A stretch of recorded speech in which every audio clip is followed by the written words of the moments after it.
Tantor Audio, a division of Recorded Books, presents Bad Influence by Stefanie London, narrated by Larissa Gallagher. Prologue. 3 years ago. Joseph would forgive her for changing her mind. He had to. They were family. Sure, they might not be married yet, but she'd seen the ring. The elaborate hunk of a stone.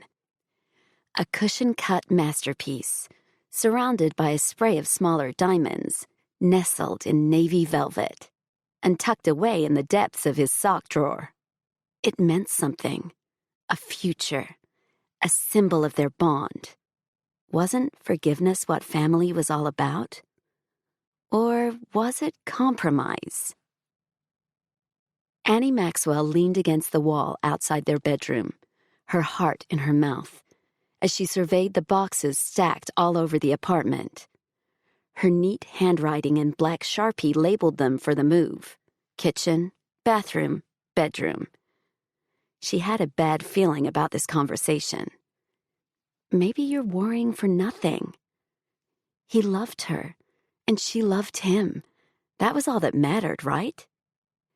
Annie's hand fluttered over the fancy brass doorknob. They'd picked it together at an antique shop in an effort to give their apartment some character. After half an hour of arguing over brass and wrought iron options, Joseph had given in and let Annie have her choice, so long as he got to choose the curtains. See? Compromise. This was different. They weren't talking about aesthetics or design choices. They were talking about the difference between family and careers. Her family, his career. Supporting one meant giving up the other. How were they supposed to find compromise in that? She needed to put her mother first, because there was no way she could move halfway around the world for Joseph's new job when the diagnosis was the big C, and especially not when her mother, Connie, had called her in tears begging her to stay. Funny how one little cluster of cells could wreak so much havoc. Last week, when her parents had announced Connie's diagnosis, her mother had seemed fine. They'd known about the cancer for a while, but had been waiting for the right moment to tell the kids. Waiting until they had a plan and could reassure them that everything would be okay. The doctor claimed catching the tumor in her mother's right breast at this early stage boded well. He predicted recovery. 93% survival rate. That sounded good, didn't it? But then, he'd thrown around words like mastectomy and chemo and hormone therapy. And when the phone rang half an hour ago, her mother was a mess.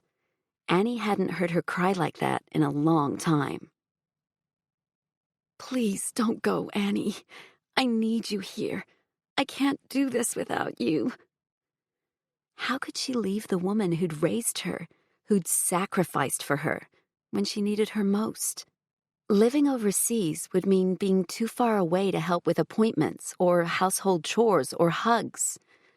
Joseph had promised she could fly back every month if she wanted, but her mother needed her here, now. Singapore would have to wait. Never mind that they'd been planning this move for months. Never mind that Joseph had been offered his dream job on a silver platter. Never mind that their apartment was in boxes because the movers were due to arrive tomorrow. That they were due to leave tomorrow. The bank had offered Joseph a golden opportunity.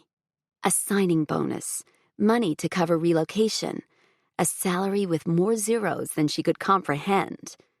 They'd put him in charge of a whole technology department and had him reporting to the chief information officer. At his age, it was nothing short of incredible. She'd never seen Joseph so excited. If only her mother didn't have that lump. Shaking her hands, Annie let out a long breath. Perhaps all this worrying would be for nothing. He would understand her decision. Wouldn't he? Joe? Annie forced down her nerves and walked into the bedroom. Can we talk? He looked up. his eyes the blue of a frozen lake, cold, impenetrable. A suitcase lay open in the middle of their bed, a stack of shirts folded neatly inside. His ties were rolled and nestled against the edge of the suitcase, silvers, grays, and navy with the occasional pop of red, plus the vibrant sky blue one she'd bought him because it matched the color of his eyes. It was his favorite. Hers too. He was utterly delectable in that tie. She waited for a smile, a response, something. But Joseph's face was unreadable, his mouth set in a taut line. Fear churned in her gut. He'd resigned almost a month ago, as had she. They'd spent the last week packing everything they owned, wrapping each item with care as they talked about their future, as they planned their dream life. And now, she was going to take a lit match to it all. "We need to talk," she said, more assertive this time. Her fingers curled over the wooden bed frame for support. "About Singapore." "There's nothing to say." He turned away and riffled through his closet, the slim gold hangers clinking in the quiet as he pulled out a short black coat. "You've made up your mind, haven't you?" Her heart pounded, rapid and uneven, like a horse trying to gallop through thick mud. "What do you mean?" He laid the coat on the bed and folded it in that fastidious way of his until the garment had been manipulated into a perfect square. "I overheard your conversation with your mother. You told her you had no intention of moving to Singapore." "You make it sound like I planned to back out all along." "The result is the same, isn't it?" Heaviness settled in the pit of Annie's stomach. Her mother knew they were ready to move, knew what it meant to their dreams of having great careers and seeing the world together. It was what they'd both been working toward since they'd gone from being friends to lovers that starry late summer night in her first year of college. "She was crying, Joseph. I didn't know how to make it stop." Her fingers intertwined, and she squeezed until the joints ached. "It's not true, then? We're still making this decision together?" She detected the barest hint of hope in his voice, though his face revealed nothing, like always. She'd vowed early on in their relationship never to play poker with Joseph after he cleaned her dry one night and left all the money beneath her pillow. He didn't need the money. Winning was his drug. "It's not that I have no intention of moving, but now I can't. I can't leave her." Lip trembling, Annie drew a deep breath. "But it's still our decision." "That's a lie. Because you've already made the decision, and now you're here to tell me what we're doing instead of discussing it with me first." He flipped the lid of the suitcase. "I was always going to be left out of the loop, wasn't I?" "You're not left out of the loop." She cringed, because he was right. She had made the decision without him. A decision that affected them both, that denied them both. And here I was thinking there were only going to be two people in this relationship. Turns out, I'm the third wheel. "No, you're not." She pressed her fingers to her temples and rubbed in slow circles, the throbbing escalating from a dull thump to a roaring pound. "I love you." "Then why didn't you talk to me?" The pain on his face sliced through her chest. "We're supposed to be leaving tomorrow. I've already quit my job. What are you expecting me to do? Walk back in there and say, 'Oops, sorry about that'?" "They give it back to you." She sucked in a breath, knowing she was on thin ice. "They wanted you to stay, right? They offered you more money." Jake pulled me aside on my last day and told me he was glad I didn't accept the counteroffer. Because this job is... He threw his hands in the air. It was going to change everything for us. We were going to start a new life together, be independent. It would be our money, and we wouldn't have to rely on my father anymore. We could travel, see the whole world. You wouldn't have to work a job you hate. We could do anything.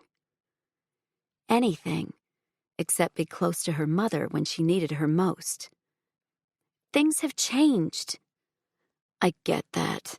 I really do. You know I care about your parents. I want your mom to get better. For a minute, he was soft again, his eyes warm and caring. He didn't often allow himself to be like that, vulnerable. But she'd seen that face before, through eyelids cracked open so slightly that he'd thought she was still sleeping. And I offered to fly you back as much as you needed. I'll fly you back every goddamn weekend. It's not the same. If she calls me, I can't be by her side right away if I'm on the other side of the world. Then why didn't you tell me that? Why did you leave me for last like you always do? I don't. No. What about that time you got promoted? And I only found out when your sister texted me to organize a surprise dinner.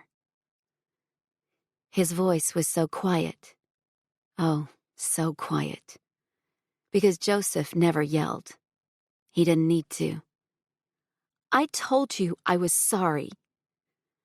She swallowed against the panic clawing up her throat, mingling with the anger that he'd held on to such a petty thing for so long. Yeah, you also promised me it wouldn't happen again. You're being selfish, Joe.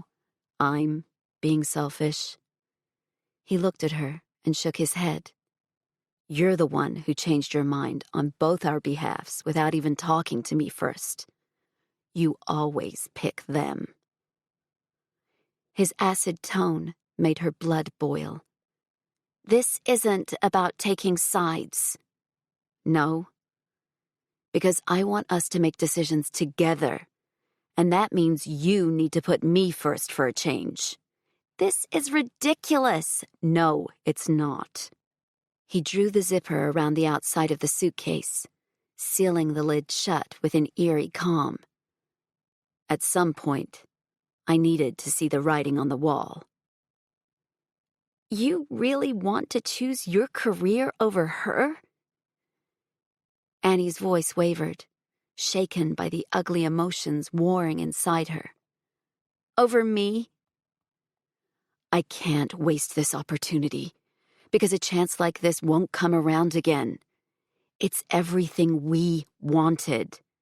We talked about the life we were going to create, remember? Hot tears pricked at the backs of her eyes, causing her to blink rapidly. I won't leave her. I never said you had to leave her. I wanted to find the middle ground, a compromise. There was that word again. I can't compromise when it comes to my family, she said. Emotion flickered across his face for an instant. That was all she ever got with him, an instant. Emotion had no place in Joseph's life, because he'd packed years of it down until he'd become unable to demonstrate it at all. It wasn't his fault his parents demanded perfection, that they expected everyone and everything to meet their exacting standards. He didn't know how to be loved. She'd been ready to accept that, in the hope that one day he'd change, that maybe she could be the positive influence to help him deal with his issues. And she had seen some improvement. Her family had started to teach him what it meant to be part of a team instead of always playing by himself. But this argument told her the changes weren't enough. He would never understand what it meant to sacrifice something for another person. Because the truth was, she wanted to go to Singapore with him. She wanted the life they'd planned together, the future they'd been working toward. More than anything, she wanted him, forever and always. But she had to put her mother's needs first. Pain tore through her chest, her breathing shallow. Could this really be it? We could make it work. Singapore is not that far away. He rested his hands on the suitcase and leaned forward, his Adam's apple bobbing as he swallowed. I'll pay for as many plane tickets as you need. Annie shook her head. I'm not going anywhere until she's better. I can't. Can't or won't. An ugly melange of emotions swirled within her. Anger, sadness, frustration. She would not be bullied into leaving. Both. He pulled the suitcase off the bed and set it down beside him. Then, it looks like we have a few calls to make. Chapter 1. Dear Bad Bachelors, before your app came along, I truly believed I was going to die alone. Sincerely single. Annie Maxwell had never been held at pastry point before. Thankfully, she'd never been held at gunpoint either. But there was something about the way her stepfather thrust the freshly piped cannoli in her direction that made her want to avoid any sudden movements. She stood in the middle of his cafe, still empty since it hadn't yet opened. I'm about to go for a run. She gestured to her hot pink Nikes and leggings. I don't need a pastry. Besides, I'm catching up with the girls. Well, girl, singular.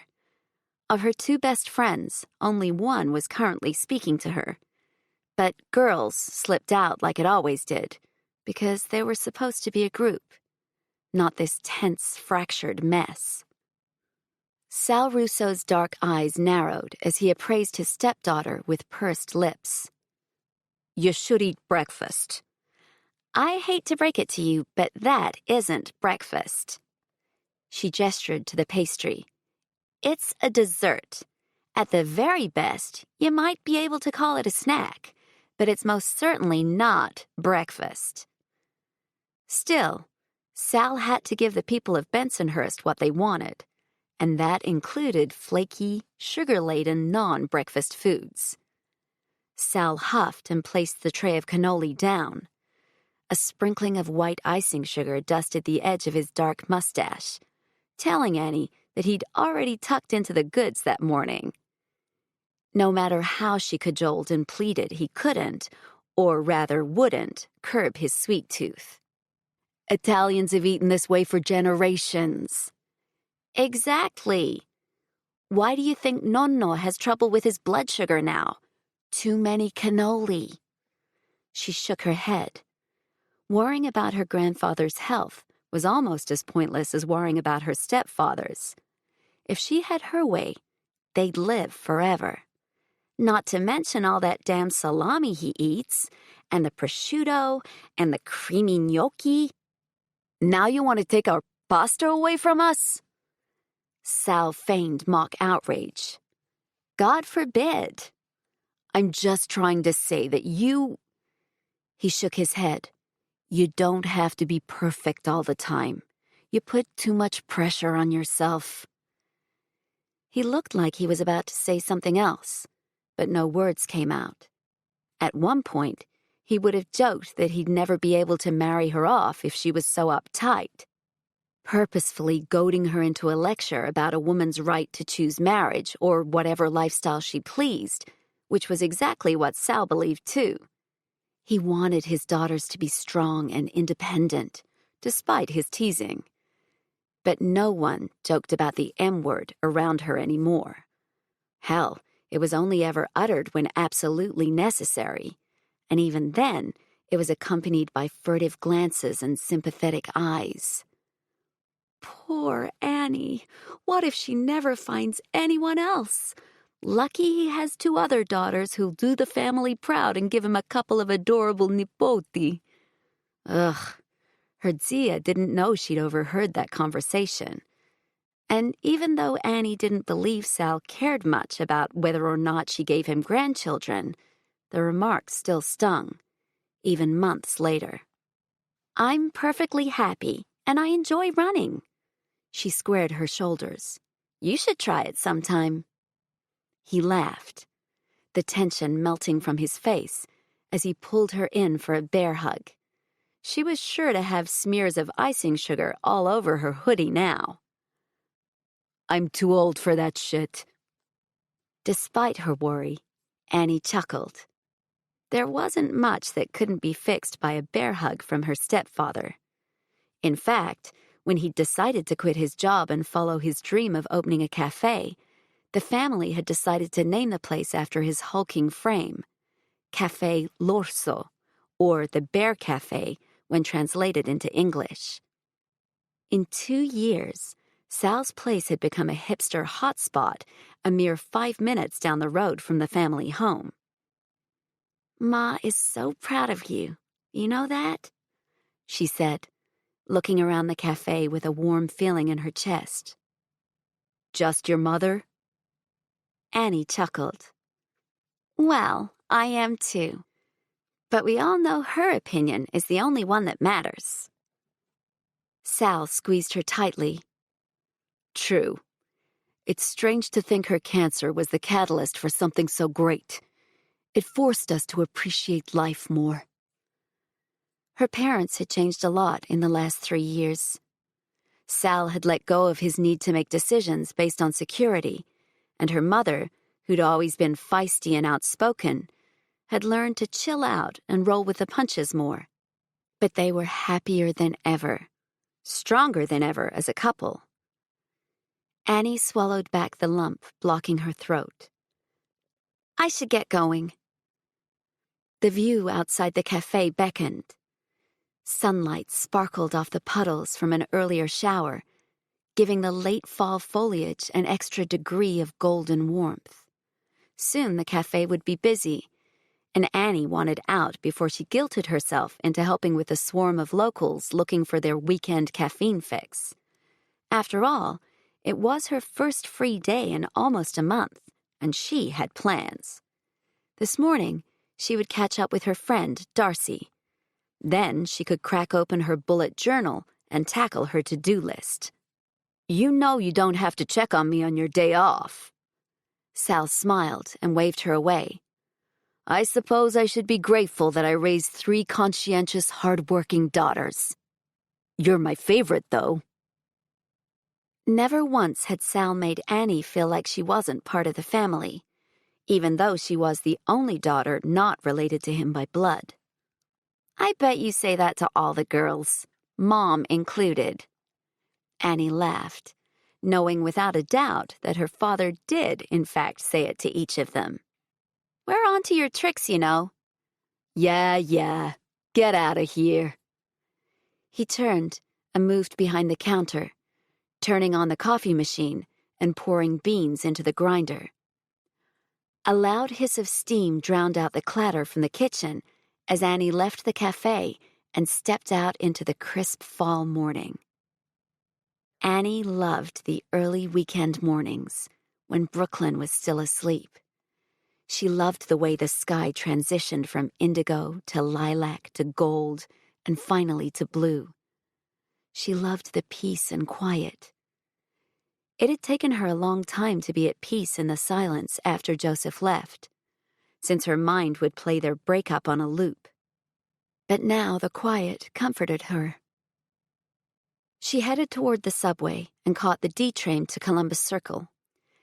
Though she lived in Manhattan, which meant a long schlep to Brooklyn to visit her family every weekend, she appreciated the ability to fit in a run before work instead of having to commute. When the subway slid to a stop, Annie exited, almost walking straight into Darcy.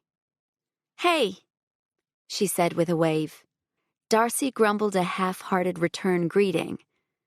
"I still don't understand why I needed to come all this way to go for a run."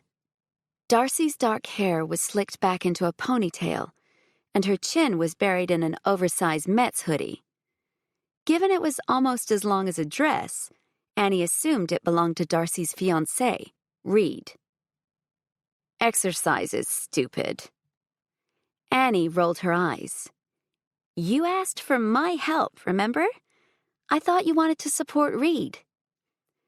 A week ago, Darcy had come to her with questions about running, explaining that Reed was taking part in a 4-mile charity run through Central Park and that he'd bribed her into participating. Given that her next question had been whether she could run in Doc Martens, Annie had designed a training plan. And supporting him means getting up at the butt crack of dawn to trek into the city? Darcy yawned. I'm usually in bed for at least 4 more hours on my day off. It's good to understand the terrain. If you're going to be running here on the day, then it makes sense to train here. They walked up the steps and out onto the street. What did he say to convince you anyway? Darcy's cheeks turned pink. Nothing I feel comfortable repeating in public. Central Park shone with autumnal color. Eager tourists were out in force, cameras dangling from their necks and selfie sticks in hand. The air was crisp, but the day was unseasonably warm for this time of year. In other words, it was a perfect day for a run. You stayed at your parents' place last night? Darcy asked as they walked into the park. Yeah. Allegra was home from college for the weekend, and Sophia decided we should have a movie marathon. Her stepsisters were 21 and 17, respectively. A chick flick movie marathon. It was fun. We ate popcorn and ordered pizza. But they're seriously boy crazy.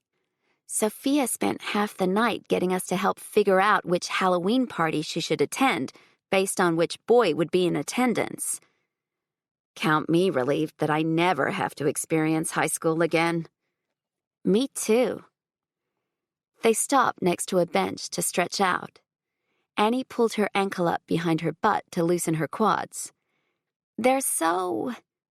hormonal? I was going to say naive. You mean they haven't been tarred by the cynicism that comes from being someone formerly in a relationship? Darcy quipped. That was one of the things Annie loved about her best friend. She was never short of a smart-ass remark. She also had the best resting bitch face Annie had ever seen, an in-depth knowledge of classical literature, and a penchant for beautiful tattoos. She was also one of the most forgiving people Annie had ever met. The early 20s were a simpler time, that's for damn sure, Annie sighed. And don't you go acting all smug now that you're coupled up. I'm just saying if I found someone, then there's hope for literally everyone. She laughed, which means you don't need to shrivel up and become an old prune. Annie switched legs and swatted Darcy with her free hand. Old prune? Screw you. If you don't use it, you lose it, Darcy said with a sage nod. Isn't that what you said to me? I believe that was Remy. An uncomfortable silence settled over the duo. It had been 2 months since the big fight, and apart from seeing Remy's performance at the out-of-bounds opening night, there had been 0 contact. Annie was the kind of person who chose her friends carefully and infrequently, so Remy's absence had left a big hole in her life, not to mention a big hole in her heart.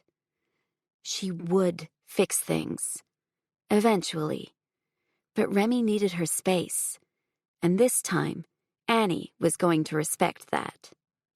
She'll come around, Darcy said, as if reading her friend's thoughts. I hope so. But hope might not be enough. She'd really hurt Remy, and it haunted her every day. Hey. Darcy leaned over, pressing the back of her hand to Annie's forehead. Are you okay? You look pale. I'm fine. Annie waved her hand. I'm tired. I've been working a lot lately. Work's not everything, you know? Darcy was right, of course. work wasn't everything. For most people. But right now, the only thing keeping Annie going was her work, and not her job either, but the work that was her true purpose in life. Bad Bachelors, the website and app she'd created to change the way women dated. By being able to rate and review men, the women of New York could avoid the players and the cheaters. They could go into a relationship with their eyes open. She believed in the good it could do, but it had certainly caused a lot of trouble as well. Beyond the fight with Remy and the issues with Bad Bachelors, however, something else had her feeling queasy. Next week marked 3 years since the love of her life had packed his suitcase and walked out on her.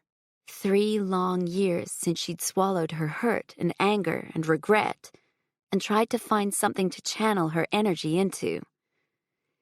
Each anniversary had gone much the same way. Quietly, but noticeably.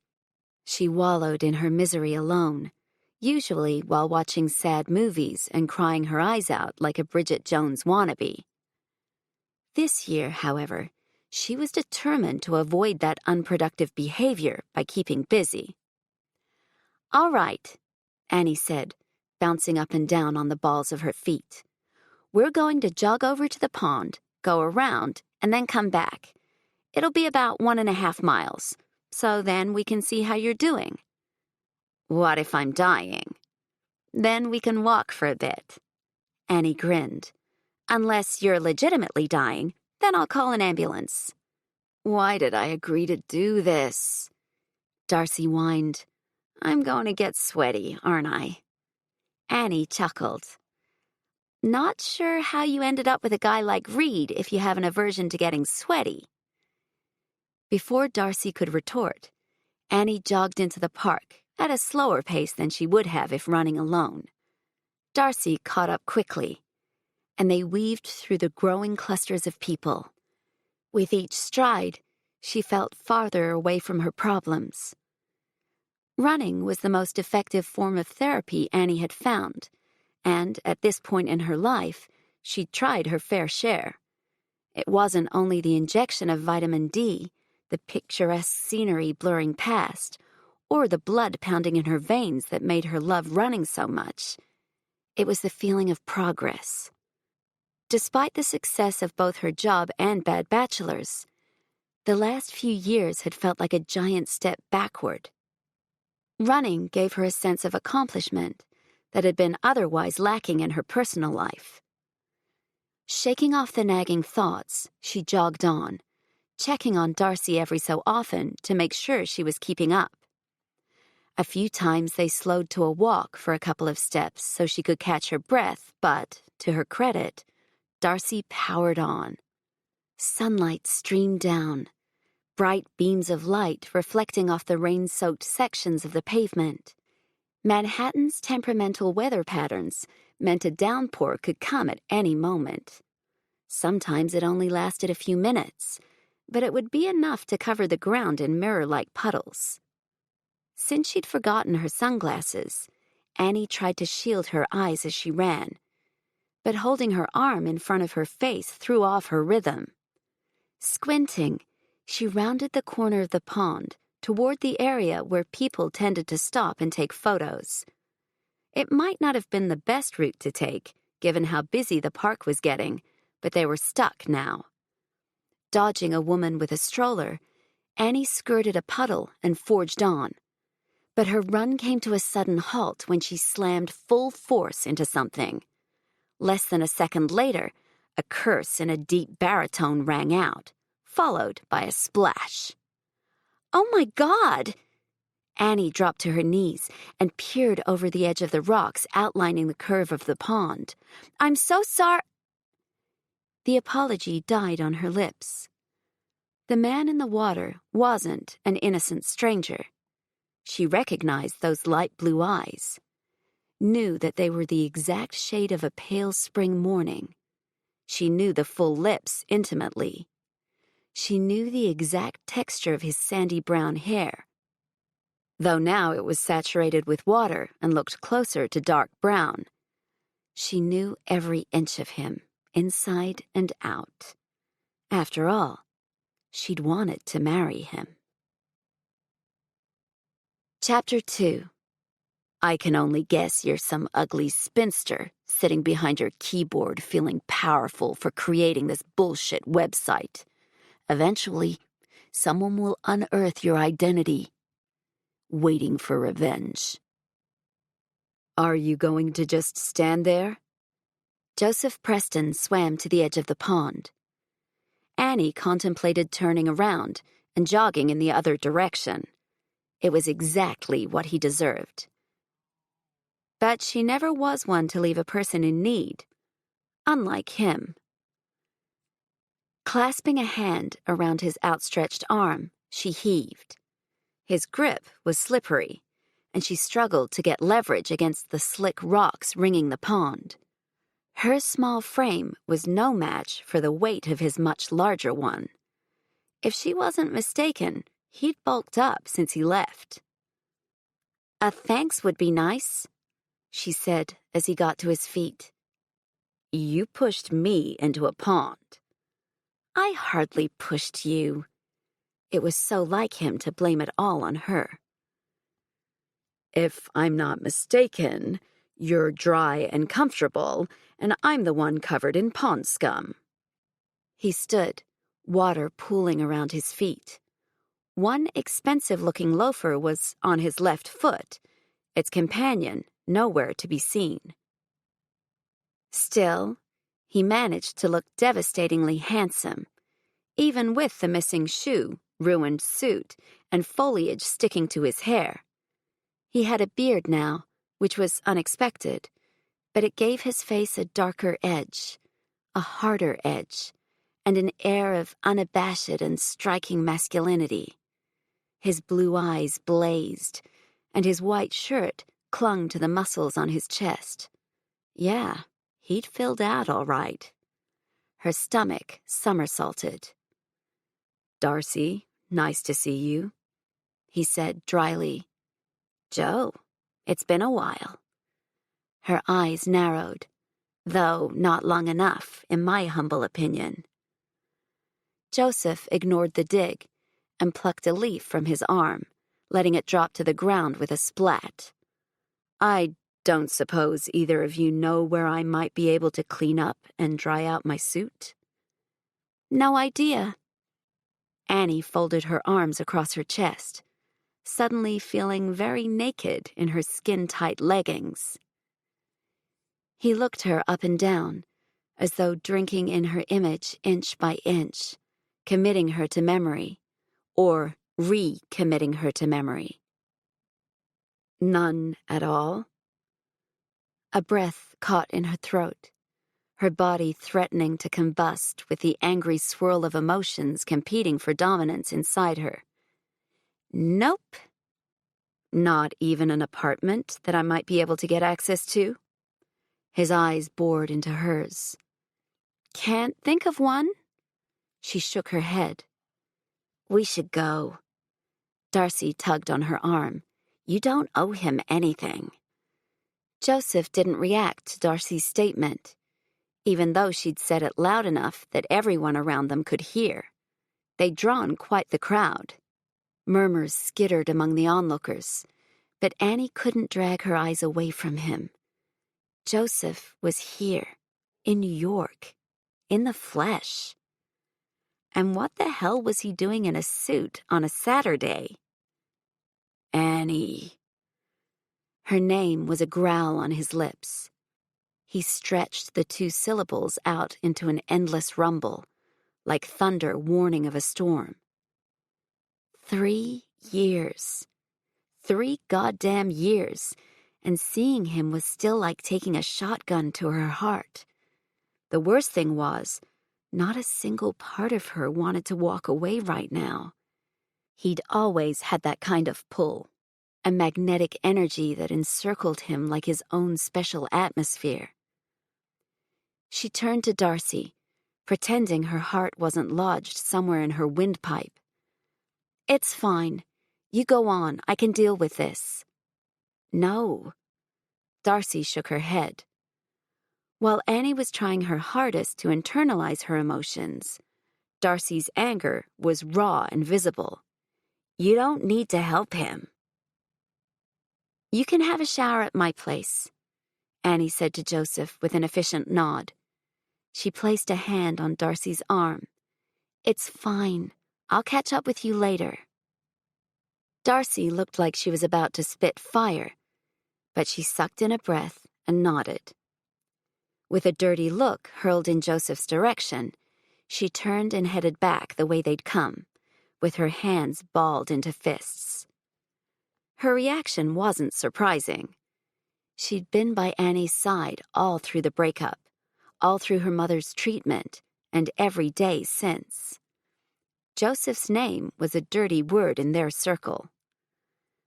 What was surprising, however, was that Annie wasn't turning on her heel and following Darcy.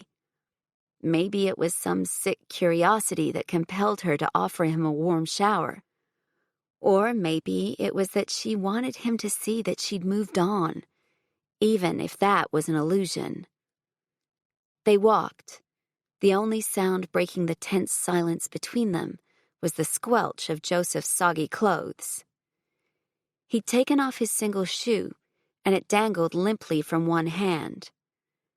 There were so many things she wanted to ask, like what the hell was he doing in their old spot? She swallowed. Their spot was the section of the park surrounding the pond. She couldn't seem to go running without tracing the water's edge, torturing herself with memories of when he'd confessed his love for the first time. She had so many questions.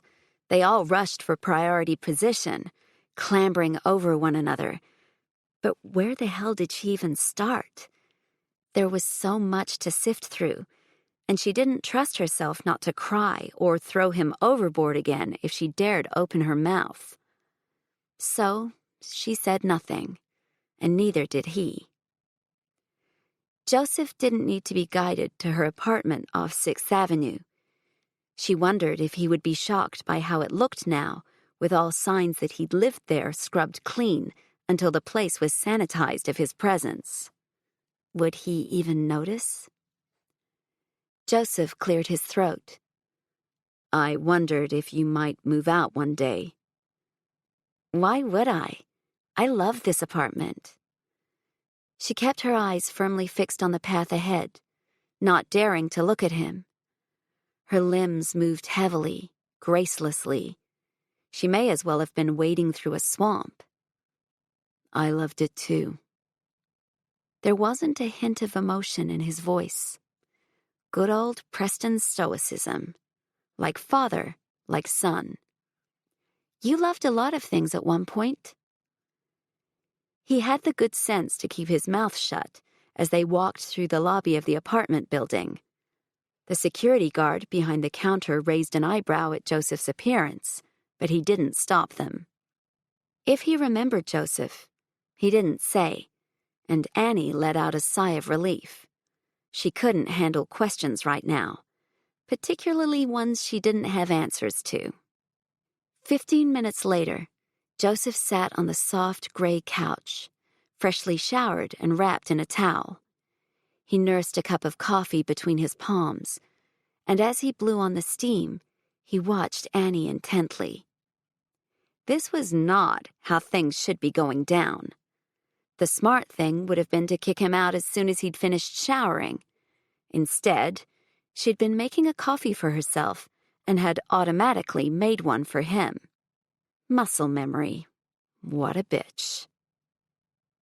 Perching herself on the arm of the sofa, she tapped a silent beat with her foot. Sunlight streamed in from the floor-to-ceiling windows, bathing them both in gold. The scene was so familiar that it unsettled her down to the marrow of her bones. How many weekend mornings had they sat in this exact space, drinking coffee and planning their future? How many times had they abandoned breakfast to make love on the couch, the floor, that one incredible time on the coffee table? It had been the first thing she'd sold when he left. The memory of sorting through the boxes, deciding what should follow Joseph to Singapore and what should stay behind with her, burned like a newly lit flame in her chest. "Did you really have to push me into the pond?" He raked a hand through his hair, sending a few droplets scattering over his shoulders and chest. The towel did little to hide his perfect physique. He'd always been on the lean side, but now his thighs pressed against the soft fabric of the towel, and the ripple of muscle in his abdomen was more pronounced. His shoulders appeared bigger, as did the generous shape of his biceps and the curve of his calves. Annie swallowed against the dryness in her mouth. "Honestly, I've thought about it many times." She cradled her coffee, thankful for something to occupy her hands. "I guess some dreams do come true." "What a special day." His voice was dry. Was he more upset that he'd ended up in her care, or that she'd ruined a Xenia? Knowing Joseph, probably the latter. "How many times do I have to say I'm sorry?" Her gaze roamed around the room, looking at everything but him. The place had changed a lot, with sharp modern art replaced by softer, more feminine pieces. The stylish, minimalist gray tones had been updated with muted pinks and blues. "Once would be fine," he drawled. Of all the scenarios she'd played in her head about what would happen when they met again, this was not one of them.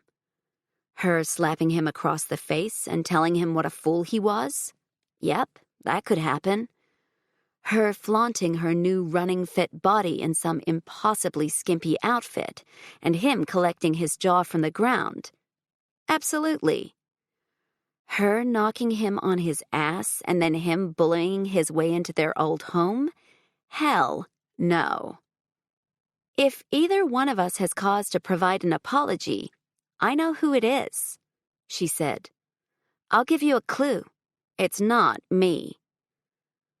"Well, you've got some force. I'll give you that. When did you take up running?" "When you left?" It was the one statement guaranteed to kill conversation.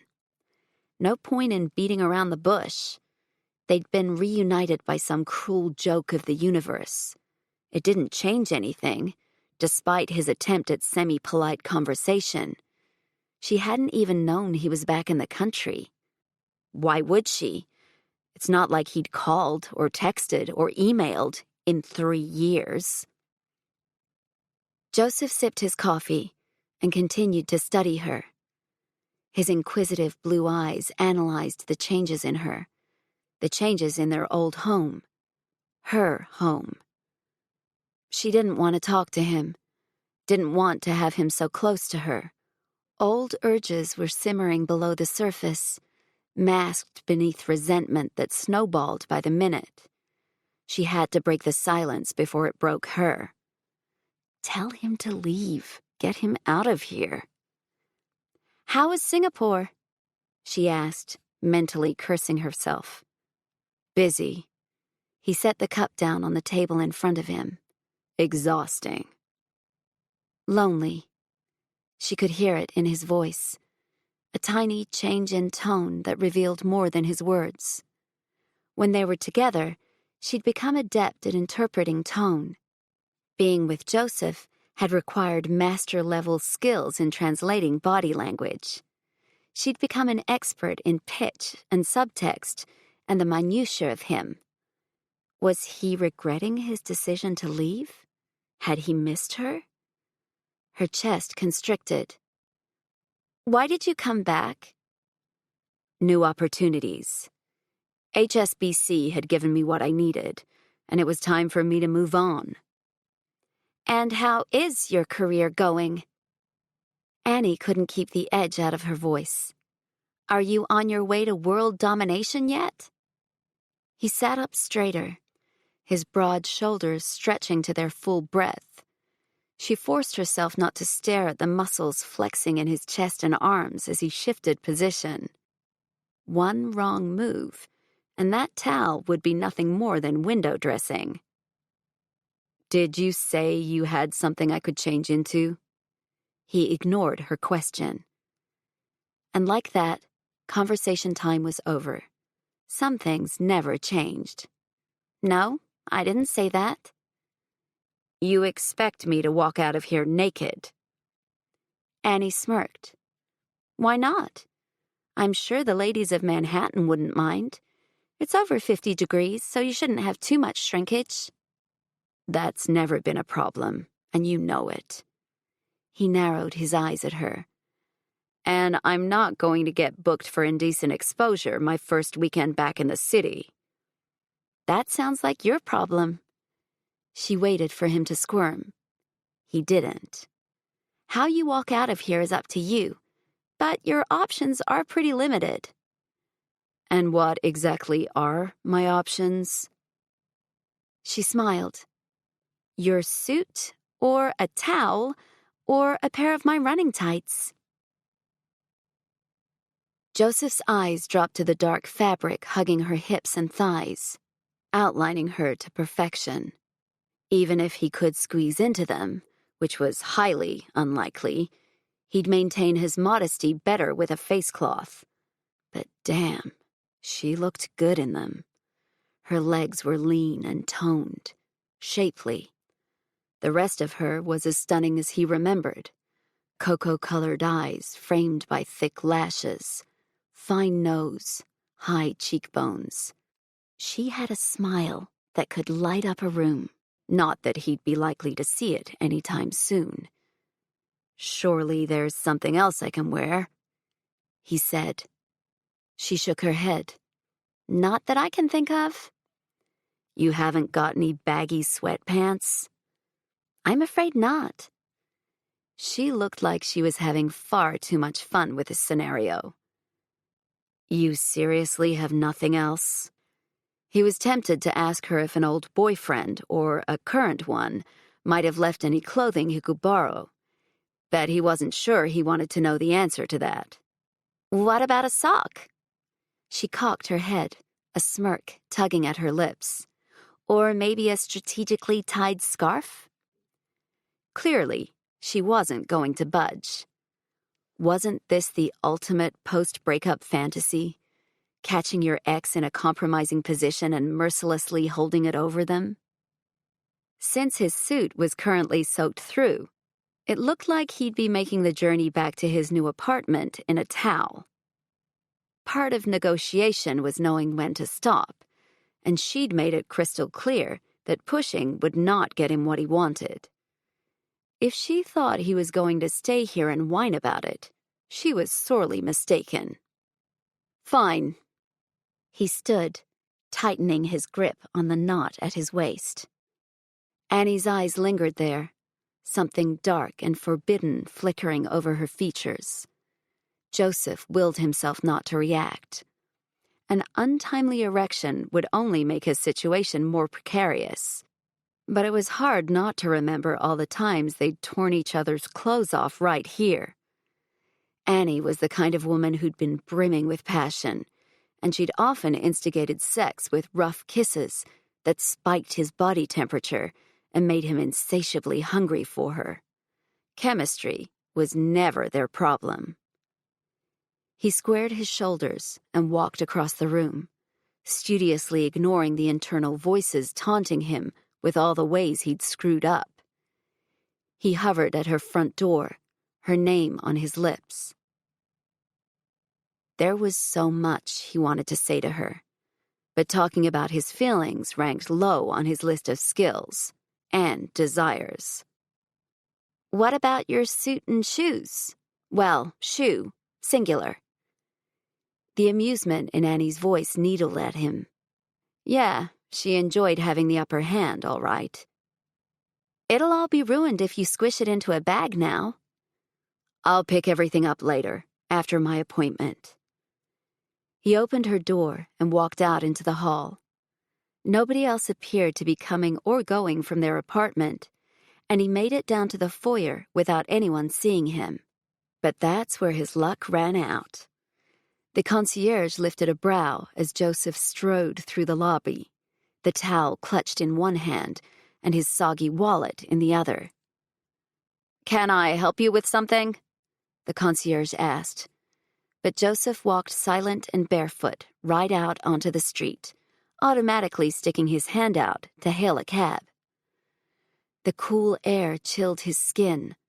Hypothermia was the least of his concerns, however, because even though New York had a reputation for being an intensely crazy city, a half-naked man standing on the corner of 6th Avenue in Midtown would most certainly attract attention, and he was less worried about a cop stumbling across him than he was going viral on Snapchat.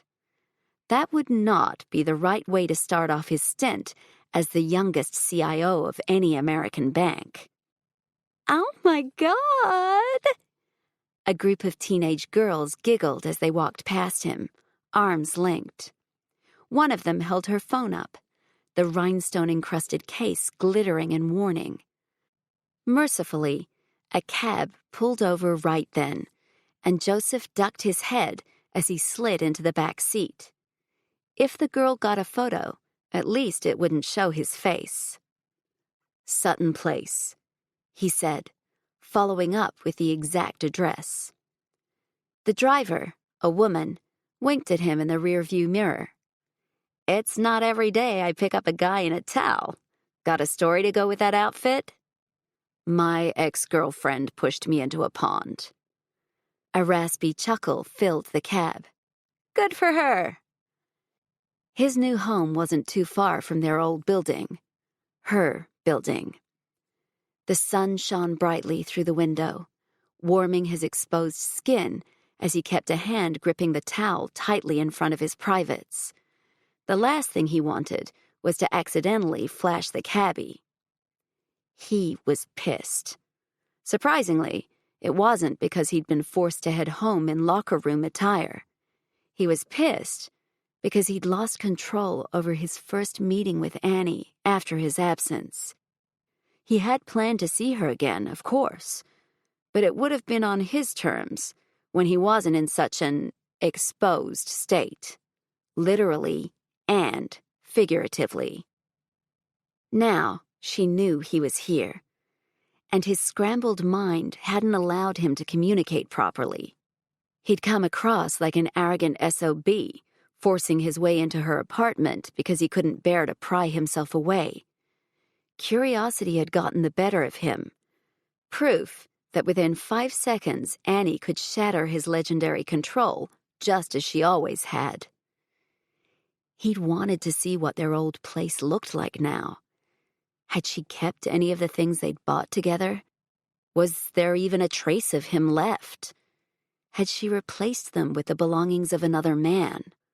The thought of another guy being with Annie in their old apartment made Joseph's blood boil.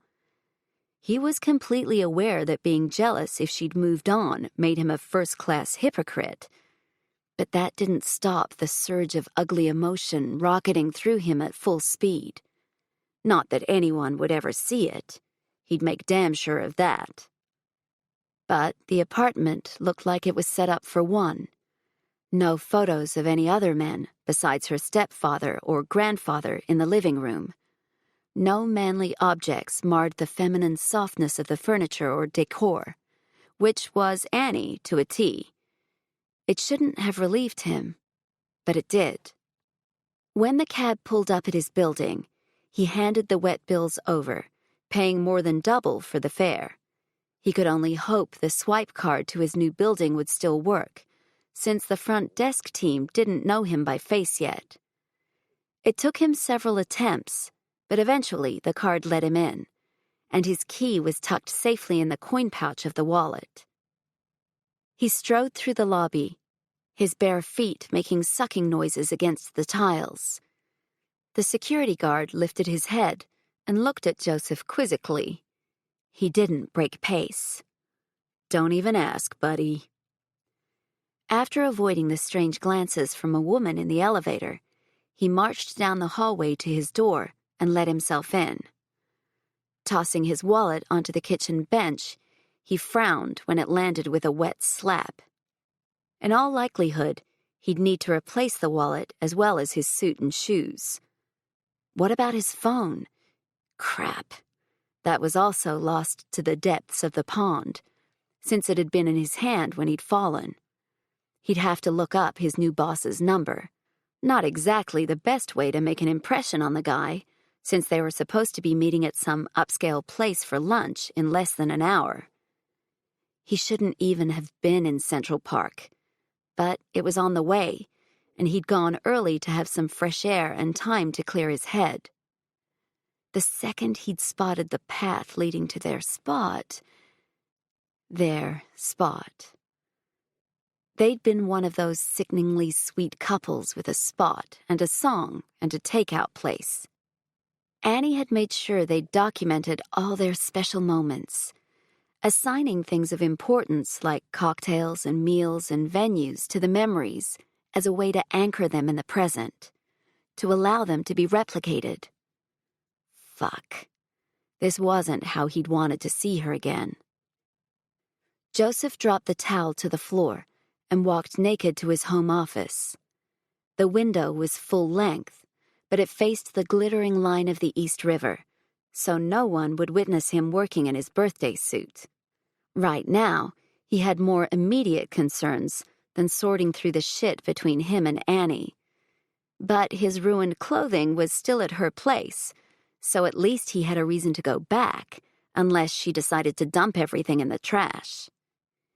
He opened his laptop, found the email with the restaurant details, and called to let them know he'd be late. Then he selected a fresh suit, along with a crisp white shirt from his closet, and a blue and red tie. Company colors. They might make up for the fact that he was late. Never mind that he was having a business meeting on a Saturday. That was his life now. Personal time wasn't a luxury afforded to people in his line of work. And he was young, almost too young, for the job he had, which meant needing to prove himself at every turn. Not many major worldwide banks had a CIO who was 30, so people were watching him. He was about to leave the apartment when the landline rang. Hello? Joseph? The commanding voice of his father boomed through the phone line. Dad, what a pleasure, he said dryly. After this morning, he didn't want to deal with Morris Preston and couldn't even muster the energy to fake it. You could sound a little happier, son. One of his father's signature dramatic pauses stretched on. Joseph knew to prepare himself for the sting. Have you had a rough start to your repatriation?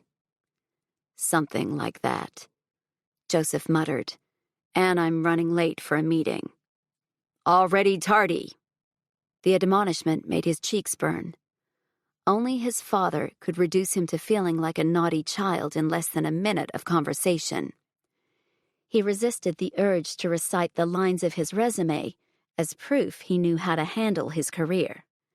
Instead, he took a silent breath and said, It'll be fine. It's that careless attitude that caused you to have so many problems in Singapore. I didn't have many problems in Singapore. Just one. A big one. But you're not denying you had a careless attitude. It was a rhetorical question. If you're going to sleep your way around the expat scene, perhaps don't choose the daughter of a board member next time. Joseph resisted the urge to hurl the phone against the wall. In sleeping his way around the expat scene, he'd had one relationship in the 3 years he was there. One woman in his bed. And while hindsight had shown him it was a bad decision, he was hardly a playboy or a womanizer. But trust his father to bring up the topic of his fall from grace the second he arrived back home. Would he ever hear the end of it? Not likely. Did you have a reason for calling, or was it just to remind me why I enjoyed being away?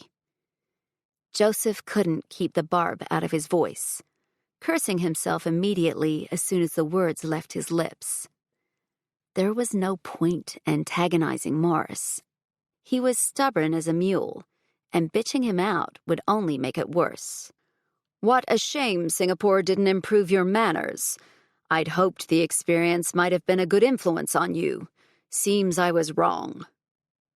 Morris cleared his throat. "Anyway, the reason that I called is because I'd like to have lunch. I figured if I'd left it up to you, I'd be waiting some time." "I'm surprised you didn't have your assistant call. I'm honored." "I'll let that one slide. Meet me at Per Se next Sunday. I'll have Millie reserve a table." Joseph hung up the phone and groaned. He'd only arrived in Manhattan 2 days ago, and already everything was turning pear-shaped. Running into Annie unprepared, winding his father up. What next? Sighing, Joseph headed for the front door. So much for the welcome wagon. Chapter 3. Dear Bad Bachelors, whoever you are, thank you.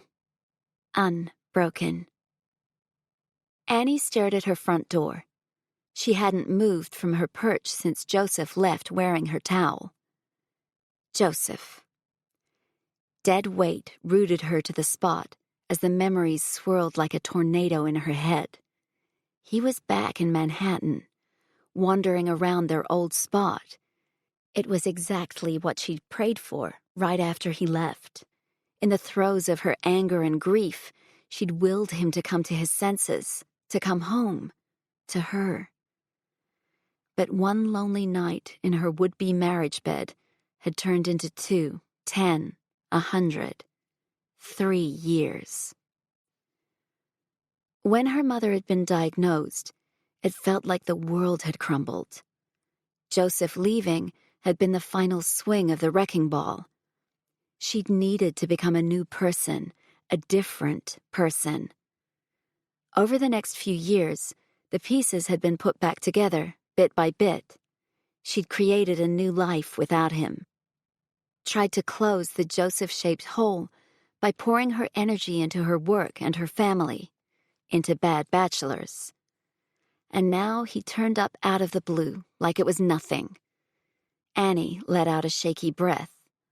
The universe worked in mysterious ways, her mother had always said.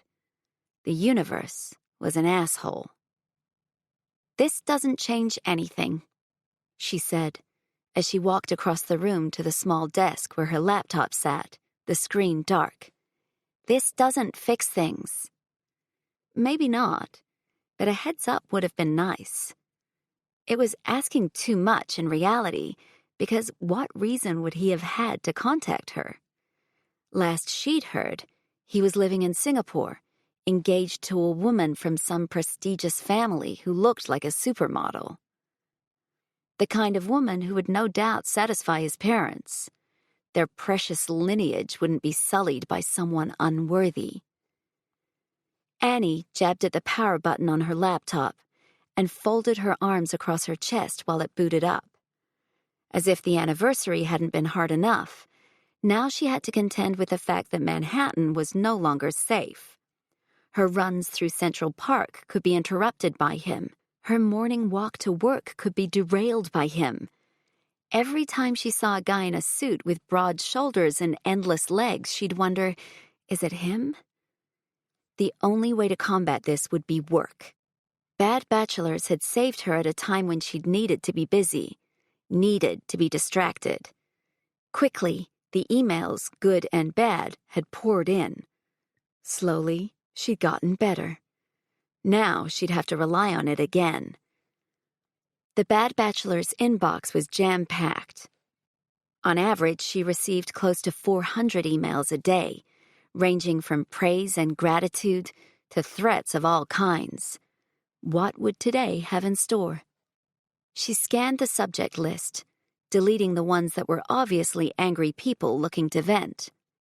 On a daily basis, she was told that Jesus hated her, that she was going to hell, that she should kill herself, and worse. Thankfully, the douche canoes writing those emails always made their subject lines super obvious, so she went on her merry deleting spree, stopping only to read the good ones. because the only emails she cared about were the "You've changed my life" ones and the "I never thought I could date again" ones. Dear Bad Bachelors, whoever you are, thank you. When I came across your site, my life had been sex-free for 5 years. Not because I didn't want it, not because I didn't have the opportunities. After my husband passed away, I couldn't seem to function anymore. I didn't want to move on. A friend forwarded me your article about dating as a widow, along with the interview you posted. I decided that day I was going to try again. My neighbor had asked me out a few times, but I'd always said no. I hadn't told anyone in Manhattan I was a widow, because I moved here to get away from the questions and the sympathy. But the day I read the article, I decided to look him up on your site. He only had one review, and it was very positive. So I went to his apartment and told him I'd changed my mind about going on a date with him. We're taking it really slow, and I have a good feeling about it. Unbroken. According to what people wrote, she'd helped assault victims find the courage to go out with someone because they could research their dates first. She'd helped heartbroken women find the desire to put themselves back out into the world. She'd also helped some women come to terms with the fact that they were happier alone. People wrote to her about all kinds of things: struggles with sex and sexuality, with emotional intimacy, with body confidence, and knowing how to stand up for themselves. Others shared hilarious stories of their dating misadventures. She didn't respond to them all, because that would be a full-time job in itself. But the emails that spoke to her, like the one from Unbroken, made her stop and take a few minutes to reply. Annie could easily lose a few hours in her inbox. And while the bad emails came as steadily as the good, she never doubted what she'd created. Bad Bachelors had caused a stir. Sure, it wasn't something that would please everybody. Even now, with Darcy and Reed engaged, he was still a little wary of Annie. But he loved Darcy, and so did Annie, so they made the effort to get along. It wasn't perfect, but that was life. They weren't actors in a movie. Real life was messy, and as much as that wasn't her forte, she knew not to expect perfection. Annie continued scrolling down the inbox until something made her hand freeze. A single email with the subject line, "You're not hiding anymore," made her heart thump in her chest. Emails like this weren't unusual. Every other day, she'd receive one saying that people were hunting her down or working to expose her. She'd even had a few saying they were watching her right that second. But she'd spent enough time online to know that such threats were about as real as the names people used when contacting her. Talk was cheap and easy, and anonymous. Action wasn't. Besides, Annie was nothing if not careful.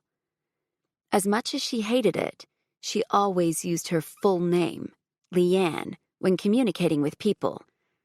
And, after the incident with Reed tracking her down, she'd abandoned her favorite coffee place, rotating her meeting place for interviews. Face-to-face was risky, of course, but it was still safer than handing out her phone number because that implied continued contact, which she didn't want. And she heavily vetted people she met, and always chose a public meeting place where she could observe her contacts before she approached them. But this email, something about it made her senses prickle. She clicked. The blurry shot of security camera footage was small, too small to see clearly, but a figure was positioned at the bottom, entering the building. It could be her apartment building. A cold fist closed around her throat. Or it could be any one of the thousands of other buildings in this city. Annie squinted. but no distinguishing details could be made out. It would be easy enough to Google security footage and find a similar image with a woman in the frame. From the picture, it was hard to tell anything other than the woman had darkish hair. And that was it. Rolling her eyes, Annie decided not to waste any more time on it. Her identity was well protected, and she made every effort to cover her tracks. Because Reed McMahon hadn't been the only person looking for the big bad behind bad bachelors, not by a long shot. She'd racked up plenty of enemies, but Annie had made privacy priority number one when she'd set out to change the way women dated in Manhattan. First, she'd cited a fake company called Bad Bachelors, Inc. on the website. Several articles referenced this company name, indicating the journalists hadn't done much digging. That was layer number one. Her second and more robust layer of protection came in the form of her real company, Maximum Holdings. This was the company under which she registered her developer licenses with the major app stores, and it was used anytime she had to list a company name in the course of her work. The thing about Maximum Holdings was, however, that it was an anonymous LLC registered in Delaware. After doing some research, she discovered that privacy laws there allowed people to set up an LLC without disclosing the name of the owners or requiring the members or managers to be residents of the state. In other words, it was the perfect legal shroud. The assholes who threatened her via email every day could spit and snarl all they liked, but Annie wasn't dumb. She knew her work was going to upset people. The truth often had that effect. People didn't like their bad behavior to be called out, especially by a woman online. Annie deleted the email and decided not to give it a second thought. If she was the kind of person to let an email like that upset her, Bad Bachelors wouldn't have lasted more than a week. Her cell phone rang, the cheerful electronic sounds splitting through the silent apartment. Hello? I'm checking to make sure you're home alone. Darcy's tone was laced with worry. Yes, I'm home alone. No bad decisions. Do you think I'm so weak that I'd jump into bed with him the second I saw him again? It's not like he has some superpowered dick that makes my clothes fly off the second he's in my vicinity. Darcy snorted. That would have been awkward at the park.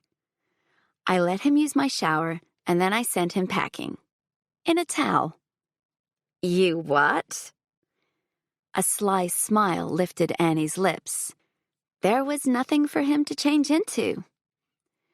The thought of high and mighty Joseph Preston standing in the middle of a busy Manhattan street, trying to hail a cab in only a towel, gave her a deep sense of perverse pleasure. For a guy who'd been dressed in designer clothing from the second he'd emerged from his mother's womb, it was quite the step down. Part of her had wanted to tell him that the towels were from Target, just to see if he'd break out in hives. Darcy chuckled. Oh boy, I would have paid good money to see that. I thought his eyes were going to pop out of his head, and I wasn't a total jerk. I offered him a pair of my running tights. She absently scrolled through her emails with her free hand. Seriously, though, you don't have to worry about me. I'm fine. Did he say why he came back? Apparently, Singapore had given him what he needed. But that wasn't the question Darcy was really asking, and they both knew it. It was the question Annie had forced herself not to ask while he'd sat there in front of her, half naked, scowling, and hotter than ever. Is he still getting married to someone else? It had been a bad day when Annie had seen the tabloid shot of him and his striking fiancée wearing the precious antique ring she'd once thought was intended for her. There was no mistaking it. The large cushion-cut diamond, surrounded by smaller diamonds in an Art Deco setting, was easily identified. It had belonged to his grandmother. She'd been so excited when she'd stumbled across it. They'd talked about marriage, of course, but not with any timelines attached to it. Annie swallowed. I didn't ask him to elaborate. Frankly, I don't care. Liar. She couldn't afford to care, because she'd already devoted too many hours of her life to him, and for what? So he could give the ring meant for her to someone else? Ugh. She might still be nursing a few bruises on her heart, but that didn't mean she was dumb enough to fantasize about getting Joseph back. That door was closed. Permanently. An email subject line caught her attention. Bad Bachelor's interview questions.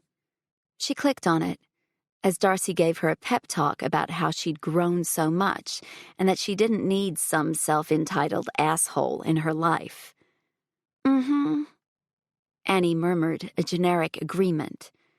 Right now, she wanted to be alone to wallow, or at least to distract herself from thoughts of Joseph. The email made her smile.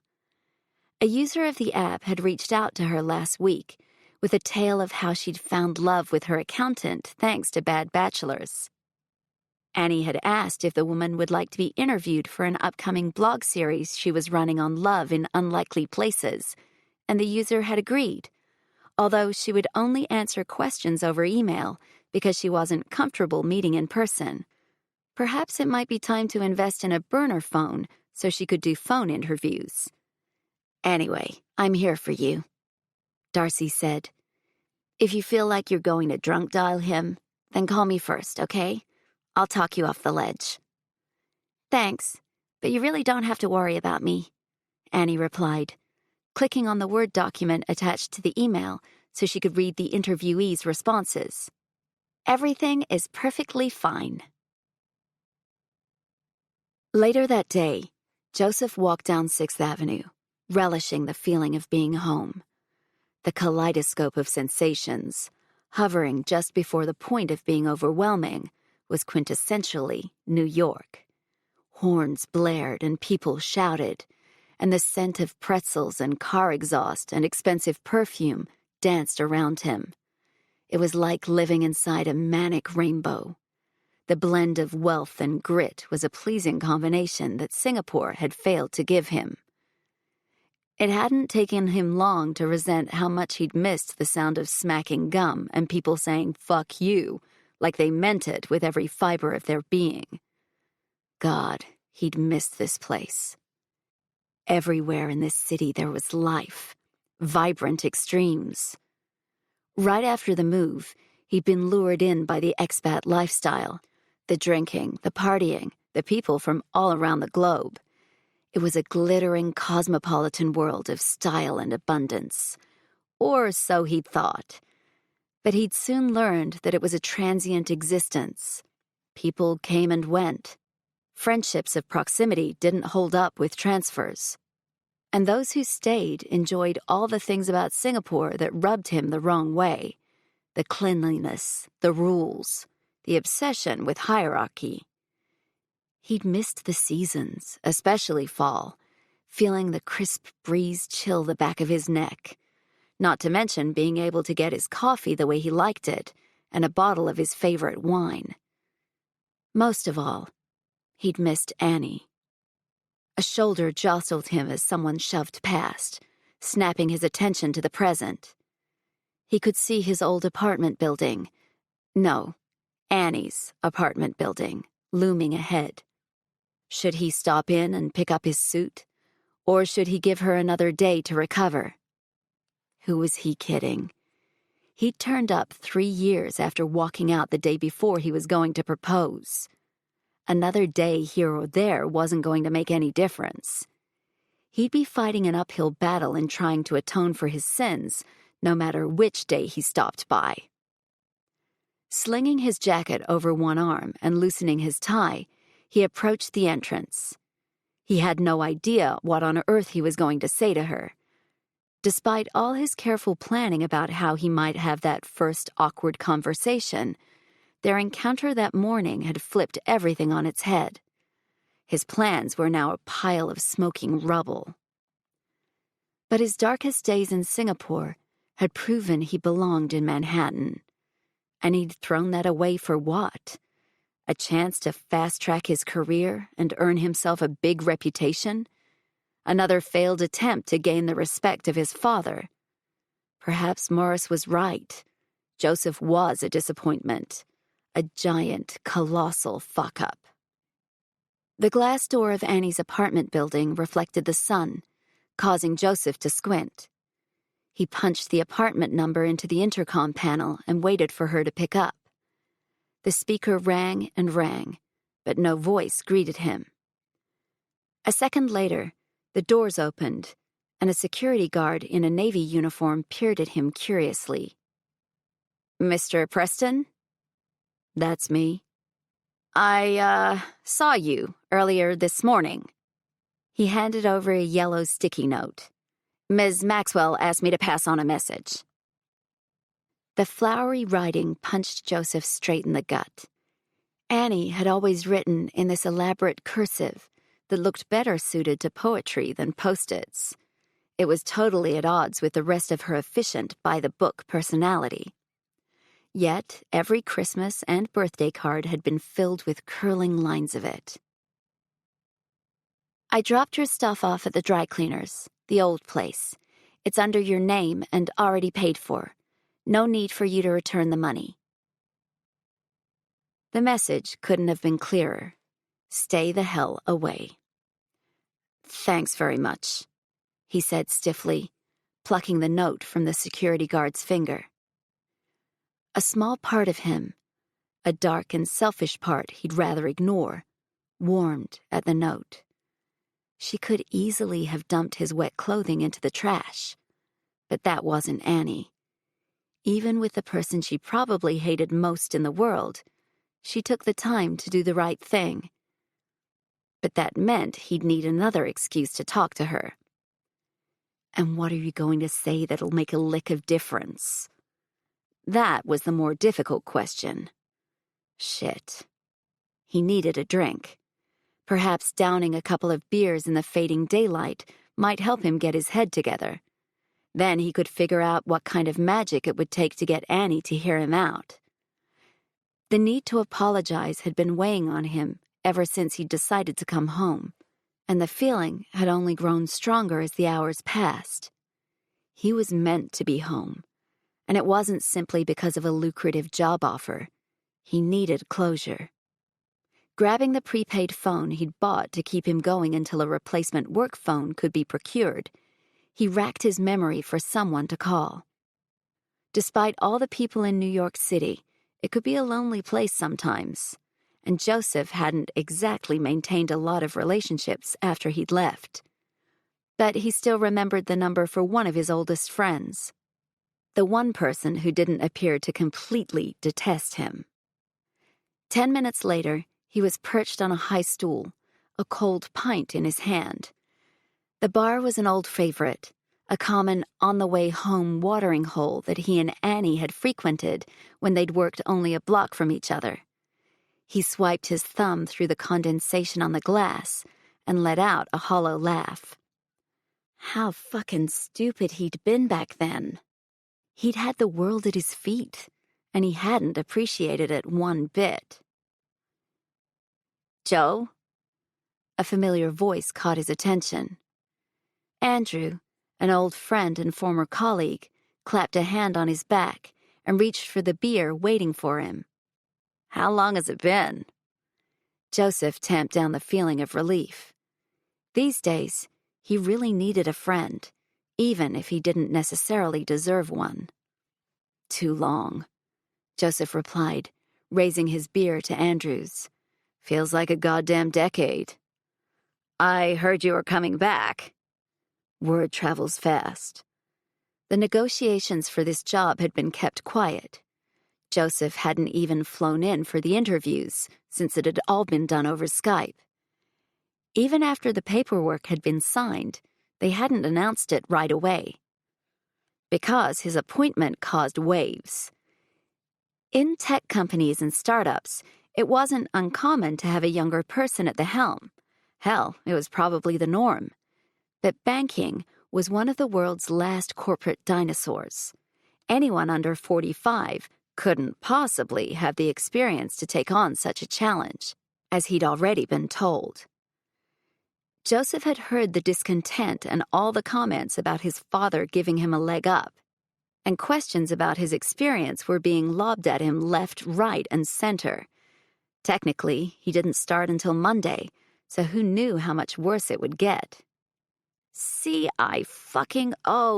You make me sick, Andrew said. How old are you? Like 12? 13. Joseph winked. And a half. And they're giving you the keys to the kingdom? Andrew shook his head. I'm impressed.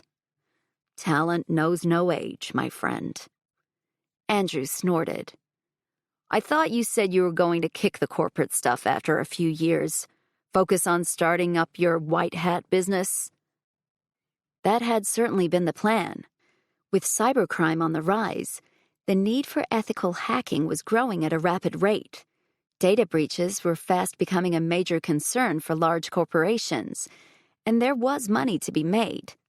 But, of course, being an entrepreneur wasn't quite prestigious enough for the son of Morris Preston. As far as his father was concerned, internet security was a passing fad that would leave Joseph penniless like a dot-com crash victim. Goals change, he said with a shrug. It's good to see you. Andrew grinned and took a swig of his beer. I knew you couldn't stay away. Manhattan tends to have that effect on people. The job brought you home? I was ready to come home. If it wasn't this job, it would have been another. Singapore was great, but I had cabin fever. He shot his friend a rueful smile. It's very insular in the expat community. He nodded. Does Annie know you're back? You don't waste any time with hard-hitting questions, do you? Joseph shook his head. Sorry, man. That's what consulting has done to me. Time is money, no beating around the bush. I bumped into her this morning. Joseph's lip twitched at his choice of words, completely by coincidence. And? It was awkward. She was shocked. Joseph took a long gulp of his beer, relishing the cool liquid sliding down his dry throat. I didn't want it to go down like that. But fate got in the way. Andrew nodded sagely. Probably more karma than fate. Payback for being a stupid son of a bitch. He muttered. Can't argue with that. Andrew was one of several people who had sent him a "what the hell is going on" message when it had come out that Joseph was leaving and Annie was staying behind. He and Andrew had kept up loose contact, an email here and there over the last few years, but Andrew had made it clear from the get-go that he thought Joseph was being an idiot. Did you tell anyone you were coming home? Andrew narrowed his eyes. I emailed my parents last week. Joseph shrugged. But I suspect Dad already knew. Industry gossip. You know what it's like. That's dysfunctional. Dysfunction was the only thing his family excelled at as a group, and he'd emailed to save himself a lecture from his mother, not because he thought they'd want to meet him at the other end. What happened to the girl you were going to marry? Joseph's hand tightened around his beer. It's over. He could still hear the sound of Annika screaming at him, at the burst of a vase against the wall like a glittering, violent firework. Her shaking the picture of Annie that she'd found hidden in his passport wallet. I can't compete with her. I can't make you forget about her. Joseph needed a plan for how to deal with his parents, a plan for how to speak to Annie so he could let go and move on, a plan for how to get his life back on track. Because now it felt like he was standing at the edge of a sinkhole, and it was only a matter of time before his mistakes pulled him under. Chapter 4. You made one too many mistakes. Look out, I'm coming for you. Mr. Nice Guy. I mean, he's cute and all, but we're about to go off to college next year. I don't know if I'm ready to be tied down like that. Sophia paused to take a sip of her coffee, some creme brulee-flavored confection that was more whipped cream than it was coffee. You know, commitment is scary. Annie had to bite her tongue. The only commitment her 17-year-old sister had encountered so far in her life was to choose between 2 types of Lululemon leggings for her birthday present. But Annie had learned that pointing such things out would only result in her sister talking to her less, which was not at all what she wanted. Might be good to keep your options open, Annie said, bringing her latte to her lips and finding the cup empty. She tossed it into a trash can as they approached her apartment building. And you've got better things to worry about besides boys. You sound like Mom. Sophia rolled her eyes. Although I guess that shouldn't be too surprising since you are blood-related. Hate to break it to you, Soph. All moms and big sisters sound like that. And I thought big sisters was supposed to tell you to take risks and live your life. Sophia wrinkled her nose. Not say boys are a waste of time. I said you had better things to worry about, not that they're a waste of time. Annie swiped her access card and let Sophia go ahead of her. She watched as her sister's long, dark ponytail swished above a pair of jeans so tight they could have been spray-painted on. A thin ribbon of skin was bared at her back, where a cropped sweater failed to meet the waistband of her jeans. It was chilly today. Too cold for that kind of outfit. You really do sound like your mother. Is that why you never have a boyfriend anymore? Sophia asked with a raised brow. Because you have better things to worry about? It was partly that. Between her day job working as a business analyst for a software development firm, managing bad bachelors, and visiting her family, there wasn't much time left over at the end of the week. Annie chose to spend it reading, running, or hanging out with Darcy. But that was only an excuse she told herself to keep the truth at bay. Fact was, the thought of dating again terrified Annie. There had been a brief time when she'd tried to put herself out into the dating scene after Joseph, but it had been an epic disaster. No chemistry, bad conversation, long, awkward pauses that made her want to pull her hair out. Oh, and the dick pics. Ugh. Then there was the guy who'd point-blank told her in the middle of dinner that he had a 10-inch cock, and after him, she wouldn't be able to enjoy sex with other men. Ugh, hard pass. No pun intended.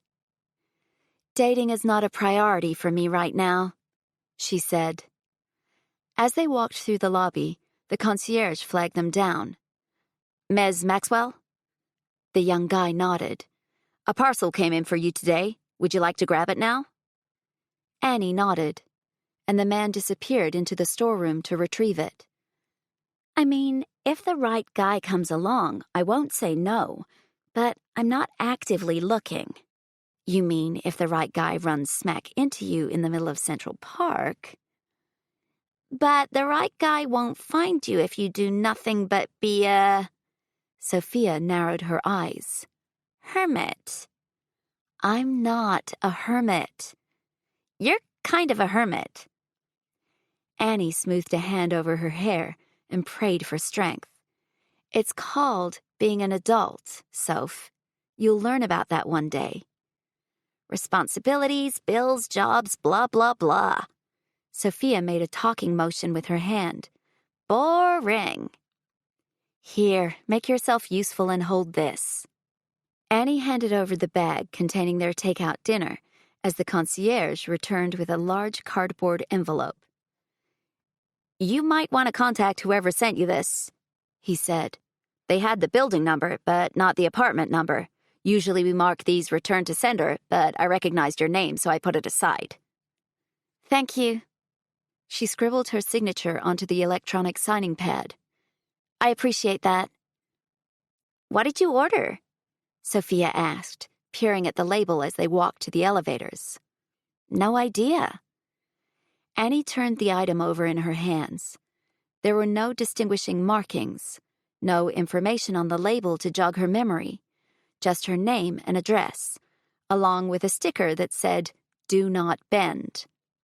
Let that be a lesson to you. Don't drink and prime. Sophia giggled. Drunk online shopping? Now that sounds like fun. And you can do it in 4 years' time. The elevator's mirrored doors opened with a soft swish. Seriously, what do you think I should do? Matt wants to go out, but I don't want him to, get the wrong idea or anything. Sophia fiddled with the clasp on her bag. He said he's always getting stuck in the friend zone. The friend zone is bullshit, Soph. The elevator pinged, and they walked into the hallway. You're not under any obligation to date a boy, ever. And there's nothing wrong with being friends. So if he can't deal with it, that sounds a whole lot like his problem, not yours. You're not punishing him by saying no. Sophia laughed. Thanks for the advice, Mama Bear. Annie dug her keys out of her purse and let Sophia into her apartment. Through the big windows, the sky was turning dark, and the city lights shimmered. Annie tossed her keys into a bowl by the door and set the envelope on the kitchen counter. I guess I don't really like him like that, Sophia said as she started to unpack their dinner. And he's a little intense, you know? I felt bad after Emily dumped him and then Frida rejected him. So when he asked me, I said I'd think about it. But then he started hounding me for an answer. It was probably a good thing that Annie lived in Manhattan, because if she was close to Sophia's school in Bensonhurst, she might be liable to turn up and teach the little shit a lesson. But that was the thing about Sophia. She had her father's giant heart. The thought of upsetting anyone always made her worry. It was less of an issue with Allegra, who was only too happy to tell people to fuck off if it was required. But Sophia was Sal's daughter through and through. Soft, sensitive souls who were ripe for people taking advantage of their good natures. A pity date doesn't help anyone, Annie replied. And if he's hounding you now, what will he be like if you say yes? Sophia nodded. Good point. What do you do if he gives you a hard time? She stared her sister down. Tell him no and walk away, she sighed, as if being made to recite her times tables. And if he touches me when I said no, I knee him in the nuts and get to someplace safe so I can call you or Dad. That's right. Sophia opened the containers one by one. They always got dinner from the Chinese restaurant down the street when Sophia stayed over before a Manhattan-based school excursion.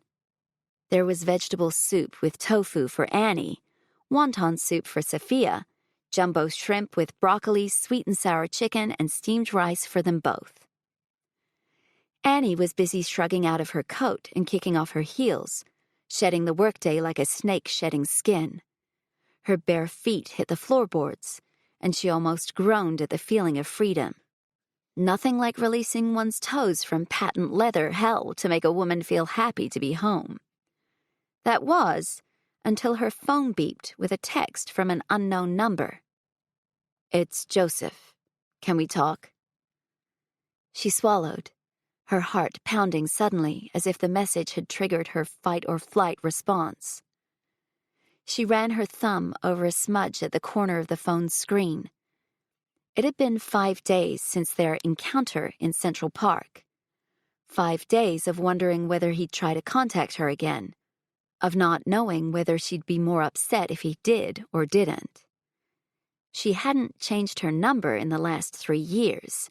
Maybe that was a mistake. Respond or ignore. Who's messaging you? Sophia asked as she collected bowls from the kitchen. Is it Darcy? Tell her to come have dinner with us. It's no one, Annie lied. Boring work stuff. She dropped the phone into her bag and closed the zipper, as if needing to seal the nervous energy inside. This wasn't something she wanted to deal with right now, especially since she hadn't decided whether to tell her family that Joseph was back in town and that he'd been in her apartment. Her eyes strayed to the couch where he'd sat, hair dripping wet and his cut body barely concealed in her towel. Oh boy, it was not an image that would quickly fade. Joseph's name had become a forbidden word in their house after the breakup. She reached for the envelope, desperate for something to distract her. Annie pulled the tab open. Inside was a single sheet of paper. She frowned. Not a piece of paper, actually. She pulled it out. It was a photograph of her. It appeared to have been taken with the webcam in her laptop. Annie blinked, hoping it was some crazy trick her mind was playing on her. Or perhaps it was a sick joke, a doctored photo? But the angle of the camera was right, and it captured the funky plant she kept in the corner with the unique geometric design on the pot.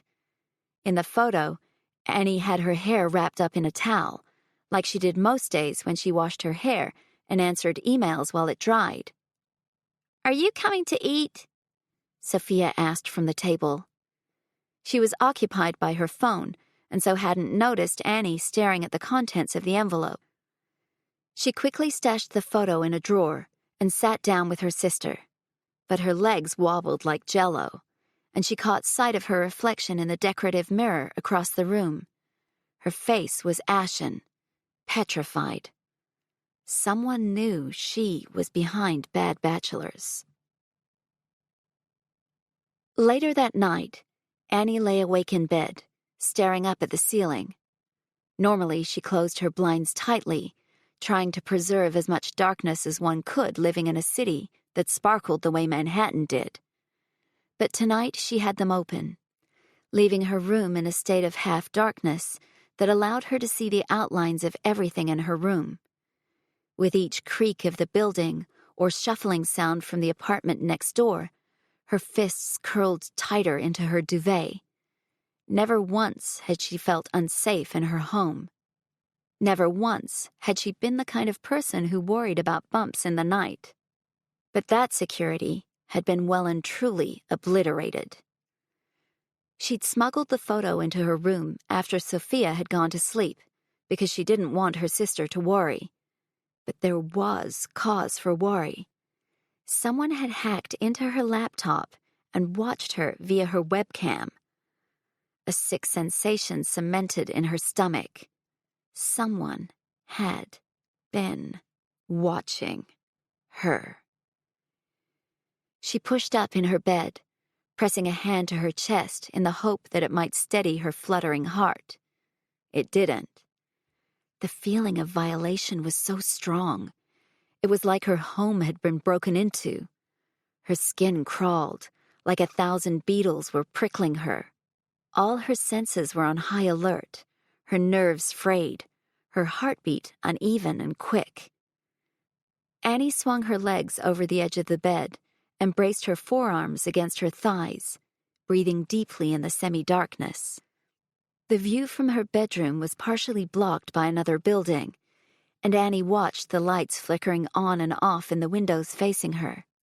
Shadowy figures moved behind blinds, but some were more careless, leaving their windows uncovered and their rooms bared for her to see, falsely secure in the belief that no one was paying attention. Her phone sat on the nightstand, calling to her with a siren song. If someone had hacked into her computer, she needed to figure out how to get them out. But hackers were far beyond her level of technical skill. She was fine with building websites and installing security code and running her antivirus software, but beyond that, hacking was a specialized skill, and she had no idea how to find out which door they'd use to get in, nor how to stop them from watching her now. Taking her laptop to a computer repair place would mean letting more people know who she was, that she was the person behind Bad Bachelors. How could she trust some computer repair guy with that information? What if he'd been reviewed on the site? What if he sold her information to the tabloids? Or worse, what if he sold her information on the internet somewhere? To people who could really hurt her? How could she protect herself then?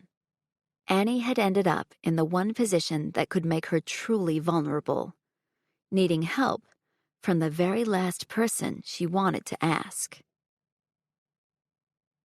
Why is the most talked about website and app in Manhattan not making any money? By Andrea Steinberg, Mint Money Online technology reporter. Unless you've been living under a rock, you've probably heard about the website and app that allow New York women to rate their dates. While it's not surprising to see another dating-related tool taking off, what is different about Bad Bachelors is something that has a lot of people scratching their heads: monetization, or lack thereof.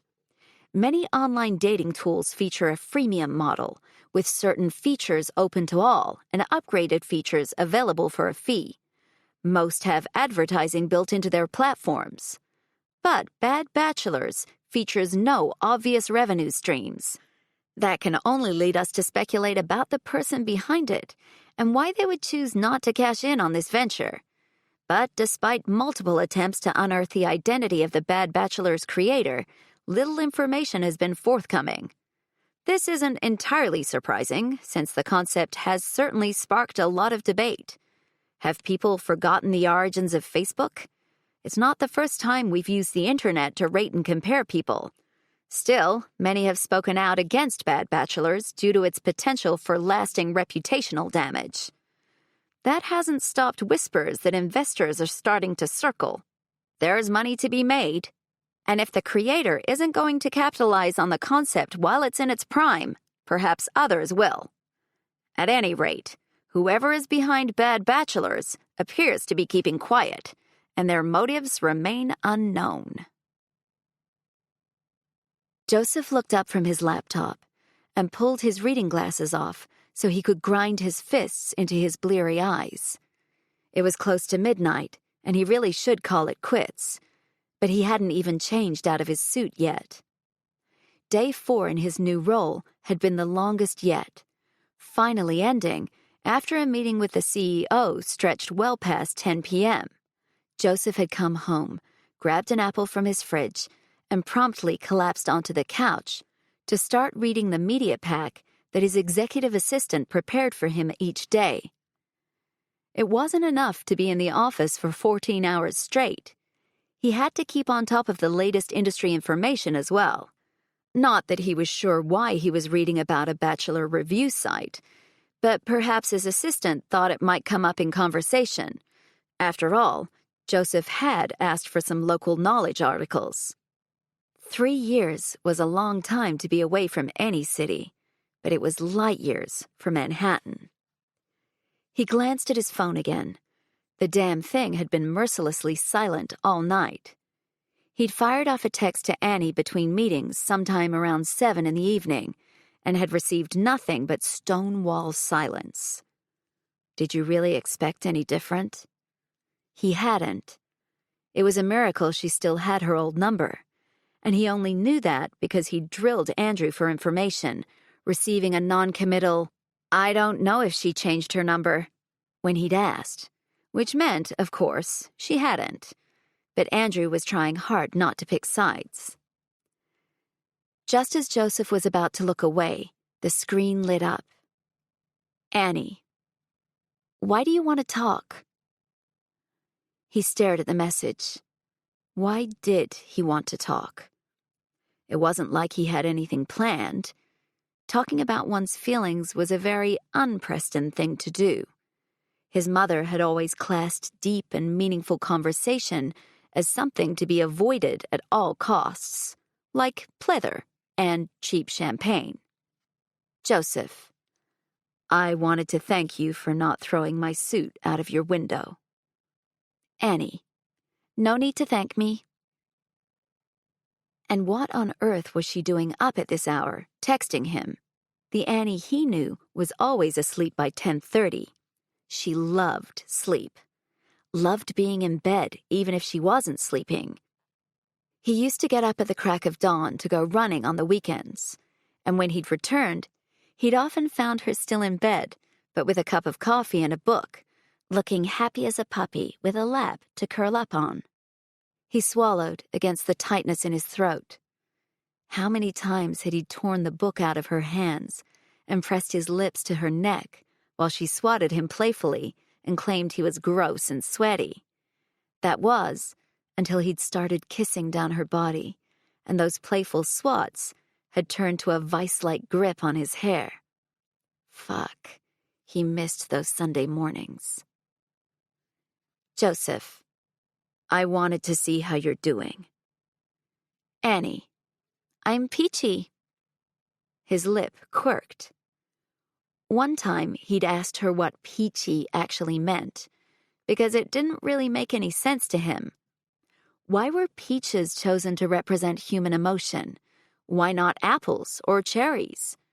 True to form, Annie had then used the word as often as possible in order to tease him for getting so annoyed about it in the first place.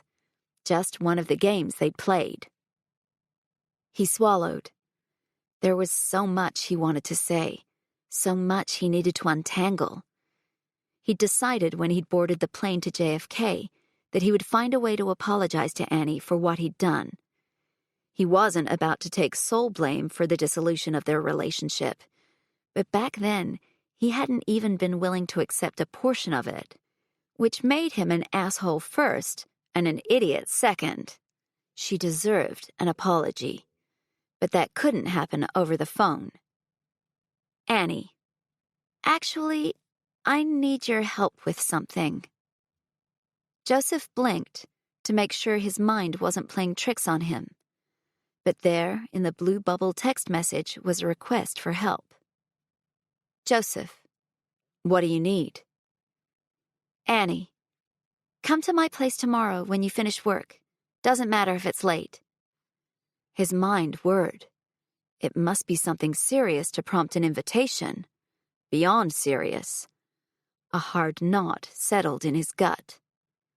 Joseph, I'll be there. Chapter 5. Dear Bad Bachelors, one day, you're going to realize that you've hurt people in an irreparable way. Is that the legacy you want to leave behind? Unhappy. The following day, Joseph finished work as early as he could. His head was a wasteland, with nothing but thoughts of Annie and her request occupying his attention.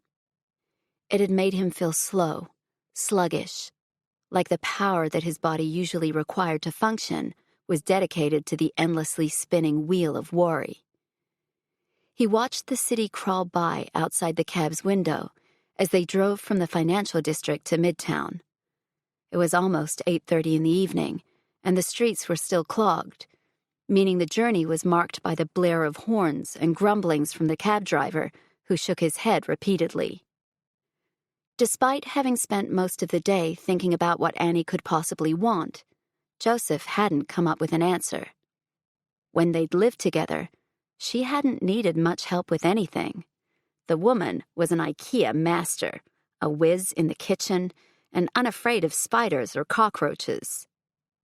She'd painted the place on her own while he'd been away for business, and rearranged the furniture periodically.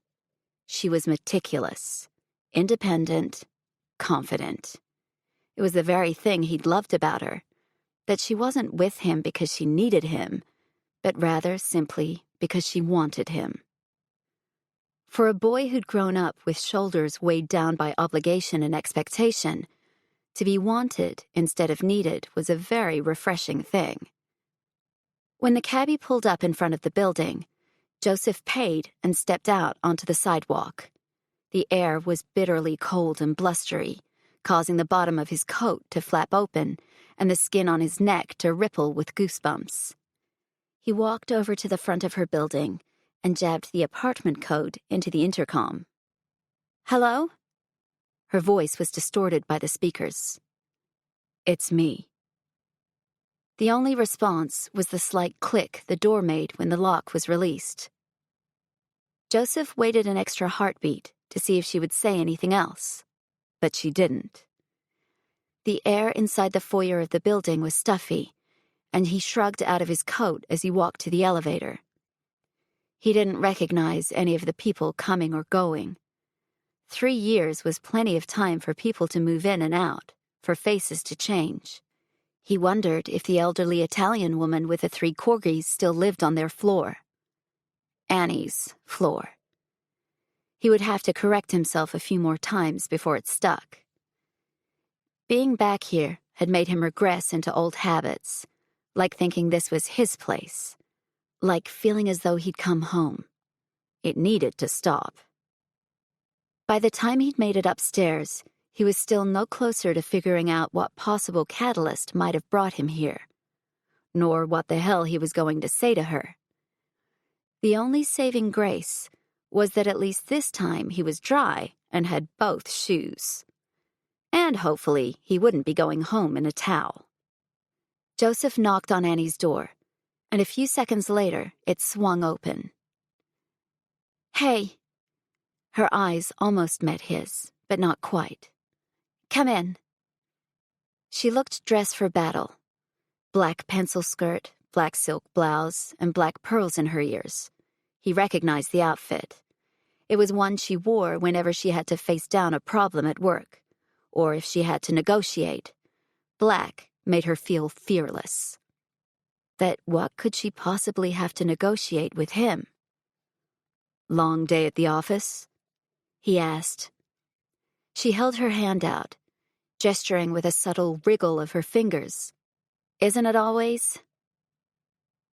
She hung his coat on the stand next to the door, and the sight of it, the long line of black cashmere next to her much smaller gray coat with oversized gold buttons, wrenched in his chest. Just like old times. "So, the reason I asked you here," she wrung her hands in front of her. "I need some help with my computer." He raised a brow. Annie was pretty tech-savvy, so it mustn't be an average computer problem. "What sort of help?" "I think it's malware-related." Now that he looked at her more closely, something was definitely amiss. She'd lost weight since he left. He'd noticed that last time. Her curvy figure had been honed into a leaner, fitter machine.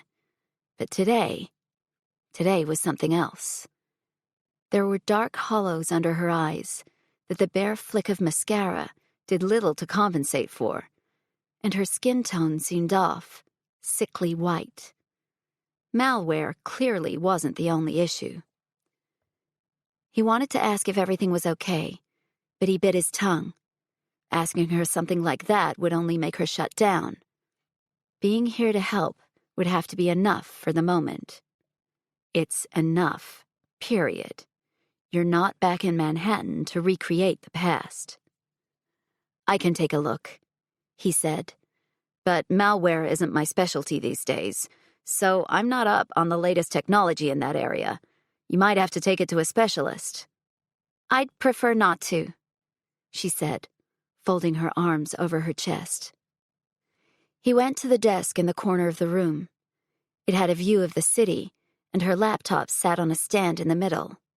The rest of the desk was as neat as a pin. No surprises there. "What makes you think you have malware?" He dropped down into the seat, rolling it back slightly so he could fit his legs under the desk without bumping his knees. When Annie didn't respond, he turned to glance up at her. "I need to know what I'm looking for," he said. "Just a feeling." Her face revealed nothing. "I'm assuming you ran an antivirus scan." She nodded. "Nothing came up." "But you still have a feeling that something is off?" He watched her poker face closely. "I'll have more chance of finding something if I know what to look for." Worry flickered over her face, but she didn't say anything else. The strange behavior did nothing to quell Joseph's intuition that something was deeply wrong. The second he'd gotten her text, his concerns had mounted. He'd tried to brush the intuition off as leftovers of their relationship, like muscle memory or phantom feelings, but his gut was hardly ever wrong. He turned back to the computer, unsure where to start, when something caught his eye. A piece of black tape covered the webcam at the top of her screen. It made his blood run cold. Back when he was still working in information security, he'd told her to cover up the camera, and she'd laughed, teasing him about conspiracy theories and paranoia. That night at dinner, she'd fashioned him a miniature hat out of tinfoil. He scratched at the corner of the tape with his nail, ready to peel it off. "Don't," she said suddenly. "Don't take it off." What the hell is going on? He looked at her, the fear in her expression blowing a hole through his chest. But he went with frustration instead, because that seemed more manageable. "You need to level with me." She bit down on her lip and pulled open the drawer by his thigh. Inside was a photo printed on thick white paper that showed Annie looking ahead, close to the camera. Her expression was neutral, a small line between her brows that he knew to be her mark of concentration. "It's from the camera," she said. "I didn't take it." He shook his head. "You think someone hacked into your computer and used your webcam to take a photo of you?" She nodded. "Fucking hell. And they emailed it to you?" "Sent it," she corrected. "In the mail." "So they have your address?" He tried to calm his mind enough so he wouldn't blow this one chance to do something good for her. But all his primal protective instincts were fired up, screaming at him to make sure nobody could hurt her ever again. You fucking hypocrite. "Yes, they have my address," she said tersely. "Well, the building address anyway. Whoever sent it didn't use my apartment number, so the only reason I received it was because the concierge recognized my name." "Still, they know you live here, in this building." "I understand the gravity of this situation." She leveled him with a look. "Can you help me?" "I'll see what I can find." He swallowed down the questions that were piling up in the back of his throat, choking him. Right now, he needed to do what she'd asked. Then, he'd find out what was going on. "Have you eaten?" she asked softly. "You used to forget to have dinner when you worked long hours. And don't tell me you had an apple, because that doesn't count." Through all the crazy, swirling emotions in his head, a smile ghosted over his lips. "No, I haven't eaten." "I've got some leftover soup. I'll heat it up for you." Her heels clicked over the floorboards as she left him alone, the taped-over webcam staring back at him like the unblinking eye of a monster. Why would anyone be spying on Annie? Not just spying, intimidating, threatening. Because the only reason someone would take a photo like that and send it in the mail was if they wanted something. Annie stood in the kitchen, her feet aching from being in heels since early that morning, trembling hands gripping the edge of the countertop. She drifted through the day in a zombie-like state, equally nervous about the people watching her as she was about having to ask Joseph for help. Not because she thought he might refuse, she knew he wouldn't, but because relying on him was far too familiar. She sucked in a breath and fished the leftover sweet potato soup from the fridge, forcing herself to focus on the task at hand rather than letting her mind spin like a Ferris wheel out of control. From the kitchen, she could easily see him sitting at the computer, too big for the quaint little desk she jammed into the corner. He leaned forward, silent in concentration, the back of his suit creating a sexy broad line from strong shoulders to a trim waist. He'd worn a navy pinstripe today, no doubt an upgrade from the one she remembered, since he had them tailored annually. Damn, it looked good. Okay, so Joseph Preston was as hot as ever. Big deal. Annie knew better than to be lured in by good looks and a suit that fit so well it was a perfectionist's wet dream. She especially knew not to be lured in by his calm capability and willingness to come to her aid. Snapping her eyes back to the glass container in front of her, she set about spooning the soup into a pot on the stove. While it was heating, she pulled a bowl down from the cupboard in front of her, wincing at her shoes. They were a recent purchase and not yet broken in, but they made her legs look good, and right now she needed all the confidence she could get, because there was a very real chance that everything was about to crumble around her. She stirred Joseph's soup aimlessly, watching him as he worked. Every so often, he would reach behind his neck and knead the muscles there, the way he always did when deep in thought. It was hard not to remember how his hands felt, strong, firm, and forever in control. Annie lowered her eyes, her pulse thumping. He'd always had an insatiable appetite, and enjoyed keeping her in a state of near-exhausted satisfaction. Lovemaking had never been their issue. It was their makeup routine, their Sunday morning routine, their halfway through a movie that wasn't quite grabbing their attention routine. You're really thinking about sex right now? What the hell is wrong with you? It seemed a better option than worrying about what he might find on her computer. Are you worried about who's spying on you, or about him finding out about bad bachelors? It should be the former. But there was a healthy dose of the latter, too, if she was being honest with herself. Why do you care what he thinks? It's not like he's on the damn site, she muttered as she tested the temperature of the soup. Joseph looked over his shoulder suddenly, as though he'd heard her, which would be impossible since he was across the room. But the invisible thread that had once made them so in tune with each other, a bond they'd nurtured on and off for a huge chunk of her life, was still there. It unnerved the hell out of her. How was it possible that a 3-year absence and total emotional devastation hadn't quite destroyed it? "That smells amazing," he said, pushing up from the desk chair. He shrugged out of his suit jacket and undid the red tie at his neck, his strong fingers moving over the gleaming silk with a sureness that settled like a stone in the pit of her stomach. "It's nothing fancy." She ladled the soup into a bowl and carried it to the coffee table.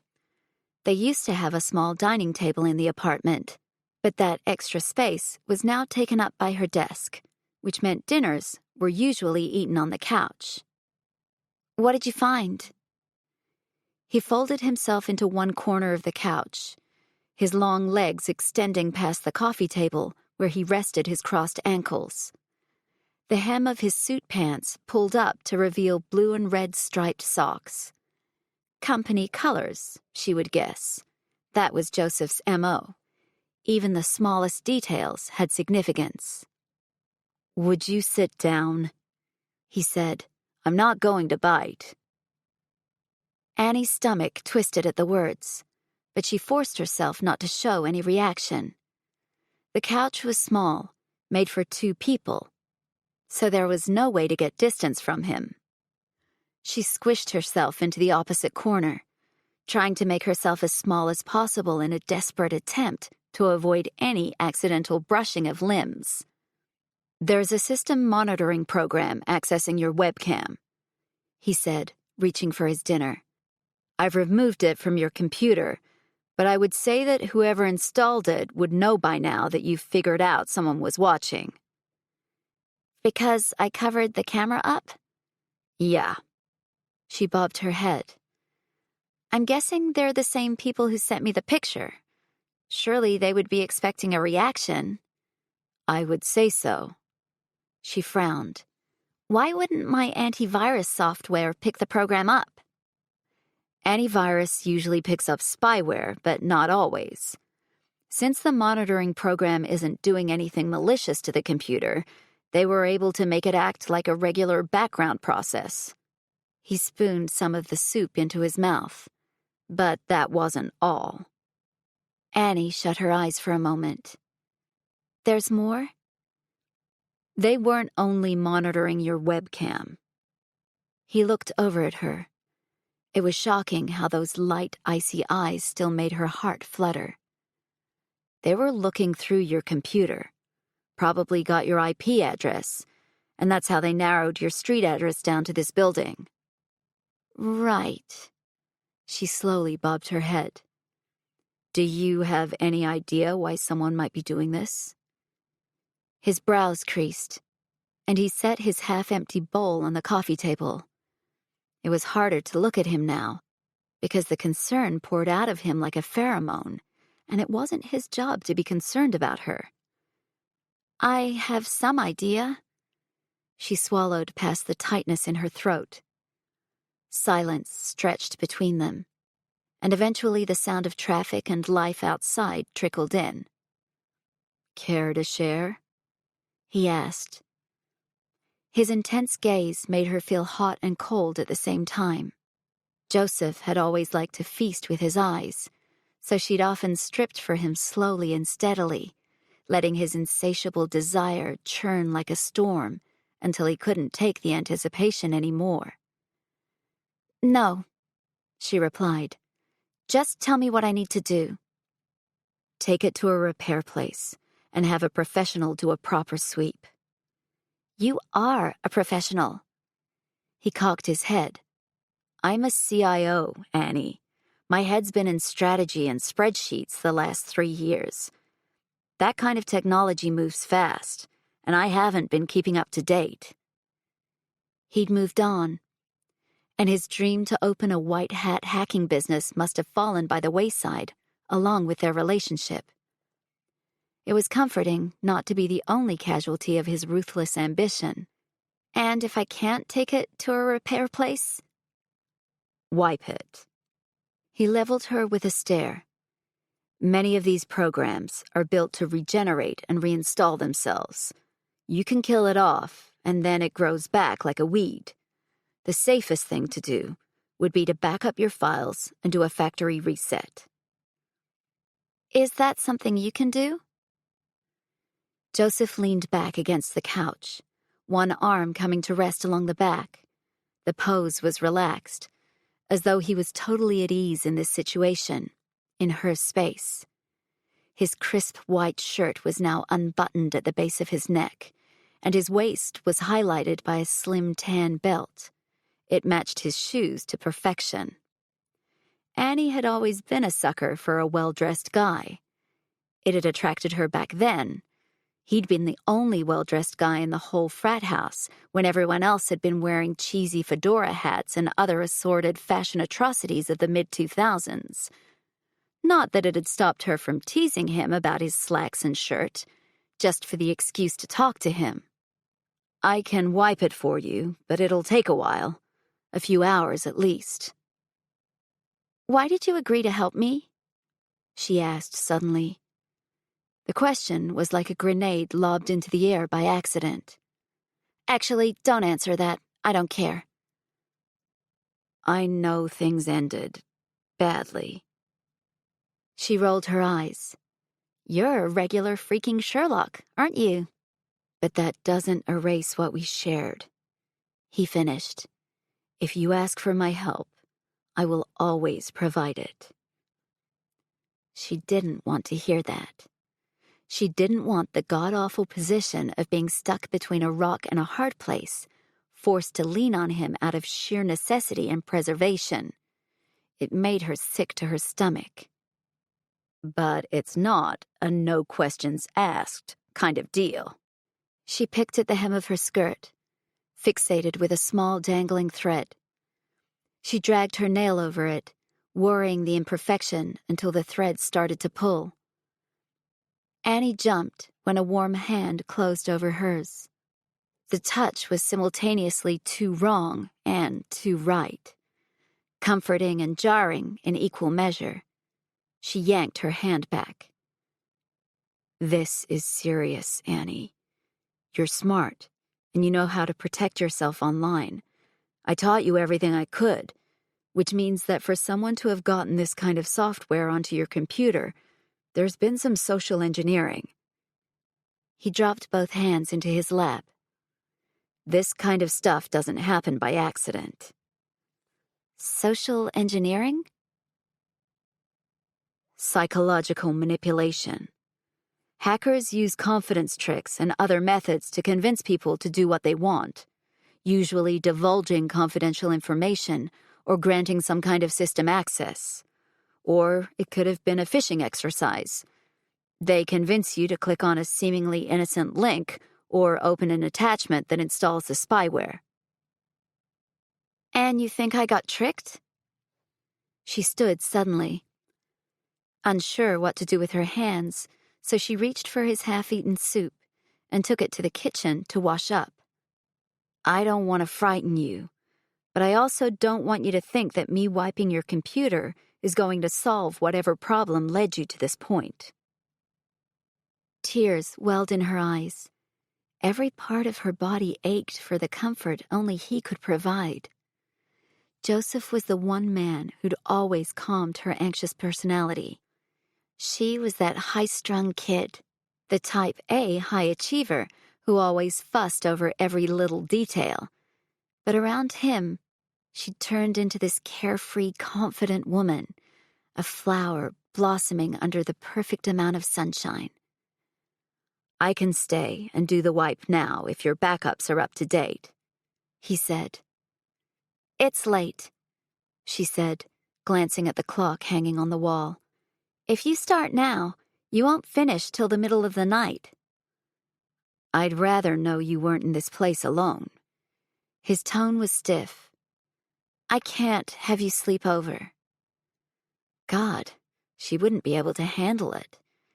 Knowing he was in the other room, while she was feeling at her most exposed. Every part of her was soft now, raw and vulnerable, and all those other words that made her skin crawl. I don't think I could sleep a wink anyway, he replied. I'll be gone before you get up. Annie considered her options. Truth be told, she was frightened of being alone at the moment, and she'd already planned to spend the weekend at her parents' place, just to get out of the apartment. If Joseph was here tonight, then she could put off dealing with the situation for a few more days. That might give her enough time to figure out how to deal with this threat, how to protect herself and bad bachelors. Okay, she said with a sharp nod. Thank you. Chapter 6. Bad bachelors help me realize something. Nobody is perfect. In fact, most of us are fundamentally flawed. Just a girl. Annie lay awake in her bed, staring up at the ceiling, and unable to sleep for the second night in a row. The apartment was silent. Whatever Joseph was doing in the other room, he managed to operate with the stealth of a ninja. Had he found bad bachelors yet? Would he judge her? Assume that she was so broken by him that she'd started it in some misplaced general revenge against men? Didn't you? He'd been the spark, certainly. Or rather, the photo of him with his brand new fiancée. Then, Darcy had been cheated on. Remy had arrived from Australia by that point too, fleeing the carnage of a relationship that had ended her career, at least temporarily. All three of them were strong, independent women who were good at their jobs, generous with their spirits. Women that any man would be lucky to date. Yet, they were all ruined in their own ways by relationship failures. Darcy had turned in on herself, her introvert tendencies guiding her away from dating. Remy had turned to casual dating and no-strings sex, happy to have the physical connection, but not the emotional. And Annie had taken action in secret, building bad bachelors in the hope that other women might be able to avoid the pain she and her friends were currently experiencing. She wanted to help women, give them a tool with which to protect themselves. It was never supposed to go viral. Annie turned onto her side, unable to get comfortable. Knowing Joseph was in the next room, separated by only a wall, had her on edge. And not because she didn't want him to be there, because she was trying her hardest not to get out of bed and go to him. She turned again, burying her face in her pillow, but it didn't help. Sure, she felt safe knowing he was there, physically, anyway, but every other emotion battled for supremacy inside her. Want, need, and desire drew swords against fear, anger, and doubt. Huffing, she swung her legs over the edge of the bed. The floorboards were cool beneath her bare feet, soothing even. She wandered to the huge window and opened the blinds so she could look out at the city. Resting her cheek against the glass, she tried to concentrate on the feeling of coolness instead of the vicious churn of thoughts in her head. Why did he have to ruin what they had? He wasn't the only one who ruined things. She'd been trying to be everything to everyone, a loving partner and supporter of his career ambitions, as well as a doting and devoted daughter to her parents. But those two things had been at odds. They'd drawn her in opposite directions, pulling so hard that she'd been ready to break apart. Annie padded over to her door and pressed her ear to it. Silence. Maybe he'd left already? But she hadn't heard the front door latch, and it was right next to her room.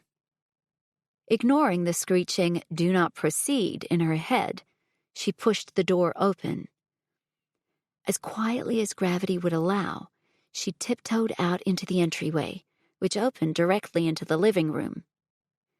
In the far corner of the room, Joseph sat at her computer desk.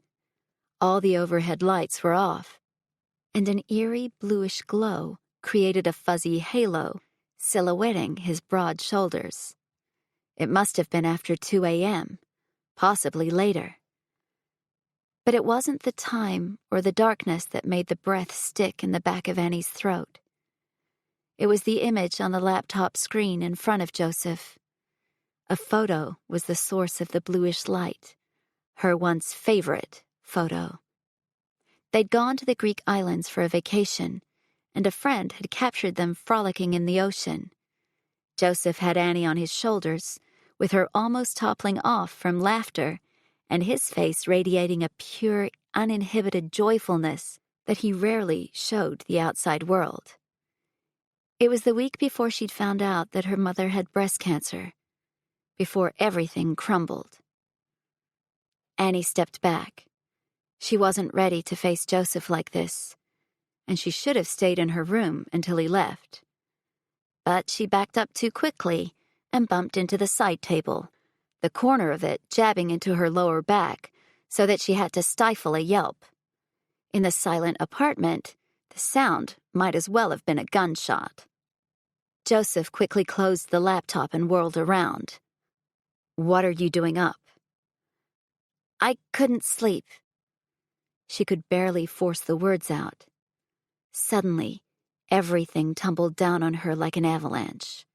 Joseph's return, the creepy photo, the spyware on her computer, the weight of so many angry emails and threats, the dissolution of her friendship with Remy.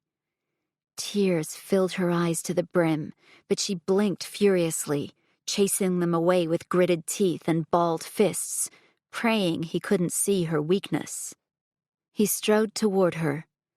They were enveloped by shadows, with only the twinkle of city lights keeping the room from being pitch black. Annie curled her hands around the edge of the table behind her, needing something to keep her upright.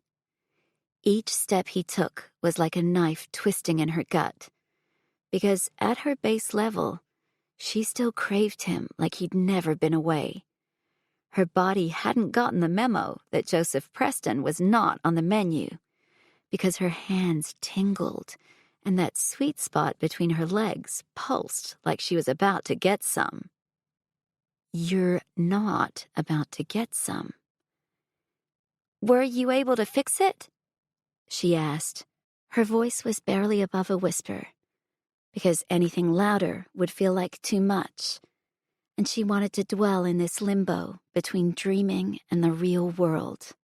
It's as good as new. All your files are back on there, and there's a backup on the USB hard drive. He was close, but not too close. Not as close as her body wanted. You shouldn't be staying here alone. I'm crashing at Mom and Dad's over the weekend. His pale eyes were ethereal in the shadows. Do they know what's going on? She shook her head. They would freak. Rightly so, he said. I want you to call me if you see anything at all suspicious. If you hear a bump in the night, if you get something weird in your mailbox, just call me. No questions asked? I'm always going to ask questions. She let out a sharp laugh. Of course he would. Joseph never held back on poking and prodding, even if she asked him to back off. That was always the bone of contention between them, because it was the one area where he was happy to dish it out, but reluctant to take it in return. You haven't changed, she whispered. Haven't I? He took a step closer. I certainly feel changed, but I'm not about to stay quiet when I think your safety is at stake. I'm not your concern. This issue isn't your concern. That was a steaming pile of bullshit, and she knew it. She'd brought him here. She'd involved him. Will you promise to call me if something seems off? His tone was hard now, jagged. I don't care if I'm the last resort after you called everyone else you know. I'm telling you, if you need me, I will be here. This time, she couldn't stop the bitter little words from popping out, her nerves frayed and brittle. I shouldn't have. Yeah, you should have. They stood in the dark, the air so thick between them that Annie wondered if he might need to swim the last few steps toward her. Beneath the oversized flannel shirt she'd worn to bed, her body was wound tighter than a spring. I don't want to get into this now. She bunched the ends of her nightshirt in her hands, trying so hard to remember why she hated him. He left you when you needed him most. He has no regard for your family or your feelings. He was going to marry someone else with the ring meant for you. But those thoughts had cycled in her head so many times that they'd lost color and meaning. Instead of growing like a bonfire, they'd become dull and soft. Annie. He came closer, the sound of her name like a plea and a prayer. I don't... Fuck. Yeah, fuck was the right word, all right. What the hell were they doing?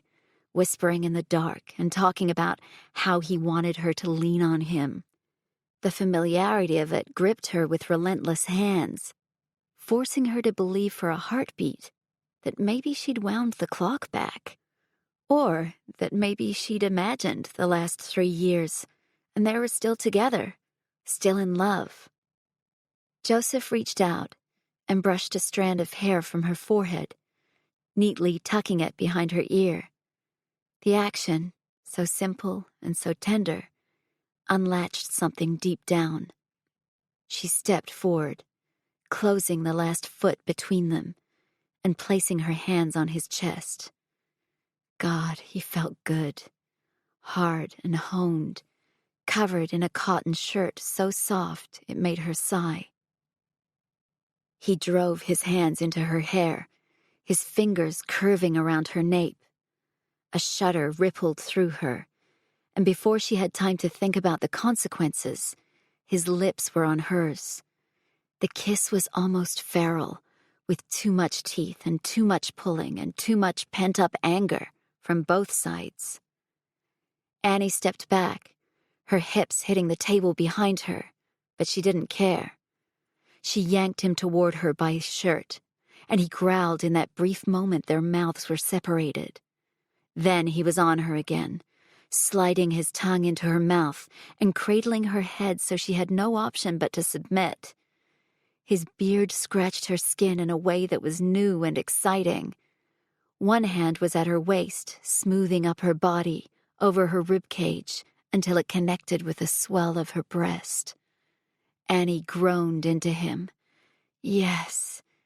And then Joseph's other hand delved behind her, nudging aside the decorative bowl and carefully arranged stack of antique books. Something fell over the edge with a loud thump. He hoisted her up, placing her butt on the surface and nudging her knees apart so he could stand between her legs. More. This was how she remembered him, furiously passionate, unstoppable in his seduction. Not smooth and definitely not charming. He was almost rough, primal and visceral, and operating on pure instinct. He tore at her shirt, clumsily popping the buttons open until he palmed her bare breast. Everywhere she ached. Her nipples beaded intensely, the feeling bordering on pain, and sweet relief came when he rolled one between his thumb and forefinger, bringing her straight to the edge of mind-numbing pleasure with a speed that was both terrifying and soul-soothingly satisfying. He knew her body, knew her pleasure points, knew exactly how to ride the line of hardness and softness that drove her wild. She fisted her hands in his hair, pulling his head down so that his lips scorched a trail down the side of her neck until he hit her collarbone. Joseph would burn her alive if she let him, and right in that moment, she wanted nothing more than to be turned to ash. The scent of faded aftershave on his skin, the lingering taste of the spearmint gum he favored dancing on her tongue, brought memories rushing back. All the times they'd made love, from that very first time, awkward and tender under the stars, to the last time, while she'd blanked out her adult worries, swirled into one memory blob. "No," she whispered. His lips closed around her nipple and he sucked, causing her to arch into him with a sound that was barely human. It felt better than anything on earth. "No, stop." Joseph jerked his head up, eyes wide like he'd snapped out of a trance.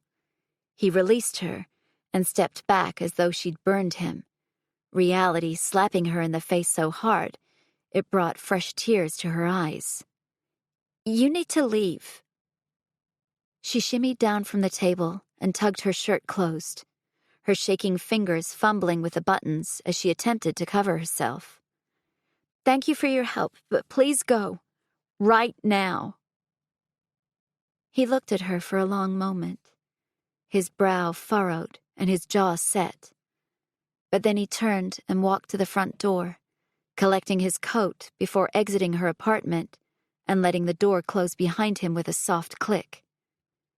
Annie slid down to the floor, her heart thundering in her chest. What the hell had she done? Sunday afternoon at Per Se was a who's who of Manhattan society.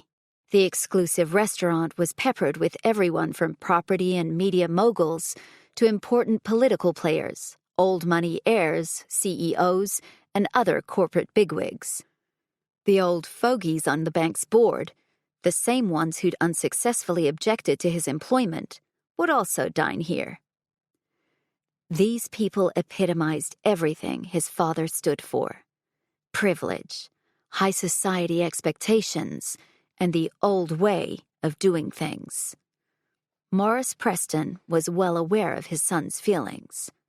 No doubt that was why he'd chosen the restaurant. Anything to pull Joseph into line.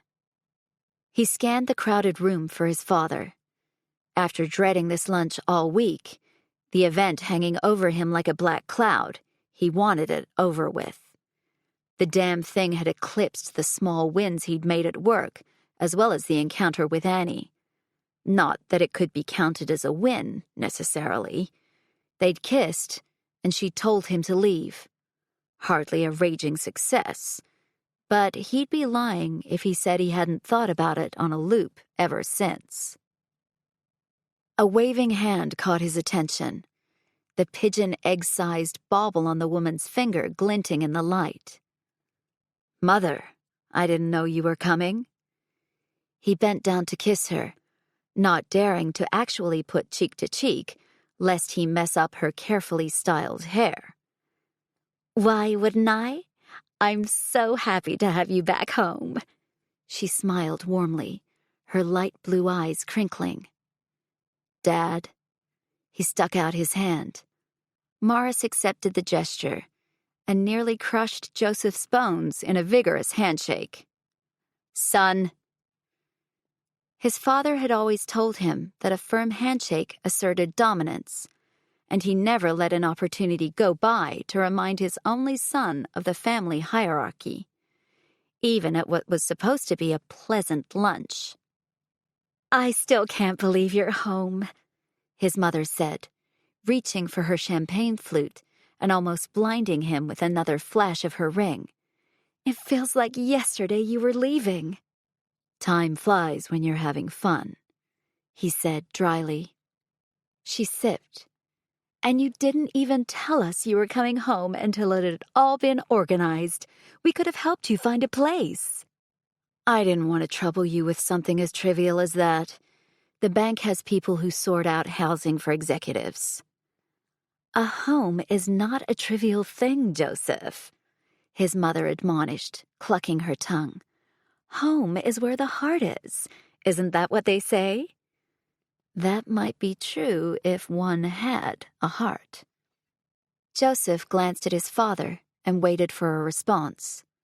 But Morris simply lifted his whiskey to his mouth and drank, long and slow. Clearly, matters of the heart were not in his conversational repertoire. Shocker. "How's the job going?" Morris leaned back in his chair and watched Joseph with a cool gaze. "McMartin tells me you've had an interesting start." One of his father's minions had obviously been gathering intel for him. Fucking brilliant. "Well, the CEO's new organizational structure has been implemented and people seem to be settling in. Only time will tell if the changes actually fix the problems they've been having, but so far so good." He signaled to a waiter and ordered himself a beer. He had a feeling he was going to need it. "We can press on with the digital strategy now that the people changes are complete." "People changes," Morris scoffed, waving his hand. "They spend far too much time and energy on that stuff. Why they don't outsource the whole delivery segment is beyond me." Joseph bit his tongue. His father had earned the title of the executioner for the many jobs he'd cut in his long career. "Please tell me I won't have to listen to you two talk shop for the next hour," his mother said, sighing and shaking her head. "I get enough of that at home." To anyone listening in, it might have been missed that his mother was a powerful businesswoman in her own right. A CEO of one of the world's largest cosmetic companies, she was a highly respected industry player. But her approach to family time was that work had no place intruding on it. At least, she'd gotten that way in the last decade or so. It had been a different story through his childhood years. "Still taking conference calls at the dinner table?" Joseph asked with a raised brow. That kind of question was like pouring gasoline on an open flame. But after finding out that his dad was keeping tabs on him, Joseph felt he deserved a return shot. "No." His mother gave her son a self-satisfied smile. "I've instructed Marcy not to feed him if he's on the phone." "How is Marcy?" "She's a cook. Why do you care how she is?" Morris shook his head. I pay her. Well, I might add. An awkward silence descended on the table, and Joseph pretended to look over the lunch menu. The older he got, the harder it was to bite his tongue, but he always tried to find a way if his mother was around. Conflict between the two men in her life was the thing she hated most, and he'd seen her reduced to tears enough times in his life already. For some reason, she genuinely loved her husband, despite the fact that Morris Preston seemed physically incapable of giving a shit about anyone but himself. His mother cut the silence with a tinkling laugh, as if enthralled by her husband's humor. It wouldn't do to be seen in public looking like they weren't the most perfect family ever. I heard that Emily Halstead is back from her stint in Seattle, she said, changing the topic. Why don't you give her a call? I always thought you two would be lovely together. I'm not interested in dating. Joseph nodded at the waiter, who'd arrived with his beer and grabbed the cold glass gratefully.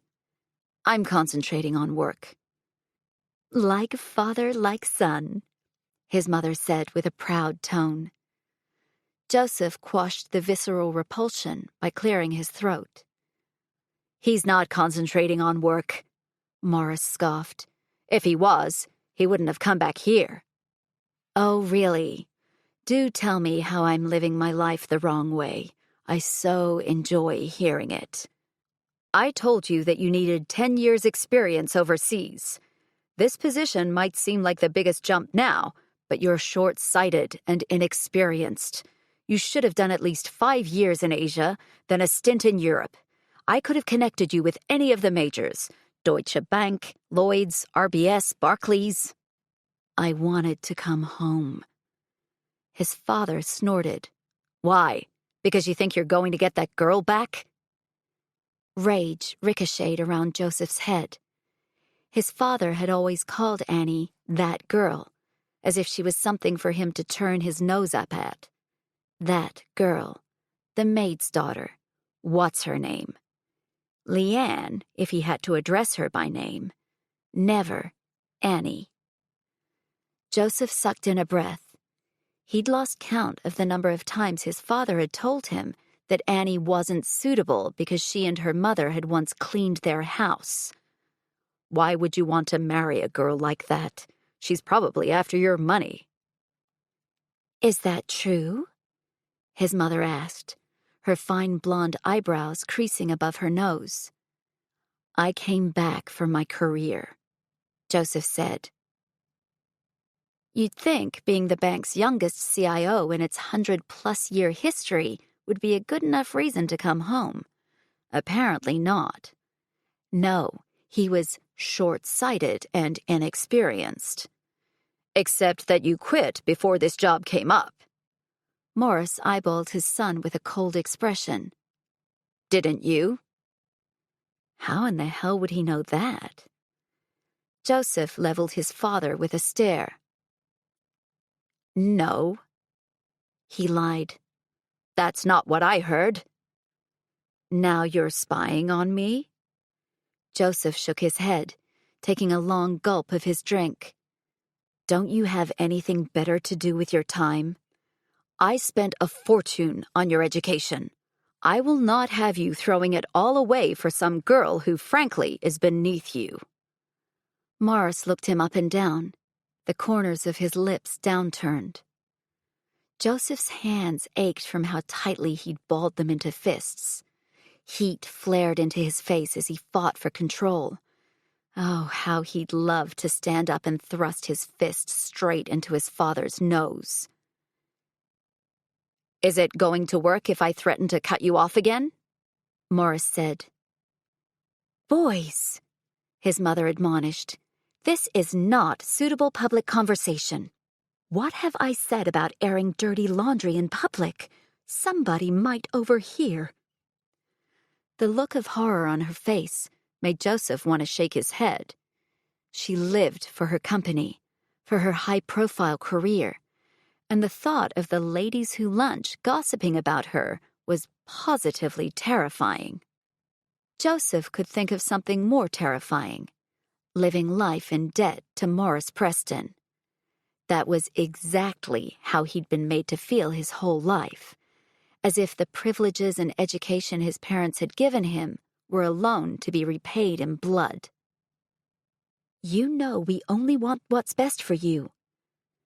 His mother placed her hand over his, her fingertips cold from where she'd been handling her chilled champagne glass. Joseph shrank away. "Then don't interfere with my life." "You didn't seem to mind me interfering when I got you that job in Singapore." Morris shrugged. "Only because you told me I'd no longer be your son if I turned it down." He drained the rest of his beer. "I was too stupid to see that the threat of no money and no family was nothing compared to losing someone who actually cared about me." His mother gasped. "How can you say that? Of course we care about you."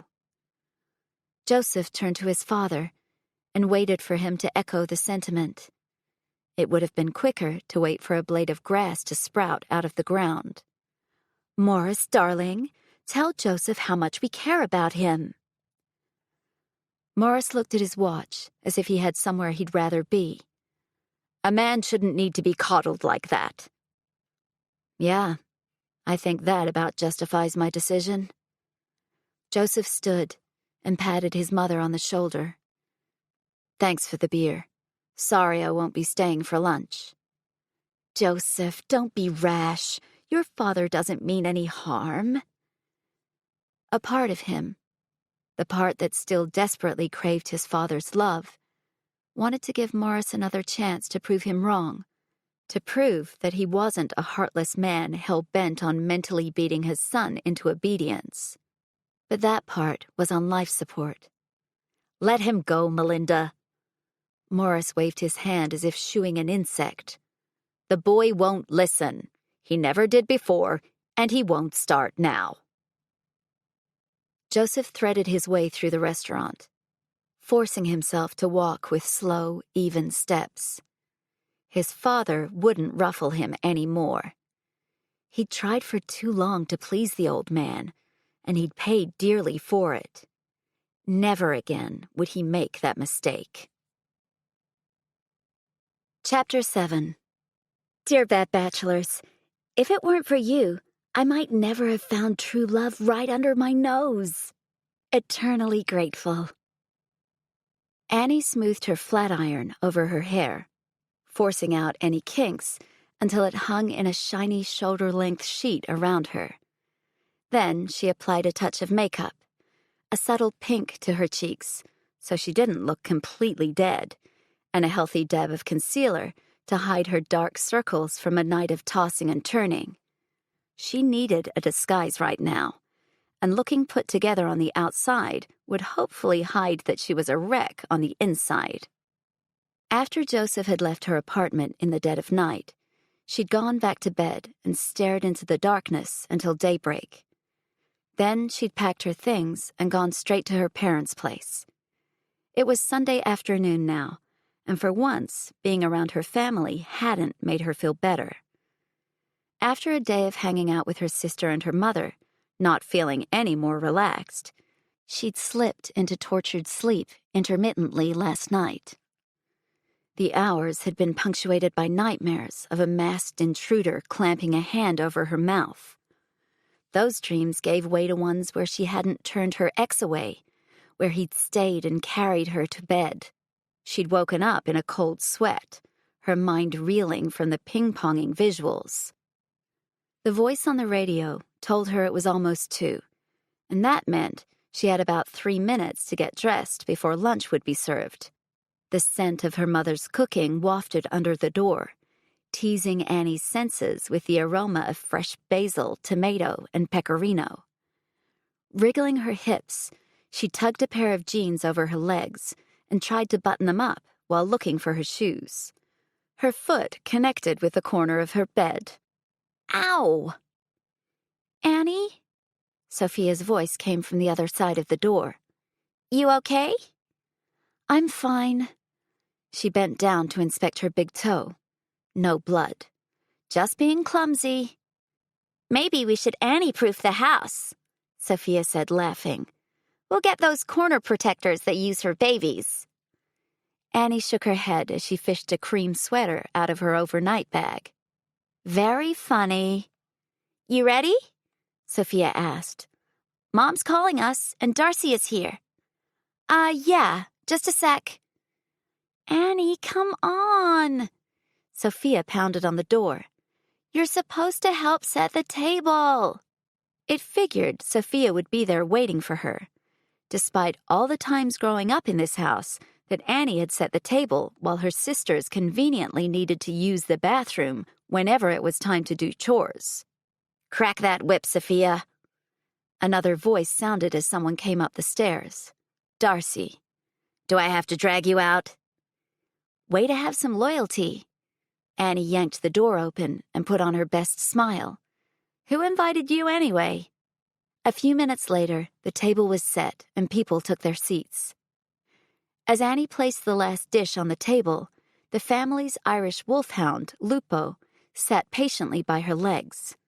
The top of his head came to mid-thigh, his large paws stepping all over her ballet flats. To anyone else, he might have looked like a fearsome guard dog, but to Russo-Maxwell family members, he was merely a canine version of their grandfather, a grumpy but lovable old soul with a hearty appetite for cold meat and leftovers. Annie was half Italian on her mother's side, and she fit right in with the noisy Calabrese on Sal's side of the family, enjoying the way the house always felt so warm and so full of love when they were all together. Hey, Lupo. Darcy scratched the dog's head as she walked past. The group sat at a long table in the dining room. Nonno Pietro, Sal's father, was perched at the head of the table, as usual. His T-shirt had already been spattered with pasta sauce, and he chatted in Italian with Zia Carla. Food spread out across the table in a rainbow of variety. Ragu pasta, assorted meats, radicchio smothered in olive oil and vinegar. At some point, they'd given up on the traditional courses of an Italian lunch, and now all the food ended up on the table together, save for the dolci, which were either in the fridge or on the kitchen counter. Annie dropped into a chair between Darcy and Carla's daughter, Viv. Tell me someone brought some green stuff, Viv said with a shake of her head. If I keep eating here every weekend, I'm going to end up with clogged arteries and an ass the size of Brooklyn. Of course. Annie passed the glass bowl containing the salad. I love it. Darcy speared an olive and a piece of soppressata with a toothpick. Food from the old country. And if by old country you mean Trader Joe's, then sure. Viv piled a generous amount of salad onto her plate. Potato, Darcy said cheerfully. Ever since they'd become friends in their school days, Darcy had been coming to the family lunches. If too many months passed without Darcy showing her face, Annie's mother, Connie, would fuss and worry. Darcy was as much a part of the family as Annie herself. Annie took the salad bowl from Viv and added a generous mound next to her helping of Zia Carla's famous roasted swordfish. Speaking of which, how's your training going for the run? You're running now, Darcy? Viv raised a brow. That's great. Darcy chuckled. I don't know if I'd call it running, to be honest. Plodding, maybe. Shuffling, at best. Reed roped her into a charity run, Annie explained. 4 miles. Viv nodded. That's a good place to start. Maybe for you two, Darcy said. But for someone whose only current form of exercise is holding a copy of The Lord of the Rings upright, 4 miles is torture. Load up on the salad, then. Viv pushed it toward Darcy. Kale is good for helping with joint inflammation. Thanks, Doc. Knives and forks clattered, and conversation slowed as everyone dug in. but that stuff tastes like ass. How do you know what ass tastes like? Annie quipped, and Sophia shrieked. Ew! Darcy shrugged. It's an educated guess. I'm 99.9% sure kale is gross. Viv frowned. Being the family doctor, she was always quick to dole out advice. Greens are important. They're good for your immune system, for your skin and hair. And cheese is important for my happiness. Darcy grinned and sprinkled her pasta generously with grated parmesan. Life's short, Sophia chimed in. Annie loathed that saying. It implied an impending deadline that she did not want to think about. Ever since her mother's battle with the big C, mortality was on her list of things to ignore at all costs. Life doesn't have to be short, she snapped. I wish everybody would stop saying that. Across the table, Connie frowned. Her mother and father thought she'd become obsessed with health and wellness since the diagnosis. And maybe she had. But what she put into her body was something she could control. Along with her daily runs, it was a coping mechanism.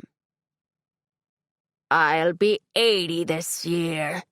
Nonno Pietro's booming voice made Annie turn toward the head of the table. And I eat plenty of cheese. God will take you when he sees fit. We have no control over it. She swallowed down the sick feeling. The outburst was so not like her.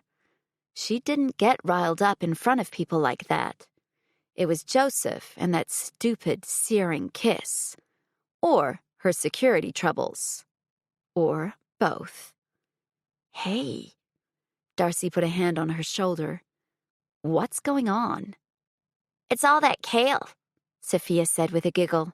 It's turning a brain into a salad. Connie stifled a smirk and went back to swirling her pasta.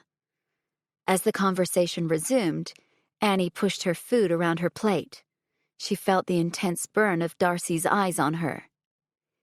He came over, she said under her breath so no one else would hear. What? Are you serious? Darcy hissed. Annie silenced her with a look. Discussing her excommunicated ex-almost-fiancé at the dinner table wouldn't go down well. Her mother would be livid, and Sal would be devastated. Annie didn't know which was worse. Her father had taken Joseph under his wing, like the son he'd never had, and her mother had always had a soft spot for the polite little boy who was the son of her clients. She'd been thrilled when they'd started dating. Joseph had become part of their tight-knit group, almost like he was real family. Needless to say, they did not take Joseph's departure well. I was having trouble with my computer. He helped. It's no big deal. That was as plainly as she could put it without lying. Annie wasn't ready to tell Darcy or anyone else about her creepy internet stalker until that situation was further under control. She wasn't about to confess to the kiss, either. You called him? Darcy shook her head. I don't believe it. Annie caught her younger sister peering on curiously, so she motioned for Darcy to keep quiet. We'll talk later. They managed to get through the rest of the meal without Darcy prodding her for more information. But when she volunteered them for cleanup duty after lunch, Annie knew she'd have to spill the beans. You're not thinking of seeing him again, are you? Darcy shoved the sleeve of her sweater up, exposing her elaborate tattoos. Please tell me you're not in self-destruct mode. I'm not, Annie said, unsure which of the two things she was actually addressing. She should be repulsed by the thought of having him back in her life, spitting in anger that he'd waltzed back into Manhattan and was hanging around their place without warning her. But the fact was, Friday night had shifted something between them. He'd come to her rescue when she'd needed him. This time, let's not forget that his presence and attention are conditional. Darcy pulled on a pair of pink rubber gloves and wrenched Annie's mother's old squeaky taps. "Look me in the eye and tell me you're not thinking about seeing him again." The answer should have been an immediate absolutely not, but the words didn't spring to Annie's lips. "Maybe it'll give me some closure." "It's been 3 years. What other information could change the way you feel?" Darcy had a point. "I don't know." "The answer is none. Nothing will change what happened." She squirted detergent into the basin, and Annie watched the luminescent bubbles multiply under the hot water. "Think about the reasons why he might want to talk to you. 1, he wants to apologize, in which case, fuck him. 2, he wants you back, in which case, fuck him." Annie smirked. "I'm seeing a theme here." "Stay the hell away. Trust me, your sanity will thank you." Of course, she knew Darcy was right. When Joseph had walked out, she'd fallen to pieces. Her friends had helped put her back together. They'd crashed at her place that first night, Darcy and Remy sleeping on the cramped pull-out sofa bed to make sure she got up the next morning and ate a proper breakfast. They'd stood by her while she called her boss and asked for a few days off to deal with it. They'd plied her with wine and pizza and cheesy movies. They'd gone to the hospital with her after her mother's mastectomy, held her hand, and promised her that everything would be okay. Things he should have done. God, she missed Remy. Her life wasn't the same without the bubbly Aussie who loved to crack jokes and put a smile on everyone's face. She was a good friend, and her absence was like a fracture in Annie's life. Swallowing down her guilt and regret, she focused on the task at hand. She had no idea how to make it up to Remy, and thinking about that right now was only going to make her feel worse. "What are you two gossiping about?" Her mother appeared in the doorway, a knowing smile on her lips. Only she wouldn't be smiling if she actually knew that their boy talk was about he who should not be named. Darcy shot Annie a look. "Your daughter is harassing me about my charity run." Connie snorted. "That sounds like her." "Ma, you're supposed to be on my side." Her mother walked over and wrapped her arms around her, her head barely coming up to Annie's chin. She smelled like lemon and sweet basil and perfume, like always. It struck Annie, even now, that her mother's shape was so permanently changed. She'd decided not to have reconstructive surgery after the double mastectomy, one to address the cancer and one as a preventative measure, having always hated her huge bust. But they'd never actually talked about it. And Annie hadn't wanted to pressure her mother when she knew it was still a painful topic. Her mother and Sal had always been determined to protect their kids from anything painful in life, including their health problems. At the time, they'd hid Connie's diagnosis until it was decided she needed to have surgery. Had Annie known about her mother's situation earlier, she might never have agreed to go to Singapore. Perhaps with that on the table from the get-go, things might have turned out differently between Annie and Joseph. But it hadn't, and knowing her parents were inclined to harbor such big secrets had made Annie jittery and untrusting. Wow, and the Hypocrite of the Year award goes to... "You know I love you, Topolina, but you are a giant pain in the ass sometimes." Connie's loud laugh ricocheted off the worn linoleum and weathered walls. "Charming," Annie replied, extracting herself from her mother's embrace and heading behind the breakfast bar to gather more dishes. "Let me know when we want to do dessert, and I'll get some coffee going." "Soon. The girls have gone for a walk, and the boys are in the garage." She attempted to muscle her way into the kitchen to help, but both women waved her away. Connie rested against the breakfast bar. Her once chocolate-brown hair was now peppered with gray. The lines had deepened around her eyes, which still had a mischievous twinkle, and she wore her signature bright pink lipstick. To Annie, she would always be the most beautiful woman on the face of the earth, and the bravest. "So?" Connie said. Annie's ears pricked up at her tone. It was the "I've heard something interesting" tone. "When were you going to tell me Joseph is back in town?" Darcy made a choking sound, and Annie froze, her back to her mother as she dried one of the white ceramic platters. "Huh?" "I ran into Zia Mariella at Costco, who said she'd had lunch with Anna Maria from down the street, and she had spoken with Petra, who's married to Tony, whose grandson works for one of the banks, and he read an article saying Joseph is now the chief something or other." Annie blinked as her brain took the necessary time to catch up with her mother's story. "Wait, which Petra?" Connie ignored her question and narrowed her eyes. "Did you know?"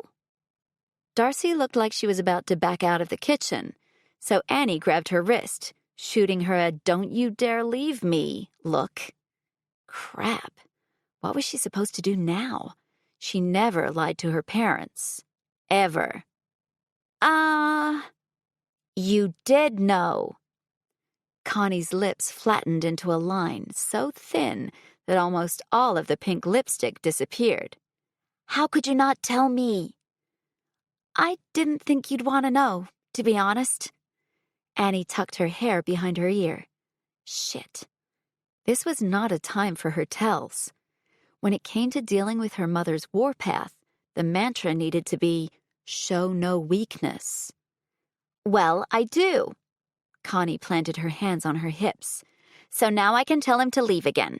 He's not welcome in this city." Her mother would definitely freak the hell out if she knew he'd been in Annie's apartment. "Thanks, Mayor Mama. I'll be sure to revoke his Connie visa." She rolled her eyes. "He hasn't contacted you, has he?" Her mother was practically vibrating with anger. That's how it was in her family. You wrong one person, you wrong everyone. How the hell was she going to get around this? All of a sudden, water sprayed up from the sink, catching Annie right in the face. She shrieked and recoiled, bringing her hands up to cover her face. "Sorry." Darcy quickly wrenched the taps, shutting the water off. "This thing has a mind of its own." "I'll get some towels." Connie disappeared into the hallway. Annie shook her hands, sending water droplets all over the countertop. Her hair stuck to her face, and when she rubbed her eyes, her hand came away coated in black mascara smudges. "You could have distracted her without shooting me in the face," Annie grumbled. "I'll assume you don't know how to correctly pronounce thank you." Darcy tore off a piece of paper towel. "That's called quick thinking." She sounded as smug as hell. Evil thing. "I'd call it taking advantage of the situation." "At least now you've got time to think up some excuse for why he contacted you, unless you're planning on lying." Annie dabbed at her face. Well, if her parents saw fit to protect her from things, then maybe it was time to start doing the same. "I'm going to say I knew he was back, but that we haven't seen each other," she said, already feeling guilty about lying. But her parents didn't need the added stress of worrying about their daughter's feelings. And since her contact with Joseph was limited and soon to be terminated, it wasn't that big a deal. Don't you dare say a word. Joseph had done a lot of difficult things in his life. He'd also done a lot of stupid things. Hanging out in the lobby of Annie's building, waiting for her to get back from her parents' place, could fall into either of those buckets. But he had little to lose and a lot to gain, a position that was totally foreign to him. Right now, the only thing he cared about was Annie's safety. Thankfully, the guy working at the concierge desk tonight had been around for years, and he'd recognized Joseph right away. It was the only reason he'd been allowed to chill out on one of the chairs dotting the reception area, instead of waiting out on the street in the blustery evening. Since he'd returned home sometime around 3:30 on Saturday morning, thoughts of Annie had plagued him. Sure, after their breakup, he'd tossed and turned many a night away, but nothing like this.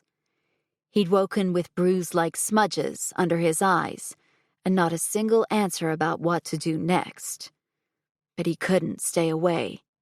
Not when his gut told him that the person watching her wasn't going to be content with sending creepy photos. The last 3 years weighed on Joseph like a slab of granite.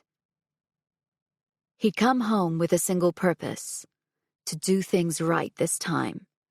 That meant leaving Singapore in the past, instead of doing what his father wanted, because this was home. It always would be. Annie walked through the front entrance of the building, talking to a man with dark hair and a thick army green jacket. She wore a pair of skinny jeans that hugged her thighs and hips to perfection, along with a pair of black ankle boots and a gray coat. She always looked elegant, even in the simplest of outfits. Especially in the simplest of outfits. He'd grown up with his parents' more is more approach to style, shining baubles, Hermes silk, and bespoke tailoring. But Annie had a subtle flair that allowed her to walk into H&M with $50 and walk out looking like she'd spent $1 million. She didn't notice Joseph. Her companion gesticulated with his hands as he made a joke, his face open and friendly. Annie's genuine smile was like a knife to Joseph's gut. It had been eons since a woman had smiled at him like that. Longer still, since he'd seen Annie's beautiful face light up with humor.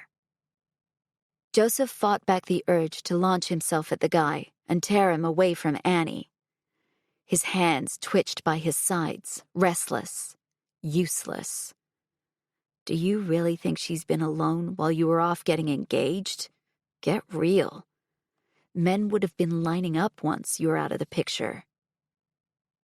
Annie smiled at her companion and waved as he headed off to the elevators.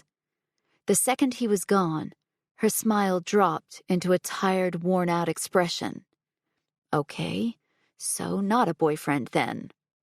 A sigh of relief rushed out of his mouth, and Joseph uncurled his fists. What a wreck. He couldn't even watch her talk to another man without his body switching to full-blown caveman mode. He turned into his father. If there was one thing he wanted to avoid in his life, it was turning out like dear old Dad. His lips twisted at the thought. Then, as if drawn by magnetic intuition, she suddenly turned her eyes on him. What the hell are you doing here? I called.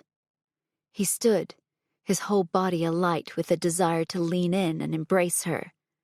Instead, he held himself stiff as a monument. I wanted to check that everything was okay with your computer and... He couldn't even bring himself to say it, but the thought of her returning alone to her apartment had given him this ice-cold, creeped-out feeling he couldn't shake. He didn't have to stay with her, but he wanted to at least walk her up so they could make sure no one had broken in over the weekend. Yeah, he sounded like a tinfoil hat-wearing paranoid asshole. So what? I didn't answer your call for a reason, she said. I'm fine. I appreciate the tech support on such short notice, but you don't need to do anything else. Yes, I do. How do you know I don't have someone waiting for me? I might have an amazing boyfriend whose only goal in life is to make me feel good. She folded her arms across her chest. Do you? He squared his shoulders as if preparing for a fight. She swallowed. Yes? You're lying. No malice tainted his words. The simple statement only served to demonstrate that he knew her far better than any other person on the face of the earth. Better than her sisters or her cousins. Better than her mother and her stepdad. Better, at times, than she knew herself. He'd held that important place once, and something told him he hadn't slipped entirely. "So what if I am?" She shrugged. "It's none of your business." In any other argument, he'd be hunting for that spot, the chink in the armor. He was used to exploiting those vulnerabilities to get what he wanted. That skill had served him incredibly well in his career. It was also the thing that had earned him the label of selfish in his personal relationships. And he wasn't about to repeat that mistake. "You're right. It's not my business." He nodded. "Let me walk you upstairs and make sure your apartment is secure. I won't set foot inside your place," he promised. "I'll wait at the door while you check inside. When you give me the all clear, I'll go." Her expression softened slightly. "Stubborn as ever, I see." "Please." It wasn't a word he used often. She looked at him for a long moment, rolling her bottom lip between her teeth as if weighing her options. "Okay, fine." They headed to the elevators, awkward silence clogging the air around them. Even the other people waiting there, a young couple with a child of about 5, gave them a wide berth. Was the tension that obvious? Likely. He felt it rolling off Annie in waves as they rode the carriage up to her floor. "So..." She hitched her overnight bag higher up on her shoulder as they exited the elevator. "Are you living in Manhattan?" "Yeah, on Sutton Place."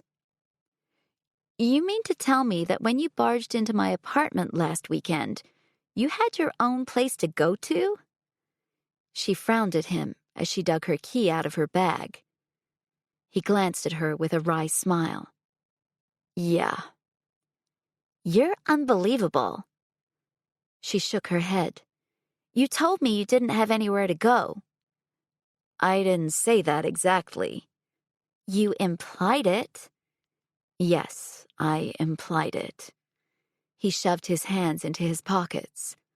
"I hadn't expected to run into you so soon, and I wanted to see how you were." "So instead of asking me, you decided it would be better to convince me to let you into my home." "You pushed me into the pond." "You fell into the pond." He snorted. "Yes, totally of my own accord. That little accident had nothing to do with you." She stared straight ahead as they walked. "Would you have answered me if I'd asked?" "Probably not," she admitted. "But that doesn't give you the right to lie by omission, so I'll take pity on you." "You took pity on me? It seemed like you enjoyed me sitting there in only a towel." "I preferred the idea of you walking home in it." A smirk passed over her lips, and she shoved her key into her lock. "I'll wait here," he said, leaning against the wall. "And what? I scream bloody murder if I find someone inside?" She turned to him, her dark eyes brimming with something intense, something primal. "If I don't hear from you in a minute, I'll barge in." "This is stupid," she huffed. "Don't wait outside like a dog. We'll check it together, and then you can go." That was her way of saying thank you, even though she clearly hated to need his assistance. Whatever. She could be as prickly as she liked. It didn't matter. The only way he'd have a hope in hell of sleeping tonight was if he knew she was alone in this apartment with a working lock between her and the outside world. Chapter 8. "You're done for now, you stupid bitch. Watch your back." The Everyman. Why couldn't she ever stand her ground with Joseph Preston? He'd managed to barge into her apartment the morning of the pond incident with the same driving persistence he'd used on her throughout their entire relationship. Are we going to ignore that your stomach was in knots the entire subway ride just thinking about walking into this place by yourself? Yes, she was absolutely going to ignore that. Avoid. the little voice in her head urged. Avoid, avoid, avoid. But avoiding the issue of her creepy hacker wouldn't work now. Joseph was right. Simply doing a reset on her computer wasn't going to cut it. She didn't even know how the hacker had gotten access in the first place. "How long were you waiting?" she asked, as they walked slowly through her apartment. She flipped every single light switch on as she went. Not long. Half an hour. Wow. He'd gotten cranky if she was more than 5 minutes late when they used to be together. Maybe he had changed. They walked into her bedroom, and she reached for the light, but miscalculated and accidentally clipped the edge of her chest of drawers. A string of curse words flew out of her mouth as she finally found the switch. Joseph had gotten her all riled up. Her palms were slick with sweat, and her heart thudded an erratic beat against her ribcage. Dark hair fell into her eyes, and she blew it out of the way in an agitated huff. "Everything okay?" he asked. His presence behind her was as comforting as it was unsettling. No matter how hard she tried to concentrate, it was like her body reacted by flipping every freaking on switch in her nervous system. "I'm fine. Everything's fine." His lip twitched, but he stopped short of smiling. "You always did swear like a sailor." "It's my one vice." They stood awkwardly in her room as she looked around. It wasn't the biggest space, just enough for a queen-size bed and one bedside table. A small chest of drawers was pushed against one wall. Memories flickered before her eyes, her fists curling into his chest, tugging him to the bed. The weight of him pressing her down, hot kisses on her neck. She cleared her throat. "Mom asked me why I didn't tell her you were back," she said. That was one conversation guaranteed to kill any latent sexual desire dead in the water. "Who spilled the beans?" "She ran into Zia Mariella at Costco, who said she'd had lunch with Anna Maria from down the street, and she had spoken with Petra, who's married to Tony, whose grandson works for one of the banks, and he read an article saying that you were now the chief something or other, as she put it." "Chief something or other. It's what I've always aspired to be," he quipped, his eyes scanning her face. "I bet she cursed my name until you lied and told her you hadn't talked to me." She hated how astute he was, how his eyes seemed to break her down piece by piece until they found what they were looking for, a weak spot. "Pretty much." "How's the family?" he asked. His expression was difficult to read. "How's Connie's health?" "She's doing well. Sophia is looking into colleges, and Allegra is loving living away from home." "And your dad?" This time, there was a catch in his voice. "Paving his way to a heart attack with cannoli and sfogliatelli." She let out a dry laugh. "You'd think after everything that's happened, his health would be number one." "You're his number one. You and Connie and the girls." Joseph sounded almost wistful. "Not much good he can do us if he's dead." The words came out sharper than she'd intended, her voice brimming with emotion. Damn it, couldn't she keep her cool for 5 minutes around Joseph?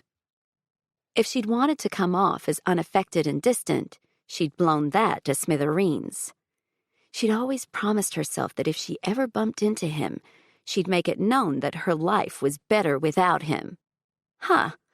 She could chalk that up to a big fat fail. "Don't be so hard on him.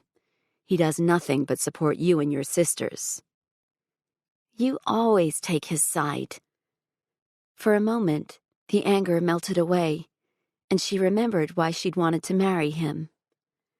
He'd slotted into her family seemingly overnight, immediately becoming best buds with Sal and learning enough Italian to put a smile on Nonno's face. He attended every family event by her side, learned all their traditions and cultural quirks. He'd worked so hard to be accepted, even though he didn't need to. They would have loved him no matter what. Well, you used to take his side, she corrected herself. Shit, Annie. Joseph paused, swallowing. I know I fucked things up between us. I know I've been an absolute bastard. She turned away, her throat constricting. I'm glad you finally caught up with the rest of us. His sandalwood and cologne scent invaded her nostrils, dredging up the past. She'd been trying to ignore it ever since they'd gotten into the elevator together. It was the expensive soap she'd bought him so he'd have something nice in the shower when he stayed over. Back then, she was still studying, working as a barista and stocking shelves at a supermarket to save so she wouldn't have an enormous student debt hanging over her head. That soap had cost more than a whole day's work. But it smelled like he still used the same one now. In her periphery, his jaw clenched. I wish I could do it over. Tears filled her eyes like hot, angry needles. There was no way she would let him see her cry. Not again. Not ever again. He sighed. I should have let you know I was coming home. No. She whirled around to face him, heat racing through her veins. You shouldn't have left in the first place. Then you wouldn't have had to tell me you were coming home because you'd already be home. His mouth hung open. Those perfectly shaped lips parted in surprise. Those lips had been her world once, his every kiss filling her with desire, hope, and purpose. She balled her fists, pressing her nails into the heels of her hands. You left me when I needed you more than I ever had. She could have died. The wave of emotion hit her out of nowhere, pain and anger filling her nose and throat and ears, drowning her, suffocating her. I'm sorry, The sound of her phone ringing cut him off, saved by the bell. Hello? Silence. Then breathing. Hello? A tremor raced the length of her spine. Was it possible for such a soft sound, barely perceptible to her ears, to feel threatening? Who's there? Leanne Maxwell. The voice was disguised with a robotic tone. She sucked in a breath and yanked the phone away from her ear, stabbing at the speaker button with her finger. Joseph's eyes snapped to hers. I'm coming to get you. The robotic voice continued. Leanne Maxwell, in apartment 1520. See you soon. Joseph grabbed the phone from her hands, but the call had disconnected. Fuck. Annie's hands shook as she sank, mute, onto her bed. He had her apartment number. You've probably been doxxed. Joseph's voice was hard-edged. Doxxed? Her mind spun. The term sounded familiar, but in her panicked state, she couldn't grasp what it meant. What? It's when someone publishes your personal information online. His expression told her all she needed to know. If someone had done that, then an unwanted phone call was about to be the least of her worries. But you fixed my computer. Her chest heaved as she sucked in air. You wiped everything, right? They must have already had what they needed. Then why the photo? Her pitch climbed higher, panic flooding her system like a toxin. Why do that? Maybe they were toying with you. He shoved a hand through his hair. We're getting out of here, now. You're coming back to my place. Oh, hell no. Not a chance. But what else could she do? Go back to her parents and have to fess up about what she'd done? About bad bachelors and the hacking and everything? To Darcy's place, where she lived with her fiancé who'd been a target of Annie's sight? To Remy's place, Remy wasn't speaking to her because of bad bachelors. Where else could she turn? Don't even try to argue with me. The raw edge to his tone was like a knife's blade running along her nerves. If you think I'm letting you stay here on your own, you're mistaken. Come on. She grabbed his arm, halting him. Muscles flexed through the fine wool of his sweater, but he didn't brush her hand away. Unnerved, she let go. I don't want to go to your apartment. The fear that tinted her words made her cringe. I'll stay at a hotel instead. What if someone's watching you now? What if they follow you? He shook his head. No, a hotel isn't secure enough. We're going to my place. Was he overreacting? What was the worst someone would do? You're really asking that? After the vicious, violent emails you've received? But what people said online wasn't the same as how they acted in person, right? They wouldn't actually go through with it. Would they? Watch your back. How many times had she read that in an email? Her app and website hadn't only pissed off the men of Manhattan or even the entire state. What she'd done had pissed off men everywhere. Women, too. As much as she truly believed she was helping some people, it was hard to deny she'd hurt others. But that was life, wasn't it? Existing in the gray area between good and bad, hoping that you were inching closer to the former. Pleasing the entire world just wasn't possible. Grab a bag, Joseph said. Throw in some clothes in your laptop. Then we're getting the hell out of here. It didn't take long to get to Joseph's place. In fact, the cab ride was so short that Annie knew she wouldn't be able to get out of her head how close he was. Maybe that was simply her brain fixating on something safer than her current situation. Although calling proximity to her ex safe was kind of laughable. A month ago, this would have been the worst thing in the world. Now, he was the only guy she could trust. As the elevator in his apartment building whisked them up to the penthouse floor, because, of course, he had a penthouse suite, the silence made her antsy. She leaned against the back of the elevator, an overnight bag hanging heavy on her shoulder, trying to remember what she'd thrown inside. Probably a mismatched outfit that she wouldn't even be able to leave the house in. Had she remembered clean socks? Clean underwear? Who the hell knew? They exited at the top floor. Plush carpet muffled their footsteps, and not a peep came from the only other apartment on this level. The hallway was like a tomb. For some reason, Annie didn't want to know what was behind Joseph's front door, because this would be the final nail in the coffin of knowing that he was home for good, of knowing that she couldn't shove him back into a dark corner of her mind, smothering her memories with a mental blanket, hoping to snuff them out like a candle. He had a home. Here. He was back.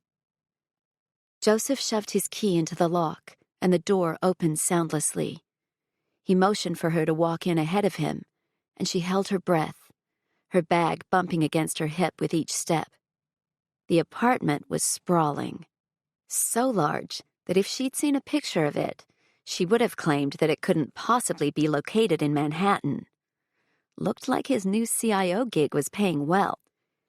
White couches faced a window framing the river below. There was a sleek chrome and glass coffee table with nothing on it. The kitchen occupied a generous corner of space and was also white and silver and glass. So sleek, harshly modern, and totally lacking in personality. The apartment was like a showroom for a high-end interior designer. This wasn't a home that was lived in or loved, nor was it a place that reflected the occupant. It was a mask. You get to christen the spare room, he said. Haven't had a use for it yet, other than stashing some boxes that I haven't unpacked. No guests? She asked. He shook his head. Annie wanted to clarify whether that meant no guests who'd stayed in the spare room, or no guests who'd visited at all. But even thinking that question caused a riot of unpleasant images to flash in her mind, of sweaty bodies and greedy hands and desperate lips that weren't hers. What right did she have to feel jealous? None. Absolutely none. Still, common sense wasn't enough to stop the swishing in her stomach, that ugly, vicious, painful churning that was all too familiar. Why don't you unpack, and I'll organize something for dinner.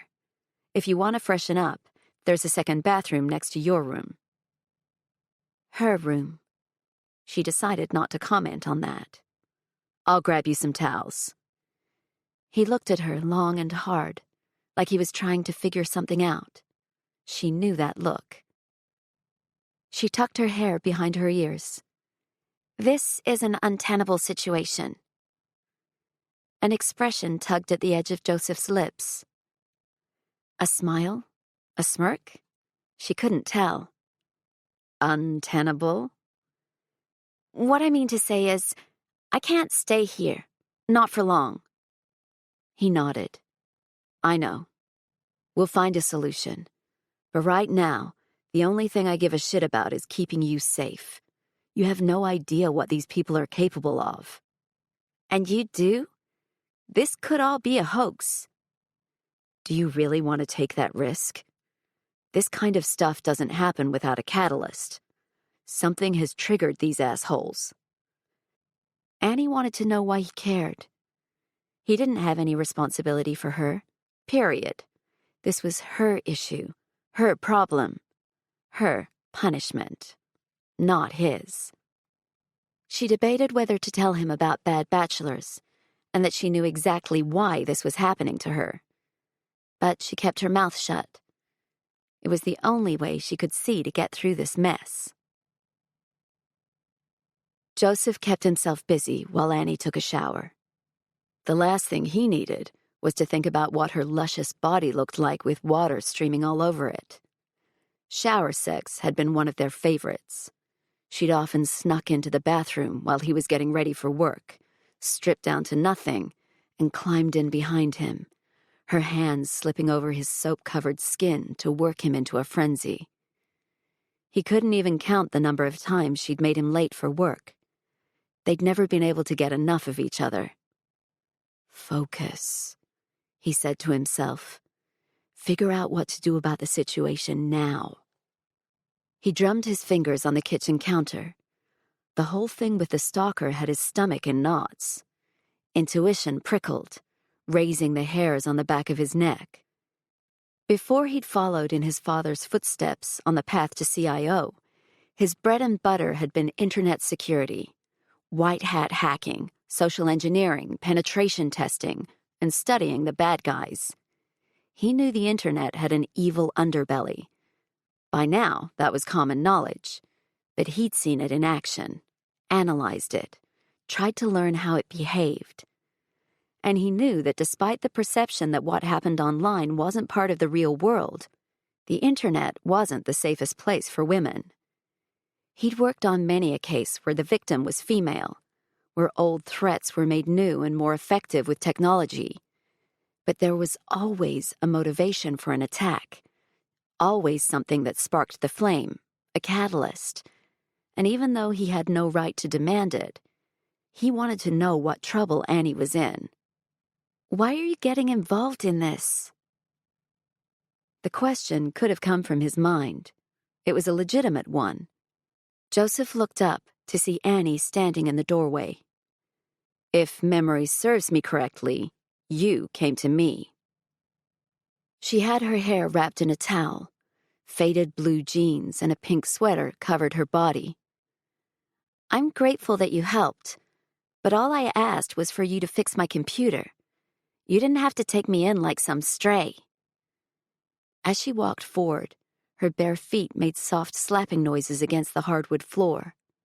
I'll be fine. Then why did you tell me you'd go to a hotel? He watched her stifle her reaction. The quick flash of vulnerability telling him everything he needed to know. Is it because you have nowhere else to go? Of course I have somewhere else to go, she said. The irritation in her voice was only further evidence. Annie never got mad when she knew she was in the right. But I'd rather not worry people. So you do think there's cause for worry? She licked her lips. The action was quick, and the flash of pink did little to stop Joseph from thinking about what they might have been doing if this was them 3 years ago. He wanted to catch her tongue between his lips, press her against the kitchen counter like everything was good and right and safe in the world, like they hadn't fucked their relationship into the ground.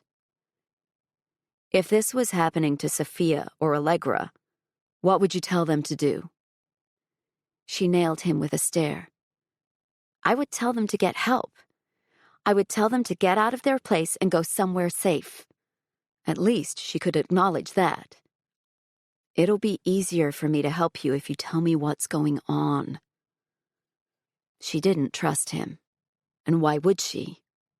Right now, though, the fact she was here with him and not with any of the other people in her life said a lot. How do you think you're going to help me? Are you planning to sit outside my door and guard me all night? Are you going to monitor my emails? Because what else am I supposed to do? He flipped his coffee machine on, desperate for something to occupy his hands, so he didn't have to stand there locked in this argument. It was like the chicken and the egg. She wouldn't tell him anything until she knew how he could help, and he couldn't help until she told him what had happened. For all he knew, if she went back to her apartment alone, there was a very real chance something bad could happen. Do you want to know why I left Singapore? The coffee machine whirred to life. He pulled the cupboard above his head and grabbed 2 mugs. The real reason. I thought you said you got what you needed, she replied. That's part of it. He stuck a mug under the spout and pushed the button for a double shot. I thought working in Singapore would change things. I thought it would make my career, and then my life would be exactly what I wanted it to be. Aren't you the banking industry's youngest CIO? Isn't that what you wanted? He turned and offered her the mug, and she hesitated a moment before accepting it. But then she wrapped her hands around the smooth white china and leaned against the breakfast bar. A tendril of damp, dark hair escaped the confines of the towel and hung softly against her cheek. I wanted the whole package. The prestigious job, the loving wife, a life that would make my parents respect me. Emotion simmered in the depths of her dark eyes, something like the love child of fury and regret, turning her sweet face hard-edged and brittle. You could have had that, with me, with my family, here. So he was still fully to blame in her mind?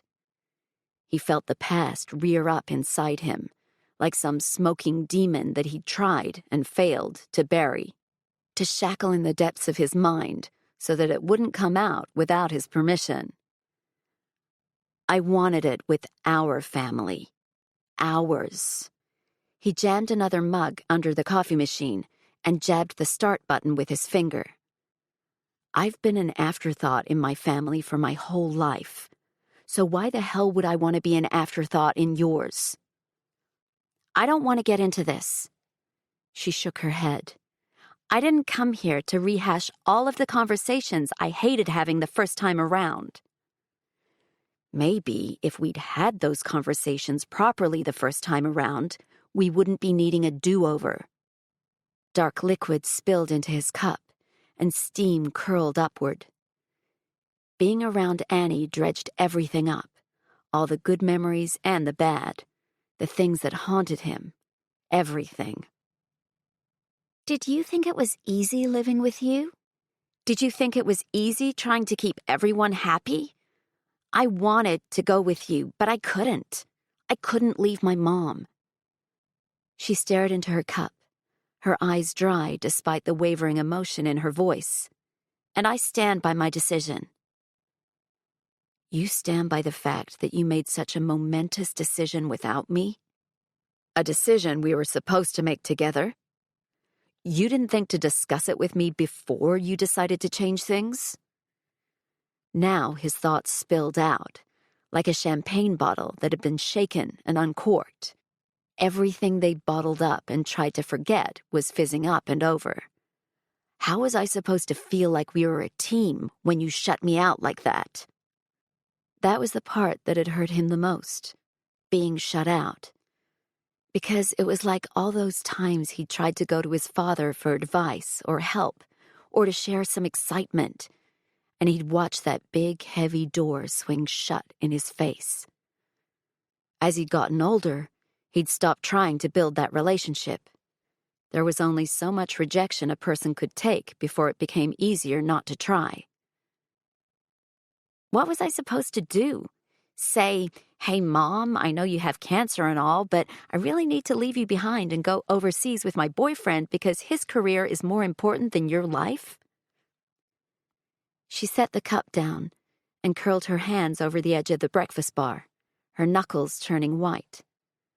"I don't know how that situation would have gone down in your family, because frankly, I'd have a better chance understanding aliens than I would understanding them. But in my family, we look after one another.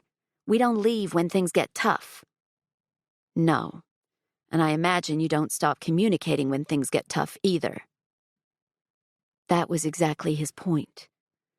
There had been a set of rules for her family, rules for how to love and nurture and support, binding contracts that they all held in the highest regard because they knew the love they had for one another was more important than anything else in the world. And ultimately, her love for her family had been more important than what she felt for him. All he'd wanted was for her to prioritize him the way he prioritized her. In his life, Annie was the be-all and end-all. She was his everything, the reason he woke in the morning and the reason he worked his ass off all day. And it had killed him to know that he would never be that important to her. "For the record," he said, clearing his throat, "it was never about the fact that you wanted to stay behind with her. It was about the fact that you didn't even give me a chance to be part of that decision. I would have done anything to make it work." "Then why did you leave?" Now her eyes shimmered. Tears brought out the tiny, almost imperceptible flecks of green that he knew were there only because he'd stared into her eyes for so many years. Since they were kids playing in his parents' house, since they were lovesick college students. "Do you have any idea what I went through?" When a tear dropped onto her cheek, she swiped at it angrily with the back of her hand. Annie had always hated crying in front of people. "You were it," she continued. "You were the only man I ever wanted. And then I had to watch you put my ring on someone else's finger." Her ring?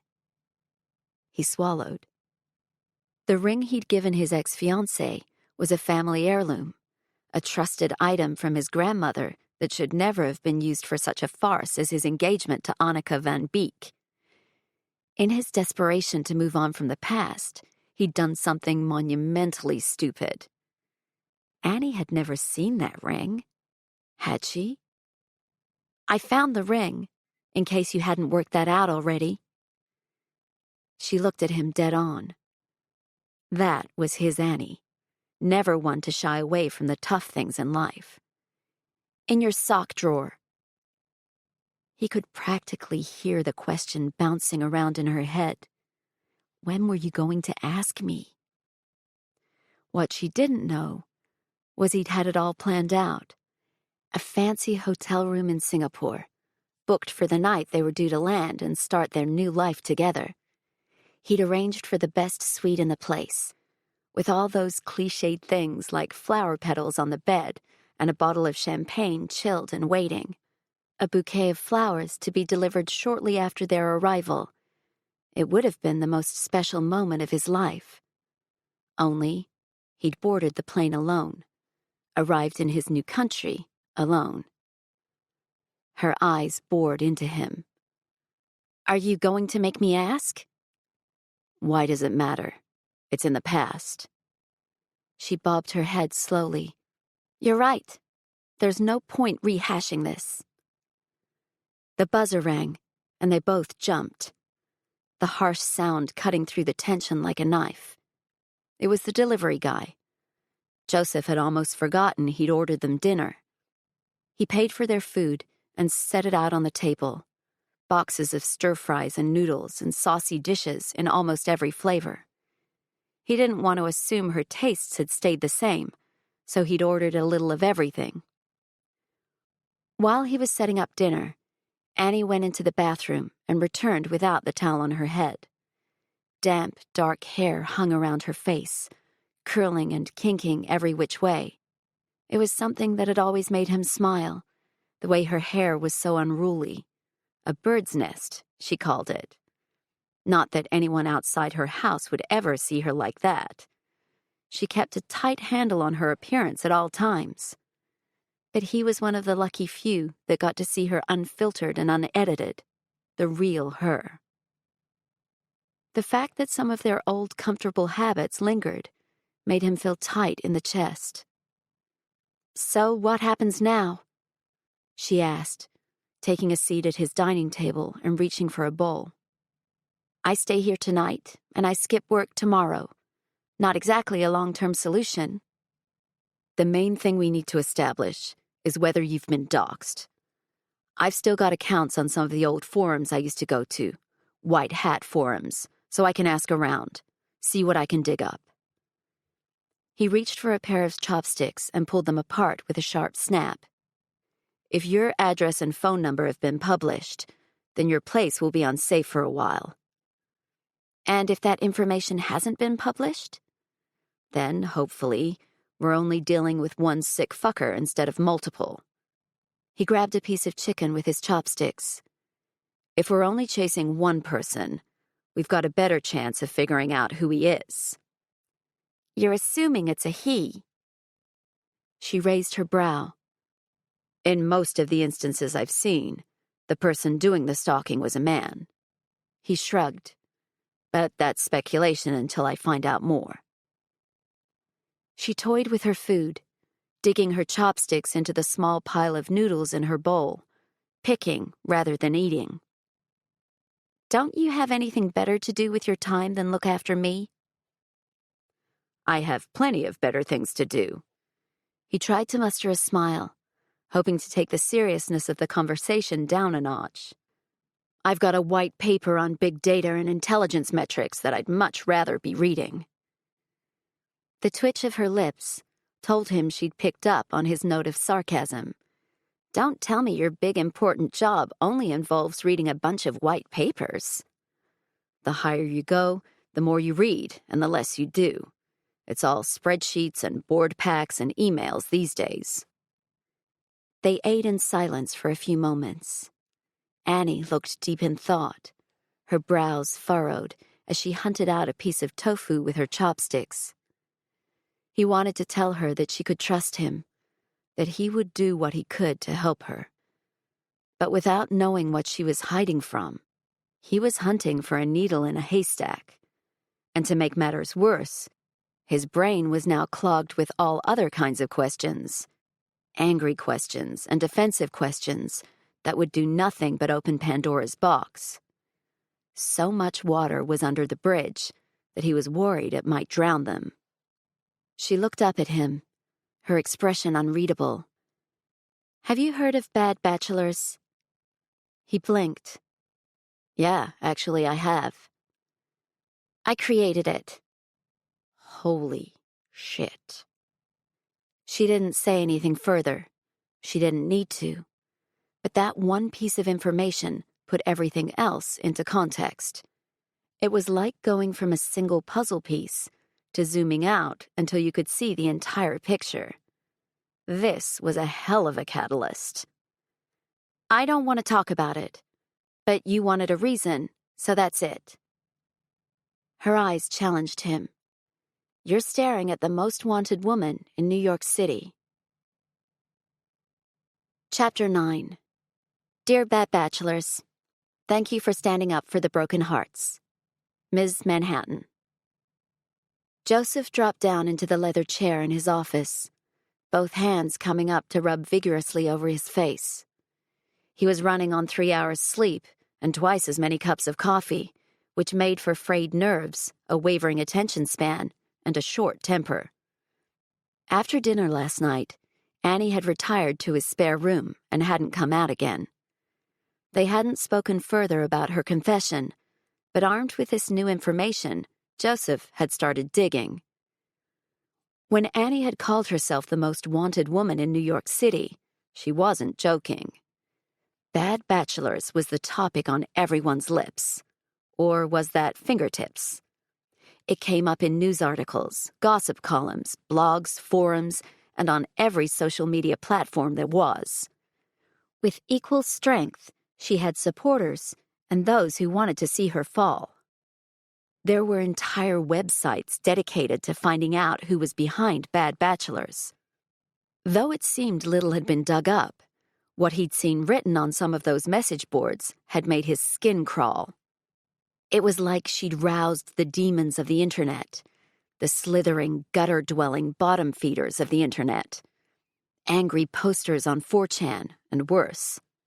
They wanted blood. However, knowing the root cause of her troubles gave him more opportunity to figure out who was after her.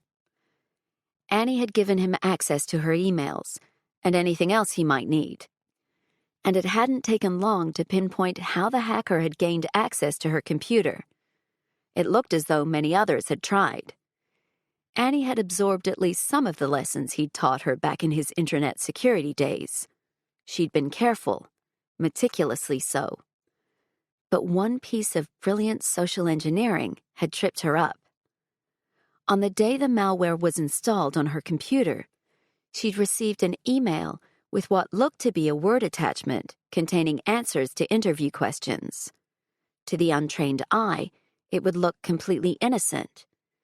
But the Word document was not what it appeared to be. The file had installed the spyware that allowed someone to take the picture with her webcam. The brilliance of it was that Annie had asked them if they would like to be interviewed, based on a short emotional email praising her site. They must have hoped she'd take the bait, and she had. Social engineering at its finest, because she wouldn't have thought twice about opening that attachment. Who knew what information they'd taken? But they'd been watching, that was for damn sure. Knock, knock. Joseph's assistant, Dave, poked his head into Joseph's office. Just wanted to check you haven't passed out on your desk. Joseph laughed and looked at the stack of empty cups in front of him. Given the amount of caffeine I've had today, I'm not likely to sleep for a week. That's a benefit in your job. Joseph had been in his new role for a little over a week, and in that time he'd decided he liked Dave. The guy was organized, efficient, and most importantly, was well connected to the other assistants in the company. If there was one thing Joseph's career had taught him, it was that information was king, especially the kind of information that wasn't available through any official channels. In banking, those who couldn't navigate the political waters would be quickly chewed up and spat out by the corporate sharks. It wasn't a game Joseph enjoyed playing, but it was necessary. And having someone like Dave on his side was key. Can I ask you something? Joseph waved Dave into the office. I'm assuming you've heard of Bad Bachelors, the date rating website and app. You put an article in my media pack about it. Dave raised a brow. That's right. I know a bit about it, but I'm a married man. Not exactly the target audience. Joseph had seen the picture on Dave's desk, the one that showed him and his wife grinning with the Eiffel Tower in the background. I'm more curious if you've heard people talking about it. Sure. Dave shrugged. I think everybody is talking about it, aren't they? I can't look at Twitter without seeing someone complaining about a review. What exactly have you heard? Dave looked at him strangely. His blue eyes narrowed. Then he looked over his shoulder before closing the office door behind him and leaning his lanky frame against it. Do we have a situation that we need to manage? No, nothing like that. I've been out of the country for the last 3 years. How could he frame his questions without revealing any key information? The last thing he wanted was for anyone to know that his ex-girlfriend was the woman behind Bad Bachelors. That would not do good things for his career. I read the article. I thought it was interesting. Dave folded his arms across the front of his sharp navy suit. It is interesting. One of the hottest websites and apps in the country, and there's speculation it's not making any money. What's the point if not to cash in? They'd need a hell of a motive, considering the earning potential. I heard there've been offers on it for over $5 million. What's your take on it? You want my theory? Dave tapped a long, slim finger against his clean-shaven chin. Woman scorned, I think. Someone who had one too many failed relationships. There was speculation it was an ex-girlfriend of that PR guy Bad Bachelors was ragging on a few months back. Reed something or other.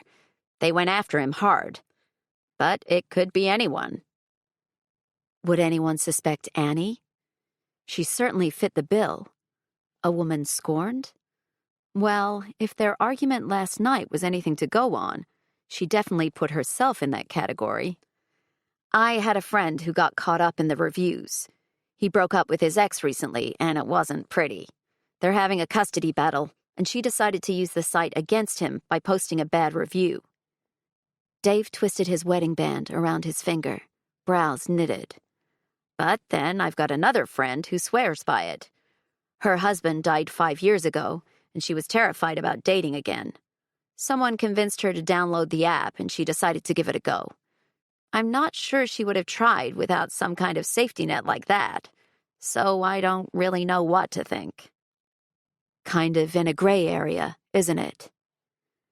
Joseph pushed out of his chair and turned to the giant window behind him. It was a dream office, a corner space with big windows and lots of light, a proper Wall Street bigwig view. Too bad he spent most of his time hunched over his laptop and couldn't truly enjoy it. I guess if people only used it for its intended purpose, that wouldn't be so bad. Who's to say what the intended purpose is, though? Maybe this is exactly what the creator was going for. Dave's words struck Joseph in the chest like a blow from a hammer. Is that why Annie had created this app? To give people a way to hurt their exes? Maybe she felt helpless and wanted to lash out at him, but didn't have an avenue for it. That didn't sound like her, though. She'd always been the kind of woman who saw the best in people. Maybe you changed that about her. Maybe when you left, it turned her into the kind of person who wants to hurt others.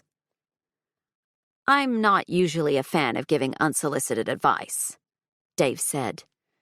But if I were you, I'd do my best to stay off Bad Bachelors.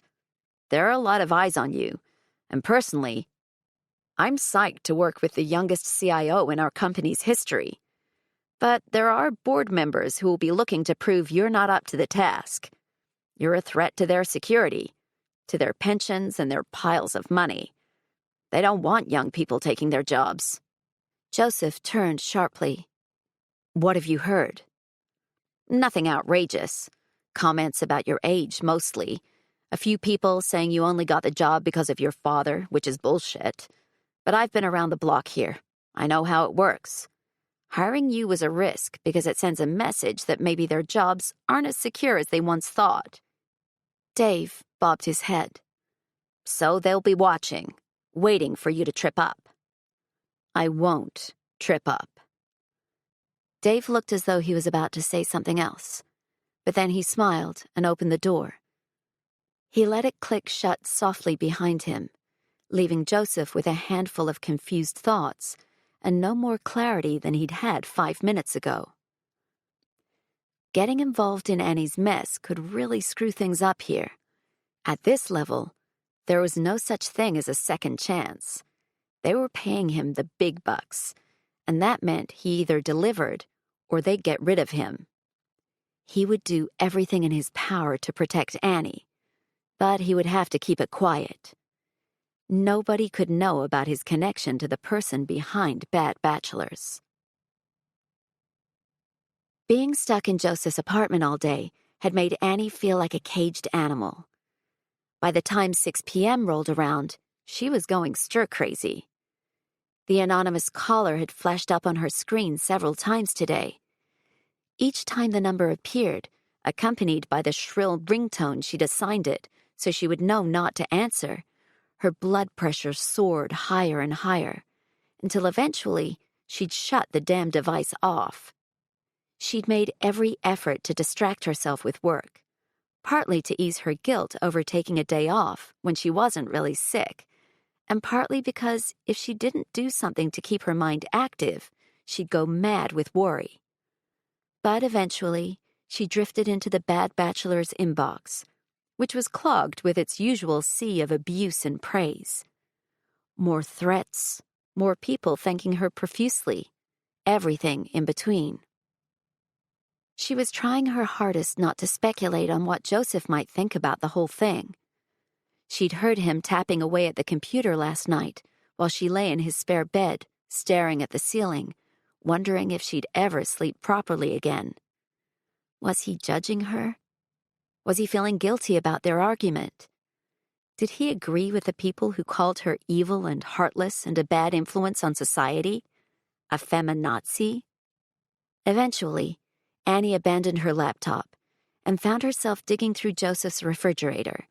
She figured cooking might be a better way to keep her hands and her mind occupied, rather than looking through her inbox and wondering what the hell she was going to do. Old Mother Hubbard ain't got nothing on this fridge, she muttered to herself. What was the point of having a giant gleaming silver behemoth in your kitchen if you were going to leave it empty?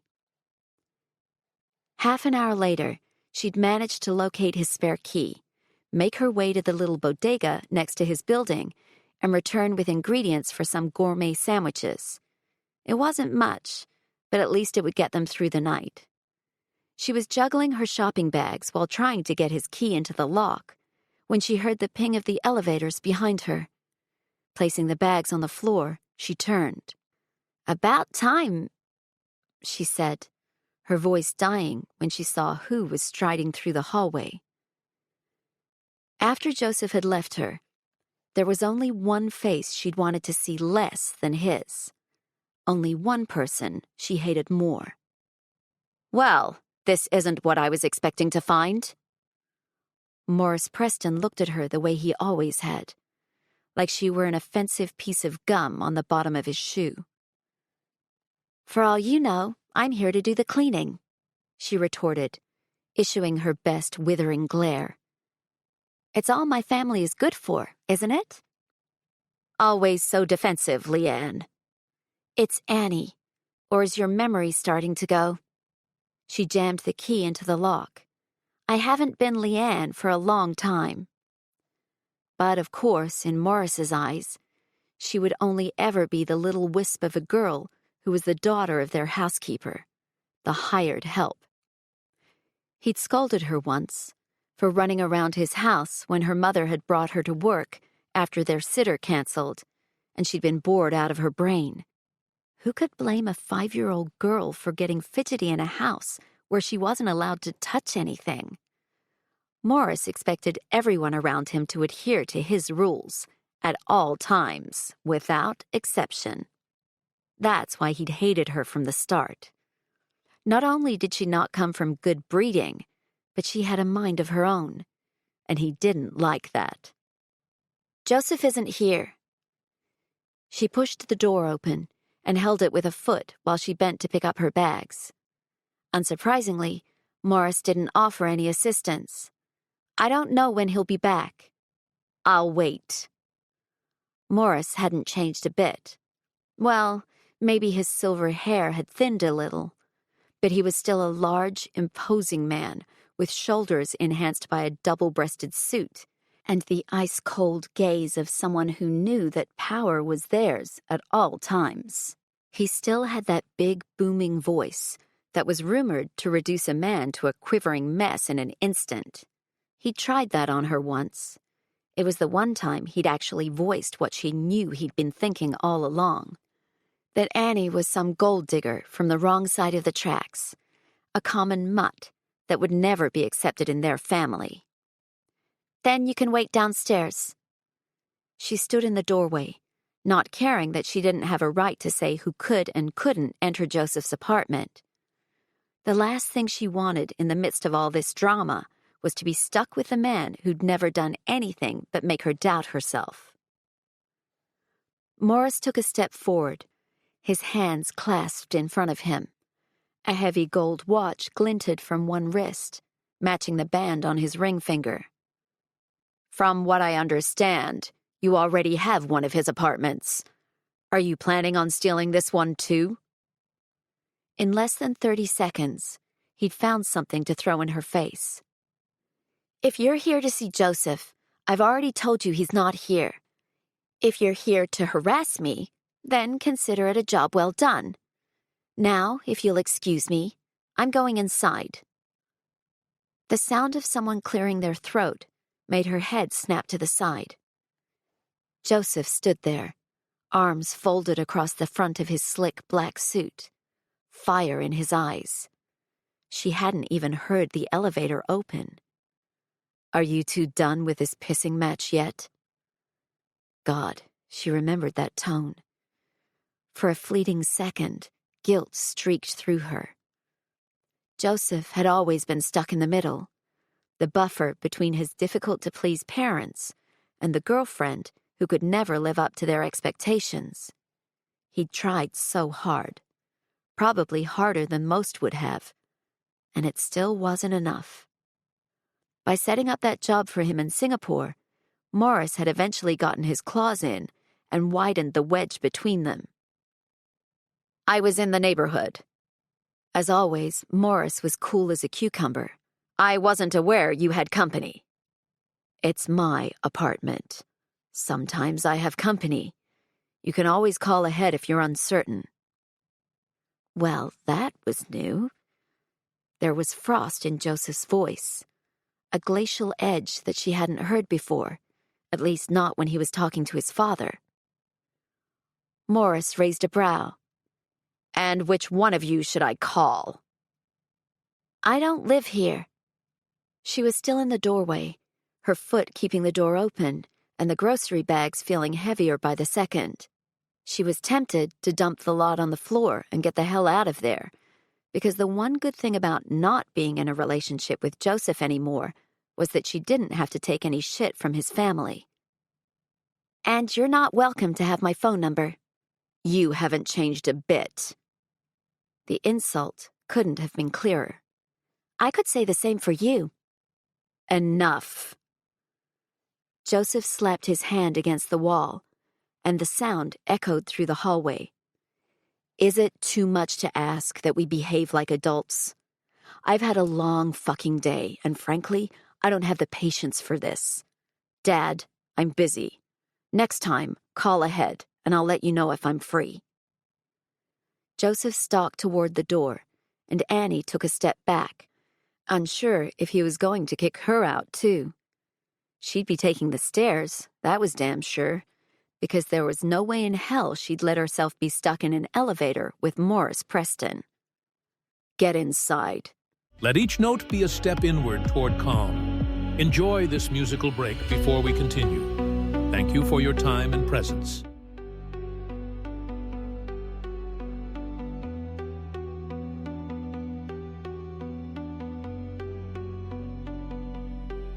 So can you hold me now before our time runs out? Oh baby, hold on to the moment. Can we be safe and sound, playing the music loud? No, please don't tell me where you're going. Save me in your heart.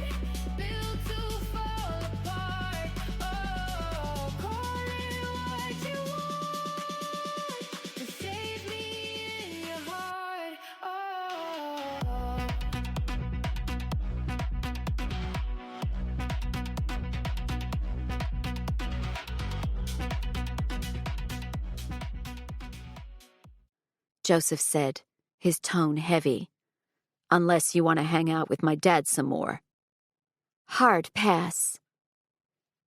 He pressed his shoulder to the door and took the grocery bags from her, motioning for her to go ahead. Morris gaped while Joseph let the door swing shut in his face. That's when Annie realized her pulse was racing, despite the fact that she'd done her best to seem cold and unaffected on the surface. Unfortunately, making other people feel inferior was Morris's superpower. Even now that she owed him nothing and needed nothing from him, he still managed to reduce her to unpleasant visceral reactions. Only this time, instead of diffusing the situation, Joseph had taken her side. At least that's how it seemed. "I thought I told you not to leave the house." He raked a hand through his hair, strong fingers driving through thick strands that stubbornly flopped back into place the second he dropped his arm. "And you expect a girl to starve?" She walked to the kitchen and dumped the bags on the counter.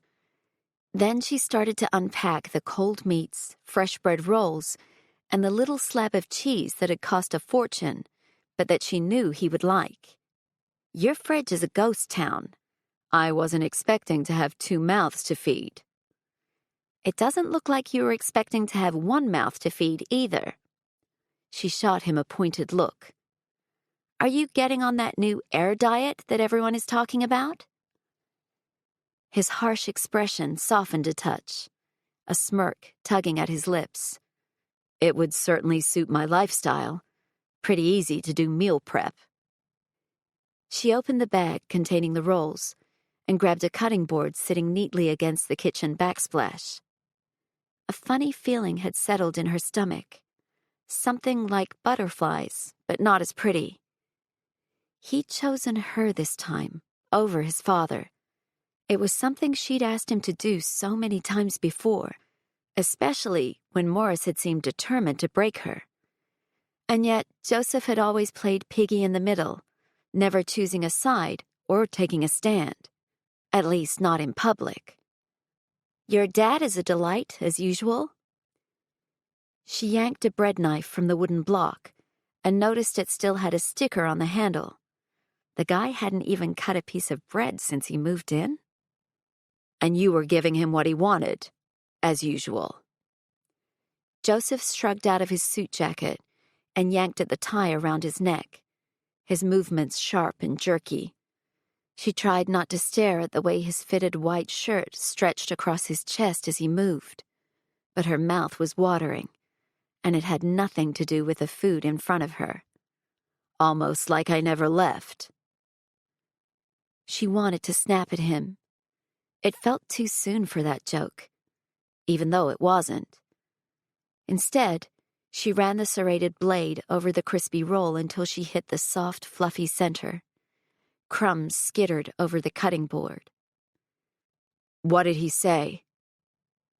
Joseph's voice drifted down the hall as he walked into his bedroom. There was a rustling of fabric, and Annie forced herself not to think about what he would look like getting changed. Or don't I want to know? You know what it's like with him.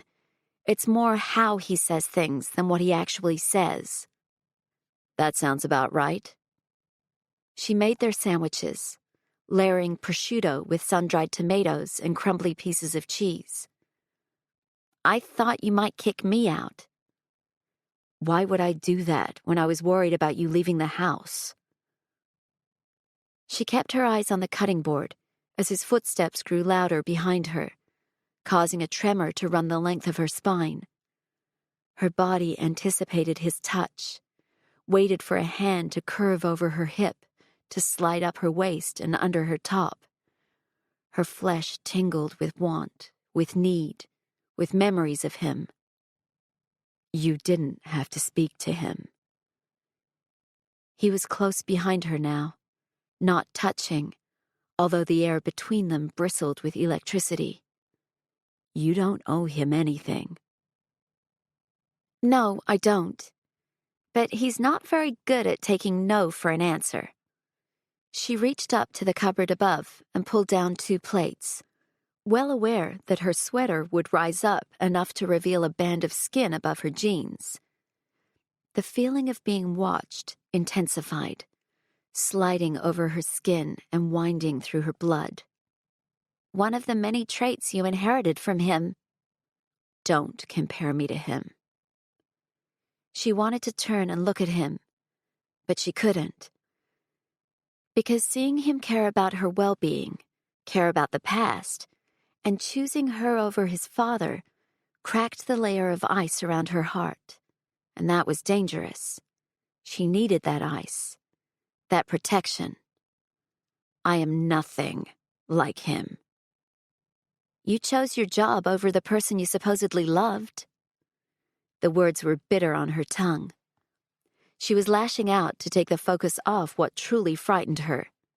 That she needed him. That she didn't have anywhere else to go. I thought you'd turned into him. You can at least look me in the eye when you insult me like that. Annie sucked in a breath and counted to 3 before she slowly turned. It was like peering over the edge of a volcano, shimmering and bright. The heat so intense, she was worried her eyelashes might singe right off. The old Joseph would never have engaged in such an argument. His specialty was storming off, slamming doors, avoidance. But now, he looked armed and ready for battle, ready to stand his ground. And for some ungodly reason, it put Annie's entire body on red alert.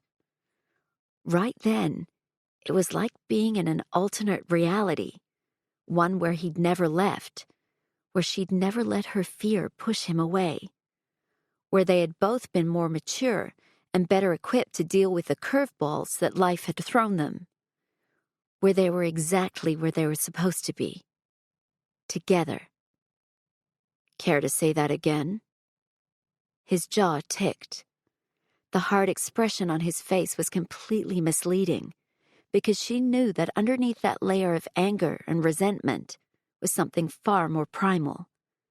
His spring morning eyes were darkened, blackened. He was as excited as she was. I thought you had turned into him, she repeated, tipping her face up and nailing him with her gaze. If there was one thing that Annie never did, it was back down. Like father, like son. Chapter 10. Why are you doing this? Don't you know good men are being hurt by your website? Do you even care? Concerned mom. There was no way in hell Joseph should have been turned on. If there had been a single cell left functioning in his brain, he would have been able to turn and walk away.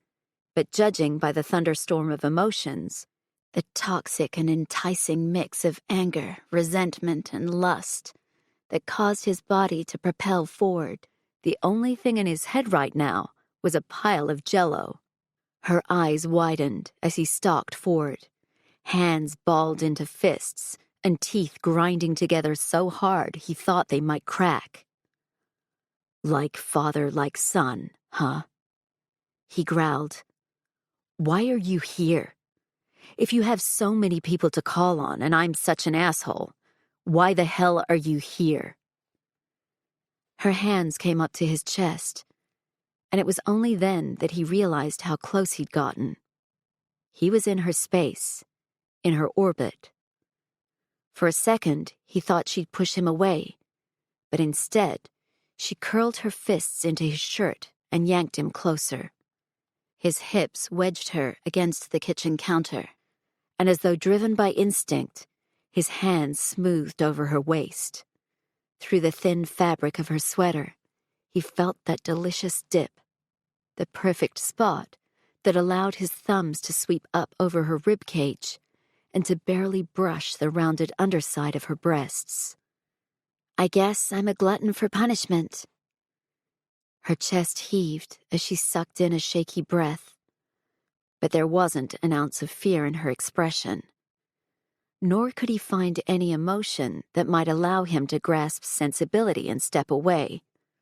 No hesitation, no reservations, not even a flash of remorse. "You've always had that effect on me." "What effect?" "The ability to make me forget all the things I should be doing." Her eyes were dark pools, sucking him in. "To lead me blindly into bad decisions." Bad decisions. That's what it would be if he let need overcome him now. They would wake up in the morning and regret everything. His hands flexed at her waist, knowing he should let go, but unable to force himself to do it. His body was trying to make up for the mistakes of his heart, of his head, to make up for the stupid actions he'd taken in the name of trying to please his family. "You're not so innocent yourself. If I remember correctly, you were the one who dragged me into the bushes at that awful wedding." Her lips curved into a sinful smile. "You said you were dying of boredom. I needed to administer mouth-to-mouth resuscitation." All the blood in his body surged south, and he pressed against her, his cock aching. "If your lips had only been on my mouth, I wouldn't have had much to worry about." "You weren't complaining at the time." Her face tilted up, lips parted, eyes pleading, and nose shoved ever so slightly in the air. "I got the impression you quite enjoyed it, not being such a good boy for once." "If you think I only quite enjoyed it, then you're sorely mistaken." He lowered his head, sucking in the scent of her, mixed with his soap and shampoo, and spoke directly into her ear. "I would say I enjoyed it very fucking much." Bad influence. Wasn't that what his parents had said about her? The girl who came from nothing, whose family loved so openly and fiercely they were like an alien species, and who made him feel like perhaps someone could love him. The first day he'd run into her at college, after not seeing her for years, she'd taken one look at his starched shirt, Gucci loafers, and neatly styled hair, and told him that wasn't how he was supposed to dress for a frat party. So she'd grabbed a beer, shaken it up, and sprayed his top, all the while smiling like the devil himself had painted her expression. In that moment, he'd fallen head over heels. It was the first event of many where she'd stolen him away for kisses and more. "I still think about it," he added. "You still think about it?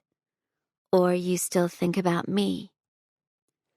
Of course he still thought about her, but confirming that would do more damage than staying silent. Because he couldn't let her know, he'd booked his one-way ticket from Singapore back to Manhattan with a head full of memories, with a head full of her. He couldn't tell her that the woman he'd proposed to had accused him of still loving her. At the time, he'd convinced himself it was nothing but Annika's paranoia, but right now, with everything feeling so damn right, he wondered if she'd been onto something. "Pleading the fifth, huh?" Annie cocked her head. "Why am I not surprised?" That was more like it. Defensiveness was easier. Arguing was easier. He stepped back and shoved his hands into his pockets, needing some kind of physical barrier to keep him from reaching out again. "There's no point in having this conversation." "You're right." She looked up at him. "What are you going to tell your dad?" "Nothing. It's none of his business." "But he'll think we're back together."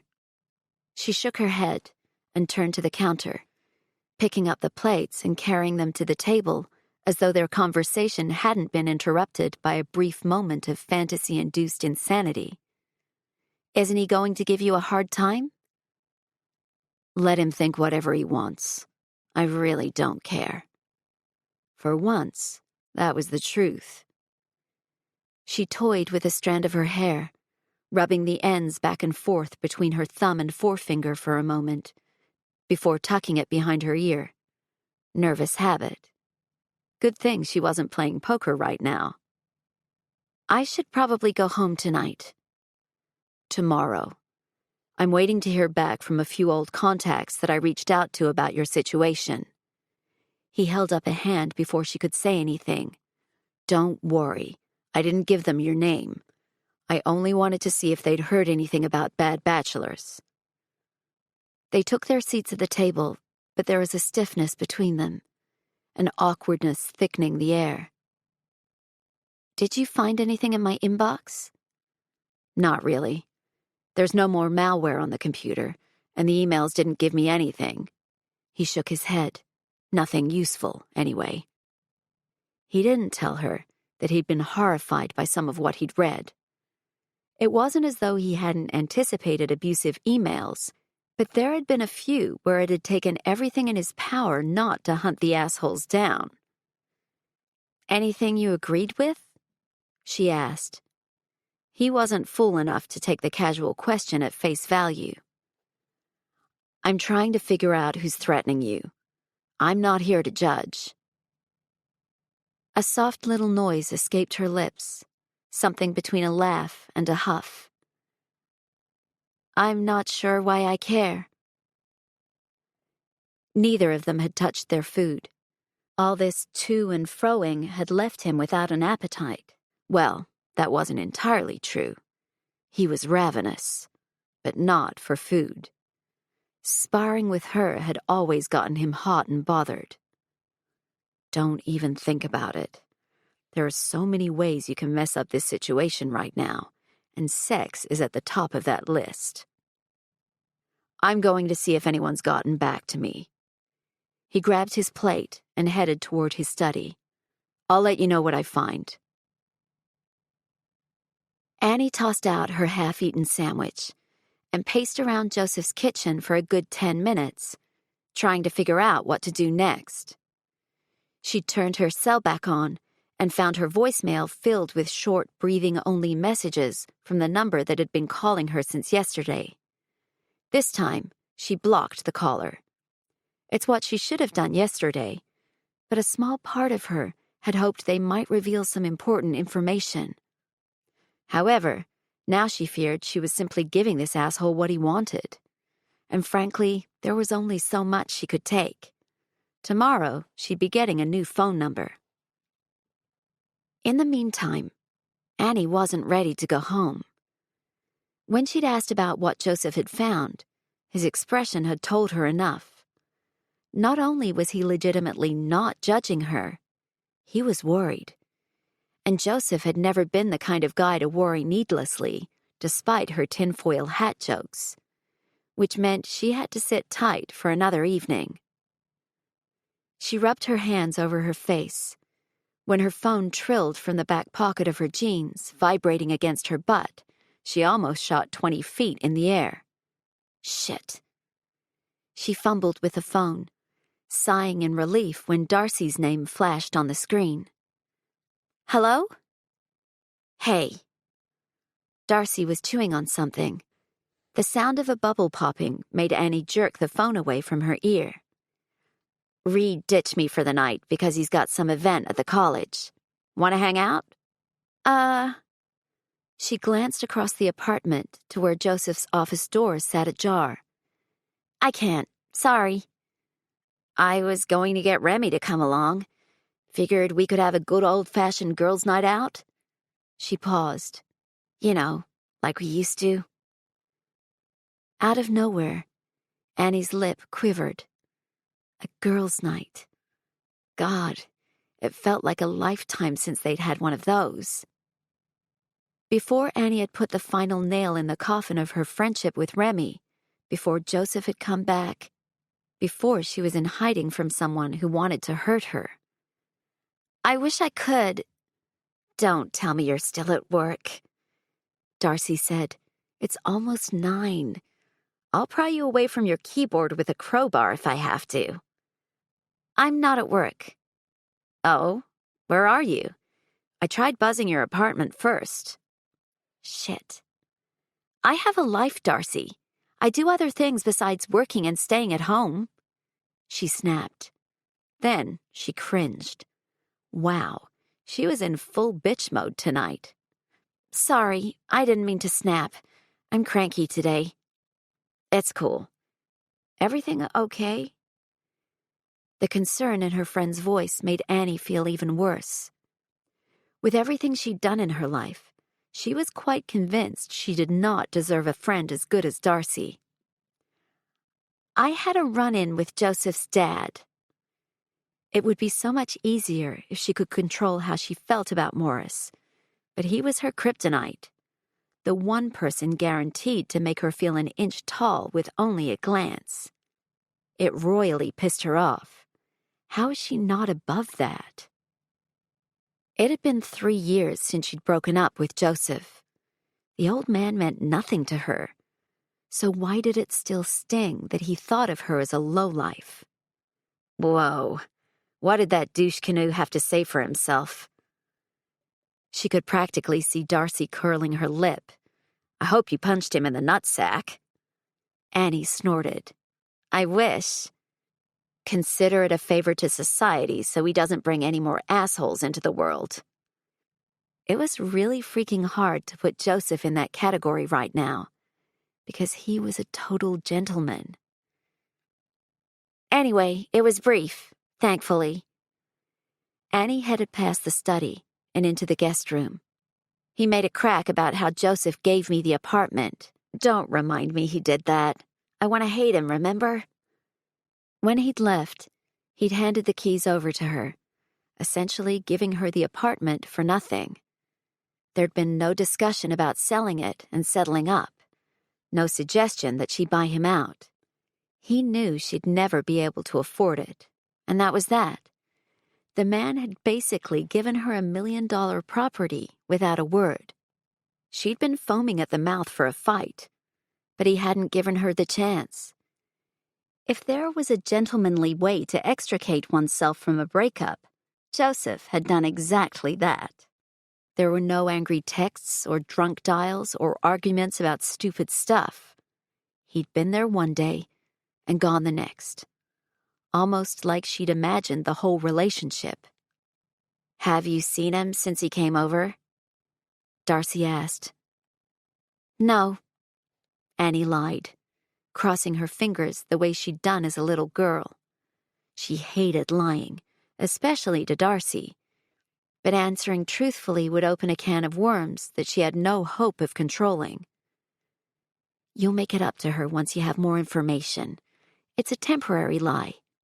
A weak justification at best. Good. You've moved on, and you're better off without him. There was a clanging sound in the background, like Darcy was puttering around in her kitchen. You're not the same person he left behind. No, I'm not, Annie echoed. The breakup had changed her. She was less idealistic, more practical and analytical. She'd become an expert in assessing risks and protecting herself, which was precisely why she'd spent the last 3 years not dating and not having sex, and trying to act like that didn't bother her. What her friends and family didn't know was that she'd tried to date in the early days. Tinder, Bumble, OkCupid, and something ridiculous called Coffee Meets Bagel. She'd even gone on a blind date. But all it had done was reinforce the idea behind bad bachelors. The dating jungle required a guide, because men seemed to think that picking up the check meant she should open her legs. Not that there was anything wrong with women having sex on the first date. Absolutely not. But it shouldn't be expected. It was her choice. And some of her dates had turned nasty when she refused to go back to their place for a drink. Others had simply shrugged and told her she was only one of a half-dozen dates they had lined up that week, that someone else would put out, that she was nothing special. 1 or 2 of the guys had been genuinely sweet, but by then she'd had her walls so well fortified that nobody was getting in. 3 years without sex. She'd even Googled to see if it was possible for her to lose interest for good, if maybe prolonged abstinence would damage her libido beyond repair. But her suspicions had been well and truly dashed tonight. Turned out she wanted sex, but only with one person. "You there?" Darcy asked. "I should go. I'm still going to call Remy, so if you change your mind, I'll text you the bar details just in case." "Thanks," she whispered. Annie ended the call and tossed the phone onto the bed. What a mess. Now, on top of everything else, she was lying to her best friend. For a person who craved rules and boundaries and control, Annie felt like she was in a downward spiral. Everything had gotten so far out of hand that she didn't know what to do anymore. She sucked in a long breath and attempted to quell the panic rushing up the back of her throat. "You are a grown-ass woman, and you can handle this," she said to herself. "You'll come clean with Darcy, and she will understand. You'll make it up to Remy, and everything will go back to normal. This internet stalker thing will get resolved if you let Joseph do what he does best." She let her breath out slowly. Everything would be fine. She had to keep telling herself that. The universe worked in mysterious ways, as her mother used to say, and she had weathered worse storms. Annie was a changed woman, stronger, smarter, more equipped to deal with life's curves and bumps. Smart enough to know that baiting your ex is a bad idea? Was she baiting him, though? The moment he'd stalked toward her in the kitchen, and her hands had found purchase in his shirt, she'd been baiting herself. Because as much as it would be a hell of a lot easier to hang on to the anger and hurt and shame, she had to be truthful. Annie was no less attracted to him now than she had been when they'd first met. Not even a little bit. Acknowledging that was no easy task, because it meant she couldn't brush off the thrill when his gaze raked over her skin. She couldn't blame it on muscle memory or phantom feelings or some weird little quirk in her brain. She still wanted him, even now, even after everything. Letting out a long breath, she tipped her face up to the ceiling. Like a sign from the heavens, she heard the sound of running water coming from the bathroom next to his bedroom. The picture was already bright and vivid in her mind, colors and shapes enhanced by the strongest of her memories. Foggy glass, water sliding over his smooth skin, running in rivulets down the length of his spine and over the athletic curve of his ass. Joseph had always had a great ass, even in their college days when he was much lankier. Damn it. Why did she still have to feel this way about him? Why couldn't she be like a normal person and feel revulsion at the sight of her ex? Why couldn't she focus on the bad instead of the good? Maybe because you know he's a good person, despite what happened. Maybe because you're also to blame for the breakup. He'd come to her rescue the second she'd asked, without hesitation and without judgment. He'd given her a safe place to hide out, had stayed up late working on something that didn't benefit him in the slightest. And then she'd thrown it all in his face by saying he was like his father, which was probably the biggest piece of bullshit to ever come out of her mouth. Because Joseph wasn't like Morris, at all. She rubbed her hands over her face. Couldn't she pretend to hate him? Or at least pretend she hadn't thought about jumping his bones? The running water continued to taunt her. It was like her body had suddenly realized that it missed sex, and now her libido was playing catch-up for the last 3 years. Her senses hummed with awareness. She rose from the bed and walked into the hall. The bathroom door was slightly ajar, and steam billowed out through the small space. He always forgot to turn on the exhaust fan. Shaking her head, she reached inside, with the intention of flipping the fan's switch, but her arm bumped the door open a little further.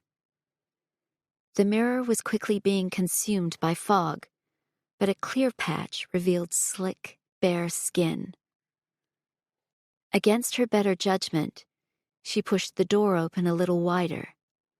The steam and hot air settled on her skin, and when she raised her hand to touch her cheek, it was warm. The bathroom was huge, with another door on the opposite side that led straight into his bedroom. The shower was floor-to-ceiling glass, and it offered a hazy view of him from head to toe.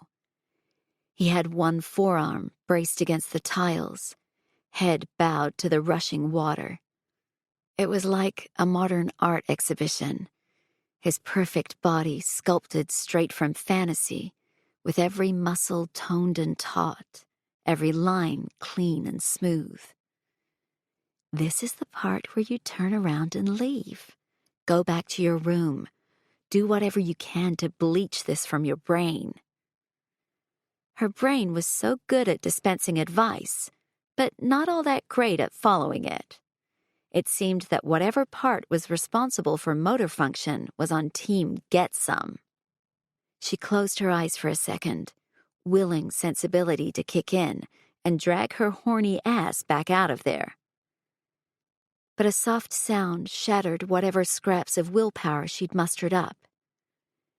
Behind the cloudy glass, Joseph's arm worked up and down. Holy shit. Was he really... He was. The muscles in his arms and his back flexed as he worked himself over. Every so often, his ass would clench as he thrust into his fist.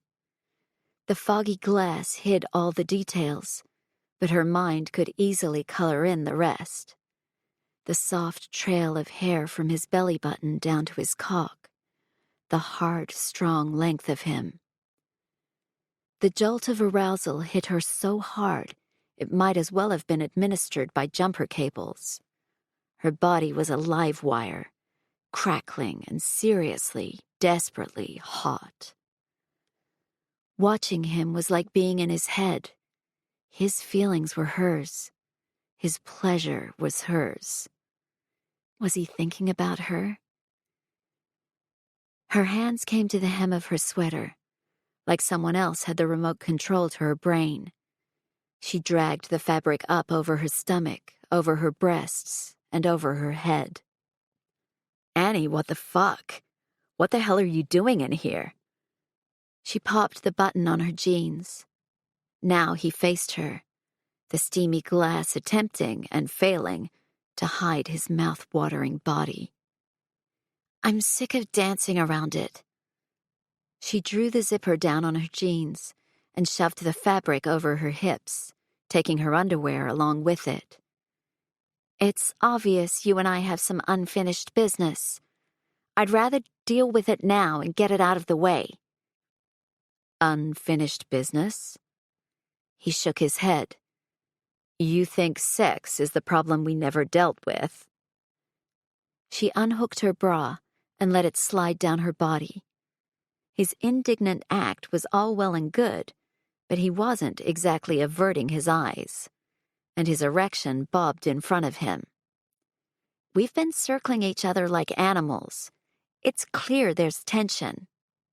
We were just winding each other up. Isn't that our thing? He still hadn't covered himself. That was something she'd always admired about him, how confident he was in his own skin. He used to be perfectly happy walking around the apartment totally naked, that glorious ass always on display. Winding you up enough that I walked in on you taking care of business? She stepped away from her pile of clothes and headed toward the shower. His fiery gaze roamed over her. And you want to give me a hand? Did she ever? Think of this as scratching an itch. There won't be any cuddling or false promises or bullshit. It's just sex, nothing more. Well, how could I possibly refuse when you put it in such enticing terms? he said dryly. You think I'm looking for a fuck buddy? His tone was saying one thing, but the flare of darkness in his eyes said something else entirely. He wanted her. This was the one area where she was an expert in him. His every tell was logged deep in her brain. The way his nostrils flared ever so slightly, the tensing and release of his hands, and the way his full lips would part a fraction. She would bet the last cent in her bank account that he wanted her. Now. We're both mature adults. She wrapped her hand around the edge of the sliding glass door, pushing it open further, enough to accommodate the width of her shoulders and hips. We don't have to deny ourselves. Yeah, you're definitely not denying yourself anything. Tomorrow you'll have all the regret and shame that you can possibly handle. But stopping now wasn't going to happen. That horse had already bolted, and the realization that she still wanted him put fire in her veins. She would not be sated until she had him. There's that bad influence again. He wrapped a hand around her wrist. There's no going back from this. You know that, right? There is no going forward from it either. She stepped into the shower, allowing him to pull her close. It is what it is. Nothing yesterday, nothing tomorrow, just now. Chapter 11. The perfect man is too good to be true. He doesn't exist. You're selling a lie. Jaded. It was like watching a movie where you didn't know what was reality and what was in the character's head. He'd had this dream before. Annie naked in front of him, arms outstretched. That coy little smile on her lips, the one that had always told him she was in the mood. He'd been so attuned to her then, so in sync with her, and now she was tempting him, promising him everything and nothing. Her hair was pulled back, so he reached behind her head and found the thin elastic, tugging until it came loose. Then he drove his fingers through the silky strands. Don't think this means I forgive you, she said. Her voice was husky and warm, and he let himself be mesmerized by the movement of her lips. Wouldn't dream of it, he drawled, tipping her head back. The action exposed the length of her neck, now glistening with moisture from steam and water droplets. I know you better than that. Yes, you do, she whispered. This is a very bad idea. Repeat, this is a very fucking bad idea. He turned them both and backed Annie against the tiles, thanking the heavens this place had a double shower. He'd assumed at the time it was a waste of space, since he'd be showering alone. But now... You're still so beautiful. He lowered his head to hers. Still so goddamn difficult and demanding and beautiful. Her head rolled back against the tiles, and she chuckled. You told me once you didn't like yes people. Guess that's why you were attracted to me. Among other things. He slid a hand up her ribcage to cup her breast, capturing her nipple between his thumb and the pad of his forefinger. She arched into him, gasping. So goddamn sexy, he growled, rubbing his other thumb over her lip. Eyes glinting, she sucked his thumb into her mouth, swirling her tongue around and around. He grunted and shoved his hips against hers, pinning her to the wall. The hard length of his cock rubbed against her smooth, taut belly as he pushed his thumb further between her lips. God, that dirty little mouth. Her lashes were dewy, her eyes smoky. She was fully aware of how easily she could tug his strings. Damn her. He made it easy, too. Didn't hold anything back. Not during sex, anyway. Her full lips formed a tight O around his thumb, and then she sank her teeth into him, just enough to make pain snap through the barrier of pleasure. That was Annie in a nutshell. All sweetness until she decided to bite. Bad girl. He slipped both hands down her back to grab her ass as he pressed his mouth to hers. Her lips were hungry and willing, and she tasted so achingly familiar. So perfectly, frighteningly, wonderfully familiar.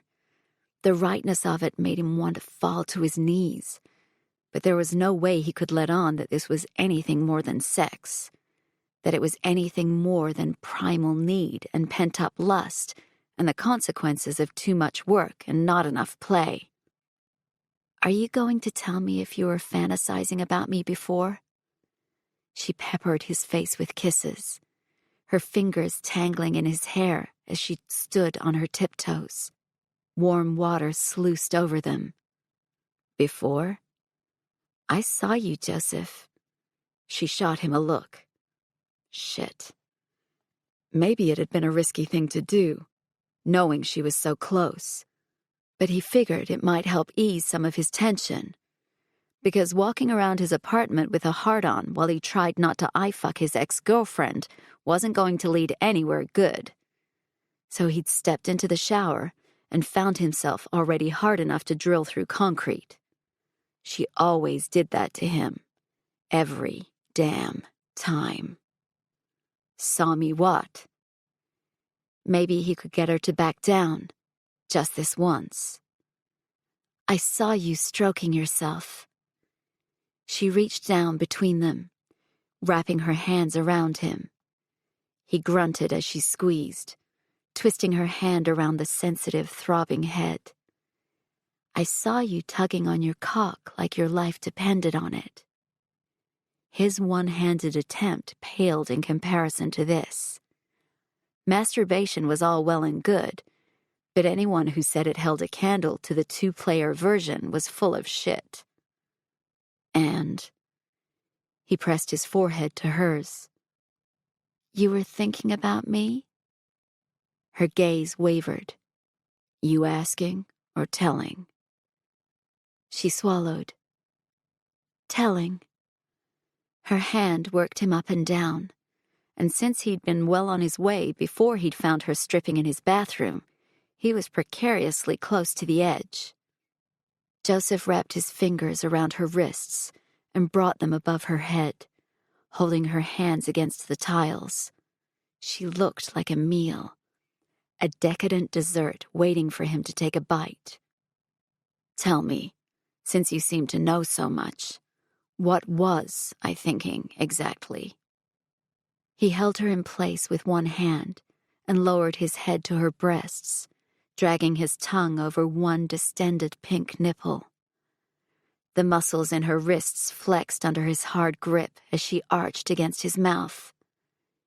You were thinking about this. The last word was like a snake's hiss, a warning slithering through his veins. You were thinking about all the times I used to get on my knees in the shower for you. Hell, yes. All the times I'd sink down and open my mouth for your big cock. You used to love... Her words broke off into a sharp gasp when he scraped his teeth over her nipple. You used to love grabbing my hair and holding my head while you fucked my mouth. The memories splintered, fragments and fractures of every time they'd made love, spinning and shimmering until he couldn't tell one from the other, until he couldn't tell the past from the present or fantasy from reality. Everything had melted together. You want me to do it now, baby? She pressed her hips forward and rubbed herself against him. Give you what you want? God, yes. But holding on would be seriously difficult. If you do that, this little game is going to be over quickly. He ground the words out between clenched teeth. There wasn't a single person on the face of the earth that managed to turn him on like her. and I don't like to rush. Keep your hands above your head, sweetheart. It's my turn to play." He slipped a hand between her legs and found her hot and wet, ready. But this was as much to give him time to calm down as it was to wrench some of his power back, to put them on even footing, because he knew that if he let her take control, he'd give her anything, everything. Only this time they weren't playing for keeps, and he needed to remember that. Widen those legs. His lips were at her ear, each word causing them to brush against the delicate shell. She'd forgotten to take her pearl studs out, and they gleamed. "Let me feel all of you." He pressed his fingers into her wetness, sliding one deep into her while he rubbed the heel of his palm against her most sensitive spot. Her dark eyes were ablaze, a mix of lust and rebellion swirling like fire batons. Nothing was ever easy with this woman. Even sex had a hint of combativeness. And damn if he didn't love the fight. "You haven't lost your touch." Her head lolled back, and her eyes clamped shut. "Still know how to find all the good spots." What was she trying to say? That he'd had a lot of practice since her? If only she knew. "You're not exactly rusty yourself." Her eyes snapped open, and she glared at him. The hard expression holding its power for only a second before she swirled her hips against his hand and lost herself in a rhythm of her own making. "I want you. Please. Tell me." He worked her over mercilessly, chasing the spot that made her flutter. "What do you need?" "You. Inside me." Her jaw was tight. "Now." The thought of burying himself between her smooth legs was like a lit match to a pool of gasoline. "We should." He shook his head. "I don't know if I have any condoms." He was pretty sure he didn't, because sex had been the last thing on his mind when he'd moved in. In fact, he would have been happy never to think about it again. Until that night at Annie's place, where she'd walked into the room wearing her nightshirt. Until she'd stomped all over his plans to quietly slip back into life here, alone. "I'm safe." That's when her mask slipped, and he caught a rare glimpse of her vulnerability. No hard outer shell, no piercing glare. Just his Annie. I keep up with my tests." He didn't want to feel jealous, thinking about her going to the doctor for some other guy. But fucking hell, it made him want to smash down walls and tear through the city like a monster. "I'm still on the pill," she added. "I'm safe too." Aside from being meticulously careful, he'd needed to be doubly sure after everything imploding in Singapore, which made his jealous feelings hypocrisy of the highest order. "Are you sure you want this?" "Yes," she chuckled, and the throaty sound dragged over his nerves like a razor blade. "Sex with you is the one thing I've never had doubts about." "Do you remember the first time?" He slipped his hands under her thighs and lifted her up, her legs wrapped around his waist, and he held her fast with one arm, his other hand braced against the tiles. "Do you remember how good it was?" "With sticks and rocks poking into my ass?" She sucked on the side of his neck as he rubbed against her, drawing out the moment they'd been working toward. "How could I forget? You laid the sleeping bag down so carefully, brought that adorable picnic so we could eat outside. I'd never seen stars like that before." He'd taken her to his family's cottage in upstate New York, But rather than staying inside, they'd gone to sleep under the night sky, the moon reflecting off the lake's gently rippling surface. They'd only been dating a few weeks, but he already knew he loved her. "Then you thought you heard a coyote." He laughed against her neck. Annie had always been a city girl, through and through. The wide outdoors fascinated her. It was strange and foreign, with so many shadows she wanted to explore. It was exactly how he'd felt falling for her. Love wasn't something he knew much about. It's still not something you know much about. "Joe?" she whispered. She hadn't called him that since they'd bumped into each other in the park. It had always been Joseph, formal, stiff, unfamiliar. "If you don't stop rubbing against me, I'm going to go crazy. Don't make me beg." "Never." He pushed forward, dragging the head of his cock through her wetness until he found the right spot. When he slid inside her, the tight heat of her sex made his head swim. God, she felt good. While they were both acting on instinct, it all came rushing back. The drag of her nails on his shoulders, her teeth at his neck. She loved to bite. Not hard, and not to do any damage, but sharp little nips that left him with tiny red marks the morning after. She liked to mark him, claim him, and he wanted to do the same. "That feels..." Her breath was hot on his ear, little puffs of fire that swept through him. "So incredible." He brought his hands down to her ass, digging his fingers into her smooth, firm flesh. Her body was different, changed, but the way she loved him was like no time had passed. For a moment, he wished it hadn't. He wished that his time in Singapore was a nightmare he'd finally woken from. "I've missed you." He drove up into her, primal instinct fueling his movements. Her thighs started to flutter at his waist, her muscles tensing and relaxing in quick succession, indicating that an orgasm was close. "Oh, God," she gasped. "It feels so strong, so..." "Don't fight it." His mouth covered hers, his tongue driving between her lips as he thrust up into her. Her face was wet from the spray of the shower, the water droplets sliding along her cheeks and catching on her lips.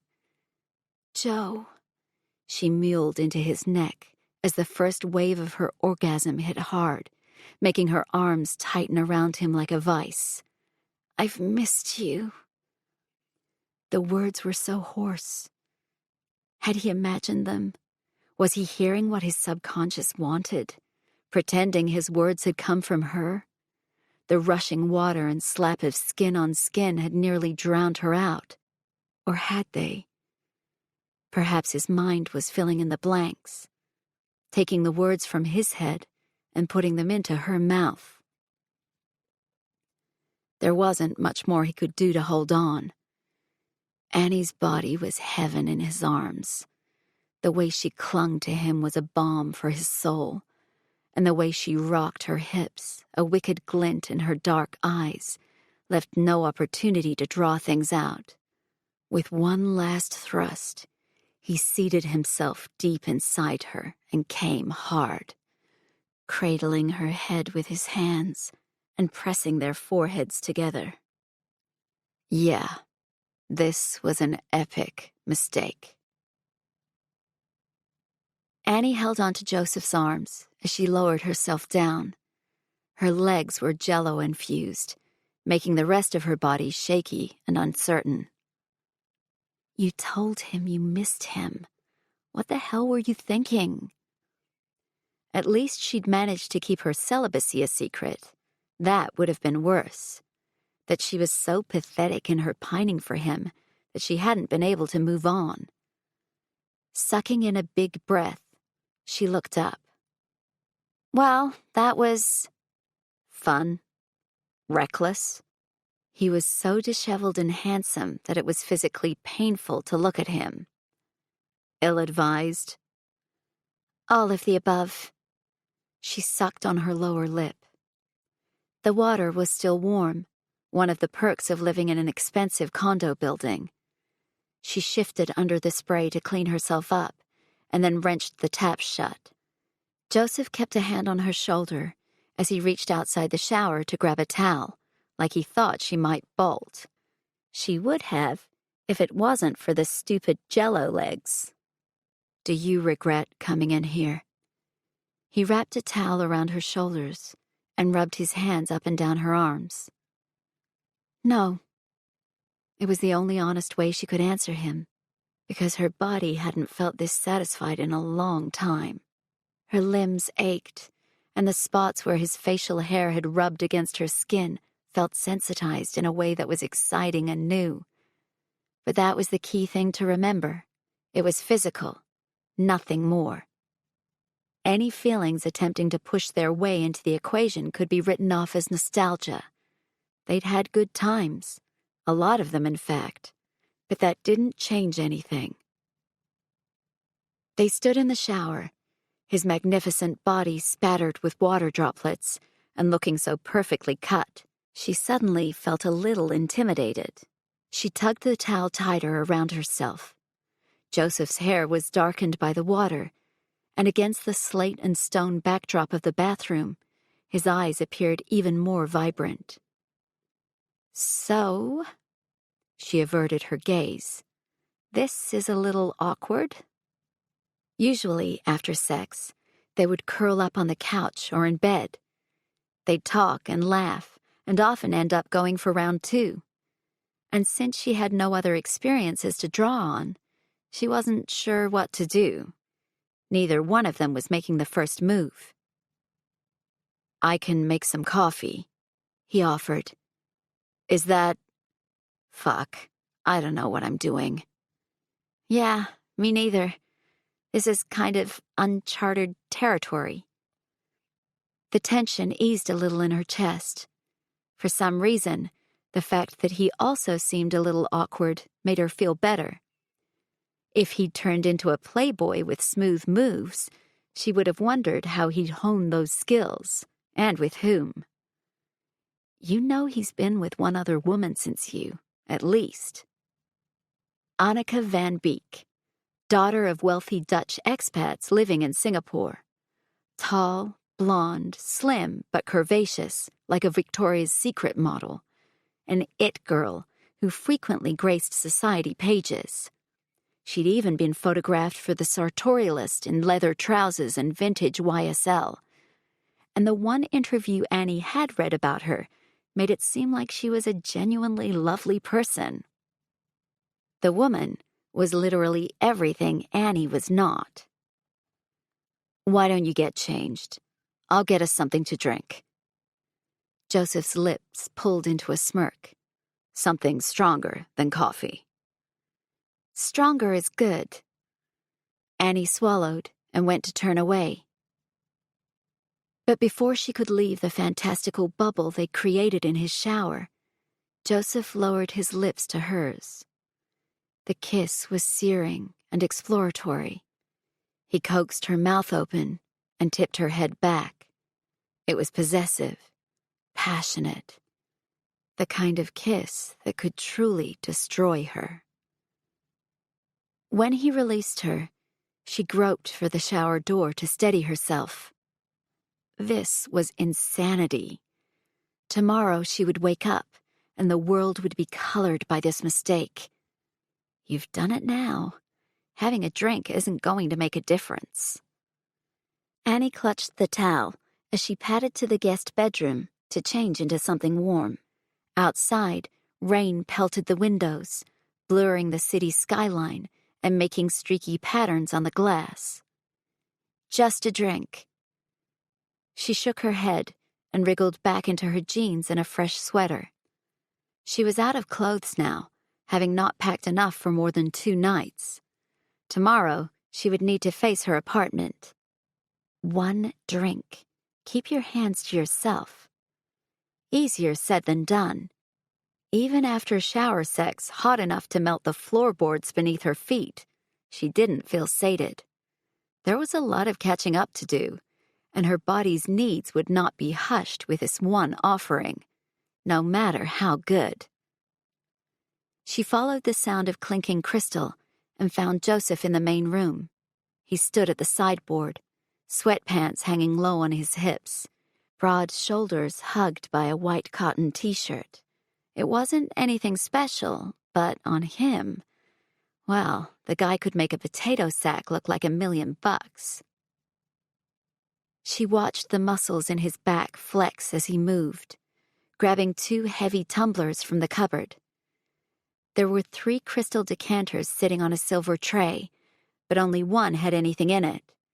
She recognized the items from when they'd lived together. 2 of them were old, family heirlooms that had belonged to his grandfather. The other had been a gift from her, a ship's decanter that she'd found for a steal at an antique market. For some reason, it surprised her that he still had it. Maybe because she'd scrubbed all presents of him from her possessions, tossing out gifts and cards and mementos as she'd found them. Every so often, she'd come across something tucked away at the back of a drawer or in the pocket of a bag that hadn't been used for some time. And every single time, that item would be donated, sold, or tossed in the trash. Yet he'd kept that special item. Perhaps he'd forgotten who had gifted it. "Don't hover. Come and get a drink." He hadn't even turned around, yet he knew she was there, quiet as a mouse. He poured 2 glasses of whiskey and went to fetch her an ice cube. "You remembered?" "That you like to butcher your drinks?" A cheeky smile crossed his lips. It was an old joke, something he'd teased her about. On their second date at a fancy bar, she'd wanted to do something nice for him. Knowing he liked whiskey, she'd forked out more than she could afford for a glass of Blue Label, with Coke. At the time, he'd politely drunk it and hadn't said a word, but later on, he'd taught her to appreciate his favorite drink, although she preferred it with ice, and he would always go for a splash of water. "Yeah, I remembered." He handed her glass over and held his up. The soft chime of their clinking crystal rang through the room. Annie took a sip, relishing the warmth in the back of her throat, contrasting with the cool knock of the ice cube against her lips. "So, do we need to set some ground rules for this thing?" She walked over to the couch and sank deep into the corner. Then she pulled one of the throw pillows into her lap for added protection. "This thing?" Joseph followed her and sank down into the opposite corner. He pulled one long leg up to rest his ankle over his knee, his free arm stretching along the back of the couch as if in invitation. "This thing does not involve snuggling." "Yeah, like what happens in the shower stays in the shower." She took another sip, this time longer. "Or in this apartment, at least." "You're worried I'm going to tell someone?" She snorted. "I guess not. You probably want people to know even less than I do." He frowned. Joseph had a lot of different frowns. One for when he was angry, one for when he was sad, one for when he was confused. It was like his parents hadn't taught him any other facial expressions as a kid. "Well, I can guarantee my mother knows now. No doubt the old man would have gone home in a rage because I didn't invite him in." "Why didn't you?" He settled his glass against his thigh. "I couldn't be bothered dealing with his shit, to be honest." Annie blinked. In all the time she'd known him, Joseph had never said anything bad about Morris in front of her. It was a line he'd never previously crossed. "Things have been a little tense since I got back." He laughed in a way that told her he was making an understatement. "And he could tell the whole world for all I care. You came to me with a problem. I chose to help. It's none of anyone's goddamn business." Wow, Joseph Preston. Since when do you have a rebellious streak? He shot her a look. People change, you know. Had she changed since they'd broken up? She still cared about the same things. Her family, her work, and now the people she could help with bad bachelors. Maybe she was more guarded. Maybe? Okay, she was definitely more guarded. But that wasn't change so much as evolution. Growth. Why did you do it? He asked. Bad bachelors, I mean. Why did you create something like that? She sipped her drink. Something like what? Something so controversial. It wasn't meant to be controversial, she replied. You had to know it would ruffle feathers. Sure, but sometimes feathers need ruffling. She watched him, waiting for a sign of judgment, disappointment, but she got nothing. I felt powerless when you left me. Then I watched Darcy get her heart broken, and Remy too. We all deserved so much better than to be discarded. His jaw ticked. No doubt an argument or a rebuttal sat on the tip of his tongue, but for whatever reason, he chose to stay silent.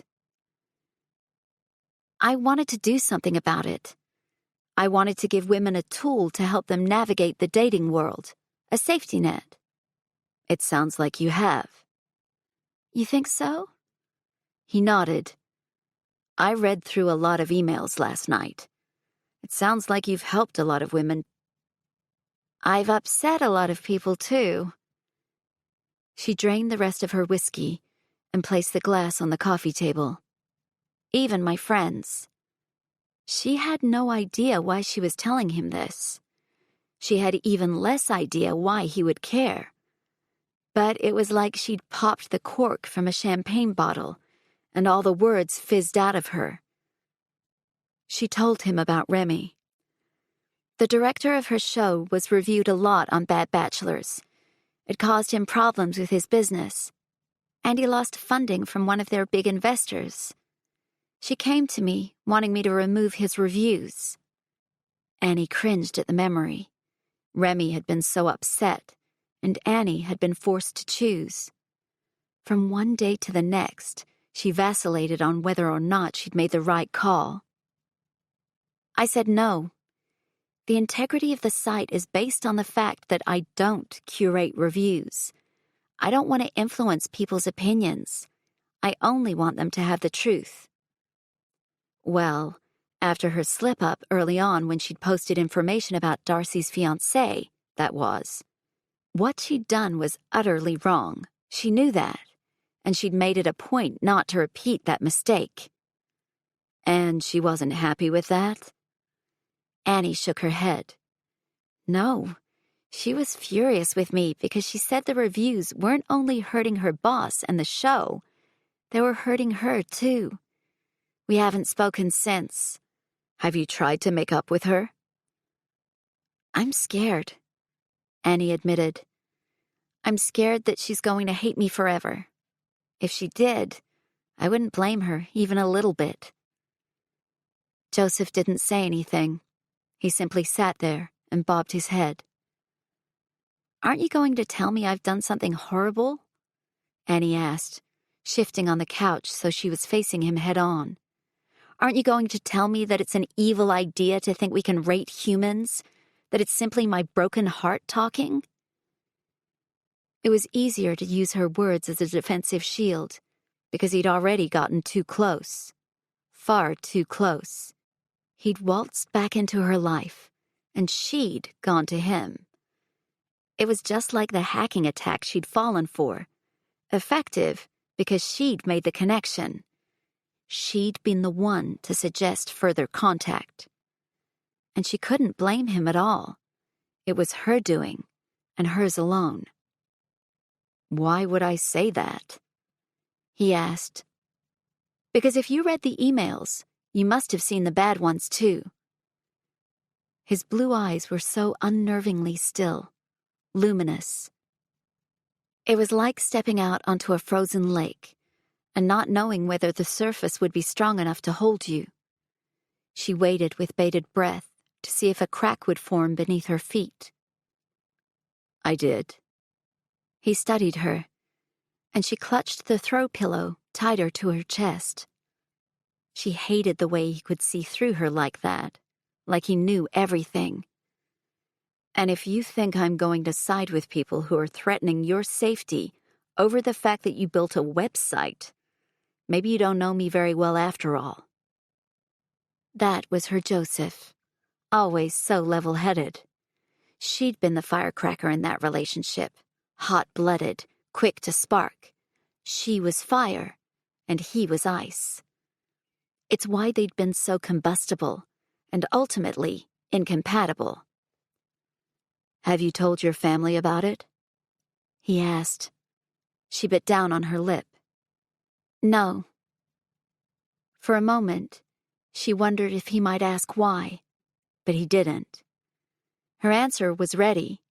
She didn't want anyone to know, because the crazies would inevitably come after her, so the fewer people who knew, the better. It was a safety thing, for them and for her. But he wouldn't buy that. He'd know there was more to it. They would be ashamed of you. She shut down that nasty little voice in the back of her head. Her parents would understand. They'd seen firsthand what the breakup had done to her, how she'd crumbled and turned in on herself. They would support her, wouldn't they? I should get to bed, she said, pushing up from the couch. Joseph's eyes tracked her awkward movements. Her mind was at a disconnect with the rest of her, one part telling her to reach out and grab his hand, to lead him to bed with her, and the other part was ringing warning bells. It was one thing to have hot and heavy sex in the shower, but it was quite another to crawl into his bed, knowing she'd fall asleep entwined with him the way she used to. Thanks for the drink, she said. She headed to the guest room and closed the door softly behind her. When Joseph didn't follow, she knew he'd received her message. Chapter 12. 2. Query at bad-bachelors.com. From mr.justice@fakemail.com. Subject: It's about time I introduced myself. ... Dear Leanne, or do you prefer Annie? I found both names in your files. I guess by now you've figured out that I got a whole lot more out of your computer than just a happy snap from your webcam. I have your address, your phone number, your date of birth, your personal photos. I could post that information online for the enjoyment of the thousands of men you've pissed off with your website and app. Did you know there are entire forums dedicated to what people would want to do with that information? I bet you hadn't even considered that. Why would you? You're stuck in your own little bubble, thinking about nothing and no one but yourself. Now, I have to admit you've done a good job with protecting your site. Cloud hosting has made my attempts at a DDoS attack difficult. Do you know what DDoS stands for? I doubt you've ever heard of it, so I'll tell you in case you'd like to Google it. Distributed denial of service. Not to mention your biometric encrypted passwords. Well done. Oh, but you made one critical mistake. Do you know what else I have? The code for Bad Bachelors. That's right. Do you remember saving the source code to your hard drive for safekeeping? No? I had a close look and found something very interesting. You left a little message in there. Do you even remember writing it? Maybe it was your way to remind yourself why you started Bad Bachelors. It's a dedication of sorts. A love letter in a website that's clearly been created by someone who had their heart broken. To Joseph, this is for you. It didn't take me long to work out you were referring to Joseph Preston. Lucky you kept those pictures of the two of you. You have a high-profile ex, it seems. He's a CIO now. What a big shot. I bet it would be awkward for him if it came out that his ex-girlfriend created bad bachelors. Maybe people would wonder if he had a hand in it. I could certainly make it look that way. I don't have to release this information. Shut the website down. Issue an apology to all the people you've hurt. I'll be kind and give you a few days because I'm a nice guy. Mr. Justice.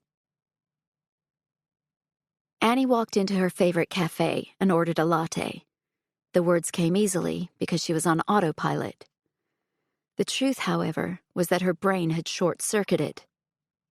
Overnight, Joseph had heard back from his contacts. It seemed no one had leaked her details online, at least not on any of the major forums where that stuff tended to appear, which meant they were likely dealing with one sicko instead of a mob. Based on that, she'd convinced Joseph she would be fine to head out on her own and start doing some of the necessary things, like changing her phone number. He'd wanted her to go to the police, but that would have to be a last resort. After all, the police would want to know why someone might be targeting her, and she couldn't answer those questions without exposing that she was behind bad bachelors. As far as she was concerned, too many people knew already. The plan was for her to go to work for the day and then meet Joseph back at her place in the evening. They'd check her apartment out together and figure out what to do next. But that was before she'd received the email, the one that made her blood freeze in her veins and the breath catch in the back of her throat, the one that had given her the awful sinking sensation in the pit of her stomach. To Joseph, this is for you. When she'd typed those words into the code, a little message for herself, a private reminder that nobody using the site would ever see, it had been with burning resentment. Bad Bachelors wasn't born right after he left. For almost 12 months after, she'd been a zombie, drained of emotion and purpose, drifting through each day, trying to be strong for her family. It had taken that long for the numbness to burn away, leaving her with simmering anger. One day, she'd done that stupid thing that all broken hearts do at some point. She'd searched his name. When an article announcing his engagement to Annika van Beek popped up, it was no less painful than a sledgehammer to her heart. Engaged. Barely a year after they'd split up. It was like the final twist of a knife already embedded deep in her chest. A cruel blow to her self-esteem. While she struggled to move on, tripping awkwardly through dates and going home alone every single time, he'd already found someone else. The worst part of it was that the article had quoted Joseph's father. Annika is a perfect match for my son. She's the kind of woman we always hoped he would find, and we look forward to joining the Preston and Van Beek families. That day, Annie's vision had been a wash of red.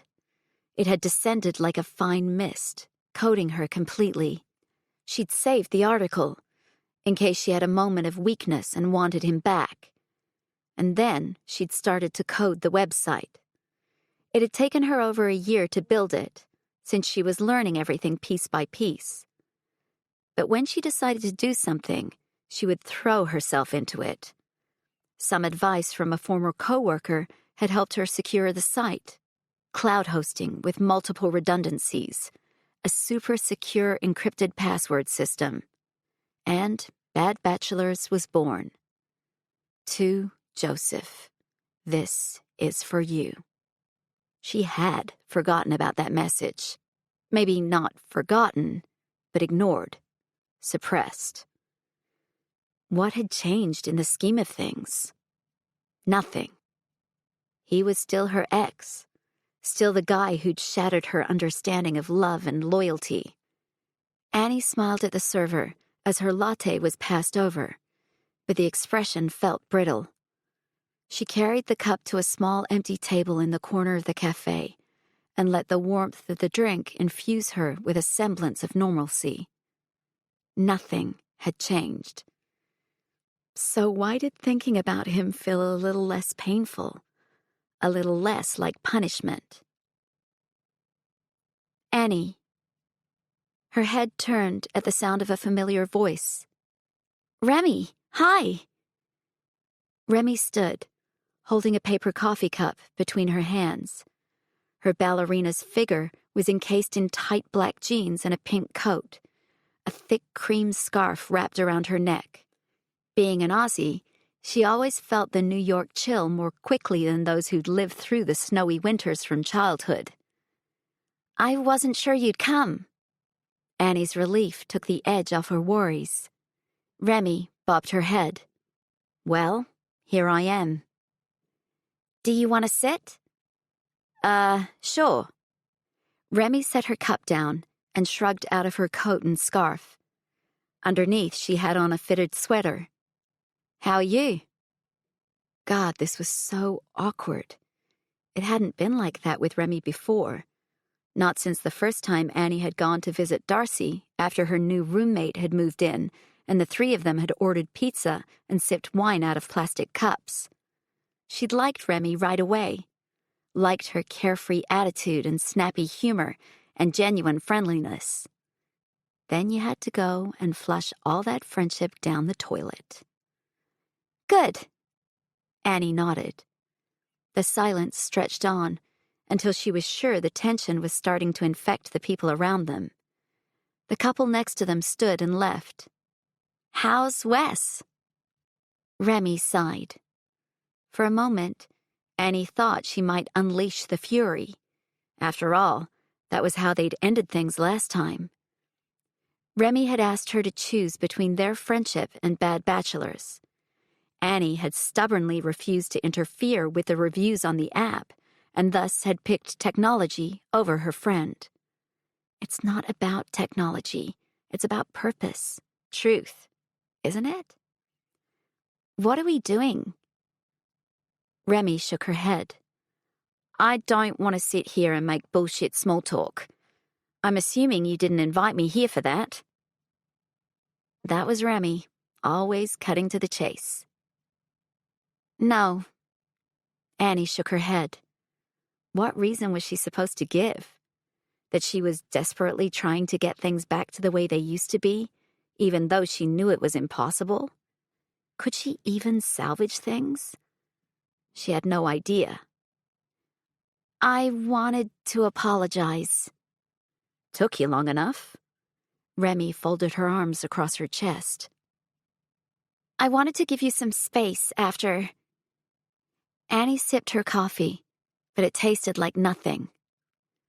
You know, I don't know if space is going to help things. I know you're pissed off at me, and you have every right to be. But I am sorry, and I don't want to lose you as a friend. A sick, twisting feeling took hold of Annie's stomach.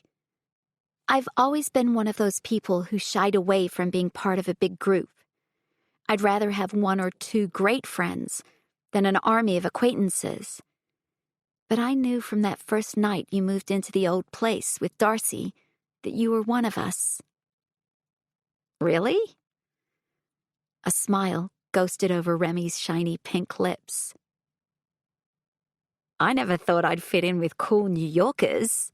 Maybe not, but you fit with Darcy and me, the uncool New Yorkers. That earned her a laugh. I know I shouldn't have kept you out of the loop, especially after Darcy found out about what I was doing. She hated talking in code, but the cafe was crowded. We're supposed to be a team, the three of us. I betrayed your trust, and I didn't treat you the way a friend should. No, you didn't. And, she continued, needing to get it all off her chest, I know you were angry that I wouldn't remove Wes's reviews. I really let you down. Remy nodded. I was angry. But I put you in a position where I forced you to choose. So I guess I can't really be upset that you picked a side simply because you didn't choose me. Annie hadn't wanted to delete the reviews, not just because it would ruin the integrity of the site, but also because it might create a link back to her. And since protecting her identity had been her biggest concern, and was still her biggest concern, she hadn't been able to give her friend what she wanted. It was pure selfishness on her part. Pure self-preservation. "How's everything going with Wes and the show?" She'd wanted to ask so many times in the last month. But each time she'd gone to dial Remy's number, she'd chickened out. A dreamy look passed over her friend's face. "Wes is great. And now that our relationship is out in the open and the show is being well received, the pressure is off a bit." "You were amazing." Annie had gone to the opening night of Out of Bounds, Wes's modern dance production in which Remy was the star, and had bought tickets for her team at work to show her support. She wanted Remy to succeed, regardless of whether the possibility of friendship was still on the table. "My coworkers couldn't stop talking about it in the office the next day. I don't think anyone had ever seen a show like it before. It was incredibly unique." "Thanks." Remy looked a little less wary now. "We worked really hard to get it off the ground the second time, but I'm glad we persisted. We've extended our run since the shows were continuing to sell out, which is great." "Wes must be really proud." "He is." That awkward silence settled over them again. It was unfamiliar. She and Remy had always been comfortable talking about real things. Darcy had been the one in their group who shied away from life chats and dissecting feelings. But Remy was an open book, honest and charming and unafraid of the sticky subjects. Maybe that's what you need to do now. Just lay it all on the line and hope that Remy understands your position. Lots of people remain friends even if they don't agree on something. "I had thought about killing it," Annie said. "The whole thing." Remy's rich brown eyes narrowed slightly, and she sipped her drink. "Really?" "Yeah, I've thought about it a lot, actually. It's hard being a villain." "You're not a villain." "No? I've caused trouble for Reed and Darcy and for you and Wes." She bit down on her lips so hard that the metallic taste of blood seeped onto her tongue.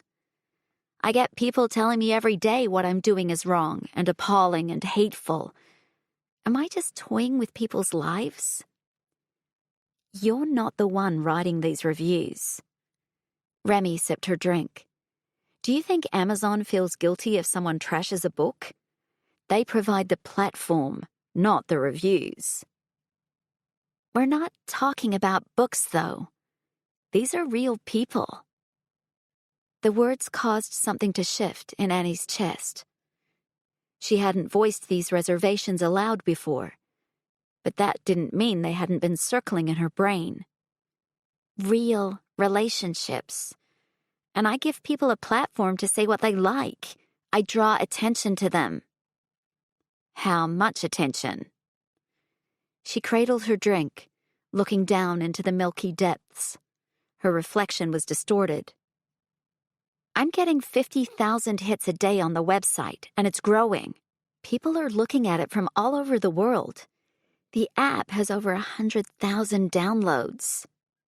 "Bloody hell." "I know." "And you didn't monetize it?" Remy shook her head.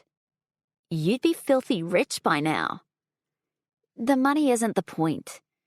In fact, the one thing she had to support her claim of really wanting bad bachelors to be a positive thing and to help women was her lack of monetization.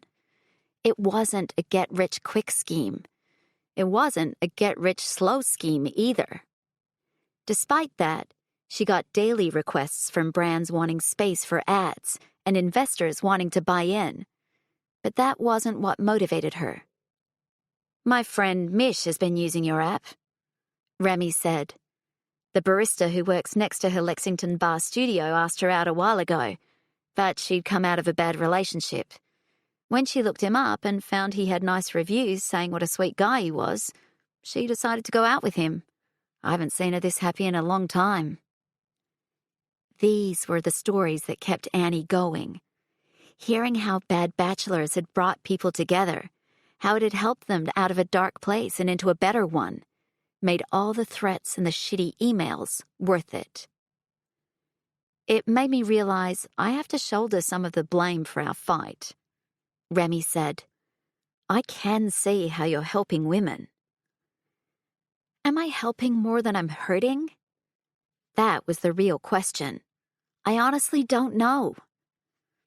You can't be held responsible for what other people say. If the app didn't exist, they would still be saying these things. God knows the kind of shit I see on Twitter and Facebook on a daily basis. I doubt Mark Zuckerberg has a crisis of conscience over what people post on his platform. The knot in Annie's stomach loosened. I'm glad your friend found a good guy. She really has. We had them over for dinner the other night, and he's a lot of fun. He's good for her. Remy set her cup down and reached over the table to hold Annie's hand. I don't want to lose you, either. The emotion and stress and confusion of the last few days settled on Annie like a boulder in the pit of her stomach. Tears threatened, but she blinked them away, entwining her fingers with Remy's. You and Darcy are like my family. It's been killing me not to pick up the phone and call you. I wanted to, but I knew you needed some time. And then, after a week or two passed, I couldn't bring myself to do it. I was frightened you'd never want to see me again. It's been hurting like hell. Remy nodded. It's been hurting me too. Can you forgive me for being a shitty friend? You're not a shitty friend, Annie. You know I struggled with the concept of the app. I still do, truth be told. I've seen the damage it can do. But I've also seen the good. It sucks to be hurt, and you tried to find a way to help people avoid that. She squeezed Annie's hand.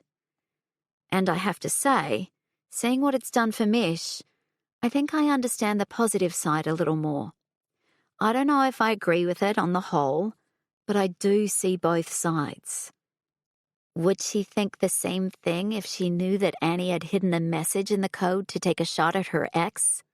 At one point, in the not-too-distant past, Annie wouldn't have cared one iota if it brought his career down. But something had changed. You're fooling yourself into thinking he has feelings for you because he agreed to help and because you had sex. That's not how it works. Regardless, it was impossible to shake the guilt. For the past 3 years, she'd blamed him for everything. And that wasn't fair. Whether he had feelings for her now or not was beside the point. I shouldn't have shut you out, Annie said. It was a dick move. I was so hung up on protecting myself that I didn't think enough about how you would feel. I don't want to be that person who puts her friends last. I'm glad you called, Remy said with a smile. And I'm glad that we're stronger than one argument. I was furious at the time, but I've thought about it a lot. I don't necessarily agree with what you did, but I understand where you're coming from, what you've tried to create. So we are still friends? She hardly felt as though she deserved it. Remy leaned back in her chair and crossed one long leg over the other. I can't only have one uncool New Yorker friend. I'm told you guys come in pairs. Annie contemplated telling Remy about what was going on with Joseph. But she wasn't sure talking about it would achieve anything. It wasn't like Annie and Joseph were going to become an item simply because they'd slept together. In fact, she was determined to make sure that was a one-time thing. Pleasurable as it had been, booty calls were not her style, especially not booty calls with the potential for emotional damage. She would not get sucked into believing that he cared about her. So what now? Remy asked. What are your plans for the app? Honestly, I have no idea. Annie shook her head. I never thought it would get to this point, and I don't know where it should go from here. What she did know, however, was that priority number 1 was finding out who was messing with her and how she could keep Bad Bachelors going without ruining Joseph's career. If she'd learned anything from her fight with Remy, it was that keeping secrets made more trouble in the long run. And while she wasn't about to go public with her identity, shutting Joseph out when he was the only person who could help her wasn't the best approach. And that meant she needed to come clean about the message in the code. Joseph swallowed, his Adam's apple bobbing against the confines of his collar. It felt tight, like a fist squeezing around his windpipe, which was stupid since the damn thing was bespoke and made exactly to his measurements. Nevertheless, his fingers itched with a desire to slip underneath the collar to give himself some breathing room. But that would be a mistake. Showing weakness now, with bright lights and the shrewd eyes of the financial reporter in front of him, would undermine everything he'd been trying to achieve. He needed to be cool, calm, collected, and in control at all times, but especially with a camera trained on him. Our strategy is about putting the control back into the customer's hands, he said, reciting the words he'd run through with his communications specialist earlier that morning. Banking is a part of everyday life, and these days, that means a mobile device is the preferred method of interaction.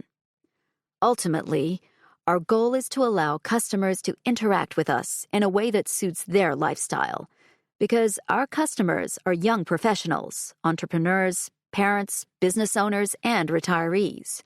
They all have different needs.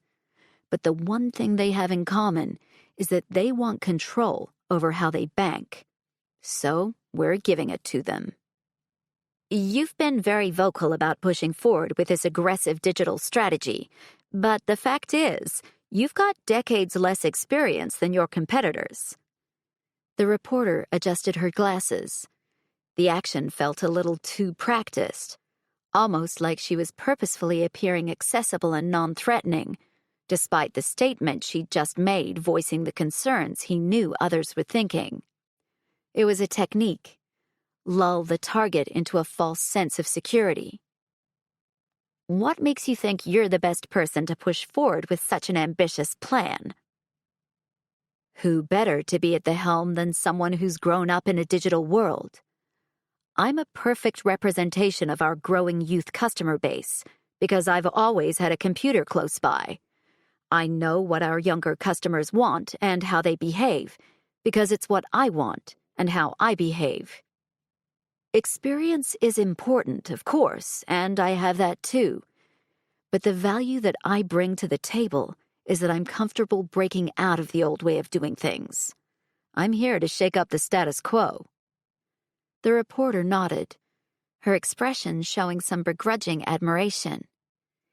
Do you have anything to say to the people who are worried that you're not experienced enough for this job? No, I don't. He looked directly at the camera. I believe actions speak louder than words, so I'm ready to deliver this strategy and let my work speak for itself. Thank you for your time, Mr. Preston. The reporter nodded to the cameraman, and he shut off the camera. It was a pleasure. I'm always happy to see some fresh blood in this industry. Likewise. Banking is a small community at this level, so my appointment has certainly made a few waves. He rose up from the chair and secured the suit jacket button at his waist. Hopefully that fresh blood doesn't attract any sharks. The reporter chuckled. Like your father? Well, you've got him on your side, which is definitely an advantage. You'd think that. Or does he think you should have done your time in the ranks like he did? She asked. There was that sweet smile and the adjusting of her glasses again. I'm not falling for it. I doubt any father would want to impede their child's career ambitions, he said, turning his wrist up to show the face of his Omega watch, hoping it would give her the hint that the interview was over, mine included. You could have a career in politics with an answer like that. This time, her expression looked a little more cunning. She dropped the act now that the cameras were off. You never know. One day you might see my name at a polling booth. For now, I'm focused on this job. So, no plans for a family? No girlfriend begging you for kids? She leaned against the sleek boardroom-style table in the conference room they kept specially for media purposes. The decor was a soft white, and the space was decorated with muted, unobtrusive pieces of art. A painting with mixed shades of gray and pale blue, a geometric vase holding a generic-looking plant. Everything was styled to look clean and fresh, modern yet conservative, which was the bank's attempt at a new image. The previous CIO had been an old-school 80s banker with a predilection for Rolls-Royce town cars and gaudy diamond-studded Rolexes. A throwback from the gluttonous pre-financial crisis era. Joseph was the pendulum swinging the other way. I've got plenty to keep me busy at work. There'll be time for a family later. That doesn't answer my question about the girlfriend. Was she coming on to him or simply looking for a story? Either way, he wasn't interested. Why not? You're a single man. Technically, yeah. He and Annie hadn't made any promises, and he wasn't sure he wanted to. Their relationship was over. But sleeping with Annie and then accepting a date from someone else was 100 shades of wrong. Their situation was simply a problem that needed solving. He was giving her a hand because they'd once cared about each other. The sex was the two of them blowing off steam. It didn't mean anything. Did it? You know it means something. Stop lying to yourself. The realization washed through him, bringing little relief to the knot in his stomach. Sex with Annie would never be casual. It would never be meaningless. No matter how hard he tried to separate physical desire and emotion, it wasn't possible with her. Because the reason he'd always been attracted to her was because of who she was, not simply how she looked. There was no getting around it. Having sex with her had meant something to him, and it would continue to mean something to him. Can I say it's complicated? He said. A Facebook answer. You are a man of the times. The reporter stuck her hand out, and he accepted it. If things happen to get less complicated, you've got my number. He shot Dave a look the second his back was to the reporter, who'd started talking to her team. Dave stifled a smirk, and they headed through the building's conference room and into the elevator that would take them back up to the executive floor. That went well, Dave said, scrolling through his tablet. I haven't seen many interviews capped off with a come on. Me either. You weren't in the least bit tempted?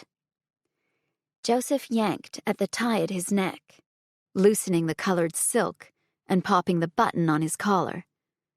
I'm at work. Ah, so you're simply a man of principles. Dave nodded. That's a good thing. On some level, Joseph felt like he should have been interested. The reporter was attractive, with shiny dark hair and sharp eyes, not to mention she knew her stuff. Capable women had always excited him. He'd worked with a lot of men who wanted trophy wives of the look hot, stay quiet variety, but that wasn't his style. He wanted a woman who had a spark to her, a fire. He liked people who could hold their own in a conversation, who enjoyed digging into a debate. He wanted an equal, someone who would challenge him and match him, who wouldn't fade quietly into the background. You realize you've just described Annie, right? He shoved the annoying thought away. He'd likely also described the reporter, so it didn't mean anything. Besides, he had more pressing concerns than shifting through that mental minefield.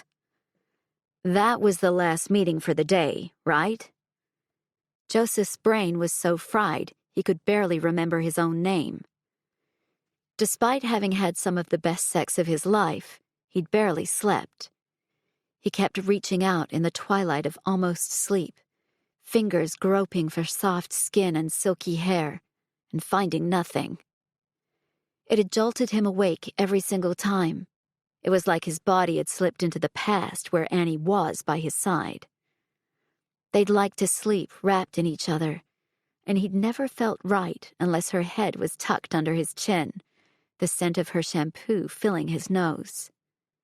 No, you've got one more. Dave tapped at his tablet. Melinda Landry. You didn't tell me I had a meeting booked with my mother. Shit. Dave cringed. It didn't register because the surname is different. I'm sorry. I would have brought it to your attention if I'd known. She didn't mention anything when she called. Welcome to my fucked up family, Joseph said dryly as the elevators slid open and they headed to his office, where we book meetings via each other's assistants instead of calling one another directly.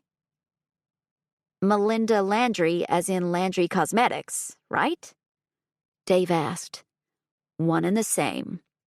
It slipped my mind that you two were related. That's quite a pedigree. Joseph let out a sardonic laugh. Yes, it is. The Prestons had been described as having more money than God. Aside from his father's lucrative banking career, the Preston side of the family was no stranger to wealth. His great-grandfather had started a publishing company in New York that had been acquired for an eye-watering sum before Joseph's time. His mother's side of the family owned one of the world's largest high-end cosmetics companies. Landry Cosmetics was a beast, aggressively acquiring smaller companies and using their clout to dominate a greedy global market. His mother had been CEO for 2 decades now and was grooming her niece to take over. They had a strict policy about keeping the company family-run, specifically by women. Since Joseph had 3 female cousins on that side of the family, he didn't have much to do with the business. He and Dave rounded the corner to Joseph's office and found his mother waiting. Never one to blend into the background, she wore one of her signature pink suits. Today, it was a vibrant rose shade, with a black blouse and a necklace made of twisted strands of glimmering beads in pink and yellow. Mrs. Landry, it's a pleasure to meet you. Dave stuck out his hand, looking a little starstruck. I'm a huge fan of your products. I wore Landry Homme on my wedding day. Melinda smiled warmly and accepted his hand. Well, you look to be a man of style, so I'm not at all surprised you wear Homme. Mother. Joseph nodded to his office. Shall we? Melinda bid Dave goodbye and followed her son into the office. I'll arrange to have a bottle delivered for him tomorrow, she said, shutting the door behind her. We're about to launch the Silver Anniversary Edition, and there are a ton floating around the office. I'm sure he would appreciate that. Joseph pulled off his tie and stuffed it into the pocket of his jacket. The second this meeting was over, he was getting the hell out of Dodge. What's this meeting in aid of? Haven't you got important CEO business to attend to? Melinda took a seat on the other side of his desk, smoothing her hands demurely over her pencil skirt. At 55, she'd mastered the art of being both formidable and approachable at the same time. She was highly respected for her business savvy and her head for numbers, and yet she didn't seem to suffer the fate many other powerful women did. That was, Melinda was not generally despised for her strength by men or women. Over the years, Joseph had learned more about success in business from his mother than his father, though everyone assumed his father had been the one to groom him. Ingrained sexism was a bitch like that.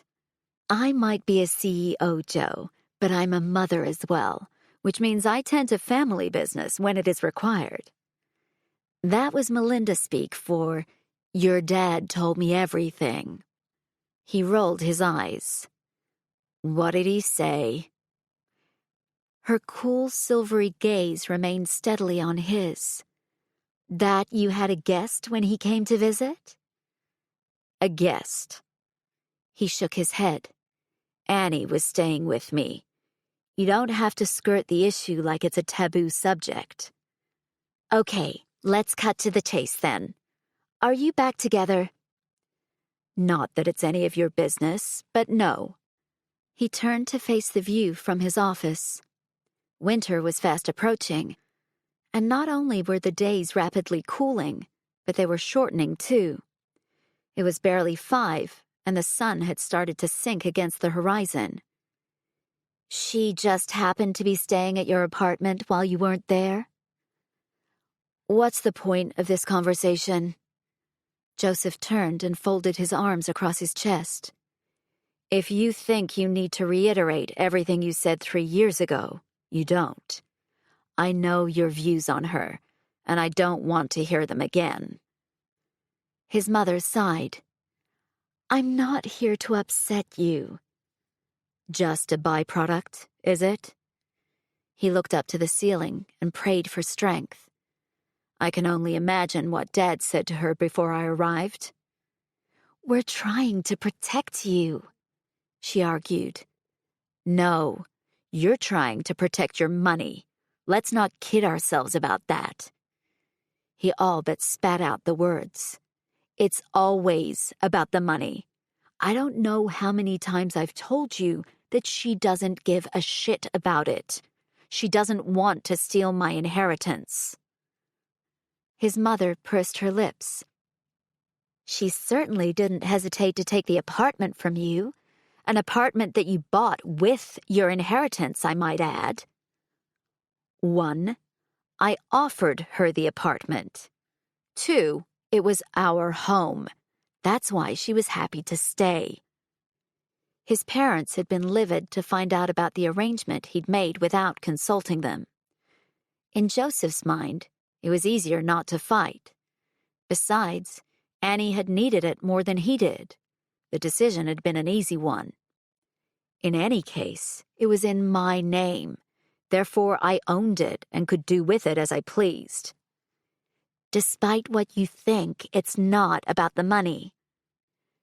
His mother twisted a large ring with a winking yellow stone around her finger. "You're my son, and I care about you, so I don't want to see you getting hurt again. You deserve to be with someone who wants to be part of this family, someone who fits in with your lifestyle. Our life involves a lot of scrutiny and obligation, and that's not for everyone." He wanted to rebut every point. Annie had never been given a chance to fit in with his family, and the lifestyle that involved a lot of snooty charity events and snapping cameras. From day 1, his father had ostracized her, labeling her a gold digger and doing his best to make sure she knew she didn't belong. His mother hadn't treated her so badly, but she'd never spoken out against her husband's behavior. That's why he'd broken when he'd overheard Annie telling her family that she wouldn't move to Singapore with him, because he'd always stood up for her, always tried to show her that she was special. But years of being stuck in the middle had worn him down, all the jabs, from both sides, chipping away at his patience and resolve. And that's exactly why he wasn't going to engage in this discussion now. "I'm not with her, Mom." He purposefully kept the ice out of his voice. "We had some stuff to sift through, and she stayed at my place, in the spare room." It wasn't technically a lie, even though he was letting his mother believe nothing had happened between them. Regardless, I wasn't about to let Dad throw his weight around and demand that I kick her out because he'd decided to show up unannounced. She nodded. "I'll talk to him." "Don't bother. It won't change anything." Melinda rose and came around Joseph's desk, enveloping him in a hug. She smelled of violets and roses, her signature scent. Her grandmother had created the perfume Lindy in her name when she was only a little girl, and she'd never worn another perfume since. The scent always smacked him with memories of her loving embrace as she kissed him goodnight hours after he'd gone to bed. His mother had never been home for dinners, always working hard on her business and missing the things that other mothers didn't. But he'd never once begrudged it, because she'd told him over and over, never let anyone tell you that you can't do something. Never let someone else's limitations define you. But the fact that she constantly backed his father, no matter how much it hurt her son, was still a barrier between them. "We do want the best for you," she said, as her slender arms squeezed him tight. "You're at such a pivotal point in your career, and I don't want to see her derail you." He bit back his reply. There was no point. His mother would always think she was doing the right thing, and he would always disagree, at least where Annie was concerned. And none of it mattered, because they weren't an item. They weren't getting back together. For some reason, the finality of that thought hit him like a punch to the chest. You'd better get over that feeling right now. Sex doesn't change anything. Chapter 13.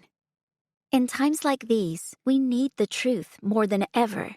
Thank you for giving us a platform. Always the bridesmaid. Annie was about to leave her position on the faux leather couch in the reception area of her apartment building when Joseph finally strode through the front doors.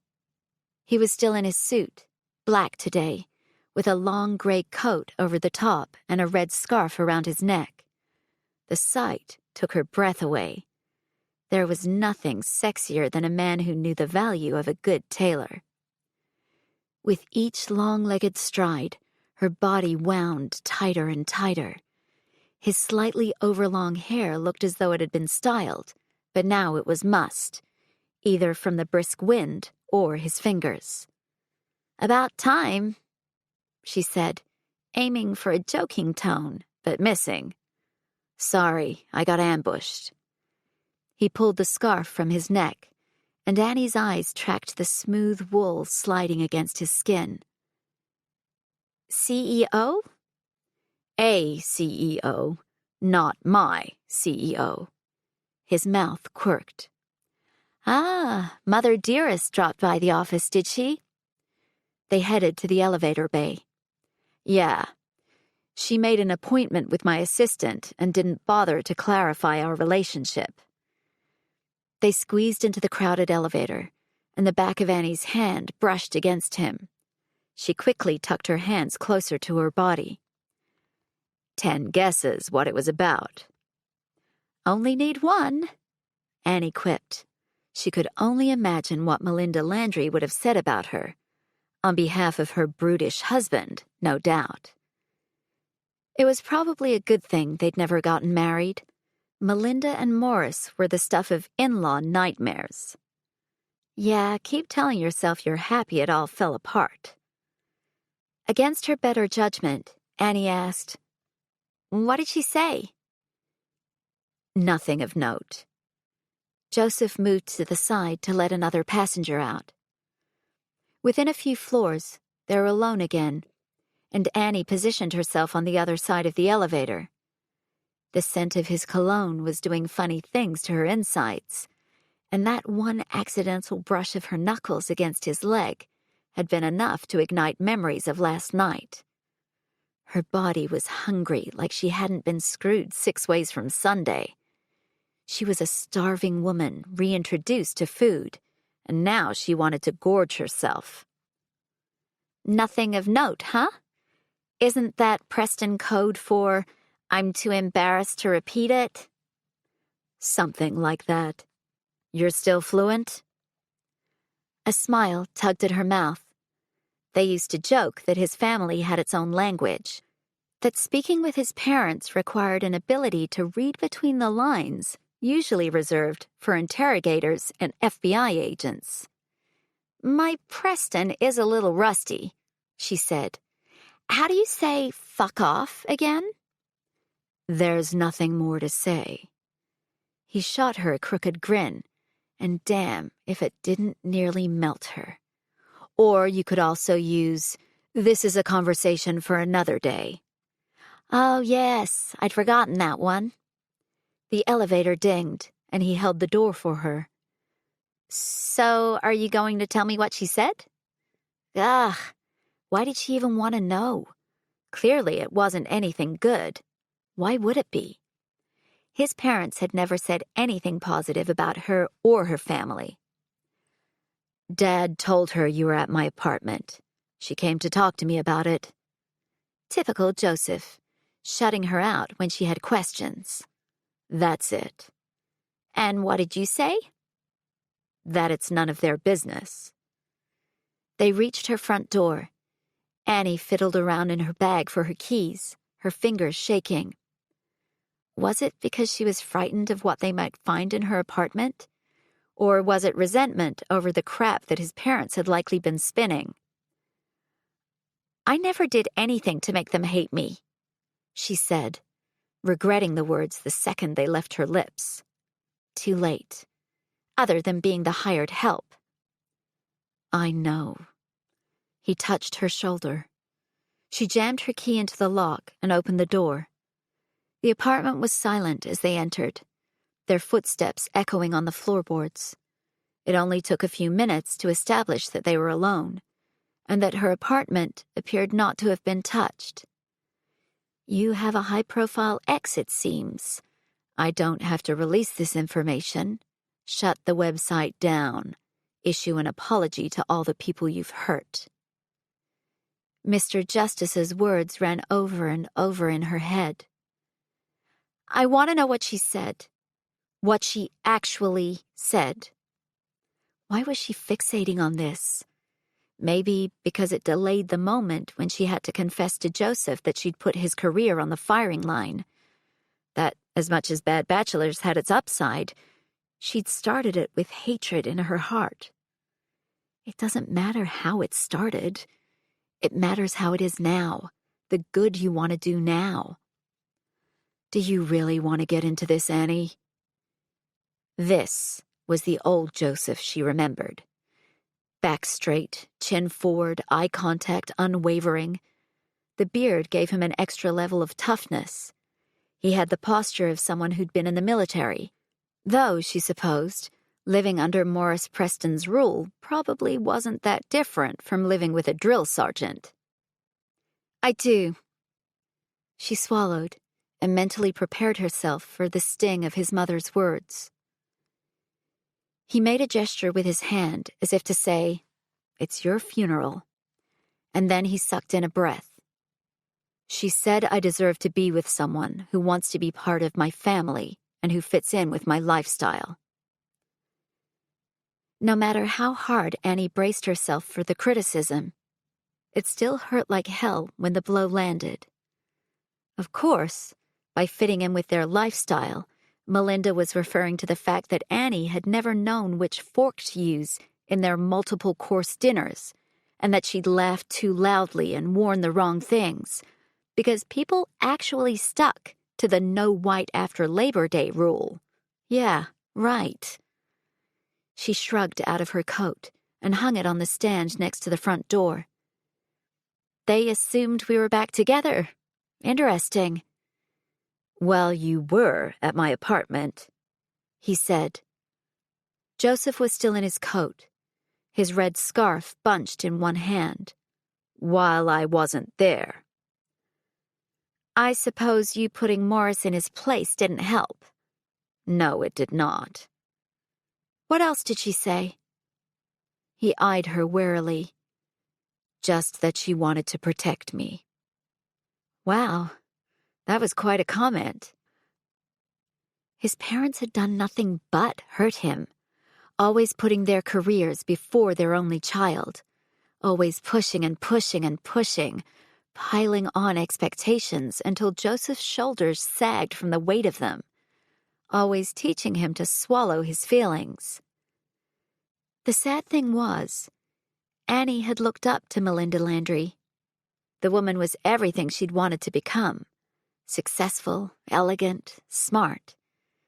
As much as Annie loved her mother, she'd wanted the kind of success Melinda had: a thriving career, to break through glass ceilings, to be a businesswoman admired for her brains. But Melinda had never returned Annie's admiration. No matter how many genuine questions she'd asked, and no matter how many times she'd shown interest in Melinda's work, Annie had always suspected it was more about Melinda maintaining the peace with her husband than anything Annie had done. "And what did you say?" she asked. "That I thought she was more concerned with protecting her money than me." His face didn't show an ounce of hurt, but she knew it was there, lurking beneath the surface like a sea monster, waiting for the right time to rear its ugly head, and that we weren't together. "I'm glad you clarified." Was she, really? Because it didn't feel like that. "The relationship is over, and I'm still causing you problems with your family." "They're causing themselves problems by not minding their own goddamn business." Annie held her hand out and gestured to Joseph's scarf and coat. His blue eyes searched her face. It was like being scanned by a laser. "You want me to stay?" "What? Are you sick of playing bodyguard already?" She tucked her hair behind her ear, and he frowned. Damn it. She needed to stop being so obvious. "Thought you might be sick of me hanging around." They were circling each other. It was horrible being in limbo, not knowing whether to walk away or to stay and touch the flame like she so badly wanted. And her guilt hung heavy, like a thick chain around her neck. "I should be." Her mouth was as dry as cotton wool. She stepped forward, reaching for his scarf again, but when her fingers clasped the soft cashmere, he didn't relinquish it. So much for what happens in the shower stays in the shower. Have you got an emotional death wish or something? "Should?" He stilled, like a hunter tracking a deer, his gaze holding her captive, melting her defenses. How did he do that? He made her feel like everything was right when it most certainly wasn't. He made her crave the security of his arms, the soothing balm of his kiss, made her desperate for his touch because it blanked out all the messed up self-deprecating thoughts in her head. She tightened her grip on the scarf. "I'm not sick of you playing bodyguard." "Are you planning to screw me and then send me to bed alone?" His voice was rich and deep, like top-shelf whiskey and dark chocolate. His cologne mingled with the faded scent of rain on his skin, and she drew it deep into her lungs. "What if I am?" she whispered. "I don't want that." "You seemed totally fine about it last night." "Let's say I had an epiphany. I thought I could keep things casual, but I can't." He wrapped the scarf around his hand and yanked it toward him, bringing her closer. "This isn't just fucking to me. It can't ever be just fucking with you." God, why did he have to say things like that? It was so tempting to believe, so tempting to let herself be fooled. Her lip trembled. "That's all I'm offering." It's not enough. Another yank. She was almost toe-to-toe with him now.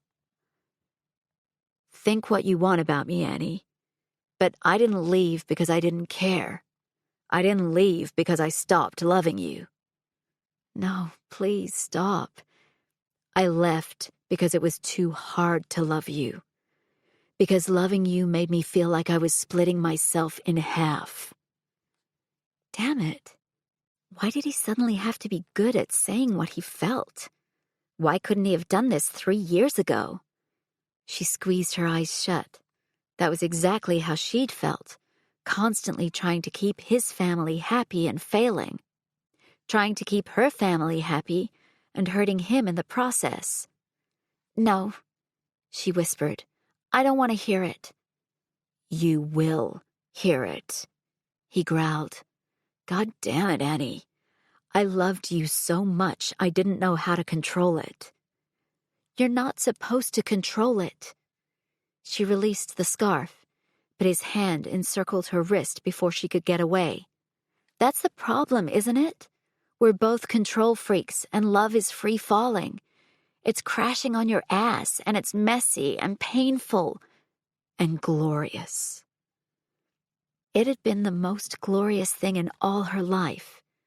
But love was also like being Icarus, and that's how every dream and hope she'd had for love and life had burned to the ground. "Then why did you propose to someone else, huh? Was that glorious too?" She tried to tug out of his grip, but he held her fast. Tears burned in her eyes, but she'd be damned if she shed a single one in front of him. "It was a mistake." He shook his head. "I should never have done it.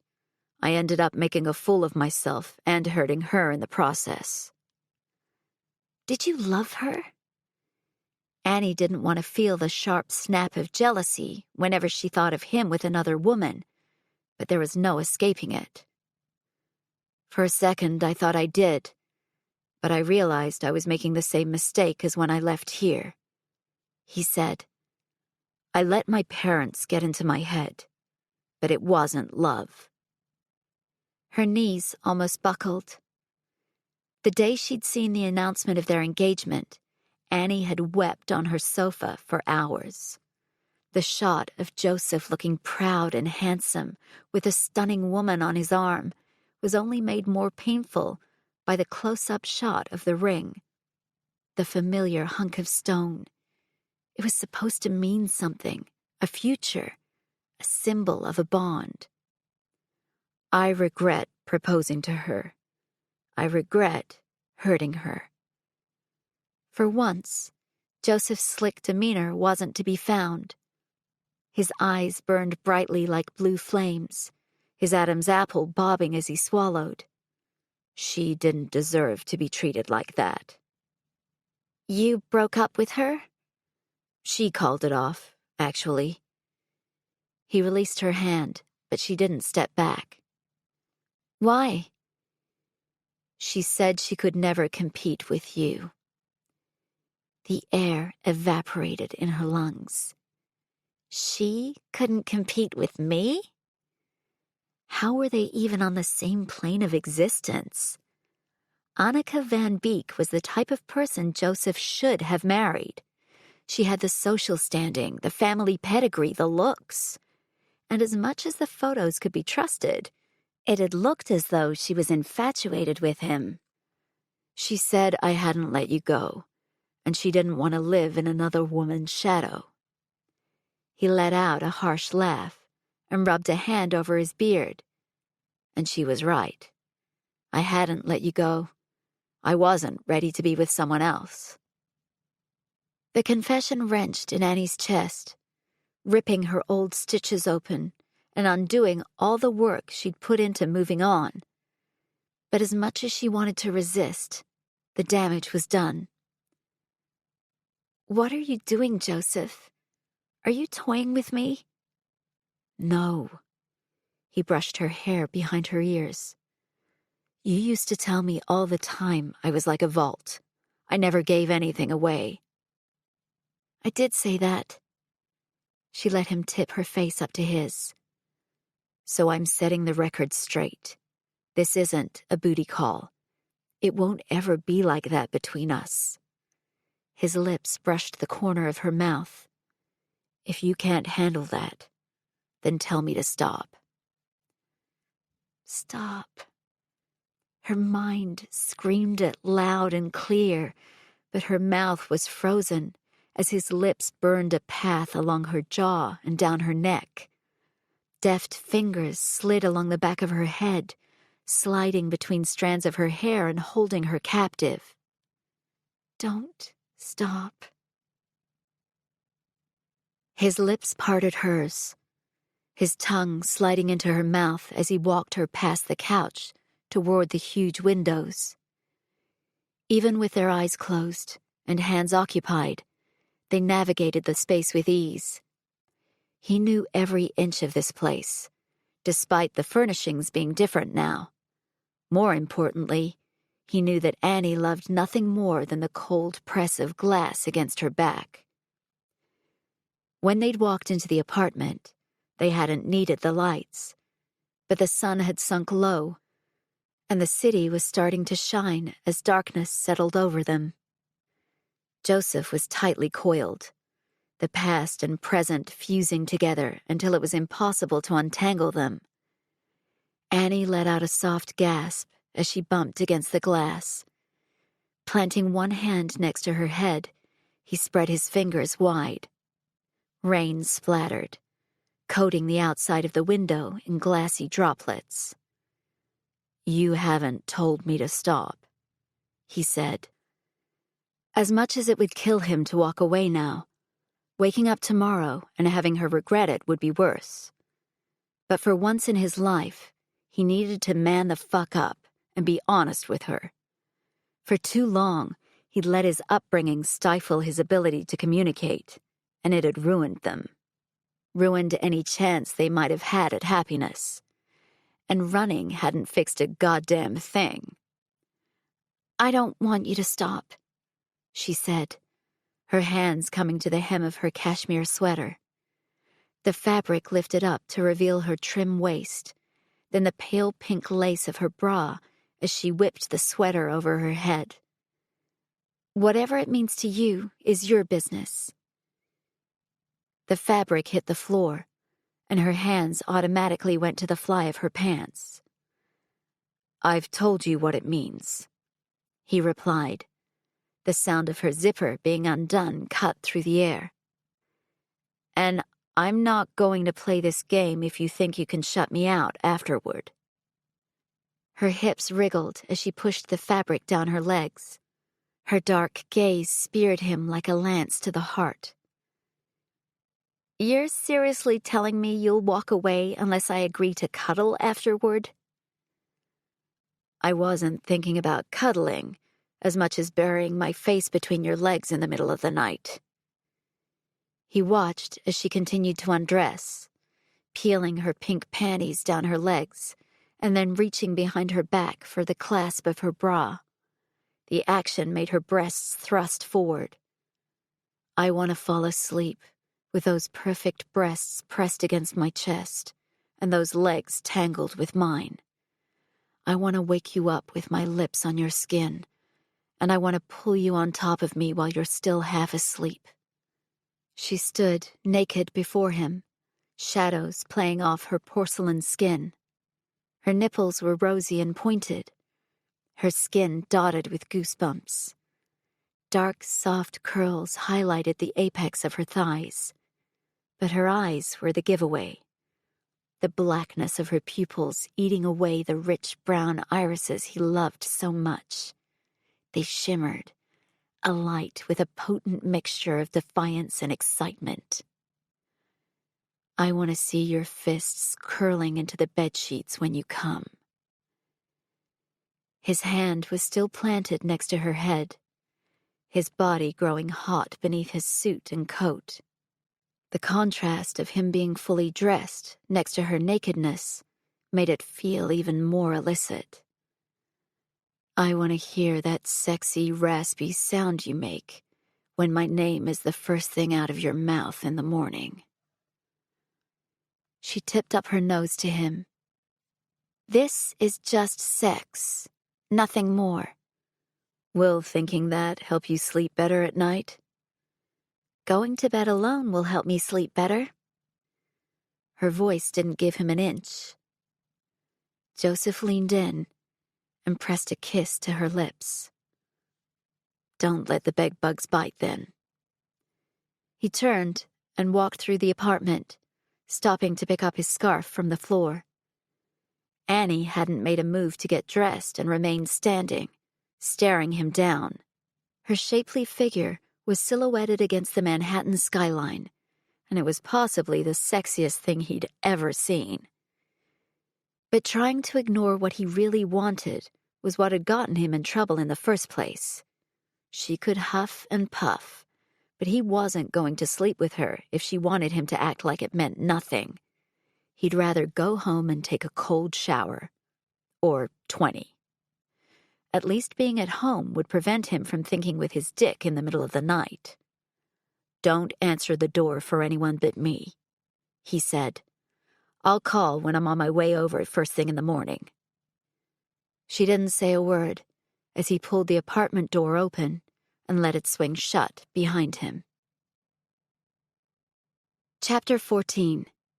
Dear Bad Bachelors, I won't be using your site anymore. Thanks to you, I'm getting engaged to the man of my dreams, all because you gave me the courage to ask him out. Bad Bachelor's supporter. Annie's heart pounded as she paid the cab driver and then stepped out onto the sidewalk in front of her parents' place in Bensonhurst. After a night of tossing and turning, she needed to sift through the crap in her head and figure out what to do next. So she'd fired off a text to Joseph, telling him she'd gone to stay with her parents and not to bother coming over. Her boss would probably flip that she was bailing on work for another day, but she hadn't taken a single day off this year, so she had plenty of vacation days racked up. Besides, she couldn't face being in the office, not with everything hanging over her. When was the last time she'd had so many competing emotions, so much uncertainty? Not in eons. Maybe because you've tried your hardest not to feel anything at all for the last 3 years? She glanced down at her phone. No response from Mr. Justice after she'd asked him for more time. She didn't want to close down Bad Bachelors, but she didn't want Joseph to suffer either. Why had all her biggest life decisions felt like that? Like choosing between her and him? The one thing that always helped her sort out her feelings was talking with her mom. Annie stuffed her phone into her bag and looked up at the house. It was similar to every other one on this street. Semi-detached, about 10 years late for a new paint job, and still worth over $1 million. Not that her parents would ever move. They were the kind of people who committed, forever. The sound of her boots echoed in the quiet street as she jogged up the steps to the front door. It was early, 7 in the morning, but her parents would have been up for an hour at least. She couldn't remember a time when they'd slept in past 6, even on the weekends. Her stepfather usually tried to be at the cafe by 7:30 to open at 8, and her mother still prepared a proper breakfast every morning. The doorbell made a shrill sound inside the house, and a second later, the door swung open. "Bella?" "Hi, Dad." Sal's deep frown was enough to bring the onslaught of tears she'd been doing her best to fight ever since she got out of bed that morning. They rolled fat and hot onto her cheeks, streaming down to her chin. His arms were around her in a second, her face pressed against his threadbare undershirt, her tears soaking through the fabric. The bristly scratch of his mustache was comforting and familiar against her head, and the smell of him, like coffee grounds and Draca Noir, helped what was left of her emotional guard come crashing down. This house was the only place where she could truly be open, her safe place. Family was the most precious thing in her life. To the point that you let it make your relationship with Joseph come second? There was no escaping the truth on that matter. She had put him second. But at the time, she'd thought it was the correct order. Family should always come first, right? "It's him, isn't it?" Sal's question froze her to the spot. She pulled away and swiped her tears with the backs of her hands. "What?" He ushered her inside, closing the door behind her and flicking the lock. The house smelled like lemon and something buttery. Pastries. Joseph. It wasn't often that Sal's voice had a flint-like edge. Despite what most stereotypes had told her about Italian men and their tempers, Sal was pretty much a Labrador retriever in human form. He was sweet, funny, fiercely loyal, and he adored the heck out of her mother and all the women in the family. He loved readily, wore his heart on his sleeve, and accepted people into his circle no matter where they came from. But the way he said Joseph's name was like he'd discovered his capacity for hatred. "That's why you're crying, isn't it? Connie told me he was back." Shit. The universe seemed determined to test her. "Yeah, he's back." She wrapped her arms around herself. Maybe she shouldn't have come here. "Give me your coat." Sal held out his hand and waited while she complied. A neat line of hooks ran along the wall in the entryway, above a rack crowded with her mother's collection of colorful shoes. "Come, let's have a coffee." Annie's mother looked up as they walked into the kitchen. Her surprise morphed into a big smile, which quickly fell into a frown when she noted her daughter's expression. Sophia was also at the table, munching on a cornetto with lemon filling. A stray dot of it clung to her cheek, and she swiped at it with her finger. "What's wrong?" her mother asked, her chunky gold earrings jangling as she jumped out of her seat. "What happened?" To some people, the love of a family like Annie's could be smothering. They all knew each other's business, and the words, "I don't want to talk about it," fell eternally on deaf ears. Since Annie's father had died when she was little, her mother had loved her hard enough for two people, sometimes more. When Sal came along, Annie had been worried that he might steal some of that affection, that his presence would somehow diminish her relationship with her mother. How wrong she'd been. It had been tough back in the day, with Connie's cleaning job and Sal's construction work only affording them the bare minimum. But they'd never been short on hugs or laughter in their house. Never short a shoulder to cry on, or an ear to talk off. So Annie had gone into the world unprepared for the reality of relationships, unprepared that she might fall in love with someone whose family wouldn't accept her. Unprepared, ultimately, that one day she might have to choose between her family and something else. Annie stood in the doorway, watching Sal fiddle with a Bialetti coffee maker while her mother and sister stared at her with concern seeping out of every pore. "I needed to be here." Sal shot Connie a look, but didn't say anything. Then her mother's expression developed an edge. How did they communicate like that? "What did he do? I knew he was going to be trouble the second I heard about him coming home." Sophia raised a brow. "Who are you talking about?"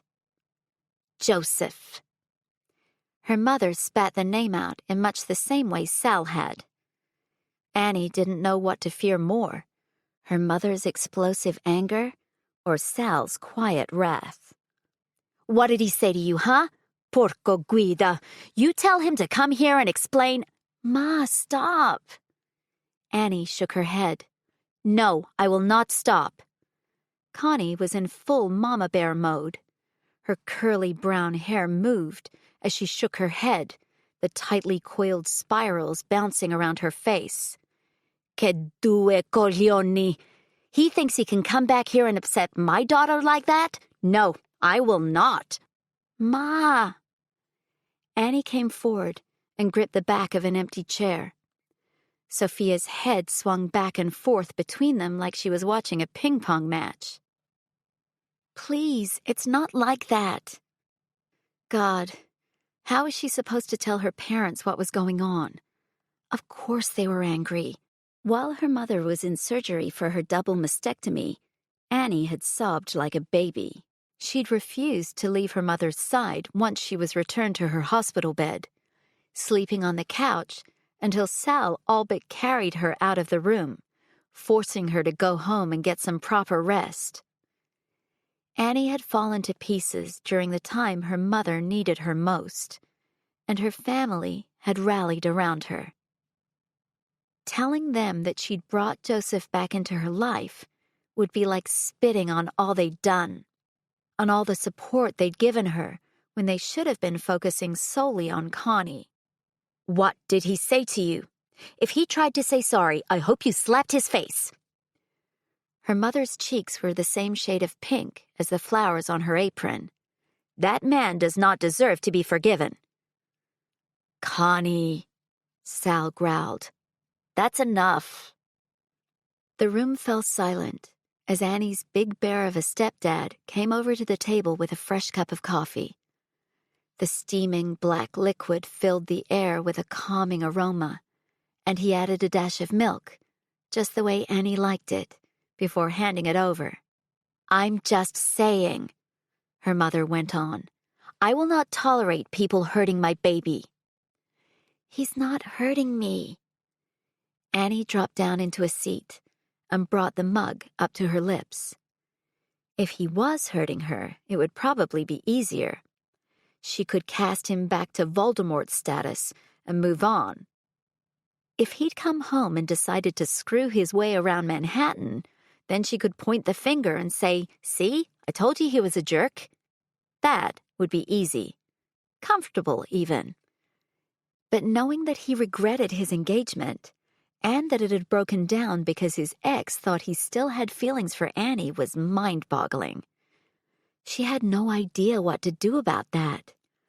As for the sex he labeled as meaning something, yep, you're screwed. Or not screwed, as the case might be. Because how the hell was she supposed to admit it wasn't just sex to her either? That no matter how much she wanted to divorce the physical and emotional, she couldn't.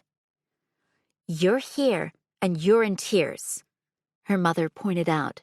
What other conclusions should I draw? Annie sighed.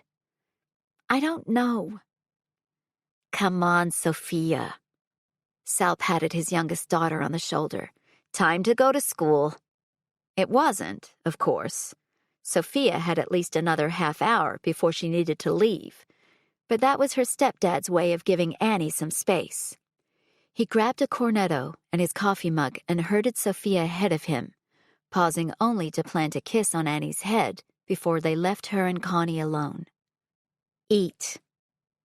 Her mother gestured to the pastries, but Annie's stomach was in knots. She'd be lucky to keep the coffee down, let alone anything else. I'm not hungry. Connie looked like she was about to argue, but then she took a seat. Tell me what's going on. Where did she even start? Annie swallowed. I don't know what I'm doing anymore. What do you mean? With my life. She shook her head. How had she gotten so lost? Before the breakup, she'd been so focused. She'd known exactly what she wanted. Then Joseph had left, and she'd started Bad Bachelors.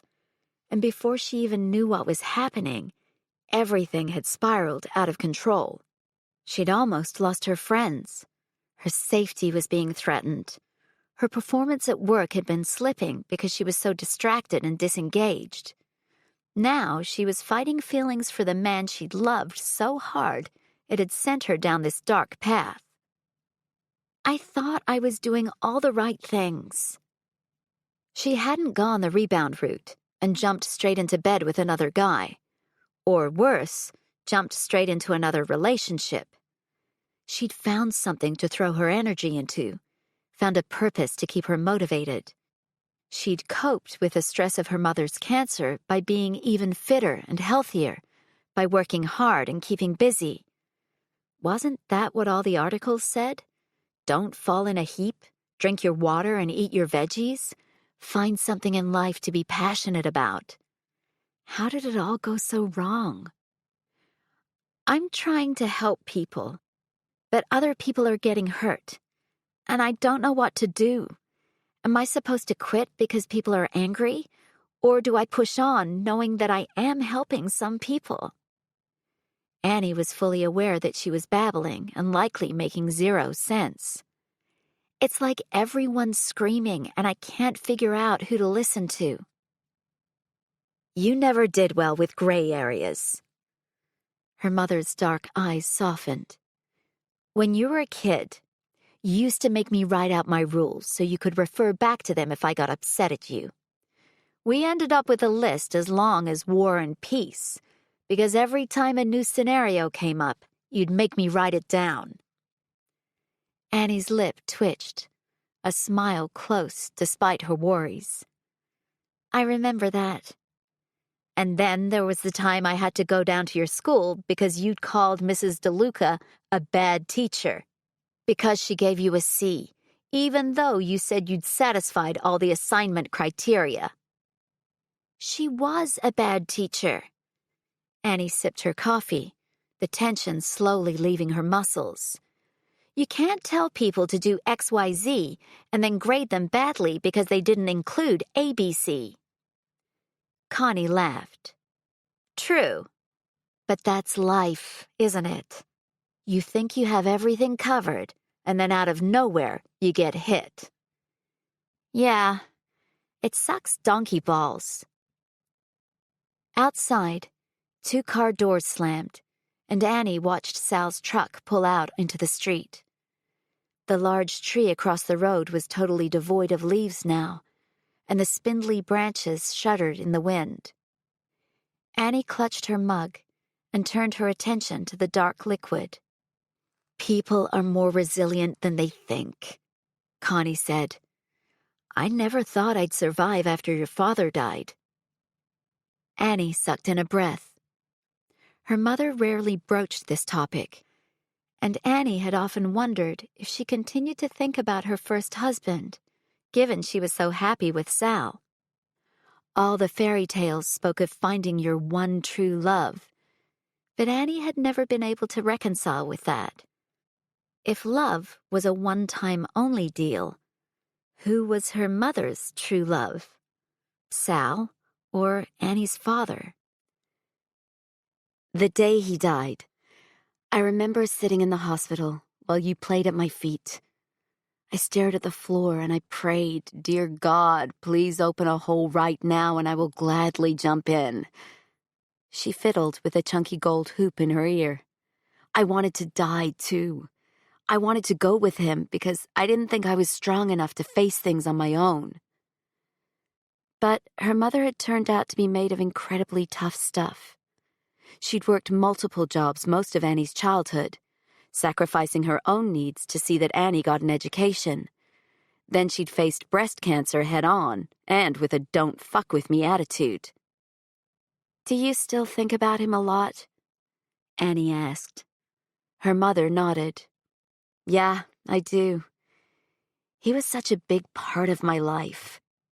It's not like I can turn that part of my memory off just because I'm with Sal. And frankly, I don't want to forget him. But that doesn't mean I can't be happy now. Maybe that's what was happening with Joseph. She was stuck in the limbo of wanting to move on, but clinging to the good memories. Maybe all the desire she felt now was nothing but her brain trying to recapture the past. Her mother was proof that it was possible to move on, to find happiness and a second love. Because the fact remained that Annie had loved Joseph. Him leaving couldn't erase that, as much as she'd wished for it at the time.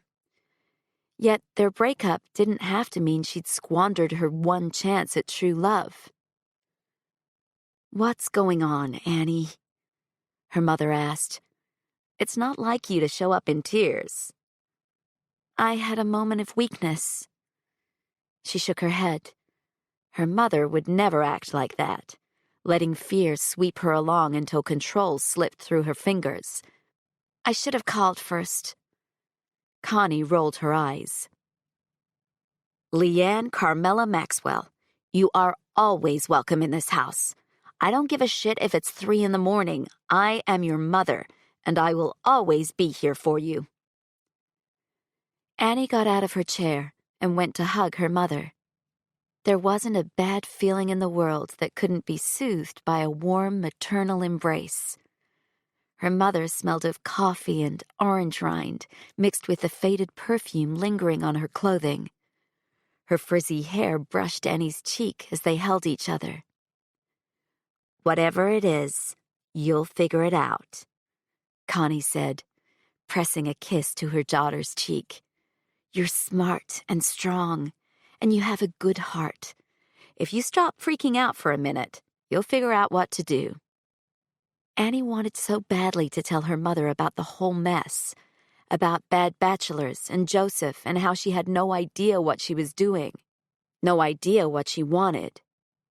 Lately, she'd lost interest in her day job, lost interest in everything outside bad bachelors. For someone who'd always had a strong sense of purpose in life, she'd become adrift. Why don't you come to my catch-up with the girls today? Connie said. We've got our monthly fuck cancer poker game. Annie smiled. Growing up, she'd always been a little embarrassed by how loud and brash her mother was. She cursed and wore outrageously colored outfits and never let people ignore her. As an adult, it made Annie love and respect her mother even more. She was who she was, and screw anyone who didn't like her. I don't want to intrude. Nonsense. We're going to Joan's house. She would love to see you again. Her mother winked. Plus, you're terrible at poker, so the ladies will take all your money. Annie laughed and shook her head. Maybe getting away from her computer and her troubles for a few hours would be exactly what she needed to get some fresh perspective. Okay, she said, nodding. I'd love that. A few hours later, Connie and Annie had driven to Red Hook to visit Joan and the rest of the Fuck Cancer gang. There were 5 ladies in total. Joan, their host, who'd survived breast cancer like Connie. Amity, a self-defense instructor and model who'd survived ovarian cancer. Martha, a foster mom to 3 boys who'd survived endometrial cancer. And Bonita, an artist who'd survived colon cancer. They were a motley crew, a mismatched group of women who probably wouldn't have crossed paths if it wasn't for the cancer patient support group where they'd all met. The November meeting of Fuck Cancer is now in session. Joan banged a hot pink rhinestone-studded gavel on her kitchen table. Annie had no idea why they'd started the poker game with a gavel, but who was she to question it? We're here for a good time, not a long time. Hear, hear. Glasses were raised all around. It's nice to see you again, Annie. Martha smiled as she shuffled the cards. Her voice barely rose above the sound of the other women catching up. She was the quietest of the group. Are you on vacation at the moment? I just took the day off work. She watched as Martha's hands deftly dealt the cards, her purple, glittery nail polish catching the light. I needed some peace and quiet to clear my head. And you came here? Bonita laughed. The only peace and quiet you'll get from me is when I'm dead. Amen to that, Amity chimed in. In contrast to Bonita's long black dreadlocks, Amity had a shaved head. Something she decided to keep after losing her hair during chemo. That, coupled with the tattoos peeking out from the edge of her top, gave her a tough vibe. And she was tough. But she was also one of the sweetest, gentlest souls Annie had ever met. In fact, I was teaching in my class the other day that being as loud as you can is just as important as putting up a physical fight. I may have to come and visit you at the studio, Annie said, picking up her cards. They were playing Texas Hold'em, and she had a 2 and a 4, unsuited. Not a good start, but she threw a few chips into the center anyway. Pick up a few pointers. Why? Connie's sharp voice made Annie cringe. For a moment, she'd forgotten her mother was sitting right next to her. "It's good to know that stuff." Annie shrugged, aiming for nonchalance, but having no idea if she'd hit the mark. "This isn't anything to do with Joseph, is it?" Her mother narrowed her eyes. "The ex-boyfriend?" Amity raised a brow and tossed in a few chips herself. "Don't tell me that douchebag is back on the scene." Of course, Joseph had been a hot topic of conversation among the ladies after the breakup, because Annie had been at the hospital with her mother a lot. Back then, Connie had only met Amity and Joan. "He came back from Singapore with his tail between his legs," Connie clarified, and Annie shot her a look. "What? It's a fact." Martha waited for everyone to finish betting. Then she dealt the flop. 2 queens and a 4. Annie watched for everyone's reactions. "No, it's not. He came back for work," she said, still looking at her cards. As soon as that popped out of her mouth, she cursed herself. "Or so I heard." Connie raised an eyebrow. "Did you hear it directly from him?" Thanks to Darcy's quick thinking, Annie had managed to avoid telling the truth the first time her mother had asked. But now, face to face, she couldn't find it in herself to lie. "Maybe." "Ease up, Mama." Amity placed a hand on Connie's arm. "I'm sorry I didn't tell you." Annie tossed a few more chips into the center, having no idea if she should have folded or not. It was hard to concentrate under her mother's scrutiny. "I knew you'd be pissed that I'd seen him, and I didn't know well enough how I felt about the whole thing to answer all the questions you'd undoubtedly fire at me." Her mother looked sheepish. "I would have asked questions, but only because I don't want you to get hurt again." "Once a heartbreaker, always a heartbreaker," Amity added. "And I'm out." "Not always." Martha shook her head and flipped the next card over. Another 4. If the river turned out to be a 2, Annie would have a full house. "My Daniel and I split up once, for a whole year. Sometimes you need time away to remember why you got together in the first place." "Daniel did not leave you in the midst of a family crisis," Connie argued. "He didn't abandon your family." Annie looked at her mother, the card game forgotten. For once, when the subject of Joseph arose, Connie sounded hurt rather than angry, almost as though she'd taken his leaving more personally than Annie had realized. "He was part of our family," Connie added. "I've known him since he was a little boy. He always used to play while I was cleaning his parents' house. Then when you started dating, he came over a lot.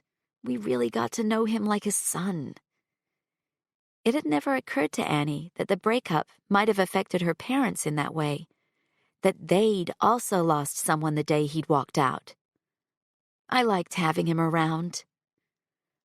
Annie swallowed, her throat swollen from all the emotion rising up, from all the things she didn't want to feel, because it would be easier to be numb like she had been the last 3 years. But his return had been like taking a scalpel to her stitches, and now she saw her feelings for the bloody mess they were. "I liked having him around, too." Annie leaned her head on her mother's shoulder. But there was no hope of them ever getting back together, was there? Not with bad bachelors potentially being a threat to his career and all the baggage they had between them. Her family hated him. His family hated her. Literally everything was stacked against them. "He left because I chose to stay here while Ma was sick," Annie said. "And that was a very noble choice." Martha nodded. "Your dedication to your family says a lot about who you are, Annie. You're a loyal woman. We need more people like that." "Except, I made that decision without him." At the time, she'd been too blinded by hurt to really understand the nuance of their last fight. "He left because I made the decision, and then told other people before I told him. I totally shut him out of the conversation. Connie frowned. You never told me that. I didn't think it mattered at the time. I needed him and he left, so he was in the wrong, right? But being with Joseph again and seeing him for the man he really was, imperfect but kind, smart, protective, had helped her understand even more where things had gone wrong. He'd never been the kind of person to be cruel or thoughtless. But it was easier to think of him that way, so she could hang on to her anger. I'm not going to play this game if you think you can shut me out afterward. The man had walked away from her naked body because he didn't want to cross a line unless they were both on the same page. A line that said he still cared about her in some way, that she wasn't just sex to him, she wasn't just physical need. But that was our decision to make, and I didn't give him the chance to have a say. It was time for her to take responsibility for that. I pushed him out just as much as he chose to leave. Connie didn't say anything. It wasn't a normal reaction for her mother, a woman who had an opinion about everything. Now wasn't the time to dig further into the past, however.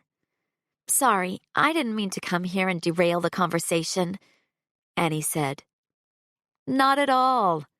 Joan, their vivacious host, waved a hand, causing a stack of bracelets to jingle. This is a safe place where we can discuss anything, woman to woman. Or woman to woman, Bonita said with a grin. You need that group of people in your life, the ones who will let you say anything, who know when to listen and when to bring wine. It made her think of Darcy and Remy, of her sisters, her parents, and Joseph. For better or worse, he fell into that category too. Now, are you in or out, girlie? Martha asked with a grin. Annie looked at her cards. She threw a few more chips into the middle. In. Martha turned the river card over. A king. Amity crowed and showed a full house, while the rest of the ladies groaned. Come to Mama. Annie's phone buzzed with a notification, and she pulled it out of her pocket, while the other ladies moved the conversation on and started dealing the next round. The text was from Joseph, wanting to know if everything was okay in his usual spare language. But the fact that he'd contacted her said more than the 3-word text itself. Just as she was about to tuck her phone away, she decided to scan the Bad Bachelor's inbox to see if Mr. Justice had responded. He hadn't. But another email caught her attention. The subject line read, Acquisition offer for Bad Bachelors. The first few times she'd received an email from a law firm representing someone who wanted to buy Bad Bachelors, she'd shrugged the whole thing off. But for some reason, now the idea of it being someone else's responsibility didn't seem quite so unappealing. Chapter 15. To the owner of Bad Bachelors. It seems the letters from my lawyers have been ineffective in catching your attention. Maybe the personal touch will work better? Let's cut to the chase. I feel that Bad Bachelors has massive earning potential and global possibilities if managed by the right group. As such, I want to buy it from you. Of course, I will compensate you handsomely in recognition of the time and effort you've put into building and growing both the website and the app. My lawyers have said not to promise anything until we talk. But you're not talking, are you? I don't blame you. Bad Bachelors has certainly created some opposing views. But I love a little controversy. We should talk. How about we start negotiations at $5 million? Joseph had been on edge all day. As if going home last night with the biggest case of blue balls ever hadn't been enough to keep him on pins and needles. The fact that Annie had taken off to see her parents had pushed him into the stress zone. The thought of her leaving the safety of her apartment while some asshole was threatening her had him wanting to roar the roof off his office building. He knew it was illogical, but he needed to be certain she was safe, and that meant knowing exactly where she was at all times. Never mind the fact that his stomach was in knots over what Connie and Sal would say if she decided to tell them he and Annie had seen each other again. He leaned back in his chair, staring bleakly at the stack of board reports that required his review. They were tediously long, inappropriately long. But that's how things were done at the bank. Printed paper and plastic bindings. Highlighters. The old way. In a burst of frustration, Joseph shoved the papers off the edge of the desk. The heavier reports fell straight to the floor with a thunk, and a few loose sheets fluttered in the air before landing. A second later, the office door swung open. Everything okay? Dave raised a brow and looked at the mess. Yeah, perfect. It was already dark outside, the weather as miserable as Joseph's mood. What are you still doing here? My boss was crankier than usual today, so I didn't want to bail early. Dave made a move to pick up the files, but Joseph waved him away. Don't. If I make the mess, I clean it up. He shoved his chair back and went around to the front of the desk, gathering the paper and reassembling his pile. You're not like most people in this job. Dave observed him. I've been an assistant for 15 years at the bank, and I've worked with 8 different executives in that time. I can categorically say we need more people like you. People who throw tantrums? Joseph tried to make a joke, but his tone was flat. Nothing would buoy his mood until he heard from Annie and knew that she was okay. You're making life hard for yourself by caring about her. She's not your responsibility anymore. What part of that isn't clear? People who treat those around them with respect. Dave leaned against the doorframe. You could have made me pick up your crap. You could have hit on that reporter the other day. You could have flipped out at the intern who spilled coffee on you this morning.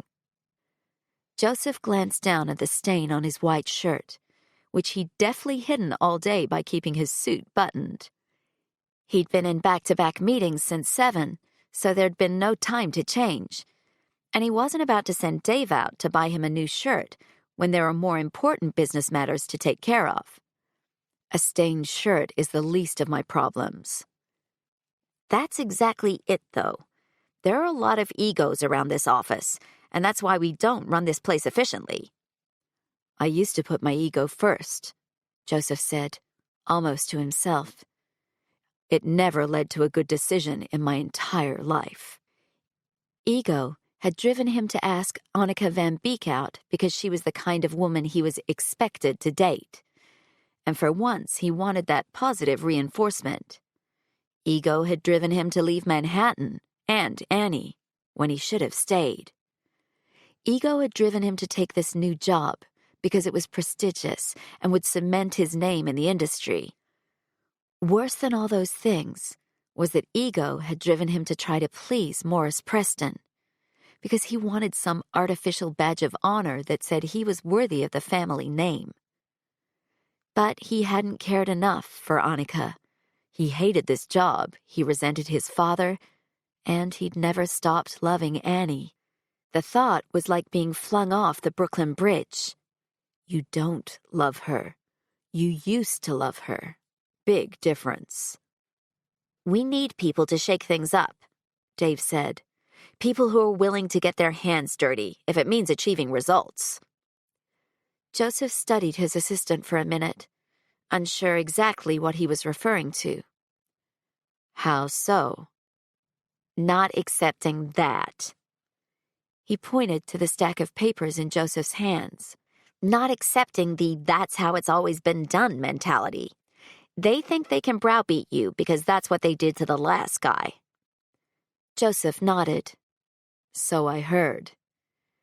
You're used to dealing with people like your dad, so you should have some practice in managing egos. Dave held up his hands as if in surrender. And I don't mean to insult your family, but your father has a reputation. Much like the people on our board, they don't like change. It was true. Joseph had come to the conclusion that anyone training for an executive position should be put through a childhood learning course along with their MBA, because it was like dealing with a bunch of misbehaving toddlers. And for what? You get no personal satisfaction out of this job, just the kudos for managing to convince someone to hire you a good 2 decades before most people who take up this post. He tried to ignore the sinking feeling in his gut. Personal satisfaction wasn't something he felt entitled to, because a career wasn't about that, or so Morris had told him. It was about a person applying their skills where they were best suited, working their way up to a position where they could make a name for themselves, where they might build power. And for what? There was that question again. Maybe you need to play dirty, Dave said with a shrug. Following the rules doesn't seem to be getting the results. That's not how I do things. Playing dirty was his father's approach. Manipulation, coercion, threats. I won't stoop to their level by being a bully. Even if it's the only way to change things? It's never the only way. Dave nodded, but it was clear he didn't agree with Joseph's stance. Is there anything else you need tonight? No. Go home. Be with your family. Joseph dumped the papers on his desk in a messy heap. We'll deal with his crap tomorrow. Dave bid him good night, and Joseph paced his office for a few more moments, unable to relieve the tension coiling his muscles. When his phone rang, it almost made him jump out of his skin. He snatched the device off his desk. Hello? Hey, it's me. Andrew's familiar voice sounded tight, tense. Remember how you asked me to give you a heads up if I saw anything about bad bachelors?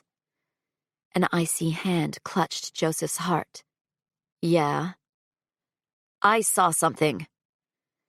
Joseph did not like the vibe he was getting from Andrew, especially since he wasn't the kind of guy who usually enjoyed drama. If he was worried, there was a damn good reason for it. It was a cryptic message on one of the boards I've been monitoring for a private contract. I stumbled across it by accident. He paused.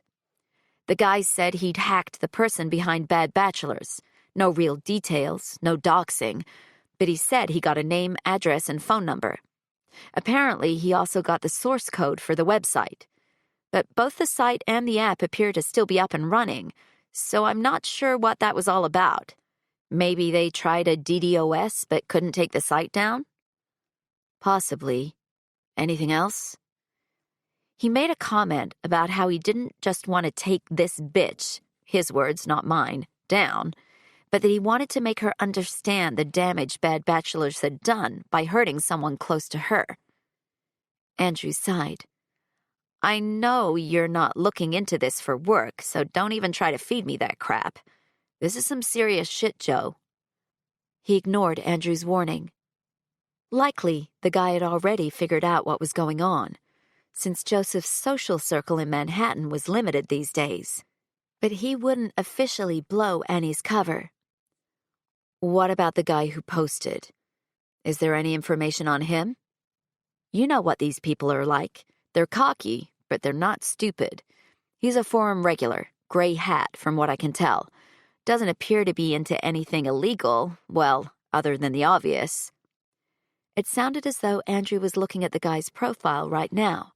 He's posted a few times in the general gaming area of the forums.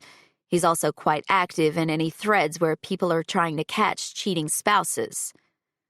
Was there much response to his post? Yeah. Whoever is behind Bad Bachelors, if this guy decides to post their information, it'll be a shit show. I know. Joseph rubbed at the back of his neck. Is there something I should know? No, thanks for looking into it. Fine.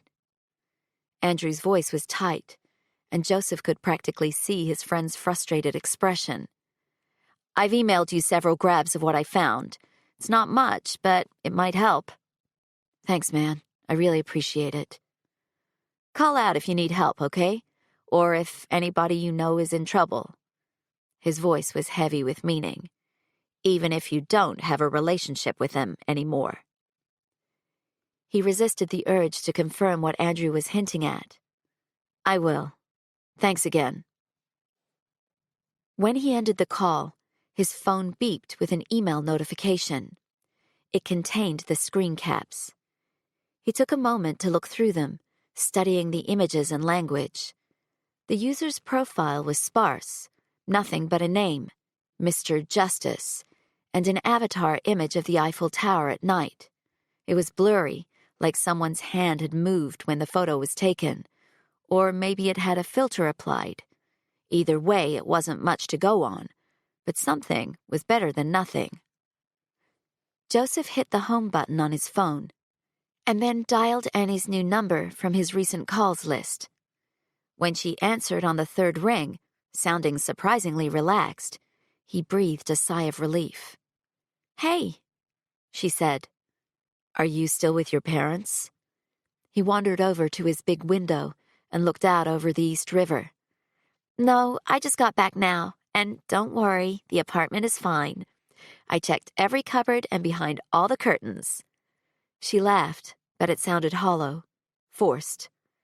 I was thinking maybe we should grab dinner. I need to eat, and I'm guessing you're still in the office.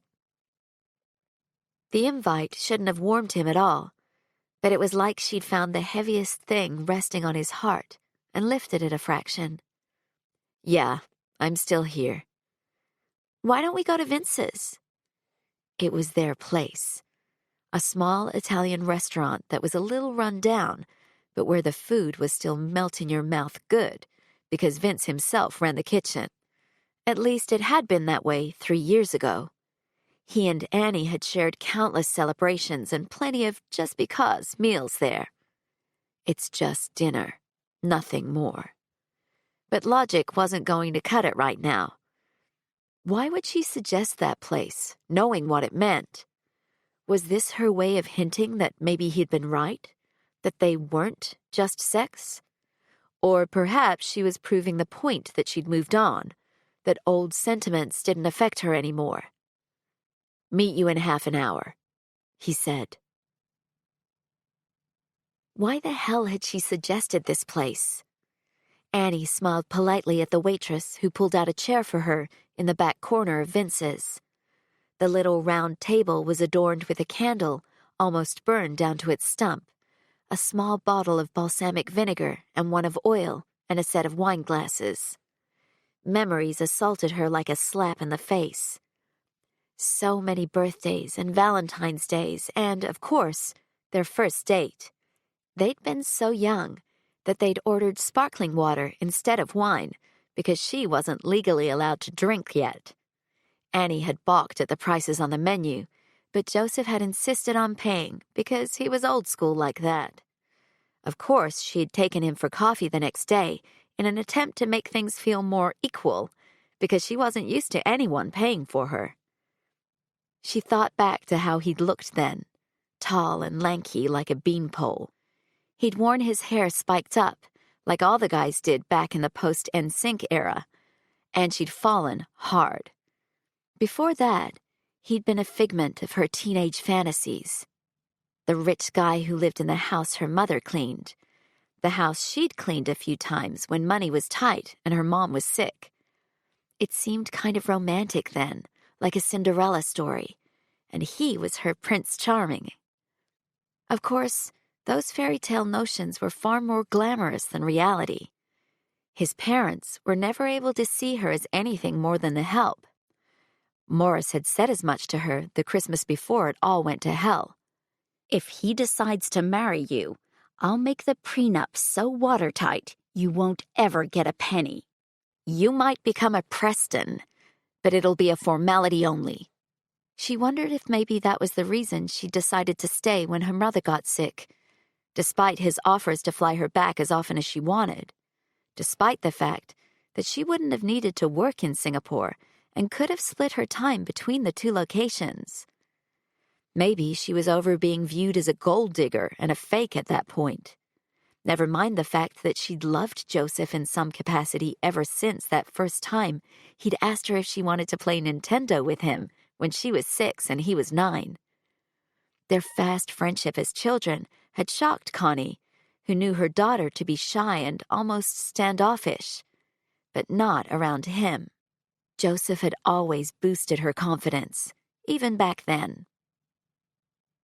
The front door to Vince's pushed open, and Joseph strode in, his broad shoulders encased in a sleek black coat, his hair dampened with rain. He looked like an anti-hero, with Clark Kent eyes and the dark, brooding edge of Don Draper. He stopped to talk to the waitstaff at the front of the restaurant, a reserved smile in place, not his real smile. As he was led into the dining area, his gaze scanned the room until he found her. He was far from the lanky 20-year-old who'd brought her here for a date, far from the nervous and sweet boy who'd arrived with a bunch of flowers wrapped in canary yellow paper like it was something any guy would have done. They'd split a tiramisu, their spoons clacking as they devoured the dessert, laughing over jokes that no one else would understand. "Hey!" She stood automatically to greet him, as if they were on a date. Before she knew what was happening, he'd leaned in to kiss her cheek. The rough brush of his facial hair, the wafting scent of rain and cologne, and the leather from his satchel hit her hard. He radiated warmth, his hand landing comfortingly on her arm. But then he pulled back, as if shocked out of the lingering habit. "Sorry, It's fine." She waved his concern away and dropped back into her chair, burying her face in a menu. "I think we need wine." "Yes." The waitress was still hovering, looking awkward as if infected by their strange energy. Who could blame her? There was this weird push-pull going on. Annie ordered a bottle of Sangiovese and hoped the alcohol would loosen things up a bit. She had to tell him about the email from Mr. Justice. Murky as their past was, no amount of anger or hurt would justify her ruining his career. If only she could go back to the day that she'd put that stupid little note into the bad bachelor's code. She wanted to slap herself. It had been such an idiotic move. But back then, the coding had been an outlet for her. It was almost a joke, she told herself, to help with the grieving process. She never in a million years thought it would go anywhere. Never in 5 million either. "Everything okay?" Joseph studied her as he took a seat. His coat had been hung up, along with his scarf, and now he sat in front of her in a dark suit and open-collared shirt. The man looked so good that it was borderline indecent. "It's been a big day," she said, bobbing her head. "How are your parents?" It seemed like he really cared, though she wasn't sure if that was simply the manners his parents had pounded into him. But her mother's words from earlier that day rang in her head. I liked having him around. Perhaps it wasn't such a stretch to think that he'd miss them too. "Good. Mom's crazy as usual. You know how she is." Annie toyed with her fork, since she had no idea what the hell else to do with her hands. "Someone offered to pay me $5 million for, well, you know." Damn it, that's not what you're supposed to be talking about tonight. But it was like her body physically resisted the idea of confessing. Every time she tried to put into words how to tell him she was sorry, she clammed up. "Excuse me?" He blinked. "Yeah, crazy, right?" She laughed. Nothing about the situation felt real. Maybe she'd fallen asleep, and this was some wacky dream. "And they came out with that figure?" "I've been getting emails from some law firm for a while now, saying this person wants to make an offer, but this is the first time they've given me a number. I never responded because I wasn't interested." Wasn't or aren't? Good question. A few weeks ago, she wouldn't have even considered it. But things had gotten messy, complicated. Maybe selling bad bachelors would be a good thing. She could pay off her parents' house and set them up for retirement, get a new place of her own, somewhere far away. But the fantasy didn't sit right with her. Annie wasn't the kind of person who wanted piles of money, who was content to sit on her backside and have no purpose in life other than to count the zeros in her bank account. Which was precisely what had made Morris's comment all the more ridiculous, because she would have happily signed whatever prenup he put in front of her. She'd rather be penniless and in love than wealthy and alone. And as much as she should have gotten over her notion of true love and finding the perfect relationship, deep down, she'd never let go of that dream. I don't know. She rubbed at her temples. It's a lot of money. I keep thinking about how much it would help my parents. I could set up a college fund for Sophia and pay off all of Allegra's student debt. Then there was the idea that selling would remove power from people like Mr. Justice. If a big company bought bad bachelors, they probably wouldn't keep their identity secret, since they'd have the kind of resources to protect themselves. Or if they did keep it quiet, they'd have hordes of people to deal with the problem of hackers and trolls. But, of course he knew there was a but coming. I never wanted the site to be a moneymaker. That's why I've never charged people to use it, and why I've never diluted the user experience with advertising. It's supposed to help people, and I think information should be free. If I sell it, these people would be looking to turn a profit. Wouldn't that be betraying the women who rely on me? They paused as the server arrived with their wine and poured them each a glass. Annie had barely glanced at the menu, but she always ordered the same thing, the arrabbiata. Joseph ordered his usual carbonara. I guess that depends on whether you think the good outweighs the bad, he said as the server walked away. What do you mean? Can you do more good with the money or with... He looked around to make sure no one was in earshot. Bad bachelors. I'm not sure. I hadn't really thought about what else I could do, given the opportunity. But now her brain was ticking, her body fueled with that fizzy sensation that accompanied new possibilities, that accompanied the best question of all. What if? Maybe she could use the money to start a foundation aimed at helping women who'd experienced the darker side of dating, who'd experienced internet stalking and aggression, or who'd struggled to re-enter the dating scene after a loss. She could have information online, but she could also run seminars too. She could teach women how to protect themselves, how to date safely and confidently.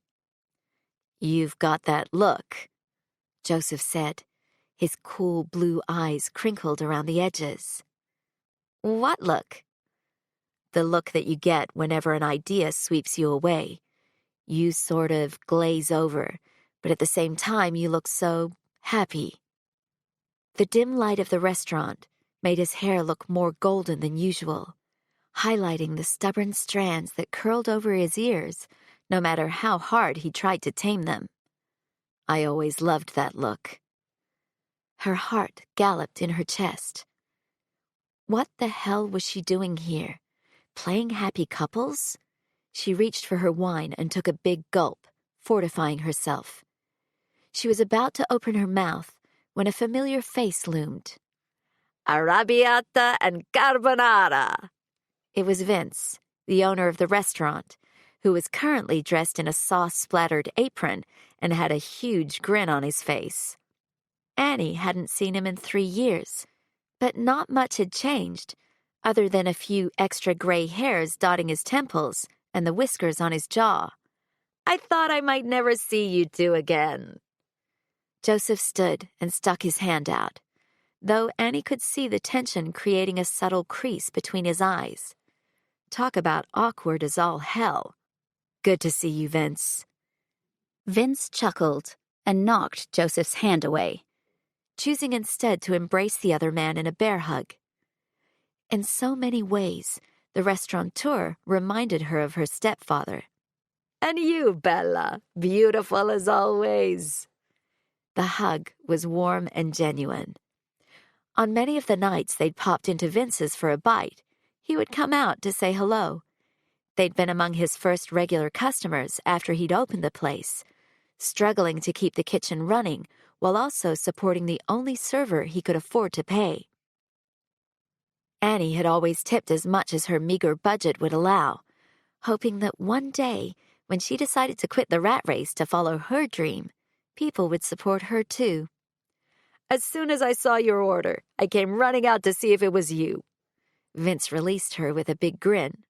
"Where have you been? I can't even remember the last time you were here." Joseph looked at Annie, a silent question simmering in his light eyes. Should we tell him? Annie gave him a subtle no. What would be the point of trying to explain their situation? How would they even explain it? "We broke up, but now he's back, and I invited him here like an idiot. We're screwing, but I'm trying to pretend it doesn't mean anything. Oh, and I'm probably going to be responsible for the downfall of his career. No big deal." "I had to go overseas for work. Singapore," Joseph said. His voice was smoother than top-shelf whiskey, with not a hint of discomfort or uneasiness. That was him, always and forever in control. That's how he'd been able to walk away the last night. Not even a woman stripped down to nothing could tempt him to bend his rules. Of course, part of her had always loved that he wasn't like the fuckboys and the players she'd seen her friends encounter. The first time they'd made love, he'd told her it would mean something, forever, whether they stayed together or not. "Good for you," Vince said. "But you're back now." "New York will always be home." "Ah, well, I look forward to seeing your faces around here more. I miss my regulars when they move away." He motioned for them to sit. "I'll send out some of the special garlic bread while you wait." "Thanks." Annie mustered her friendliest smile. "That would be lovely." As she lowered herself back into her seat, she tried to make sense of everything that today had brought. Now she'd have to wait until the dinner was over before she told Joseph about the code. The last thing she wanted was for him to flip and storm out of the restaurant while Vince could see. For some reason, her pride didn't want Vince knowing the truth. That she'd failed the man sitting across from her. That she'd failed herself. "You'll make it right tonight. You'll tell him the truth, and then you can figure out what to do next." Chapter 16. If you really believe you're doing something good, then why don't you tell the world who you are? Why don't you publicly stand by your actions? Suspicious user. Joseph had insisted on walking her back to her apartment, his coat draped around her shoulders because in her distracted state that morning, she hadn't dressed herself appropriately for the late fall chill. They had their heads bowed to the fine mist of rain, bodies close together, and footsteps mockingly in sync. "I heard back from Andrew this evening," Joseph said, as they walked along Fifth Avenue, past St. Thomas Church. The old building had always fascinated her, even if it was less famous than St. Patrick's. She loved the limestone exterior, an imposing Gothic style, and the neat rows of statues that always made her feel like someone was watching over her, in a good way. She pulled Joseph's coat tighter around her shoulders as the wind whipped past them. "What did he say?" "He found some reference to bad bachelors on a forum he was tracking for a private security gig.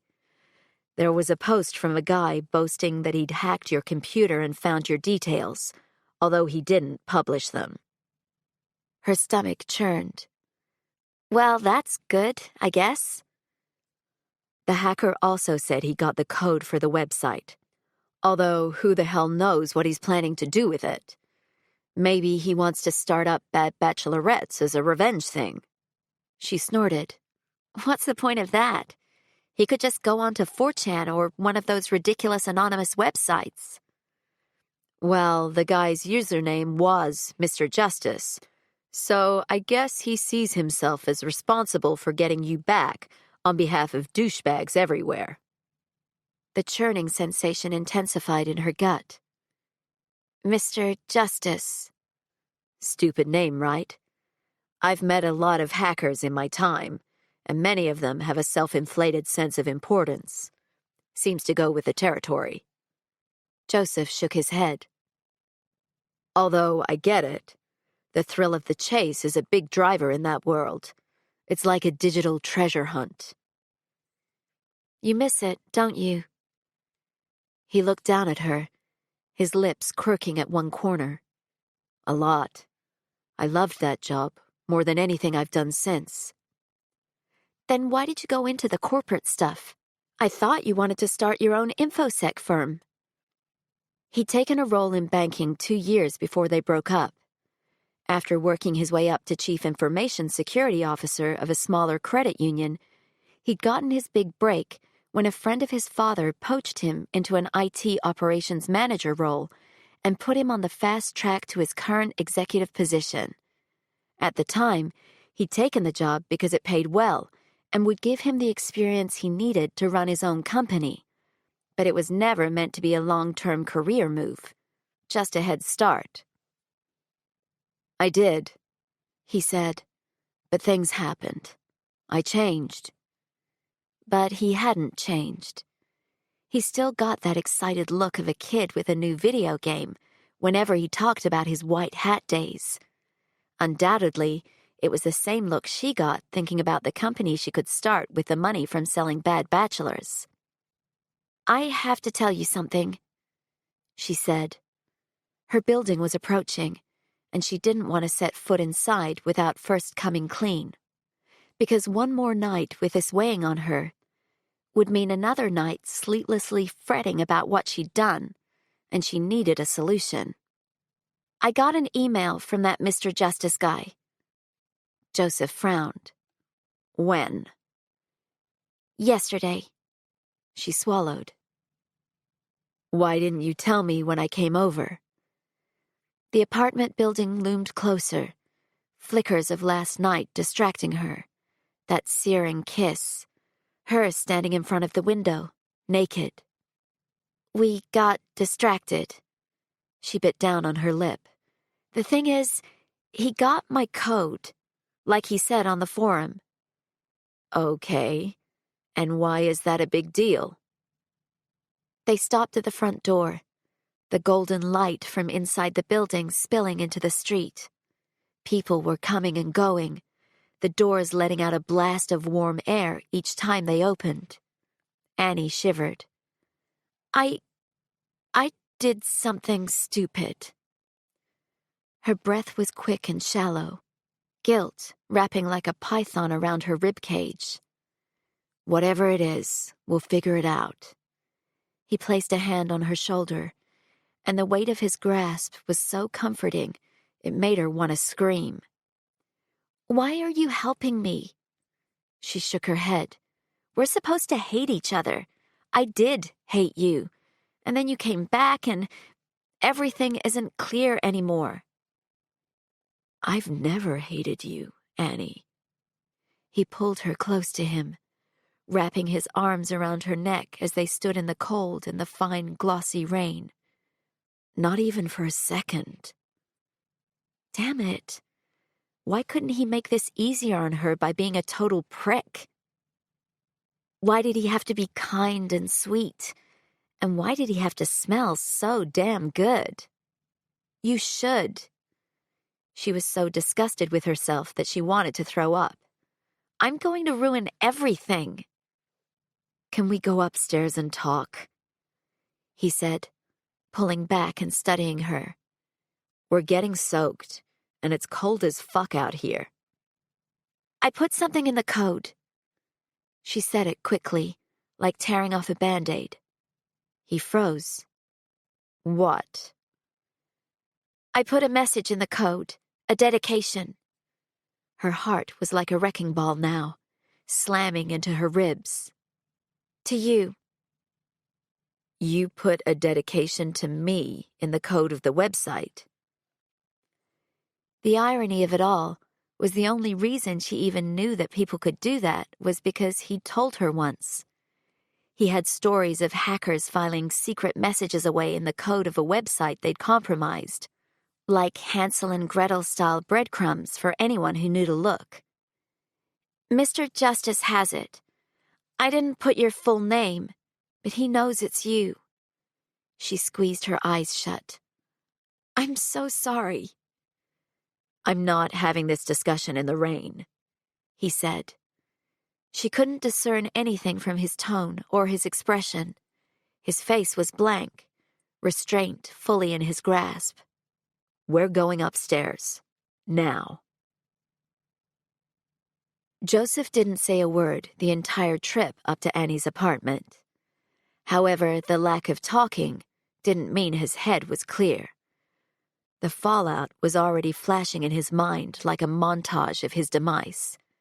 It would be the spike upon which the executive members who wanted him out would mount his head. Annie unlocked her front door with shaking hands. He was furious, but seeing her pain and remorse was as bad as knowing his career was about to come crashing down around him. He could only imagine what people would say, what his father would say. It would justify every bad word Morris had ever said about Annie. It would validate the prediction that loving her would be Joseph's downfall. She shrugged out of his coat and held it out. But instead of slipping into it, he hung it on the rack next to the door. No way was he leaving until this issue was resolved. Say something, she said, her eyes huge.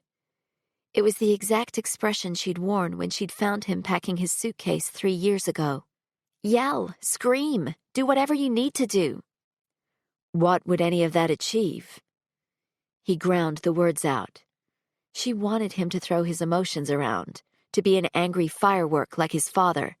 Not going to happen. I want to know why you did it. I was angry.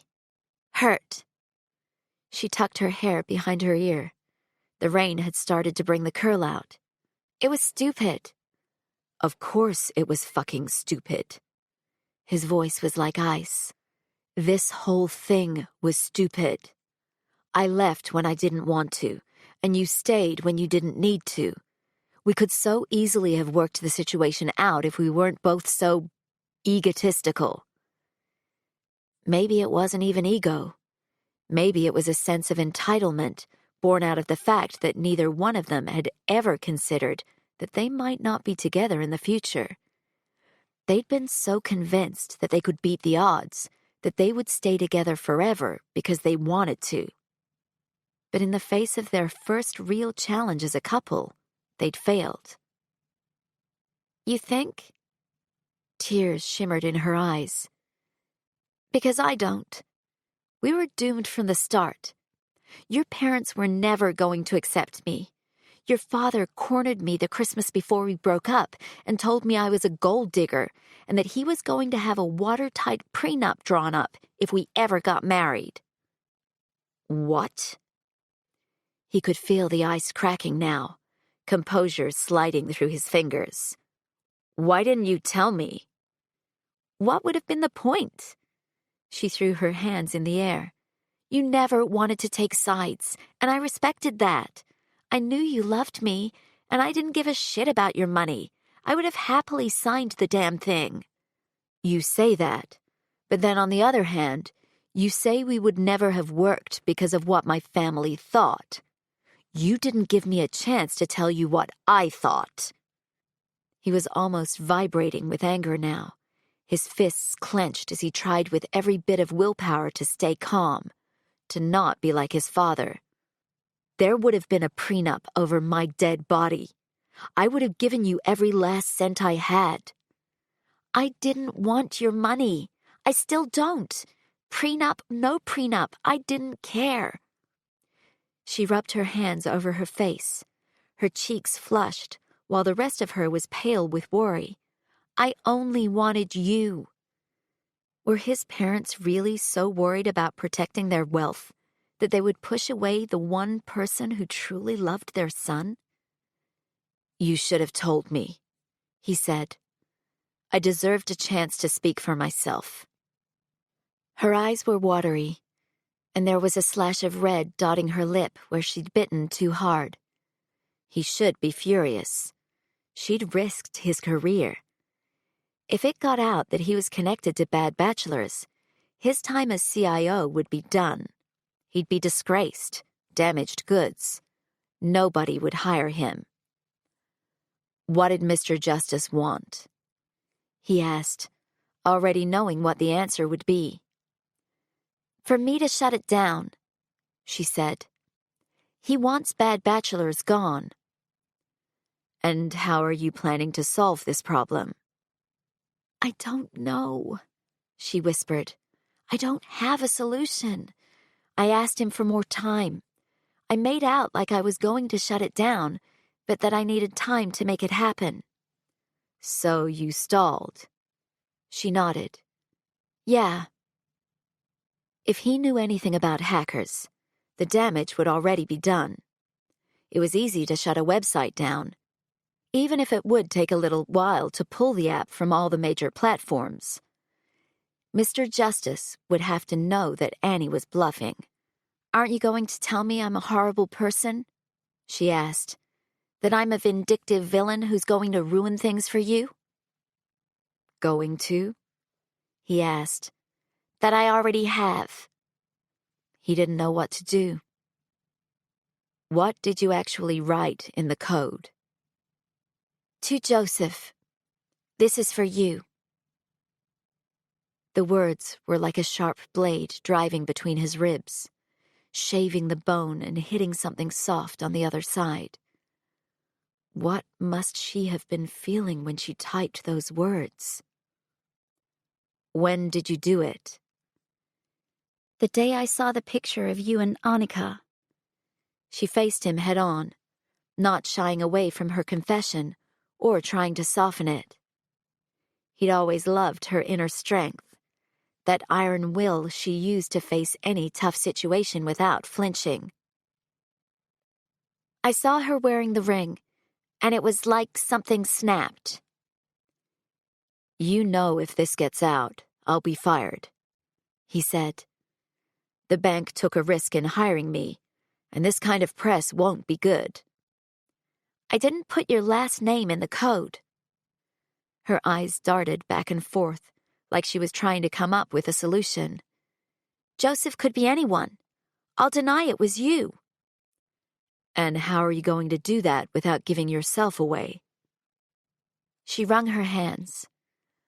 I'll release a statement on the Bad Bachelor's website, and I can push a notification to all users of the app. That'll add gasoline to the fire. He shook his head and wandered over to the window to look out at the view. The people of Manhattan were going about their business on the streets below. What he wouldn't give to be anonymous for once in his life. It will only bring more attention to the rumors. Who's going to believe some faceless person on the internet? She asked. Isn't that exactly what Bad Bachelors is predicated on? Users put stock in the opinions of people they don't even know. Behind him, Annie was silent as she walked across the room. A few seconds later, her presence was strong behind him, almost like she was debating about reaching out to touch him. Their pull was something he felt down to the very marrow of his bones. Like an invisible thread connected them. He anticipated her, craved her. Or do you think that an anonymous website user has more credit than a hacker? I guess they're the same, aren't they? Why should we believe one and not the other? She pressed herself gently to his back, her cheek resting against his spine with her hands sliding around his waist. I'm sorry, Joe.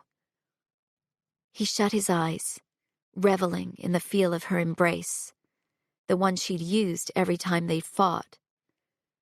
For the first few years of their relationship, each little argument had resulted in her being convinced he would leave, that he would realize she was beneath him. Only he'd never come to that conclusion because it was false. They were equals then and now. "I was going to ask you to marry me," he said. In front of him, the city glistened. He couldn't even remember how many times he'd stood in this spot, thinking about the future, their future, and making plan after plan for his fantasy life, the business he wanted to create, the places they would explore together, the family they would build. I had it all planned out for when we landed in Singapore. I had a hotel room booked, champagne and flowers waiting. "Did you think about me after you left?" Her voice was thick, and it cracked on the last word. "Every fucking day." But there was so much water under the bridge now. Damaged trust, resentment, a steaming pile of bad decisions that couldn't be erased. Two families who hated one another. If the odds had been against them before, where the hell did that leave them now? "What should I do?" she asked, her arms squeezing him. "Whatever you want, Annie. The damage is already done." His phone started ringing from the pocket inside his coat. When he slipped it out and saw that his messages had blown up, he knew the news was already out. So he turned his phone off and put it back into his pocket. "I don't want you endangering yourself by coming out with your identity." "You think I should bend to him?" she asked. "I think you should sell. Let Mr. Justice be someone else's problem. Someone who has the means to deal with him. Take the money and do something amazing with your life. You want to help people? Do that.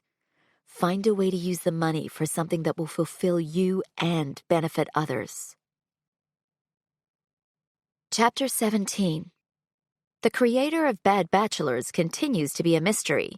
That was until our attention was drawn to a blog post where a piece of the site's source code was published. Hidden between lines of code is a dedication. "Do you hate me?" she asked. Joseph's jacket was soft against her cheek, his body familiar and warm in her arms. "Never." He extracted himself from her grasp and turned around. This was the old Joseph coming back, the one who shut down when emotions ran high, the one who walked away when things got tough. What's done is done. They had so much between them, so much history, so much pain. "I know I have no right to ask, but will you stay the night?" His eyes flicked over her face. "You know my position on this." "Will you stay with me? In my bed?" Asking this question was like ripping herself open, exposing her vulnerabilities to him. "Will you fall asleep with me?" There was a glimmer of something then, a tightening of the muscles in his neck, a tensing in his jaw. He was fighting the feeling, fighting his reaction. "Will it mean something to you?" "Yes." Her voice was shaky and raw, roughed up like her heart. "It will mean something." He brought his head down to hers, lips meeting her open and hot. He tasted sweet, like the wine they'd had at dinner mixed with something salty. Tears. Hers. She fisted her hands in his shirt, and he slipped his palms down her back, over her ass until he lifted her up, coaxing her legs around his waist. She locked her feet behind him and wound her arms around his neck, hanging on with everything she had. "I'm sorry," she murmured against his lips. "I'm so sorry." "I am too, baby." Their kisses were deep and rough, like they wanted to wrench every bit of passion out of this moment, because this would be it. Tomorrow he would return to work, and to protect his career, he'd have to keep his distance. She would sell bad bachelors and have the chance to do things right a second time. They would both lose one another again, but tonight they could pretend it wasn't all falling apart. Tonight, they could say the goodbye they'd never had the first time around. Joseph walked them through the apartment, dodging every piece of furniture with ease and navigating to the bedroom without the use of his eyes or hands. Those never left her. His fingers tangled in her hair, cradling her scalp as he kissed her senseless. She returned fire by nipping at his lower lip and pressing her chest against his. Her nipples were hard, and each step caused her to rub against him, friction turning her wild with need. But there was an undercurrent of fear beneath the inferno of lust, because this did mean something to her. Hell, it meant everything. After what she'd done, Joseph could have walked right out of the apartment and vowed never to return. He could have done worse, exposed her before she exposed him. But there were no words of retribution or threats. Once again, as he had done over and over in their relationship, he'd put her needs first. How had she never seen how selfless he was? That him leaving wasn't about putting his career before her family, but about him reacting to her placing him second. She wanted to punch her old self. He was right. They could have made it work. If only she hadn't let his family get into her head. "I should never have made you feel like you were second best," she said. "I let everything get to me. Mom's cancer, your dad's words. I let them get to me too," he said. They were in the bedroom now, and he sank to his knees on the mattress, still holding her, cradling her. "He pushed me so hard to take that job in Singapore. I thought it would..." He thought it would make Morris love him, but now he saw the truth. Morris would never love anyone but himself. Her heart shattered all over again. All he'd ever wanted was the man's love and respect. "I knew once I started the job that I'd made a mistake. Dad wasn't any different. He didn't suddenly think I was worthy of his time. And I'd lost you." He buried his face in her hair, his hands roaming her body, the blend of bittersweet and scorching hot, making her mind swing like a pendulum. I'd lost the one bright spot in my world.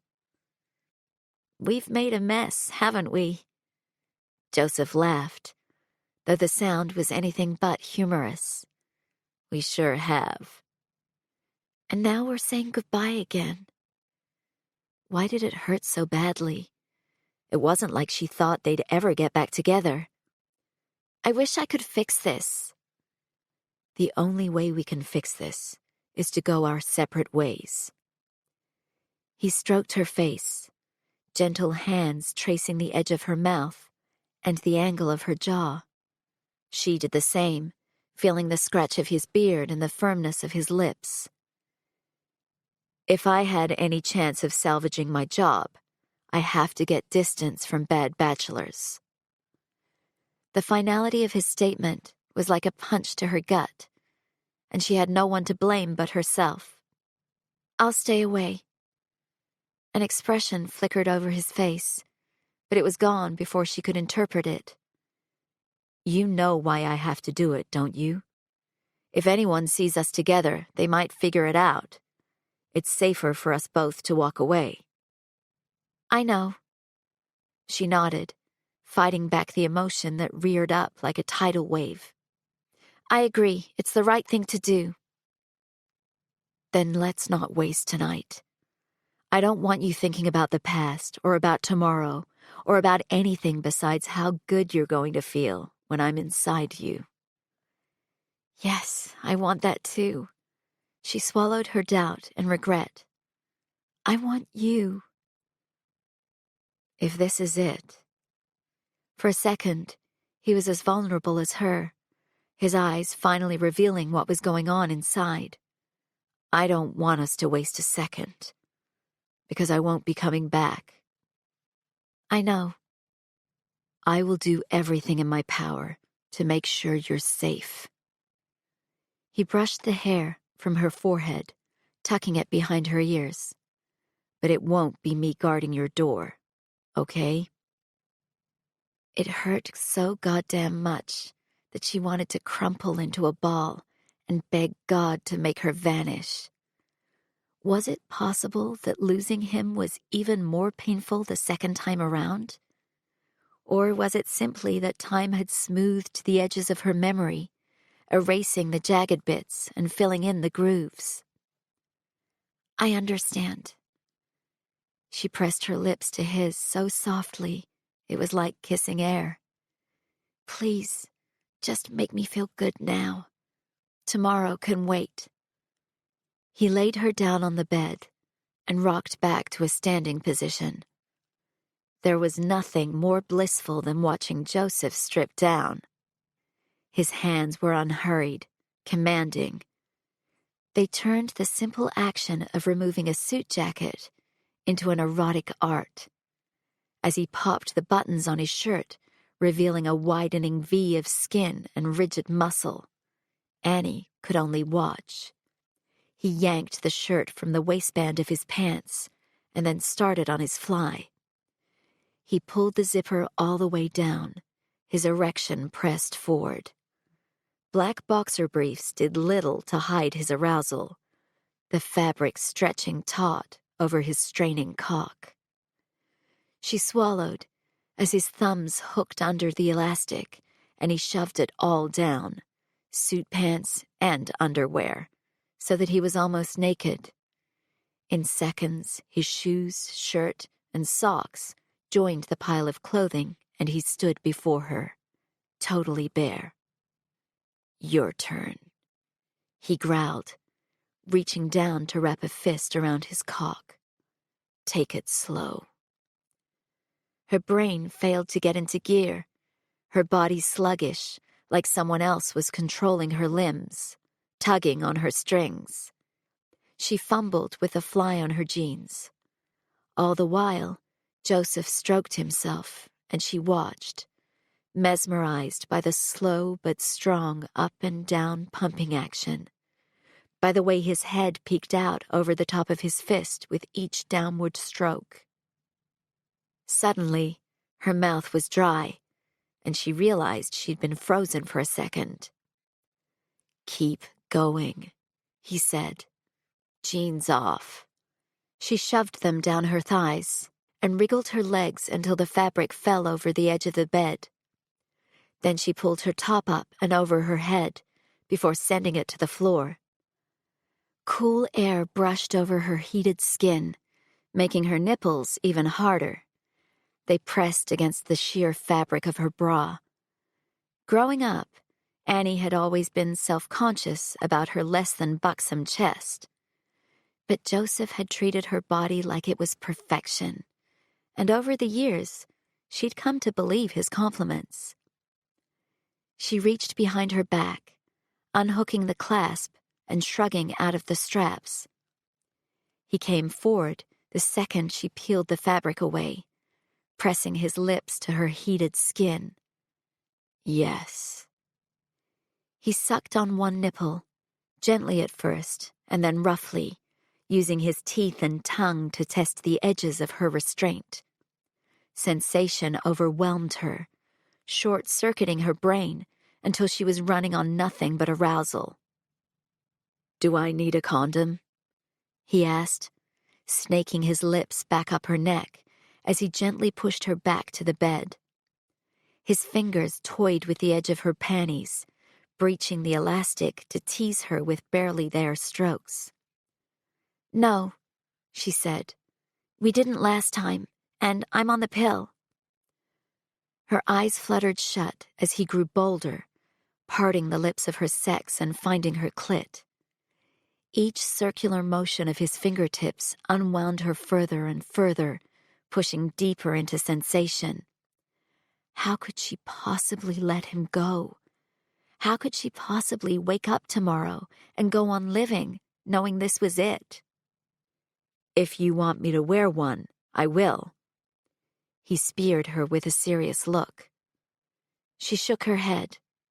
"No, it's fine. I trust you."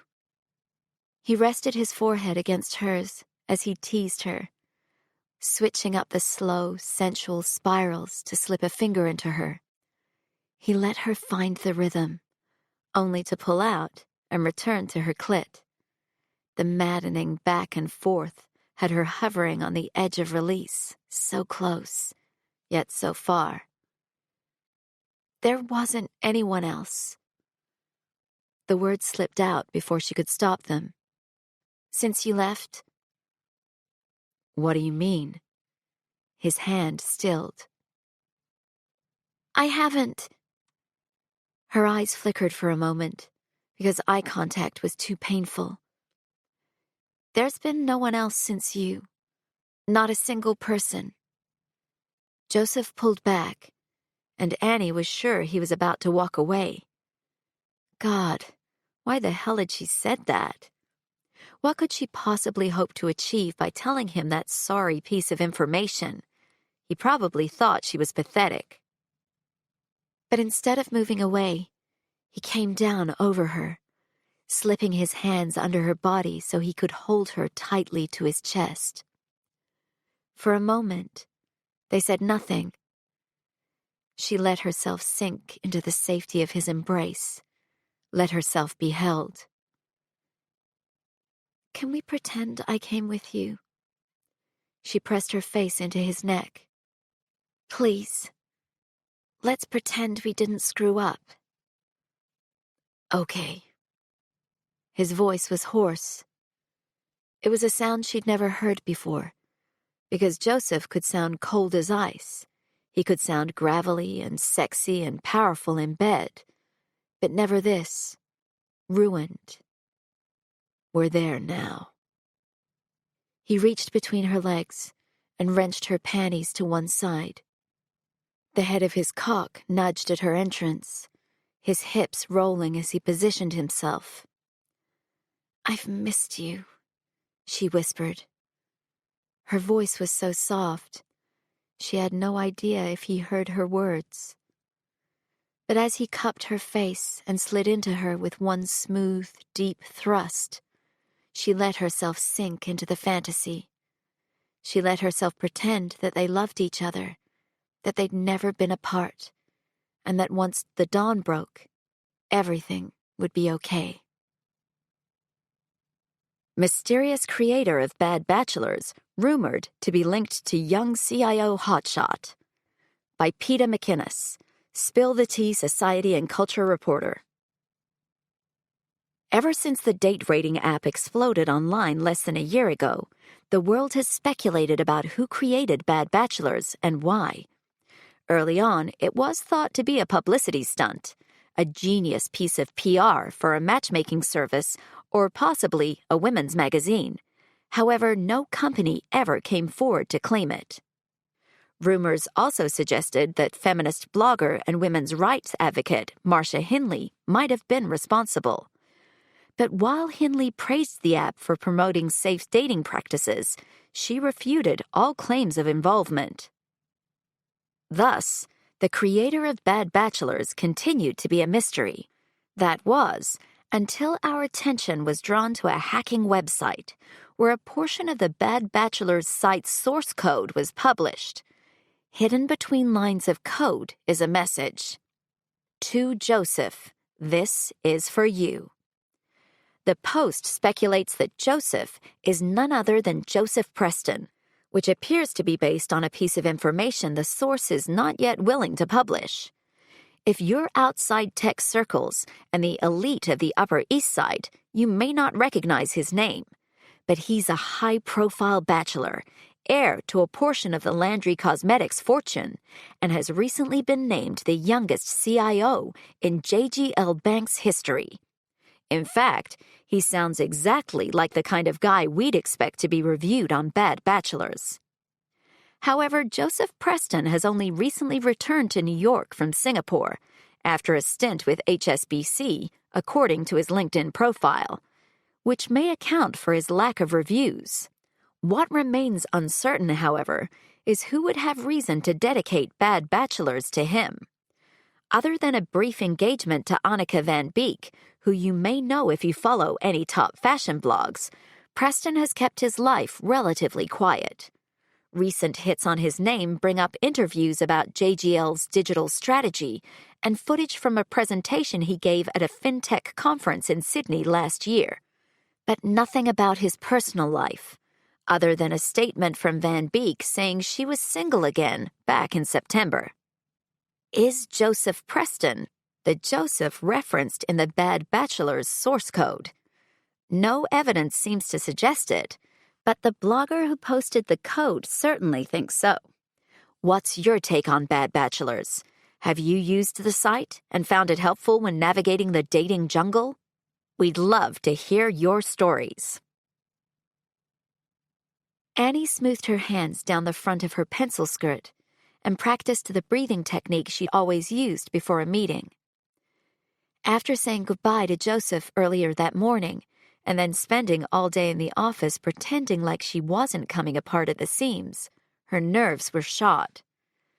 Of course, someone had circulated one of several articles published that morning that linked to a blog post naming Joseph Preston as the person Bad Bachelors was dedicated to. Mr. Justice hadn't outed her yet, but the blog post was a show of force, a warning. He would pull the trigger. Which meant she had to deal with the Bad Bachelor situation quickly. That morning, she'd fired off a response to the investor who'd written her about buying Bad Bachelors. Within minutes, she'd received a meeting request for that night. Not wanting to be ambushed in case this was another trick, Annie had set the meeting at a very public restaurant and given them a false description of what she would be wearing. She'd also given a false identity, Leanne Venturi. It was her birth name and a fake surname. This was how she'd come to be sipping a glass of wine, alone, watching people coming and going from the bar. In other circumstances, she might have been excited at the prospect of playing the role of Bond girl. But her life was a pool of gasoline, with a match hovering above it, so 007 fantasies would have to take a backseat. The door pushed open, and a blustering breeze rolled through the front part of the bar. Annie was seated at the section closest to the door, wearing all black and blending into the background as much as one could without actually being invisible. A woman swept into the bar, with an older man beside her. She wore a raspberry-colored coat with long black pants that allowed only a peek of a pair of silver high heels. Sasha Jenkins. Several heads turned in her direction. At this end of town, the financial district, Sasha was a celebrity. She'd grown up in Harlem, had cleaned offices in a few of the major Wall Street buildings while teaching herself computer programming. After mining Bitcoin in the days when it bore the bad stench of nefarious associations with sites like Silk Road and other shady corners of the dark web, she'd done what her parents had always taught her to do: save. When Bitcoin shot up in value, she'd become a multi-millionaire overnight. These days, Sasha's tech company boasted several successful startups: a social games company that helped pioneer micropayments, a dining and entertainment app that was Tinder for restaurants, and a high-end matchmaking software company. Undoubtedly, that was the reason Sasha wanted Bad Bachelors. It was the perfect platform on which to advertise her matchmaking business, targeting the burned-out victims of Manhattan's dating jungle and offering them a low-stress alternative. For a fee, of course. Sasha and her companion scanned the room and took a seat in the booth at the back that had a sleek gold reserved sign. A server immediately went over to take their orders. Annie counted to 10 and then pushed off her bar stool and made her way through to the back of the restaurant. Sasha was reading something on her phone, her head bowed. Her tightly coiled black hair framed her face, where a pair of silver wire-rimmed glasses sat on her nose. The contrast of the light metal against her dark skin was dramatic and stylish, much like the woman herself. "Ms. Jenkins?" Annie walked up to the table. "It's a pleasure to meet you. I'm Leanne." "That's a strange-looking red dress." Sasha eyed Annie's black outfit. "I suppose Leanne Venturi isn't your real name either." "No, it's not." Sasha smiled and gestured for Annie to take a seat. The risk had obviously paid off, because she looked less pissed and more appreciative. Begrudgingly appreciative, anyway. "You can understand there are a lot of people who want to know who I am," Annie said, sliding into the opposite side of the booth. They had enough privacy to conduct business, as long as they didn't raise their voices. But it was also public enough that if things went south, Annie could disappear into the crowded room. "I can't take any risks by outing myself to the wrong person." "I understand completely," Sasha replied. "This is my associate, Mr. Hawthorne. He's my legal counsel and personal advisor." The older man had shrewd gray eyes and a firm handshake. "Pleasure to meet you, Ms. Venturi." "Likewise." "This is not how we normally do business," he said. It was clear Sasha had demanded the meeting against his advice. But, like a good corporate soldier, he was biting his tongue. Somewhat. "But Miss Jenkins is very interested in acquiring your website and app." "I'm extremely interested," Sasha said. "I admire what you've been able to build in such a short time. Many tech startups fail to gain even a fraction of your prominence." "Thank you." For some reason, Annie couldn't have felt further from proud. What had it all been for if she was going to sell it off? If she was going to walk away with more money than she'd ever dreamed possible, and nothing but personal destruction in her wake? But what other choice did she have? The only way to get out of this unscathed was to either shut down the site or sell it off. And at least this way, Bad Bachelors would continue to help the women who relied on it. But she wasn't even confident of that anymore. "There's something you should know before we proceed," she said. "The only reason I'm entertaining your offer is because there have been some challenges behind the scenes, and I'm at a point where I have to admit I can't handle it on my own anymore." Sasha cocked her head. "Go on." "My laptop was hacked recently." She explained the situation in detail, including the dedication to Joseph and the request to shut the site down. "That explains the fake description and fake name." Sasha frowned. She thought for a moment, her hand toying with the rim of her glasses, her metallic polish a shade of pinky red that matched her coat perfectly. "I'm under no illusion about the trouble Bad Bachelors has stirred up. It's precisely why I want to buy it." "I know, but I also wanted to be transparent." "I appreciate that. However, I have an entire security team at my disposal. I also know how to throw a punch if it's required." Her full lips pulled up into a smirk.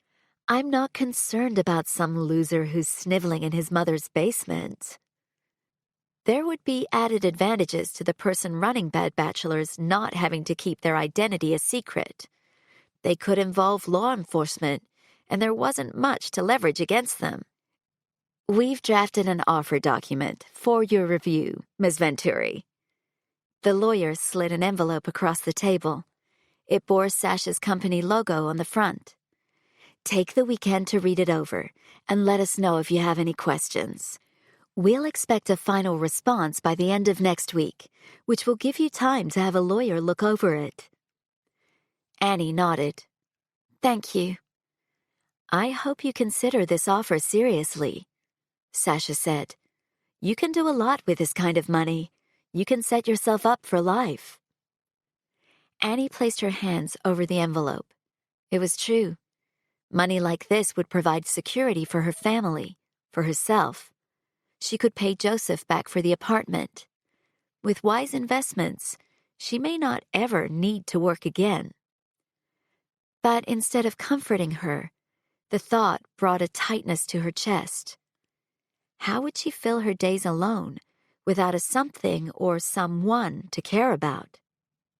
Would selling bad bachelors make her no better than a corporate raider who'd preyed on people's weaknesses to turn a profit? I'll consider it, she said, swallowing her worries. The main thing you need to think about now is how to protect yourself, your family. You're buying a second chance. But no matter how she rationalized it, the whole thing seemed totally and utterly wrong. Chapter 18. I don't know how you can live with yourself. Angry sister. It wasn't until late in the evening that Joseph finally had the encounter he'd been anticipating all day.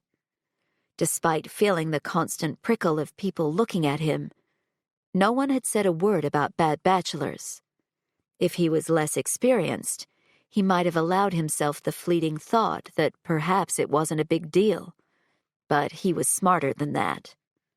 His boss, a take-no-prisoners guy named Thomas Fairchild, walked into Joseph's office and shut the door behind him. He fit the stereotype of most executive officers at the bank: male, Ivy League, educated, edging into his 60s. But beyond that, he deviated in his thinking. Thomas was a disruptor, and it had been his plan to put someone fresh into the CIO role, someone who would shake things up. But the man was hard to read. Thomas crossed the room and popped the button of his suit jacket before sitting in one of the chairs across from Joseph's desk. You know what this is about, I take it? Joseph nodded. Frankly, I was expecting to be summoned first thing this morning. Too many people in the office. Thomas nailed him with a sharp stare. The man was impeccably dressed. Old-school banker shirt with powder blue body and white collar and cuffs. Subtle chalk-striped suit, silver tie bar. No doubt there'd be a Mont Blanc hidden somewhere on his person. The last thing I want is to draw further negative attention to this problem.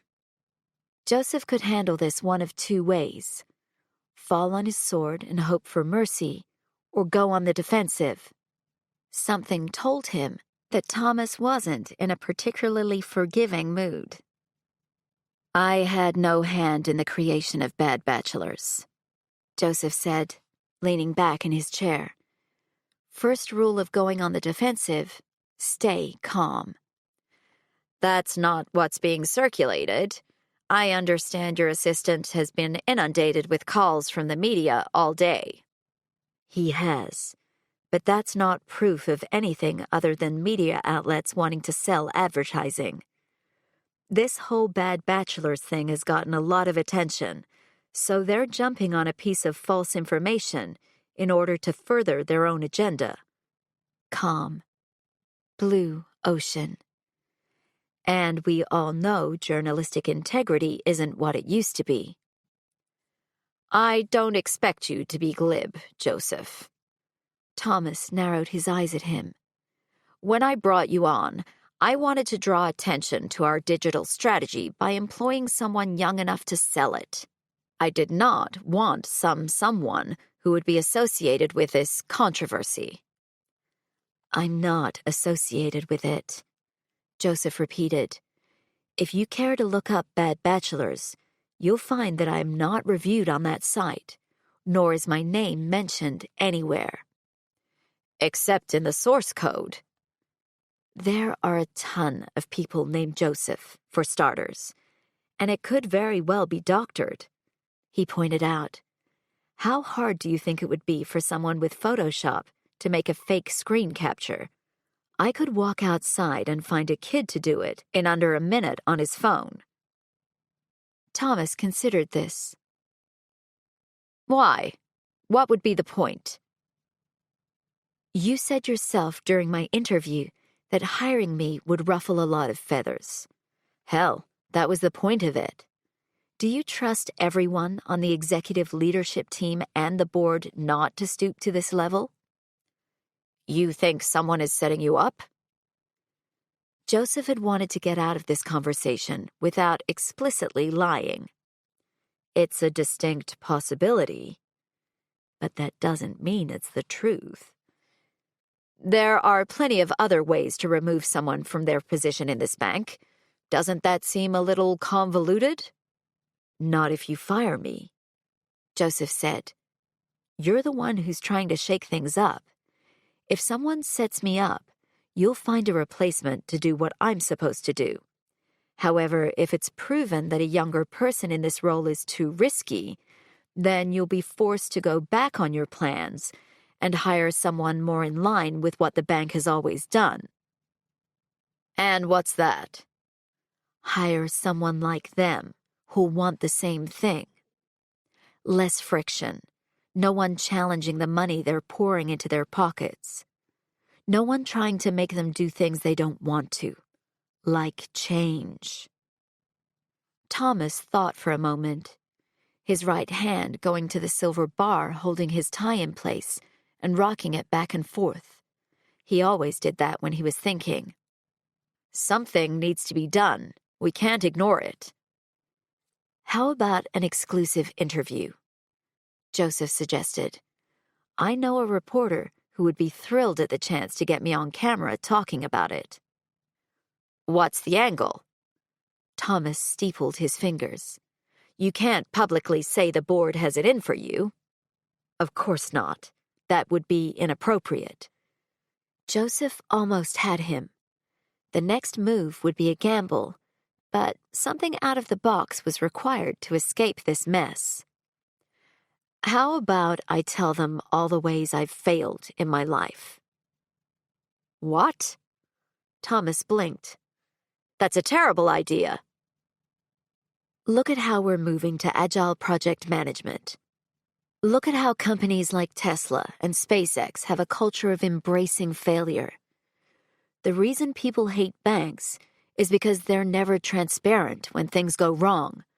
They're inherently risk-averse and therefore stale. You wanted me in this role because I'm different. Why not capitalize on that? A personal interview, one-on-one.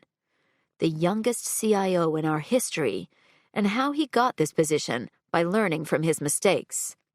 It'll be inspiring.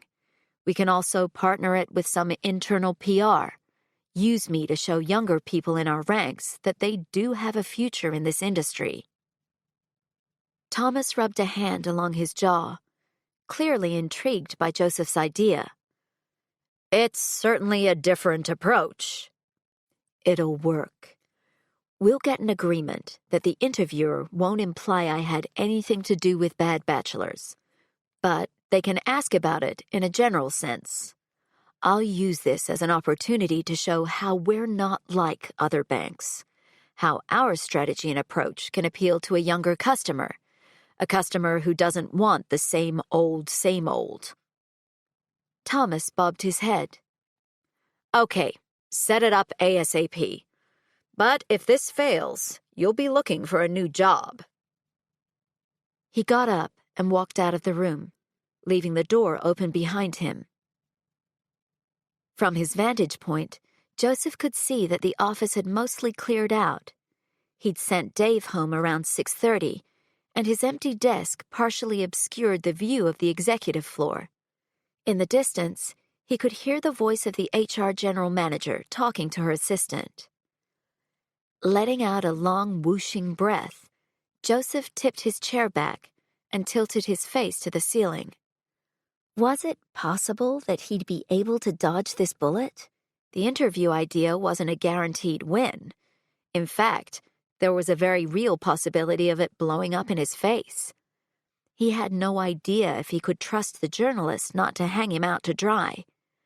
But perhaps if they offered an exclusive, she'd play ball. Risky, but what other options do you have? None. But even though he knew it was the right thing to do, his mind cast him back to last night, back to falling asleep with Annie's cheek against his chest and his arms around her shoulders, back to her sleepy kisses in the pre-dawn when he'd started to disentangle himself from her, back to the tears sliding down her cheeks as they said goodbye. The second he arrived at the office, he'd called an old friend who ran a private security firm. Joseph would pay someone to keep watch over Annie until this was all wrapped up. Knowing she would be safe took the edge off his bad mood, but it was only a slight reprieve.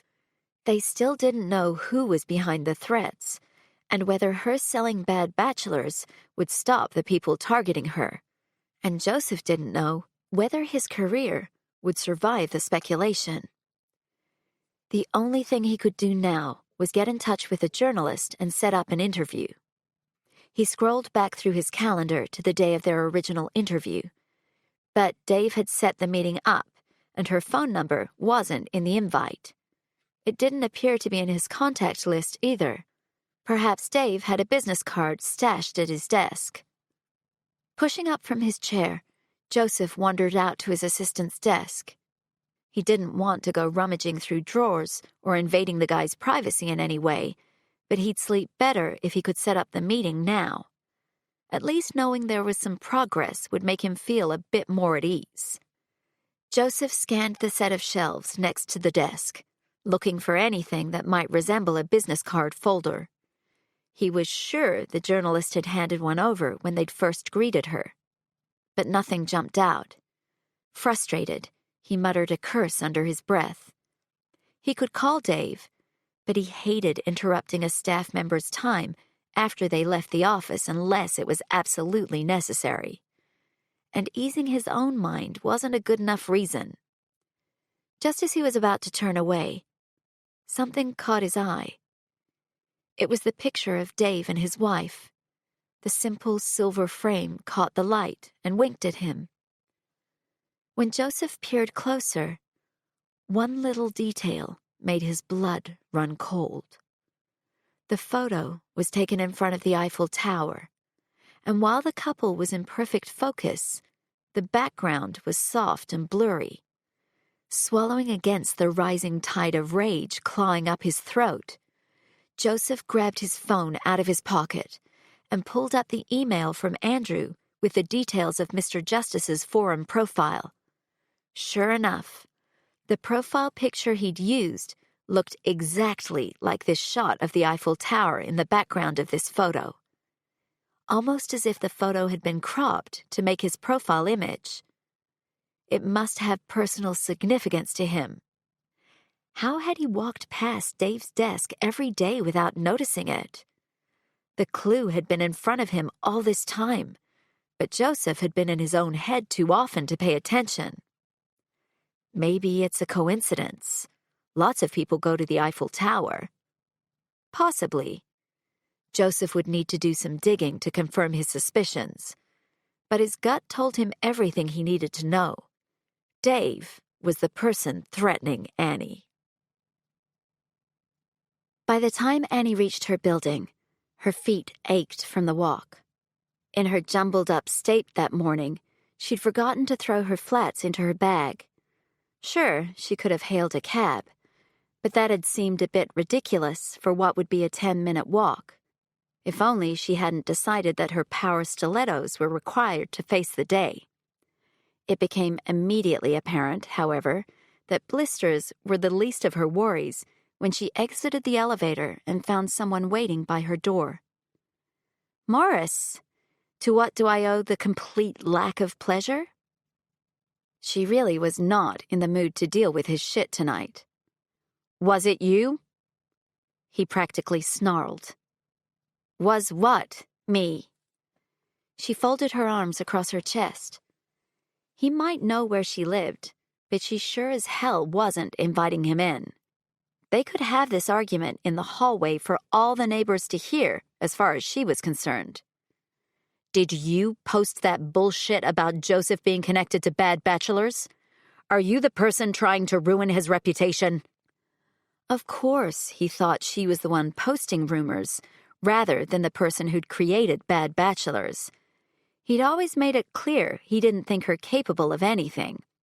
She bit back the desire to throw it all in his face. No, it wasn't me. Why would I do something like that? Why not? I know you were livid when he left you, and I can't imagine you were too impressed when he got engaged to someone else. Morris's eyes narrowed. For a second, she thought steam might shoot out of his ears. Are you upset about the impact this will have on your son, or because you're worried about how it will affect you? She raised a brow. I sincerely hope that for once in your life you're worried about Joseph. Lord knows it would be 30 years overdue. How dare you? His expression might have been fire and brimstone, but his voice was all ice. Like Joseph, his father towered over her, and Annie wondered if maybe she should have already put in a call to the security firm that Joseph had emailed her about earlier that day. But she decided to invite Remy and Darcy over instead. It was time to come clean about what was going on. If this whole thing with Joseph and bad bachelors had taught her anything, it was that secrets were destructive. If she had any hope of regaining control over her life, she needed to start being honest with herself and others. Only she hadn't anticipated being accosted by Morris Preston. He was one person she didn't owe anything. How dare I what? She looked up at him with full, unwavering eye contact and a calm, steady voice. It was like dealing with a snarling dog. You had to show it who was boss. Voice my opinion? I'm not with Joseph now, which means I couldn't give two shits what you think of me. I only feel sorry for Joseph, that he's had someone like you bully him his whole life. It's a miracle that despite your toxic influence, he's such an upstanding, caring guy, because you have not done him any favors. Holy shit. Annie whipped her head around and saw two very wide sets of eyes staring at her. Darcy and Remy were standing in the hallway, shell-shocked. No doubt they'd witnessed the verbal throwdown. You have no class, Leanne. The fact that he continued to use her hated full name was a prickle under her skin, but she wouldn't let him see that, because it was precisely why he used it. Maybe. I come from nothing, and I don't know which fork you use for rich dinner course. I have no idea what foie gras is, and I'll never have a closet full of ball gowns. But you know what, Morris? I'm okay with that. I'd rather be true about who I am than try to squish myself into some box to please anyone with class, such as yourself. It took every ounce of willpower not to let her voice shake. Because confident as she might seem, Morris always managed to reduce her to defensiveness. She would forever be a second-class citizen to him. My family works incredibly hard, but they love harder. That's what you'll never understand. Darcy and Remy came up beside her, like two guardian angels swooping in to show their support. You should probably leave now, Mr. Preston. Darcy looked the older man up and down, disdain dripping from her every word.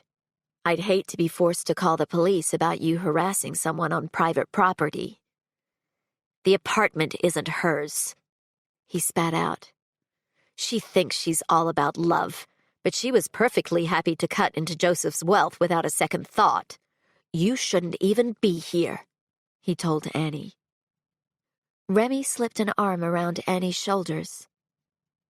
If you're worried about the bad press your family's getting right now, It would be unwise to add to it. Morris looked as though he was about to say something else, but then he stormed off down the hallway. Without waiting to hear the ding of the elevator, Annie reached into her bag for her keys. By now, her hands were shaking from the effort of keeping her cool, and adrenaline rushed through her veins, making her jittery and lightheaded. "You should report it to the concierge desk," Remy said. "Someone obviously let him up here since he doesn't have a keycard. Or he tailgated." Darcy shook her head. "Not cool." Annie unlocked the front door, and the three women walked into her apartment. She hadn't even noticed until then that Darcy was holding a plastic tub containing a game console and controllers. They decided to stay in and play Mario Kart instead of going out, at Annie's request. She couldn't deal with the world tonight, and the thought of hanging out with her two best friends and dodging some shells sounded like bliss. But, of course, Morris had to come along and ruin any semblance of peace she might have had. "I'm glad we came in time to catch that," Remy said. "You've got witnesses if he tries anything again. I'm happy to make a statement to the security team downstairs." "It's fine." Annie shook her head. "His bark has always been worse than his bite. He's an asshole, but he'll never do anything physical. I'm assuming it's about all the articles that came out today." Darcy dropped to her knees in front of the TV and started setting up the mini Super Nintendo, while Remy went straight to the cupboard and pulled out some wine glasses. The two of them moved around Annie's place like they lived here. "Yeah, it was." "I'm glad we were here for you," Remy said, giving her a quick squeeze.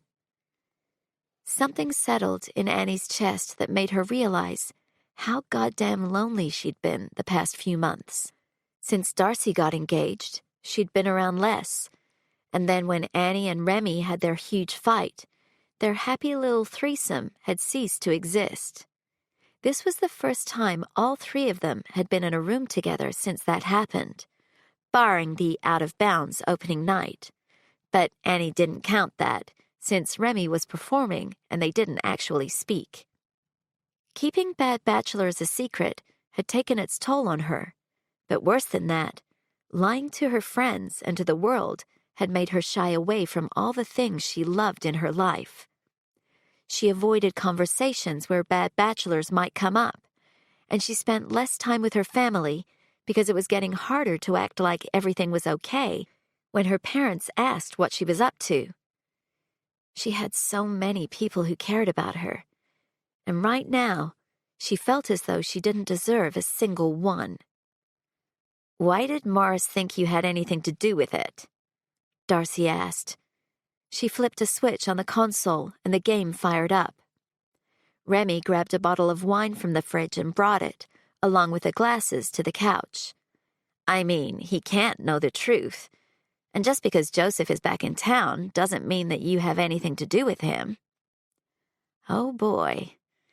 Well, if the new Annie was going to start somewhere, this would be it. She turned the game controller over in her hands, rubbing her thumb over the familiar buttons. "I was at Joseph's place when Morris came over, unannounced. He saw me there, so that probably has something to do with it." Darcy and Remy exchanged glances. "What were you doing at his place?" Darcy asked. "It's kind of a long story," she said, noting Darcy's pointed expression. "But we have time." Remy grabbed the other controller, and Darcy filled up their glasses. They sat on the couch and played a round of Mario Kart, while Annie told them everything. She started with the hacking and the webcam photo, and finished with what had happened between her and Joseph last night, as well as the sale offer. For a few heartbeats after she'd finished, there was total and utter silence. Well, except for the enthusiastic signature wahoo from the game as the race ended. "I don't know what to say." Darcy shook her head. Her blue eyes were wide. It wasn't often that their resident sarcasm chief was rendered speechless. "That's a lot to take in." You've been dealing with all this on your own? Remy frowned as she took a sip of the pale gold liquid. It's my problem, so I'll deal with it. Joe has really been a big help. But the only reason I went to him in the first place was because I needed his skills. I really didn't want his help, at least not initially.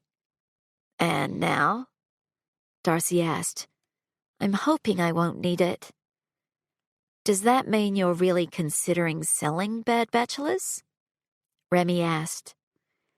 Annie's whole body rejected the idea. Every possible signal was there. The awful flipping in her gut, the resounding no in her head. It was like the idea repulsed her on some primal level. But what choice did she have? Yeah, I am. She reached for her wine and took a long gulp, but it tasted like sawdust. It's the only way I can see to move forward.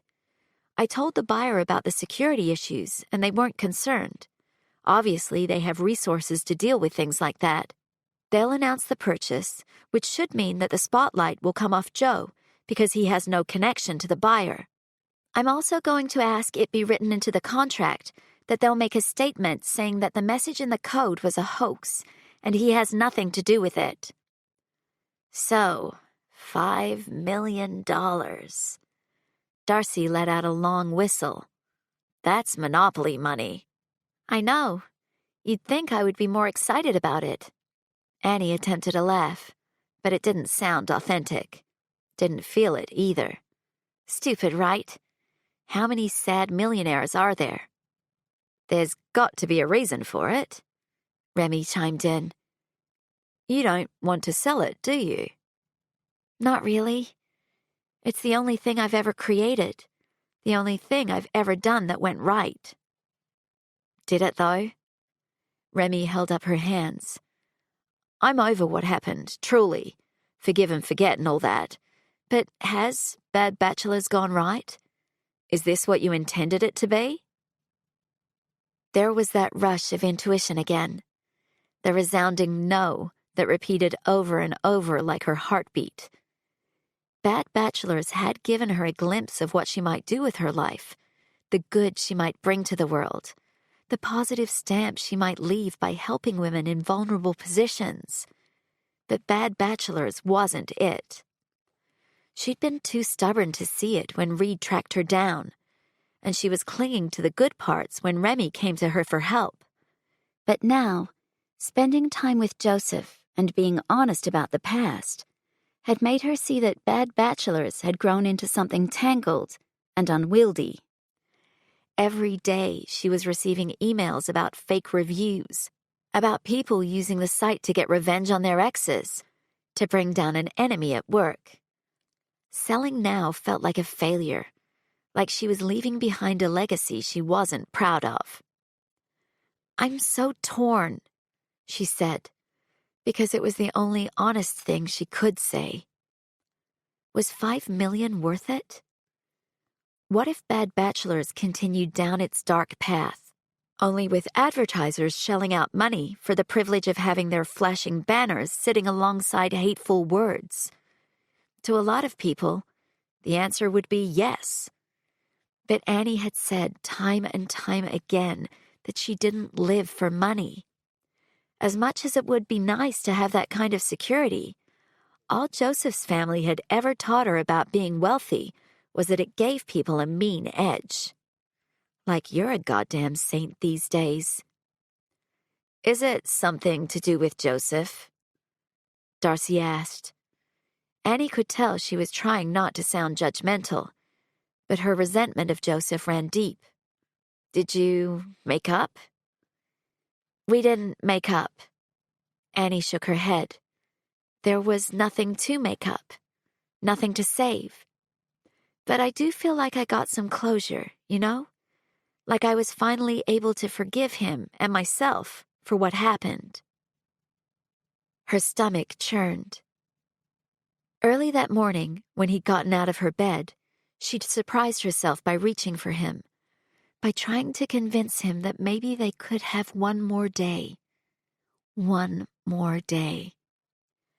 as if it would amount to anything. He'd been the stronger one, holding her tight and kissing her hair, but ultimately walking away without a backward glance. That was them in a nutshell. He'd always been able to pull the trigger when she faltered. "So what now?" Remy asked. What now, indeed? "I need to sleep on it. My head is too full of all this stuff, and I have no idea what to think about any of it." "Do you still love him?" Remy asked. The question sucked the life out of the room. Darcy shot Remy an "are you crazy" look, but their Aussie friends simply shrugged. "What? It's a fair question. You've been staying at his place, sleeping with him. I know you, Annie. You don't do booty calls or one-night stands. You've barely dated. Has there been anyone since him? And I don't mean sex. Have you been attracted to a single other person since you broke up?" Remy was asking her to answer the question that had been ping-ponging around in her head for days. Can anyone have more than one true love? She'd come to the conclusion that yes, it was possible, but not for her. There's no point loving him. It's over, and we both know it. Annie sucked in a breath. "I need to make a decision, and then I need to do what I should have done the first time. Move on." Chapter 19. There's something sad about the way the internet brings out the worst in people. Dating is supposed to be fun and exciting, but last night I had a guy ask me to sign an NDA before he agreed to take me out, so I wouldn't review him on bad bachelors. Is that really what the dating world is coming to? Old-fashioned. It was another late night in the office. For the 3 years Joseph worked in Singapore, that was the norm. He'd get in by 7:30 and leave somewhere between 9 and 10 most nights. Not to mention working every weekend. It was how he'd climbed the ladder so quickly, working hard and not being afraid to get his hands dirty. But for the first time in his career, he resented how he'd whittled his personal life down to nothing more than a speck on his week. Down to nothing more than a quiet moment while he waited for his coffee to be served at the cafe near his office, or the brief patch of time where he zoned out in front of the TV before falling into a deep, exhausted sleep. Is that because work demands it, or because you're using work as a distraction from the real problem? It was probably a little of both, if he was being honest with himself. But today he'd stayed late because he had a plan. Earlier that afternoon, he'd met with the journalist, and she'd been only too happy to have an exclusive interview if she could ask a few questions about his thoughts on bad bachelors. They'd agreed she wouldn't spin the piece to make it sound like he was on the defensive. Only time would tell if his gamble paid off. But frankly, with the way he was feeling right now, if his boss walked into his office and fired him on the spot, Joseph would have struggled to give a shit. Maybe this is a sign. You've stopped caring about anything. Not true. He cared about Annie. She popped into his head every few minutes, like an alarm that refused to turn off. Everything he'd done since seeking out this job and resigning from his position in Singapore had been about her. The day in the park was so serendipitous because he'd convinced himself that he wasn't going to reach out to her right away, that he needed to focus on his career and rebuilding his life. Then fate had thrown her into his path, literally. An email alert snagged Joseph's attention. It was from a contact in the IT department. To Joseph Preston, from IT Services -Security. Subject, Terminal 568, Browser Access Report. Hi, Joseph. Further to our conversation earlier today, please find attached the Browser Access Report for Terminal 568, currently assigned to David McIntosh. There were 2 instances of him accessing forums on this computer, both times to the following URL for less than 5 minutes duration, collectively: www.hackmonster1337.com/member/forums. Since the site is not on our blacklist, technically, Mr. McIntosh hasn't broken any IT policies. But it's concerning that a staff member would be accessing this kind of website on a work computer, and we have since added this site to our blacklist. I have run a virus scan on the terminal, and it doesn't appear to have picked up any malicious software. However, I would recommend speaking with the shared services HR team in regard to how to handle the situation from a disciplinary standpoint. Kind regards, Michael Mitko, IT Manager, ISO, and ITSec. Got him. Joseph saved the report and replied, thanking Michael for the quick turnaround. Then he hit the intercom button on his desk phone. Hi, Joseph, what do you need? Dave's voice sounded like it always did, relaxed and polite, as though he didn't have a worry in the world. I want to run something by you. Can you come in for a minute? Sure thing. A second later, Dave walked into the room and shut the door softly behind him. His easy smile dropped the second he saw his boss's expression. Joseph let the tension hang in the air for a moment. Perhaps it made him a bastard, but he wanted to see the other man squirm. He wanted to see the worry streak across Dave's face while he tried to figure out exactly how much Joseph knew. Take a seat, Joseph said, indicating the chairs on the other side of his desk. Dave lowered himself into one of the black leather chairs, but he immediately started fidgeting. Is everything okay? You tell me. Joseph cocked his head. I'm not sure what you're talking about. No. Joseph toyed with his pen, moving it back and forth between his fingers like a magic trick. He'd seen an old boss do this once, and it was a hell of an intimidation tactic. I think you know exactly what's wrong. Dave said nothing, but his face had turned a sickly white. This was the thing about hackers and internet bullies. When it came to face-to-face interaction, they had barely a fraction of the confidence they displayed online, if any at all. Do you want to tell me why you were accessing a hacking forum on a work computer? Joseph asked smoothly.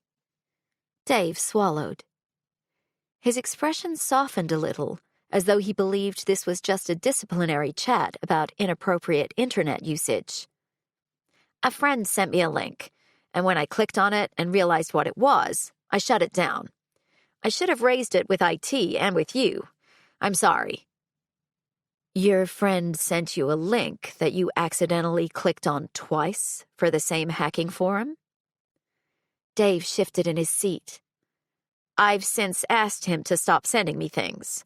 I know it was wrong to click on that link. Joseph nodded as though considering the apology. What about this website? He'd printed out a copy of the post that named him as the recipient of Bad Bachelor's not-so-secret dedication. When he slid it across the desk, Dave's eyes widened. I had nothing to do with that. But you accessed it on your work computer.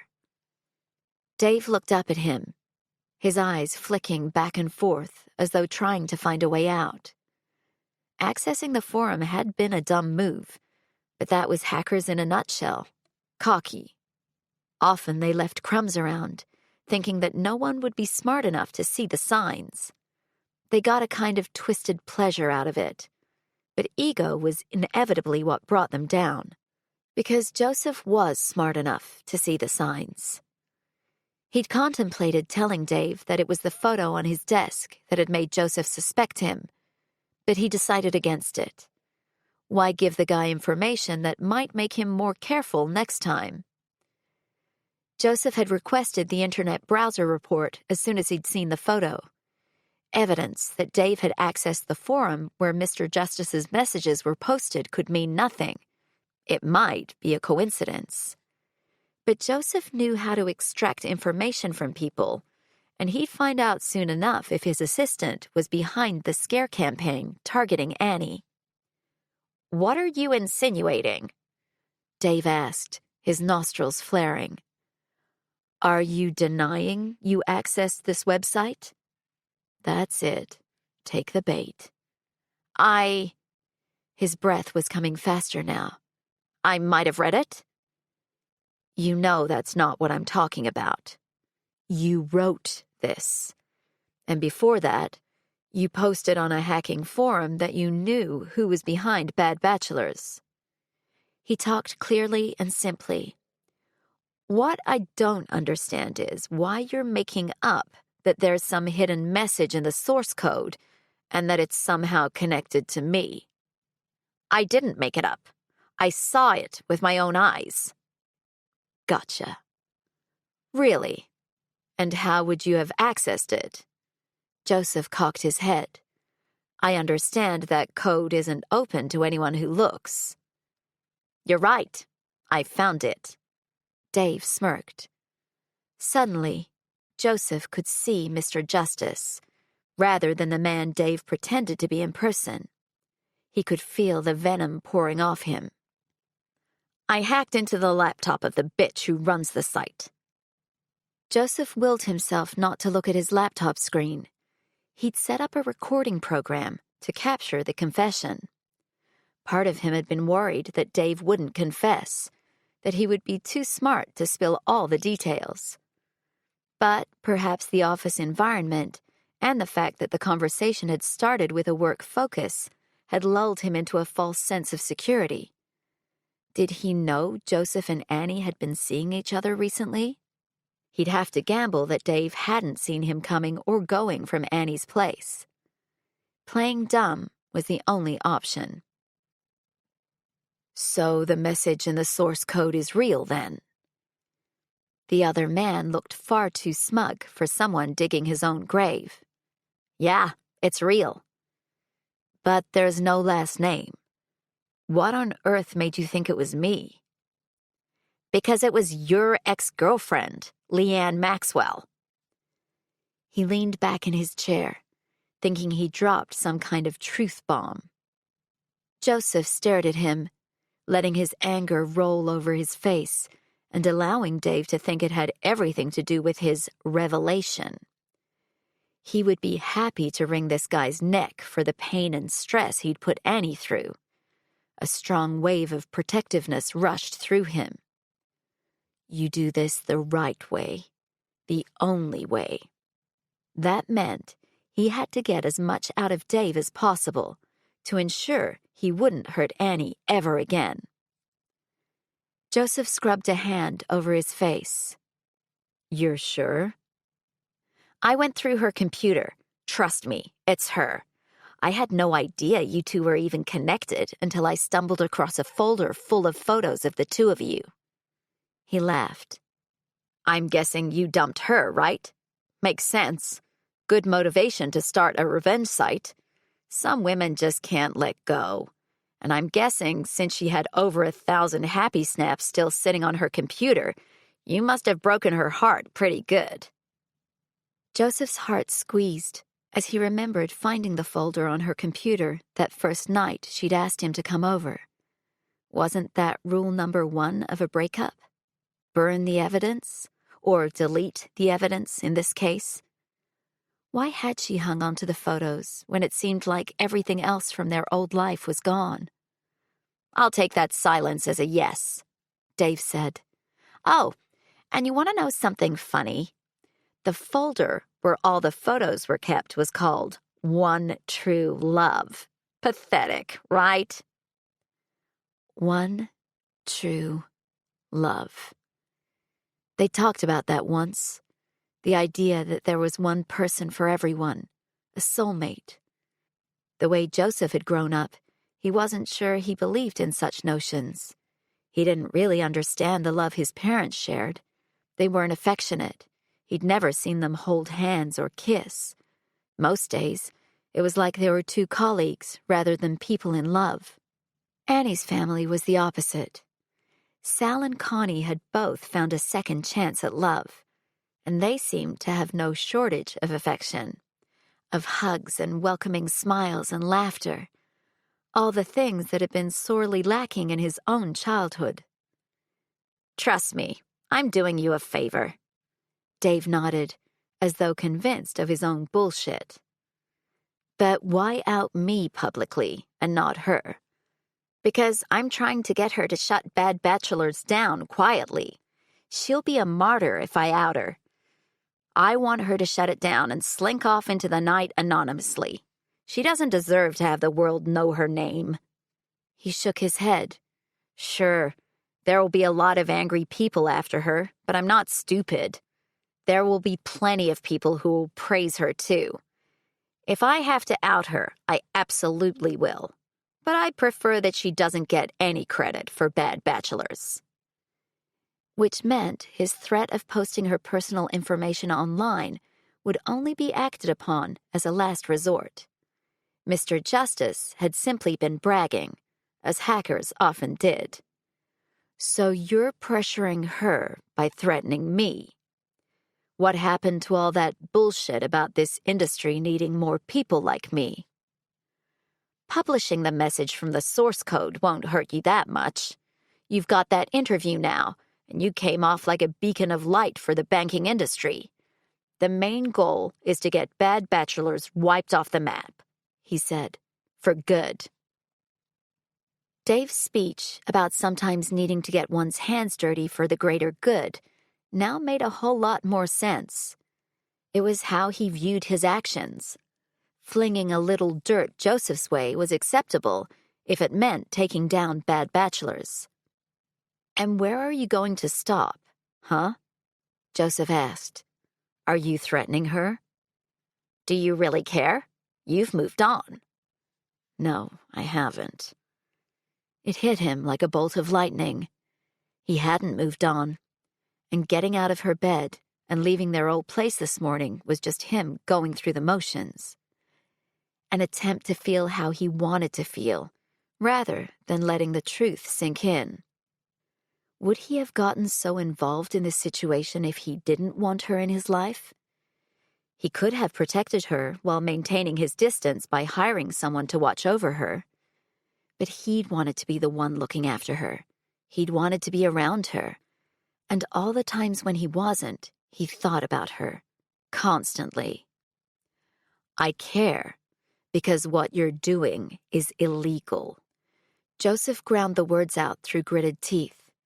I care because I'm your boss, and you've been accessing inappropriate websites on a work laptop during work hours. That alone is a terminable offense. Dave stared him down. You don't want to fire me. I think I do. If you fire me, I'll dox her on the Black Hat forums so that other people can hunt her down. They won't be praising her, believe me. I'll go on every dark web forum I can and encourage people to take action. Dave's eyes narrowed to slits, his fingers digging white-knuckled into the arms of his chair. There are a lot of psychos online, you know. One is sitting right in front of me, Joseph drawled. Your behavior is abhorrent. I thought you'd appreciate it. Someone taking action instead of simply complaining. I thought that's how you were. But maybe you're more like the dinosaurs here than I thought. Joseph was done with his conversation. He reached over and clicked the end recording button on his laptop and made sure the file was saved to the company's shared drive so it would be automatically backed up. What was that? Dave's eyes grew wide. Were you recording me? Fucking hackers, always so cocky. The guy hadn't even thought for a second Joseph might be recording the conversation. Yes, I was. I needed to make sure you didn't try to claim that I fabricated this story. He nailed his employee with a hard stare. Now, if you do anything to Annie, I will take this recording to the police and make sure she presses charges.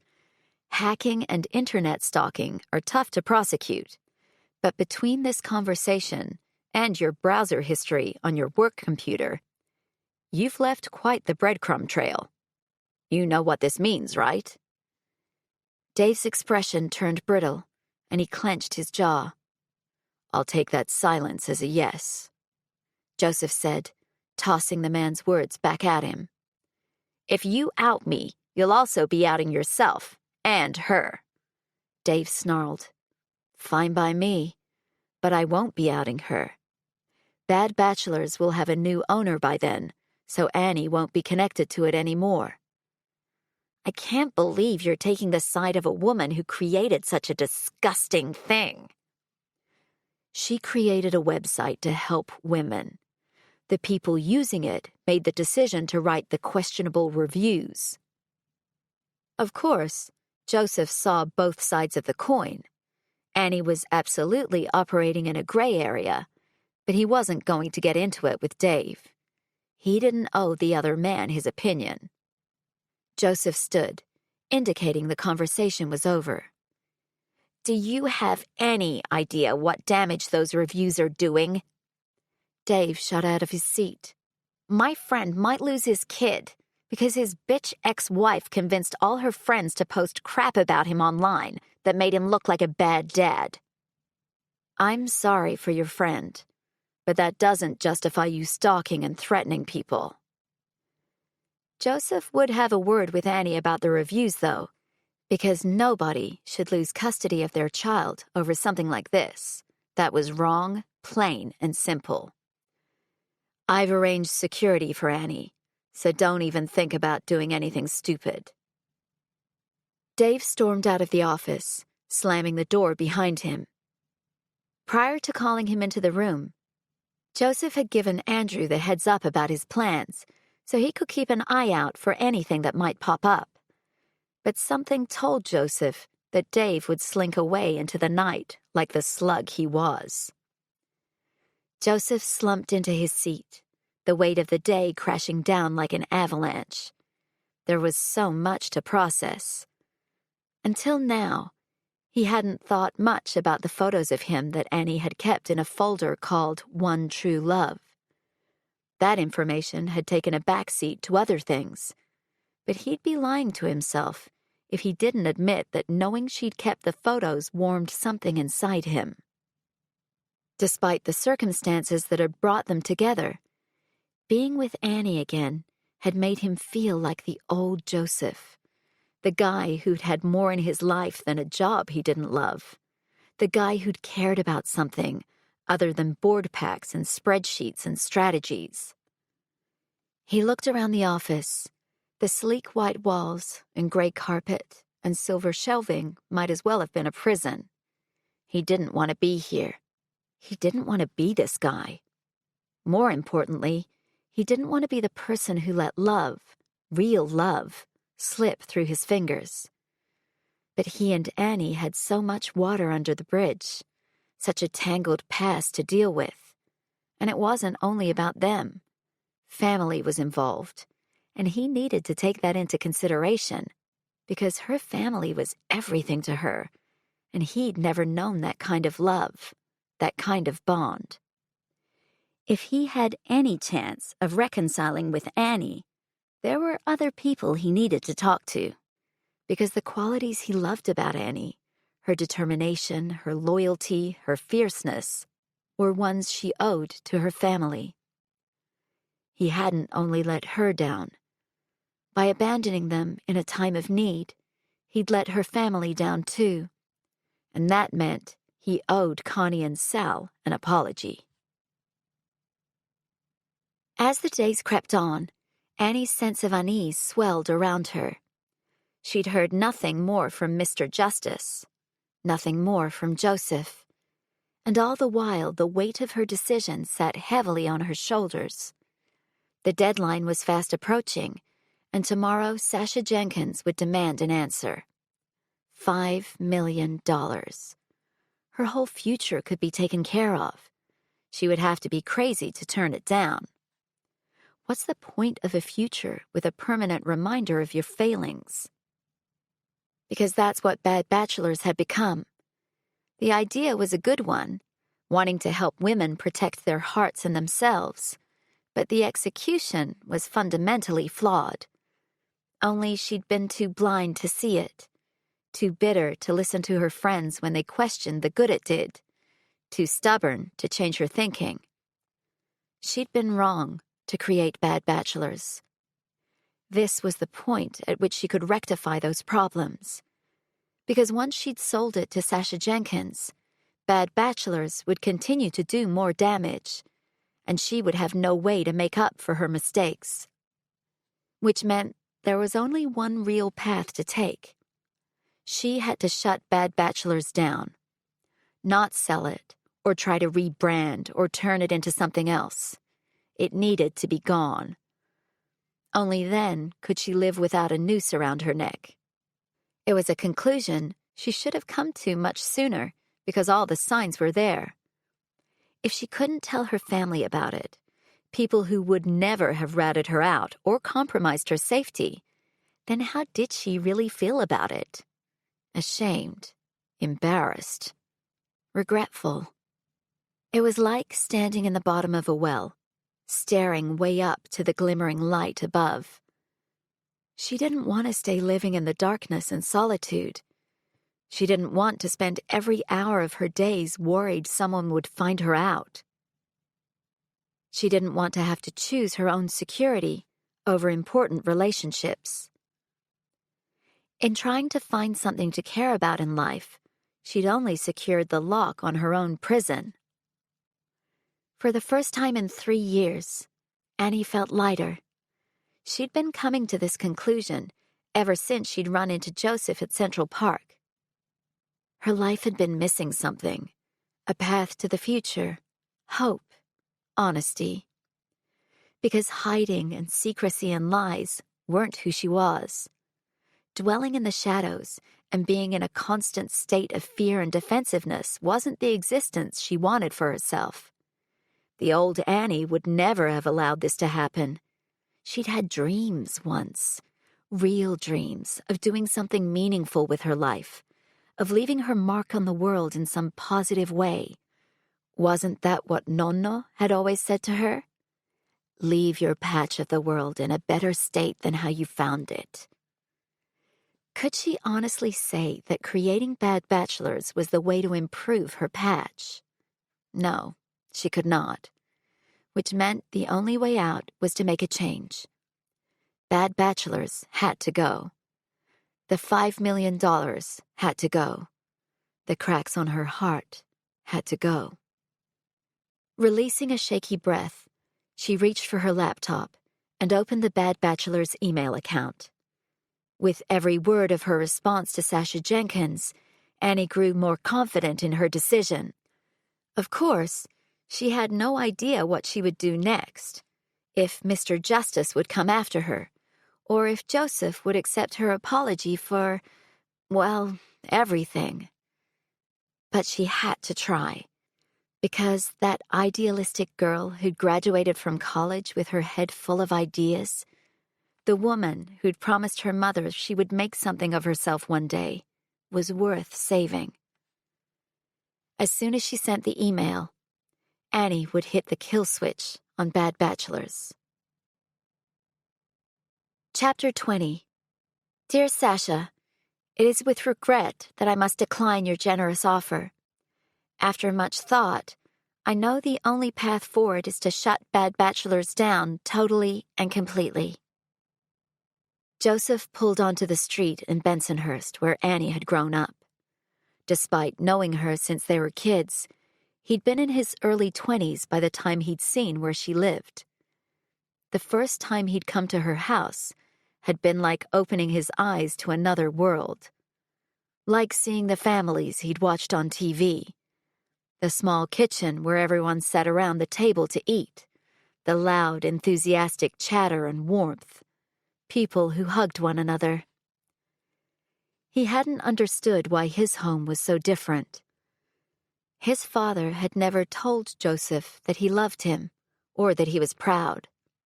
It was always criticism, under the guise of making him a better person, all the while hinting at Morris's disappointment or disapproval. But the second Joseph had walked into Sal and Connie's place, they'd open their arms to him, physically and emotionally. In fact, he remembered Sal embracing him in a big bear hug not more than a month into his relationship with Annie. And the family had joked that Joseph looked like a deer caught in headlights. The truth was, he hadn't known how to behave like that, to be affectionate. And he'd been so fearful of making the wrong move that he'd stood there like a statue until Sal had released him. But it had felt so good to be part of their family unit. As much as he'd resented the way Annie had put him second, and the way she'd shut him out of her decision-making, he'd missed them all. A lot. He pulled his car up behind Sal's work truck. They would be finishing dinner by now. He could practically see it in his head. Sal, still at the table, hacking into an orange and using the knife to bring the juicy pieces of fruit to his mouth. Connie yelling at Sal for teaching the girls bad habits. Sophia and Allegra giggling and rolling their eyes. He sat in the car for a moment and watched the house. Like most residences on this block, it looked a little run down.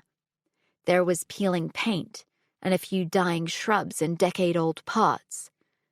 But the warm glow emanating from the front rooms filled his heart with hope. Would they hear him out? Accept his apology? He wasn't sure he deserved it. Sucking in a deep breath, he got out of the car. His feet were heavy as he walked up the steps to the front door, fear tugging at him. He needed to do this. Even if it led nowhere and they slammed the door in his face, he needed to try. He needed to apologize.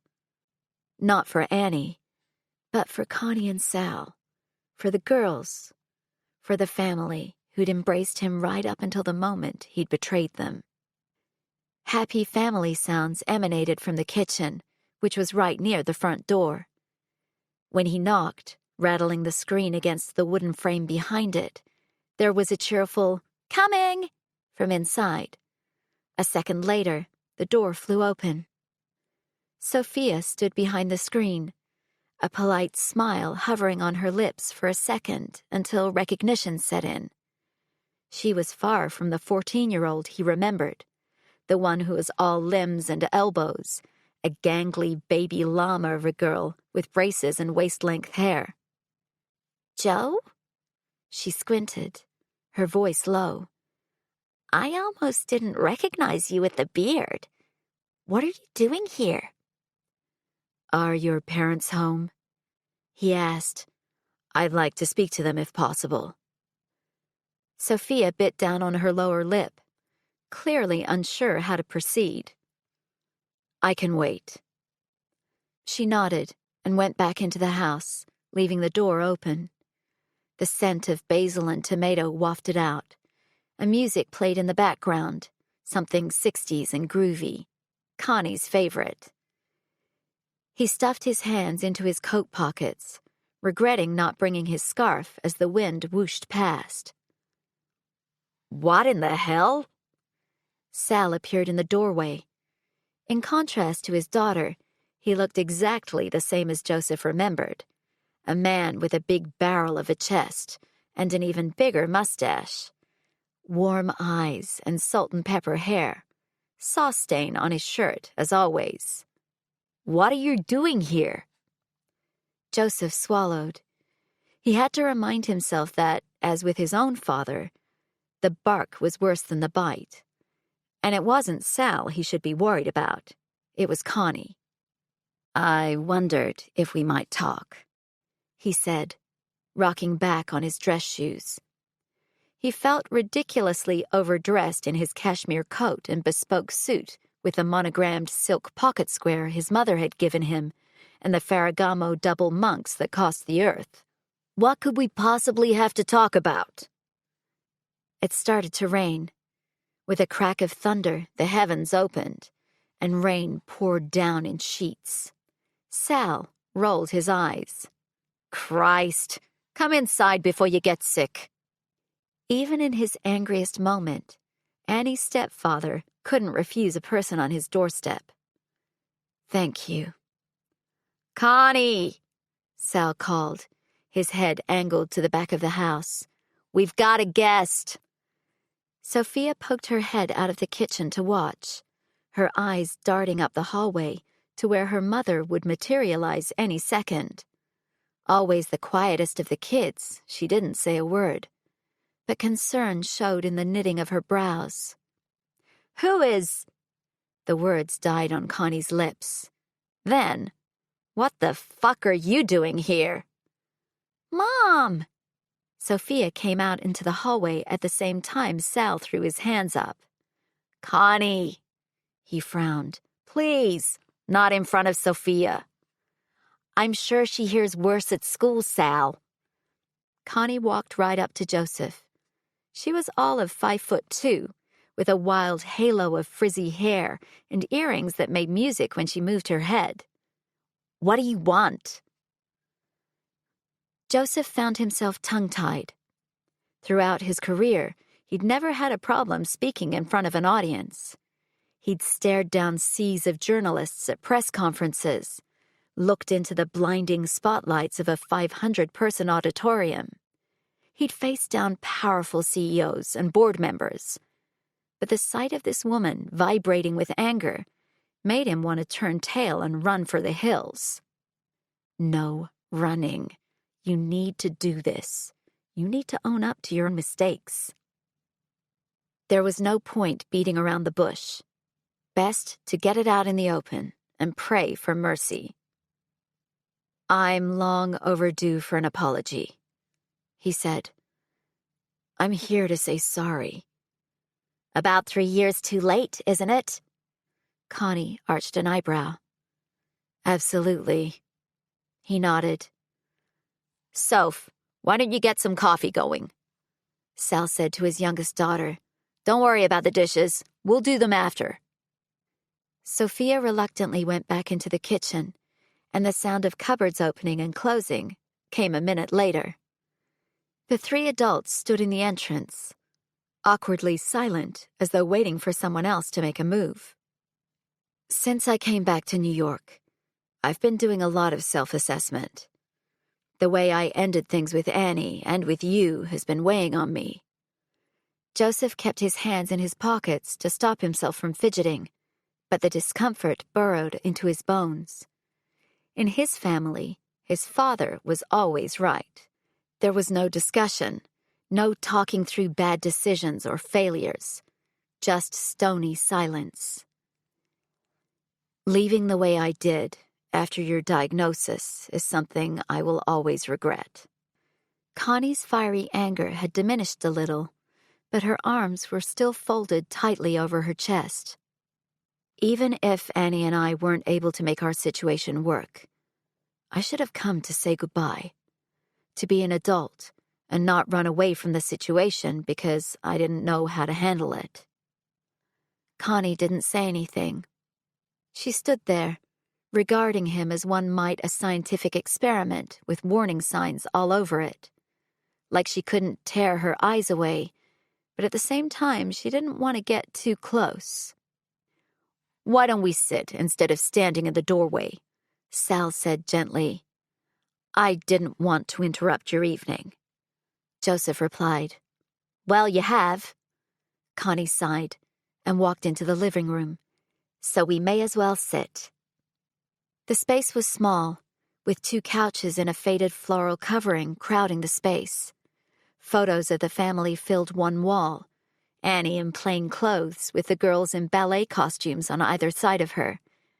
They had those cheesy family portraits, the ones where pets were encouraged to attend, so Lupo was there too, looking proud and strong while almost being strangled by a young Sophia, her spindly arms wrapped around his neck as she pressed her cheek into his fur.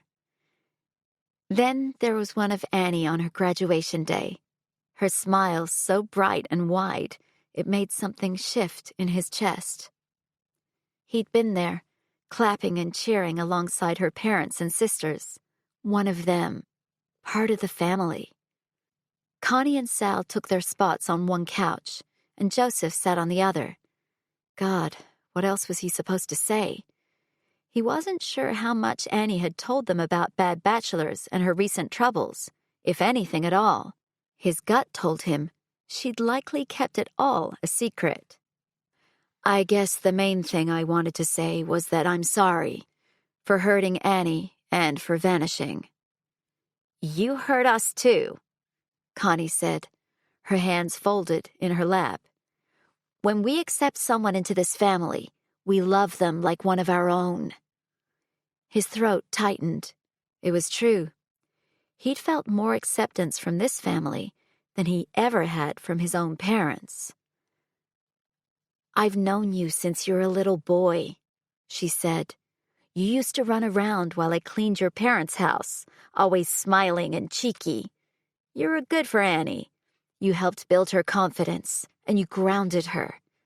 And after you left, she turned into a different person. I turned into a different person, too. He swallowed. He turned into the kind of guy who could get engaged to a person he didn't love. A guy who put career prestige before the things that really mattered in life. A guy who shoved his own aspirations into a box in order to please his father. A man who didn't even know him. I was glad to hear you pulled through the treatment so well, he said. Connie tilted her head, surprise streaking across her face. And how did you find that out? If you weren't talking to Annie, that is. I asked a mutual acquaintance to check in and report back. I knew it wouldn't be right to add any extra stress by reaching out myself, but I wanted to know you were okay. Her expression softened a little, but she made a derisive huffing noise to cover it. Sal reached over and enveloped her hand in his big bear paw. Connie's a fighter, he said. You are tested in those moments, she said, and he got a glimpse into how vulnerable it had made her. Your beliefs of what is right are tested, your desires are tested, and you find yourself understanding what is really important. That all the things society has led you to believe you want, riches and fancy things and to be envied, aren't worth shit. Joseph let out a raw chuckle. The past few weeks had taught him that exact lesson. What he'd left behind in Manhattan were the very things he should have been chasing. Love, family, belonging. Not some mythical acceptance his father would never give him. Morris would find the next thing, dangle another carrot in front of his son just to see if he'd be obedient and chase it. He curled his hand over the arm of the couch. At that moment, Lupo trotted into the room and then, recognizing Joseph, bounded over to the couch. The big dog leaped up and settled next to him, draping his huge paws over Joseph's suit pants and resting his head there. Lupo, basta, vai! Sal got up to shoo the dog, but Joseph waved him away. It's fine. He gave the dog a scratch behind the ears, struck with memories the second he touched the wiry gray fur. The dog made a satisfied little whine when Joseph found his favorite spot, right behind his ear. Good boy. Apparently, dogs don't hold grudges, Connie said, shaking her head. That damn beast always had a crush on you. Do you remember the first time he came over? Sophia appeared in the doorway with 3 cups precariously cradled in her hands. She set one down in front of Joseph and then handed one each to Connie and Sal. Lupo was barking so loud that Joe didn't want to come inside. Not my bravest moment, Joseph admitted with a self-deprecating smirk. I'd never seen a dog that big before. Not many people have. Sal puffed his chest out. He'd rescued Lupo from a scrapyard when the dog was just a puppy and already too big for most families. The dog, an Irish wolfhound, only understood commands in Italian since Sal's father had looked after him for the first 3 years. The limited Italian that Joseph learned had mostly revolved around issuing doggy commands in Lupo's native language. Sophia squeezed herself into the corner of the couch, earning a slight grumble from Lupo, who shifted further into Joseph's lap. "I see he's still under the impression he's a lapdog," Joseph said. Sophia smiled, her expression tentative and unsure. "I don't think that will ever change." Joseph wasn't sure what else to say, but simply sitting here with them made him see how much of an idiot he'd been. It hit him like a ton of bricks. In light of Connie's breast cancer diagnosis, of course Annie had needed to stay. Her mother was everything to her. Her family was everything, and he should have been part of that, instead of being her opposition. While he wasn't going to waver that it should have been a joint decision, he understood her actions now. Family was more important to her than her own needs. She hadn't put him second. She'd put herself second. "Does Annie know you're here?" Connie asked. He shook his head. "No, this wasn't about trying to score points. The apology was for you, and I have a separate one for her." "Why did you go?" Sophia asked. Her eyes were bright, perceptive. She never missed a beat when it came to people. "My father pushed me to take the job, and I thought it was the right thing to do. I thought he wanted what was best for me. Plus, Annie and I had dreamed of seeing the world together, and she always wanted to go to Asia. It was the chance of a lifetime." His voice trailed off as it hit him. Morris must have hoped it would break them up, knowing how close Annie was with her family. After learning of Connie's diagnosis, Joseph had gone to his parents for advice. His father had told him not to be stupid, that of course he should still go, that her family would understand if they wanted a good life for him, that Annie herself should understand his career was their future, that this move would set them up for life, and if she didn't understand that, then did she really care about him? Why didn't you see what a manipulative bastard he was at the time? "I should have listened to my gut," he murmured, "not my head." "We all make mistakes," Sal said. Although he wasn't as fiery as his wife, Sal's approval went a long way in this family. Not all families have their priorities straight. Connie nodded and sipped her coffee. "Do you plan to stay in Manhattan this time around?" Joseph nodded. "This is my home. It's good to be back." "It took balls coming here," Connie said. "I appreciate that." "Does this mean you're getting back together with Annie?" Sophia asked. Joseph laid a hand on Lupo's head, and the dog nuzzled against him. "I want to, but it's entirely up to her. All I know is that I haven't been able to move on, and I don't want to. She's it for me. She always has been." "Are you asking for our blessing?" Connie watched him closely. "No, because I couldn't help loving her even without it." He met the woman's stare, hoping that she could see right into him, that she could see his truth. "I've tried so hard to forget about her, but I can't. Walking away didn't change how I felt about any of you." "Then it's a good thing you came home," Sal said. "Family always hurts when one of their own is on the wrong path." "I'm sorry I wasn't here for you, Connie," Joseph said. "I won't ever make that mistake for someone I care about again." She rose out of her chair and came over to him, wrapping her arms around his shoulders in a crushing hug. Lupo whined and tried to get between them, wanting the affection for himself. "Don't hurt her again." "You have my word." He hugged Connie back, feeling like for the first time since he'd returned to New York, he was with family again. What Has Become of the Dating Information Warrior by Kira Cox, Spill the Tea Society and Culture reporter.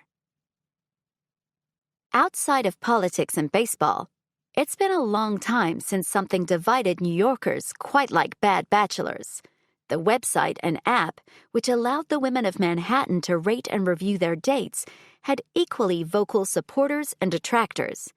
Even among the Spill the Tea staff, Bad Bachelors generated a lot of debate. Adding fuel to the fire was the relentless anonymity of its creator. Countless people have speculated on who's behind it and what their motives might be.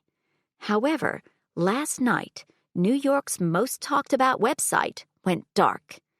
Avid Bad Bachelor's supporter and power user Haley Redmond noted that when she attempted to log on to the website last night around 7, she received an error. Rumors of a security breach exploded on social media. After all, anyone who knows anything about the internet could see why a website like this would be the target of groups content to use illegal means to silence female voices. To bolster this argument, people have pointed to the anonymous hacking website that recently posted a portion of Bad Bachelor's source code with a supposed hidden message dedicating the site to someone called Joseph. However, this morning something new appeared. Where once the Bad Bachelor's homepage had stood proud, with its pink banner and blog posts signed by someone calling themselves only by the moniker Your Dating Information Warrior, there was only a single line of text. The once thriving site has been reduced to the following message. I never meant for this to get out of hand. I want to help people, and I realize now this isn't the way to do it. I'm sorry. A legitimate note from the person who created Bad Bachelors? Or a false message from someone who has a lot to gain by shutting it down? The app also appears to have disappeared from most major app stores. Does this signal the end of Bad Bachelors? For now, we will have to wait and see what becomes of the Dating Information Warrior and the Bad Bachelors franchise. Does this mean we need to go back to bitching about our dates over margaritas in the village? Likely. Annie burrowed her chin into the depths of her coat and scarf, bowing her head to the chill. Most of the leaves in Central Park were now on the ground, the trees swaying in the wind like ghosts. Today was gray and miserable, and it felt like someone had turned New York's thermostat way down. Though winter didn't technically start for another week or so, it was threatening. Soon they would have the first flurries of snow, and the city would begin its annual transformation into a Christmas wonderland. Perfect time to turn into a recluse, Annie said to herself as she walked along the path, her eyes fixed ahead of her. Christmas wasn't her favorite time of year, though most people didn't really know why. They assumed it was because she eschewed all things traditionally romantic, especially after her breakup with Joseph. But the fact was, Christmas was when her dad had died, and she'd always found it hard to feel festive because of that.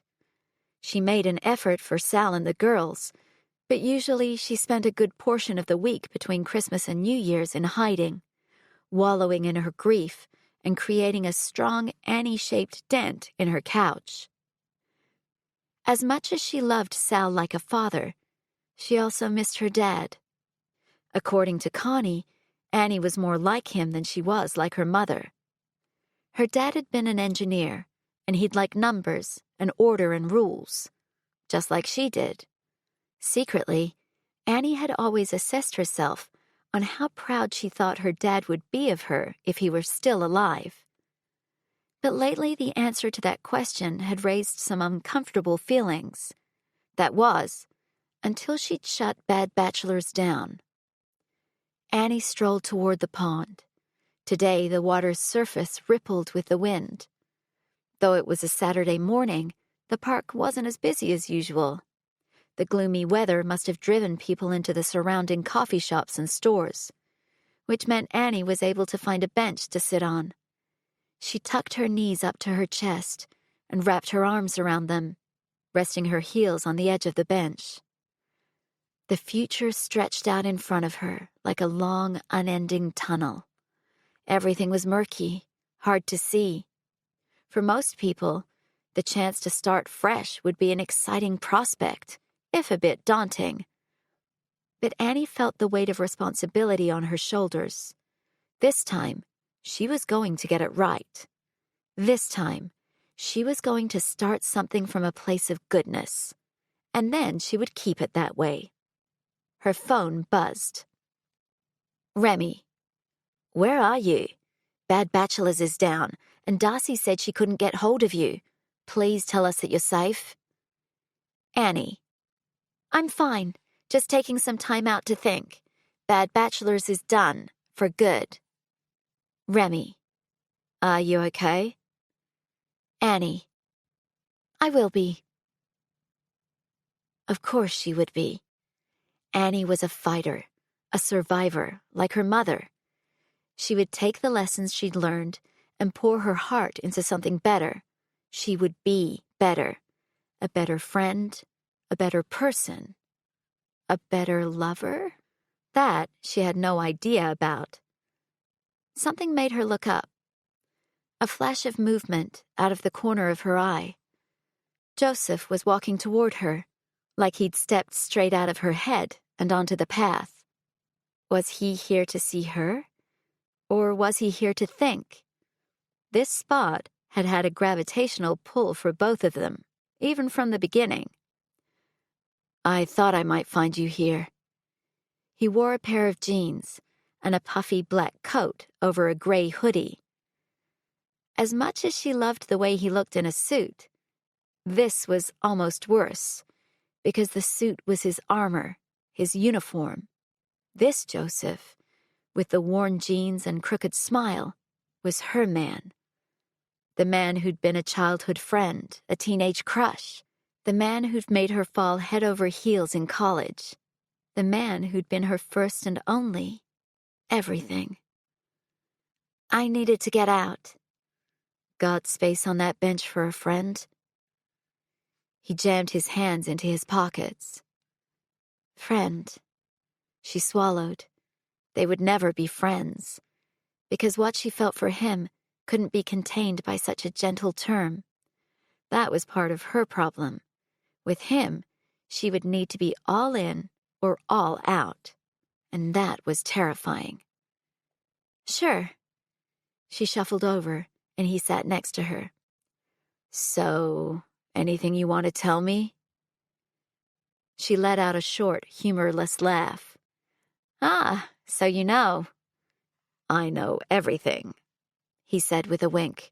Okay, well, maybe not everything, but I do know the Bad Bachelors is down. How? I tried to look at it this morning. Did you want to see if anyone had written about you? She turned to him. I don't care what anyone has to say about me, he said, except you. Now you'll never know. Bad Bachelors is nothing but pixel dust. His easy expression morphed into something more serious. Until the new owner rebrands it, you mean? She shook her head. Nope, I mean forever. I didn't sell it. Joseph's silence was deafening. It rang in her ears like a foghorn. His blue eyes flicked back and forth, like he was trying to figure something out. You didn't sell it, he said. Then why did you take it down? That was the $5 million question. How could she say she still loved him if the consequence of their breakup still existed? Because she did love him. She'd never stopped. It was precisely why she'd hung on to her anger, because it allowed her to keep thinking about him, to keep him present in her soul. It was the reason she didn't have any success in dating. There was no one else for her. It was time, she said. And I'm not trying to be cryptic. I was done. I'd learned my lesson. And in order for me to move on, Bad Bachelors needed to be gone. So it had nothing to do with me? He asked. It had everything to do with you, she replied. A lump formed in the back of her throat, strangling her words. From start to finish. You gave up $5 million. He shook his head. Are you crazy? I needed to do something for me. Something that's good, positive. I can't pay you back for the apartment yet, but I will. Joseph held up his hand. I don't care about the apartment. I don't care about anything you owe me, because we were never that couple who tallied points and counted pennies. She didn't need to point out that Manhattan property could hardly be classified as pennies by anyone. And the thought that I'd hurt your career made me sick to my stomach. Your job is so important to you, and if I did anything to make people doubt you, I'm sorry. I hate my job. She blinked. What? I hate it. It's not what I wanted to do with my life at all. You were right. I wanted to have my own security consulting company.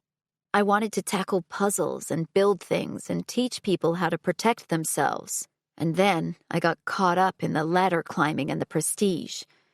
I should never have taken that job in Singapore. Annie watched a brown leaf skip along the path in front of them until a gust of wind picked it up and blew it over the water where it landed softly and floated away.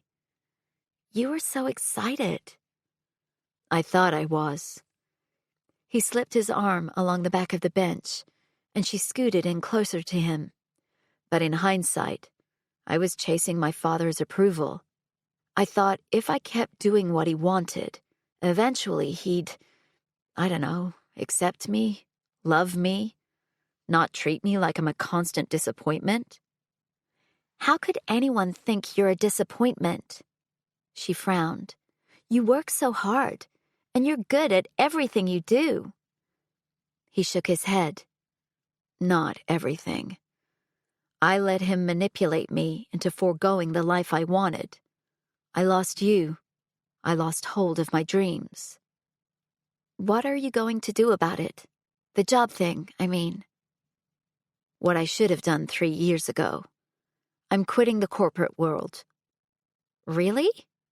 She shook her head. What about your dad? It's none of his business what I do. I should never have let it be his business in the first place. He sighed. Like you said, it's time to walk away. Good for you. What about you? What comes after Bad Bachelors? I want to do something that helps people. My mom has a friend who teaches self-defense. I want to take that and apply it more broadly to women and men. I want to teach people to protect themselves physically as well as online. The idea was brewing, gathering steam. I'm thinking of a website that's like a one-stop shop for fixing your life. I want it to be empowering, but also about lifting people up instead of bringing them down. It's a place where people can learn to be confident, where they can heal after something bad has happened. I want to help people come to terms with loss and heartbreak, and I want to help them rebuild. What are you going to call it? He asked. I don't know. She leaned her head on his shoulder and brought her bare hands up to her mouth, blowing warm air on them. It was starting to rain. A fine mist descended on them, and Joseph reached behind her head to pull her hood up over her. What's the opposite of bad bachelors? Good people, he suggested. I like that. The name made her smile. I promise I won't dedicate this one to you. He chuckled. Thanks. They sat in silence for a moment. She had so much to say, and yet no words came to her lips. Tell him you love him. The need to confess rushed through her like a river. Tell him, tell him, tell him. But what would be the point? Even if he said he loved her back, it wasn't like they could be together and magically everything would work out. Morris would hate her more than ever now, especially if he thought she had anything to do with Joseph quitting his job. She'd never be accepted by his parents, and it would create a wedge whether she wanted it to or not. And God only knew what her family would say about it. Her mother had been calling all morning, but Annie couldn't find the strength to pick up the phone. She knew it was time to come clean with them about bad bachelors and Joseph and everything. But it would have to wait until tomorrow. She needed today to figure out what her next steps were. "What are you not telling me?" he asked. "I can hear your brain working from here." She laughed. The rain pelted down harder now, but neither one of them moved. A second later, an umbrella popped open, and he held it over them. They were going to get soaked if they stayed here too much longer, even with a bit of coverage. The wind roared and shook the trees and sent the fabric of the umbrella flapping in protest. "I'm not telling you that I love you," she said, looking straight ahead. Tears spilled onto her cheeks, mixing with the spray of the rain. "Because I'm sad it's over, and I need time to figure out what to do with my life." "It doesn't have to be over."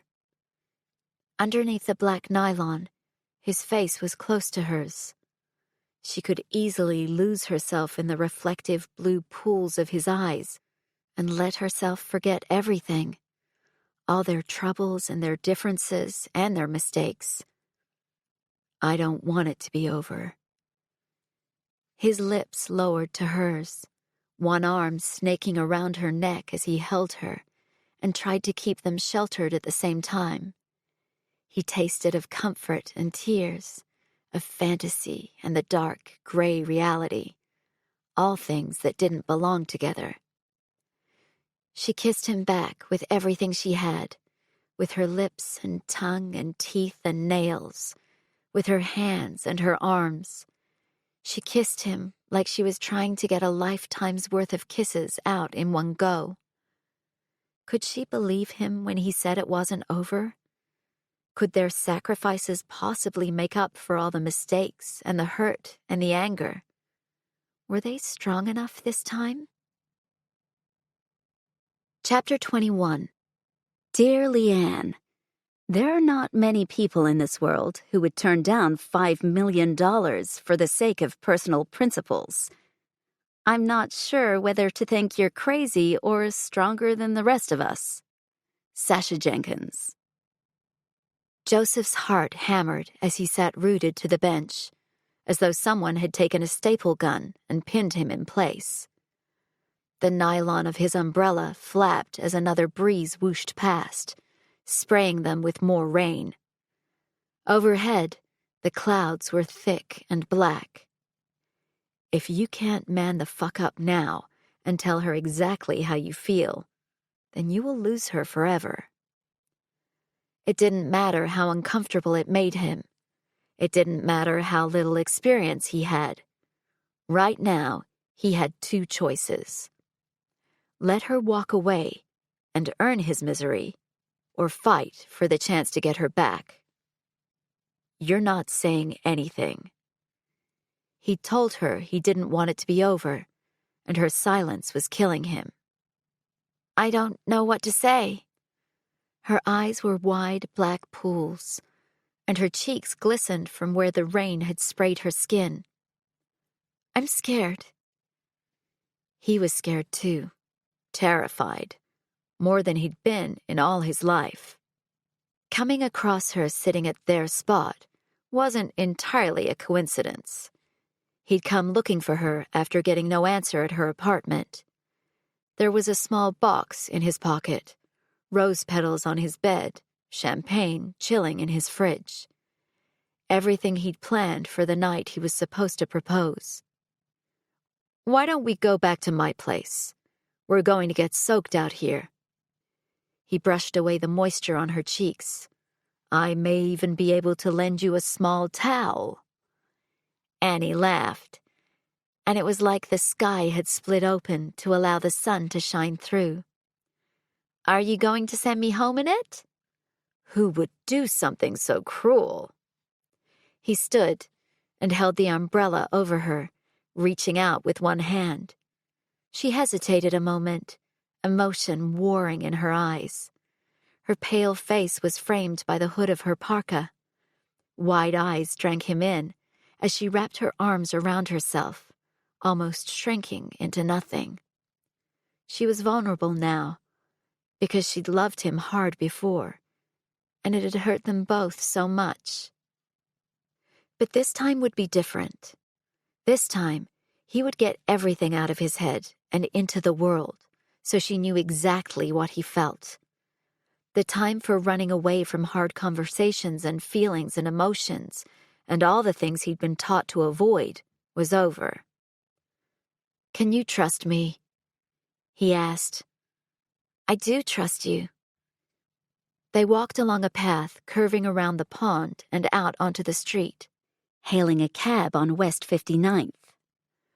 Neither one of them spoke a word as they slid into the back seat. Rain pelted the cab, creating a drumming sound that blocked everything out. Joseph ran through his speech over and over in his head until the words jumbled into a big mess. By the time they made it to his place, he had no idea what to say anymore. Just tell her how you feel. Could it be that easy? That after all this time, he could just lay down the simple fact that he still loved her? When they walked through his front door, Annie didn't slip out of her coat. Was that a bad sign? Was she prepared to leave at any second? "What am I doing here, Joe?" Joe, not Joseph. "I came to find you at the park because I've left too many things unsaid." "Like what?" "Every day I spent in Singapore without you was like giving up a piece of myself." He stepped toward her, drawn to her the way he always was, the way he knew he would never, ever be drawn to another person. By the end, I'd given so much of myself away that I had no idea if there was anything left worth caring about. "I kept a picture of you inside my passport wallet, and I looked at it all the time. I can't even tell you how many times I thought about tearing it into little pieces just to be free of the hold it had over me. But I couldn't bring myself to do it. I couldn't let go, and for so long I didn't know why. Then I realized I didn't want to let you go. I didn't want us to be over because I never stopped loving you, not even for a second." Once you say these things, you can't take them back. She was afraid they'd go down the same path again, that something else would rock their security, and that one of them would walk away. "I don't want to take them back. I should have married you, Annie, like I had planned to all along. You're the only person who makes me feel like I can be myself." "That's how you make me feel," she said. "But it's not that simple. There's so much more that goes into loving someone." "Like what? Our families? Because I want to be part of yours again. I tried to make you choose, and it didn't work because I missed one fundamental thing. We were already family. The ring wasn't going to make a lick of difference, because it was a symbol of something that already existed. You were right to want to stay with your mom. I shouldn't have seen that as you choosing sides, because there was only one side." She looked up at him, her eyes bright and shining. "They loved you, you know. They wanted you to stay as much as I did." "I know." He bobbed his head. "I went to see them last night." "What?" She blinked. "Why?" "Because I owed them an apology too. God, I made a mess of things. but I will happily spend my whole life trying to right those wrongs for you. He brushed a strand of damp hair from her forehead.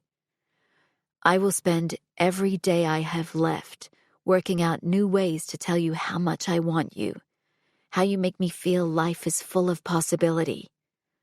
I know I've never been good at saying these things before, but I'll learn. She pressed her hands to his chest. I can't believe you went to see them. Did my mother try to kill you? He chuckled. Thankfully, Lupo seemed to be the only one who hadn't held a grudge, so she gave me a chance after that. Maybe we should all be a little more like Lupo. A soft smile lifted her lips. You have no idea how much that means to me, Joe. The fact that you went there not knowing what they would say. I know exactly how much it means to you, and it's a poor repayment for what I should have done the first time around. I don't know if there's anything I can say that will make your parents forgive me. She bit down on her lip. I'm afraid I can't return that favor. I don't need that from you. He lowered his forehead to hers. Maybe I'm selfish, but all I care about is having you with me. Forever. I just want you. Her eyes fluttered shut. Even after everything I've done? You gave up more money than any person could ever need because you wanted to stand by your principles. In my eyes, that makes you far stronger than anyone I've ever met. Sure, you lost your way after we broke up, but I know you, Annie. I know you have a good heart, you have a kind soul, and you want to do positive things in the world. And I believe that you will. I believe it with every part of me. When her eyes opened, she looked up at him with the full force of her love. This time, without walls and without reservation, and without the past standing between them. Can you forgive me for not talking to you first that day? For not letting you be part of that decision? I know it was wrong, and I regret treating you like that with all my heart. I forgive you. I should never have shut you out like that. After all the times you'd supported me and loved me, it was a huge slap in the face. I see that now. I don't blame you for walking out, because I probably would have walked out on me too. Her eyes glimmered. Of all the dumb things I've done in my life, I regret that moment most of all. I regret losing you most of all. He took her hand and pulled her through the apartment toward his bedroom. He'd left the house a few hours earlier, having everything in its place, hoping this moment would be perfect. The second she stepped into his room, her eyes popped open. Joe! She clamped a hand over her mouth. What are you doing? He got down on one knee, just like he'd planned to 3 years ago. Annie Maxwell, I have waited far too long to do this. I don't ever want to walk away again. You're the best thing in my life, and I'm never going to make the mistake of not fighting for us. He reached into his pocket and pulled out a small box. It had a diamond inside, but no ring, which was not how he'd originally planned for things to go down. Don't the diamond and the ring usually come together? She asked with a cheeky smile, but the shake in her voice told him how much she was fighting back tears. Is this a some assembly required proposal? I didn't want to give you the ring as it was, because I'd hate for you to look at it and think of that day. That day, which had started them both down the wrong paths. And I want us to create something that's uniquely perfect for you. Something that makes you smile when you look at it, that makes you remember this moment, and all the other good moments. Her hands knotted together, and she had an expectant smile on her lips. Are you going to ask me, Joe? because I want to say it so bad. Will you marry me? Yes. She didn't give him a chance to get up. Instead, she snapped the box closed to protect the diamond and then flung her arms around his neck. They were on the floor, a tangle of limbs and the scent of rain and fresh roses dancing in the air. Yes, I will marry you. Her lips met his, greedy and hot. He placed the box gently up on the bedside table before pulling her close. Then they were undressing, the sound of zippers flying and clothes landing with wet slaps on the floorboards around them. She straddled him, her near-naked body pinning him to the floor. Dark, wet hair curled around her cheek as she reached behind herself to unhook her bra. She peeled the soft pink lace from her skin and tossed it to one side. "You're so beautiful," he said, his voice ragged. This was everything he could have hoped for.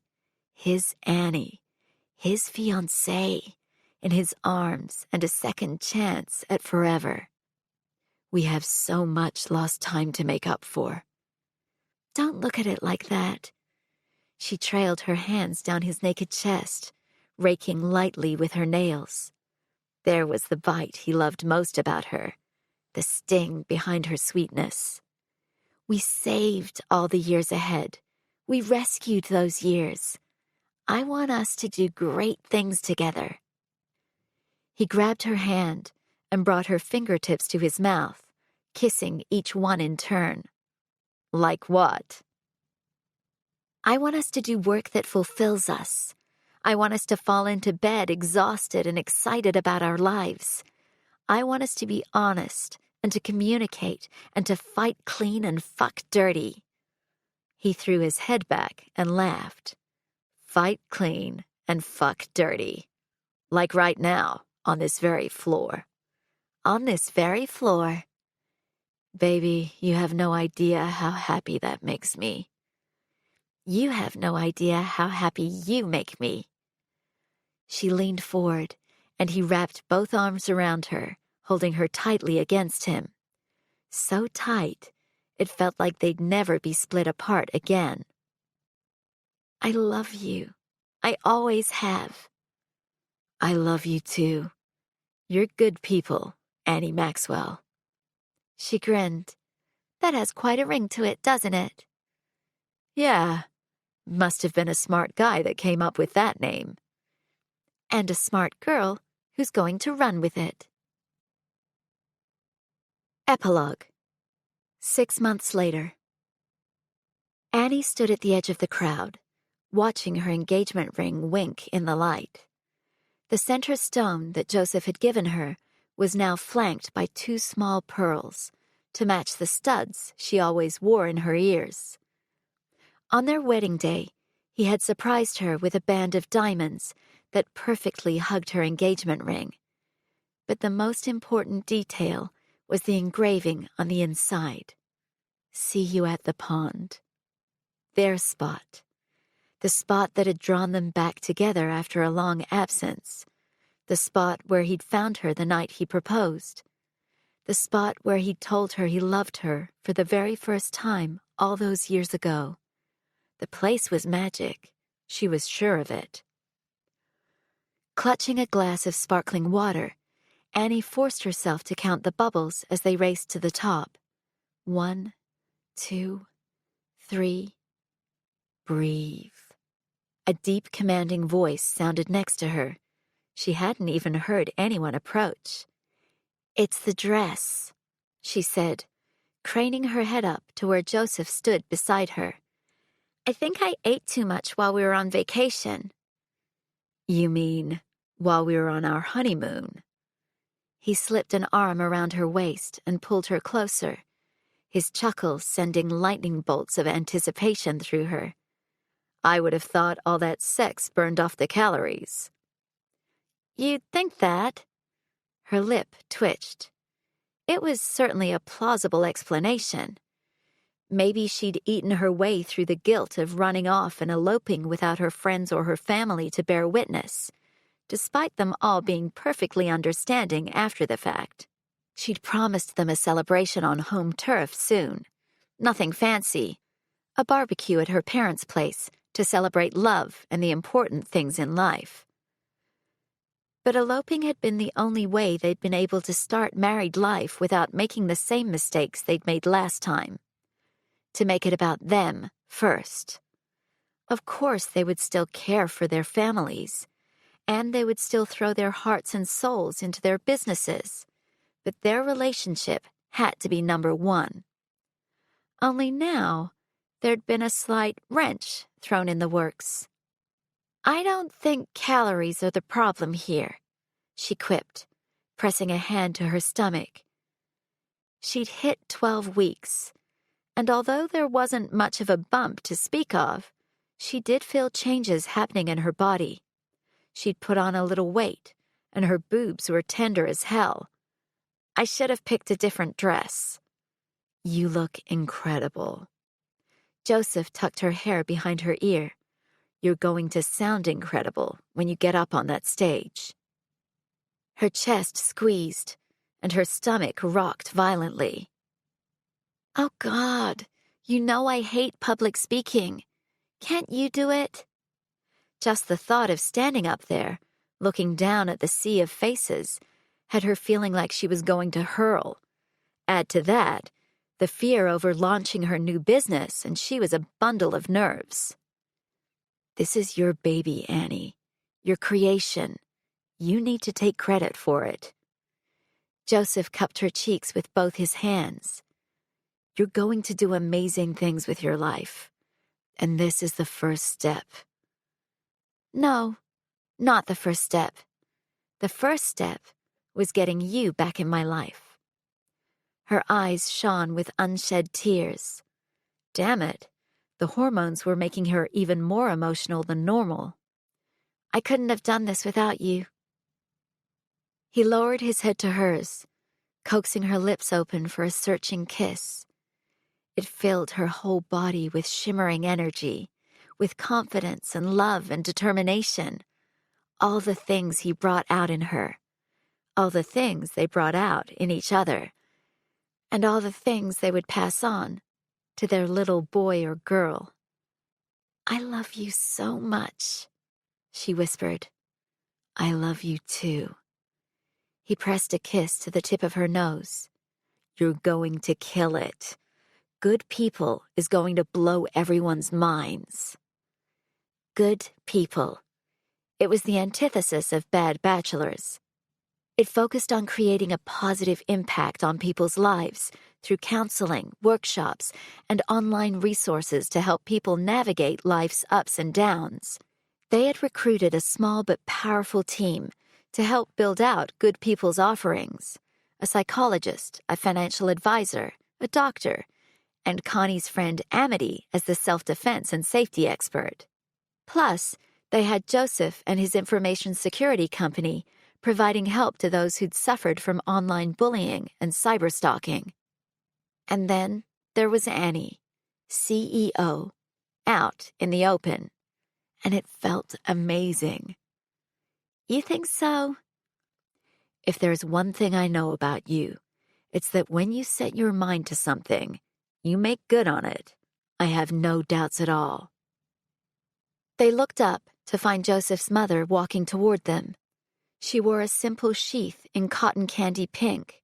A heavy strand of pearls hung around her neck. As usual, she looked every bit the put-together CEO. A power woman. Someone Annie should look up to. To her surprise, Melinda approached with a soft smile. "Joseph, Annie, Mom." Joseph waited for a moment, but leaned in when his mother reached for him. All he'd ever wanted was for his family to accept Annie, and now, their baby. Would things change with the news of their child? When they told her parents earlier that day, Connie's scream could have been heard on the moon. "Hi, Melinda," Annie replied, determined to be polite no matter what. She and Joseph had decided together that both of them were done letting him be stuck in the middle. "It's nice to see you. I'm very much looking forward to hearing all about good people." She sounded genuine, which was a surprise. "I think it's a fabulous idea." Annie blinked. "I'm glad you think so." "In fact," Melinda continued, "I would love it if we were able to strike a partnership between good people and Landry Cosmetics." Whoa. Annie was so stunned that no words immediately came to her lips. "I know we've had a very rocky relationship so far, but I also know my son loves you very much. Now that you're married, and expecting, actually." Joseph's voice was firm, but not unkind.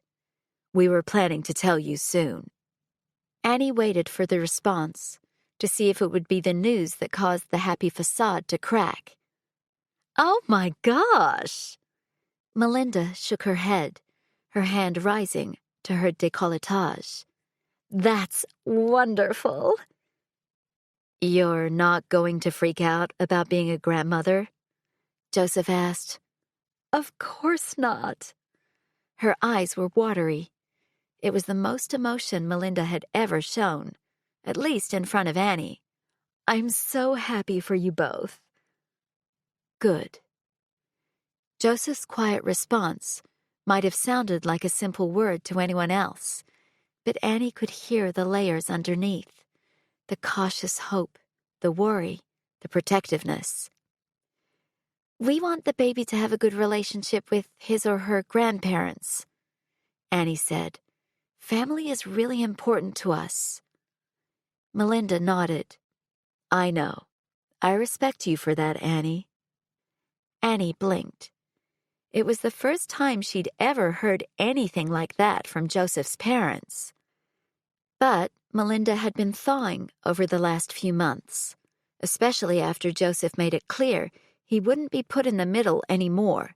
He would choose a side, if they forced him, and they might lose their son in the process.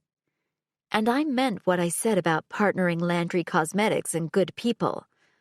I know that I could have done so much more to include you in our family from the start, and I deeply regret that. I'm willing to put my money where my mouth is if we can start again on the right foot." "I would really love that," Annie said, meaning every word of it. "Where's Dad?" Joseph asked. Melinda's expression said it all. He hadn't come. "You know how busy your father is. He wanted to be here." "I doubt that," Joseph replied with a scowl. Annie placed her hand on his arm and squeezed. After Melinda disappeared back into the crowd, Annie turned to him. "Baby steps. He'll come around eventually." "You think?" Joseph asked. A groove had formed between his brows. "I hope so. And we're a team, remember? You and me and the little bean." She pressed her hand to her stomach. They'd made a pact to try to rebuild things with Morris for the sake of the baby. But Joseph had also learned to stand his ground where his father was concerned. They wanted a relationship with Morris, but on their terms this time. That's always going to come first. Joseph pulled her into a warm embrace, and she knew, without a doubt, that she'd made all the right moves this time. This was where she belonged, in his arms, and on the verge of something new and exciting. The squawk of a microphone brought everyone's attention to the front of the room. Their MC duo, Reed McMahon and Wes Evans, looked handsome in their tuxedos as they addressed the room together.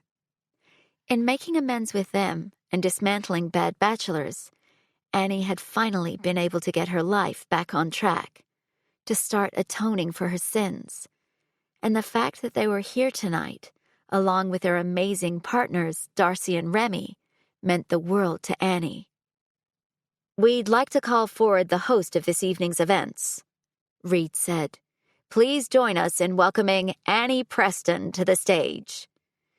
She still got a buzz from hearing her new name after the wedding. Sucking in a shaky breath, she planted a kiss on Joseph's cheek. As she ascended the steps to the stage, she held the length of her shimmering gown in one hand. Reed kissed both her cheeks, as did Wes. "You've got this," Wes whispered in her ear. Smiling, she took her place at the microphone. "Thank you all for being here tonight. I know some of you are expecting me to launch into the benefits of my new business, Good People, and to ask you to pull out your wallets and your checkbooks for a good cause. Don't worry, that will come soon." The audience tittered. But instead, I'm going to open with a confession. I've made a lot of mistakes in my life. Perhaps one of the biggest was starting an app and a website that you might all be familiar with, Bad Bachelors. She held her breath as whispers and gasps skittered through the audience. But tonight, I'm here to ask New York's forgiveness. I'm here to apologize for the pain and anguish I caused so many people. She paused to let that sink in. With 6 months between her and the closure of Bad Bachelors, she'd had a lot of time to think about what she'd done, about the mistakes she'd made, the people she'd hurt, and those she'd helped, those she wanted to help.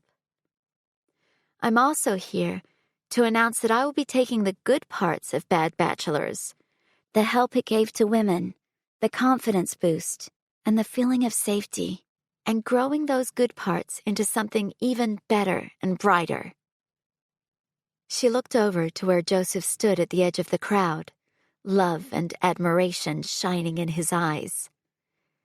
And I want to tell you about 2 women who inspired me to be a better person. My best friends, Darcy and Remy. She gestured to where they both stood in the audience, looking amazing in stylish cocktail dresses. Darcy in her trademark all black, and Remy in a pretty ballerina pink. Let's start with Darcy. Darcy made a motion of groaning and buried her face in her hands. Beside her, Reed stood strong and tall, his arm around her waist and a proud expression on his face. Darcy is a librarian who works tirelessly to improve her community. She campaigns for funding to run programs for the children who visit her library. She started a series of book clubs to get more people through the doors and raise awareness of the important role literature and reading play in our community. She will talk your ear off about her favorite book and then make you promise you'll come and borrow it. Lord help you if you break that promise. The audience laughed, and Darcy shook her head, burying her face in Reed's shirt. She's going to kill me after this, because Darcy hates the spotlight. She does all this work quietly, not for praise or recognition, only for the passion of what she does, for the love she has for her community. I can say with absolute certainty that she's a true role model. Annie swung her gaze to Remy, whose face was wide and open. A huge smile split her lips as she held hands with Wes, who looked down at her dotingly. My other best friend is someone you may have heard of, Remy Drysdale. She's one of the most talented and fearless people I know. For anyone who thinks ballerinas are dainty and cute, let me correct you. Ballerinas are warriors. They work harder than you would even think is possible. They push their bodies to extremes. They spend their lives perfecting an art form that repays them with pain. They have the mental fortitude to face constant rejection and criticism in their careers while making their performances look as easy as possible. Remy is the bravest and most hardworking person I know. Remy pressed a hand to her chest, looking like she was about to cry. This woman barrels through life, always trying to do her best. She speaks her mind, wears her emotions on her sleeve, and tells it like it is. I have learned so much about honesty and openness from her. She's truly changed my life for the better. Annie swallowed. Emotion clogged the back of her throat. It felt like she was standing at the edge of a cliff, baring herself to the world. Why am I telling you about these women, and not my amazing husband who stood by my side for most of my life? Well, he'd have no issue in telling you himself just how good he is. The audience laughed, and Joseph shot her a mock stern look that he could barely hold for a second before his smile broke through. But these two women wouldn't ever list their achievements. It seems to be ingrained in us as women not to tell the world how awesome we are, not to feel comfortable sharing our achievements. But Good People is going to change that. I want to give women the resources to stand up for themselves, to speak their truths, and to follow their dreams. The truth is, I couldn't have done this without Joseph, because I wouldn't be the person I am now without him. He's lifted me up, challenged who I thought I was. He backed this idea from day one. So, on that note, let me talk you through my vision. Annie glanced to the tech guy sitting in his booth off the side of the stage. A curtain was drawn back, and the logo for Good People filled an enormous screen. This was it. Good People was really happening. This next step would be scary, but with Joseph, Darcy, and Remy by her side, she felt as though she could conquer it all. Family dramas, business, motherhood, love. Because together, they could face anything. This concludes Bad Influence by Stefanie London, narrated by Larissa Gallagher. Copyright 2019 by Stefanie London. This unabridged audiobook is published by arrangement with Sourcebooks Incorporated and was produced in the year 2019 by Tantor Media Incorporated, a division of Recorded Books, which holds the copyright thereto. Please visit tantor.com for more information on our growing library of unabridged audiobooks.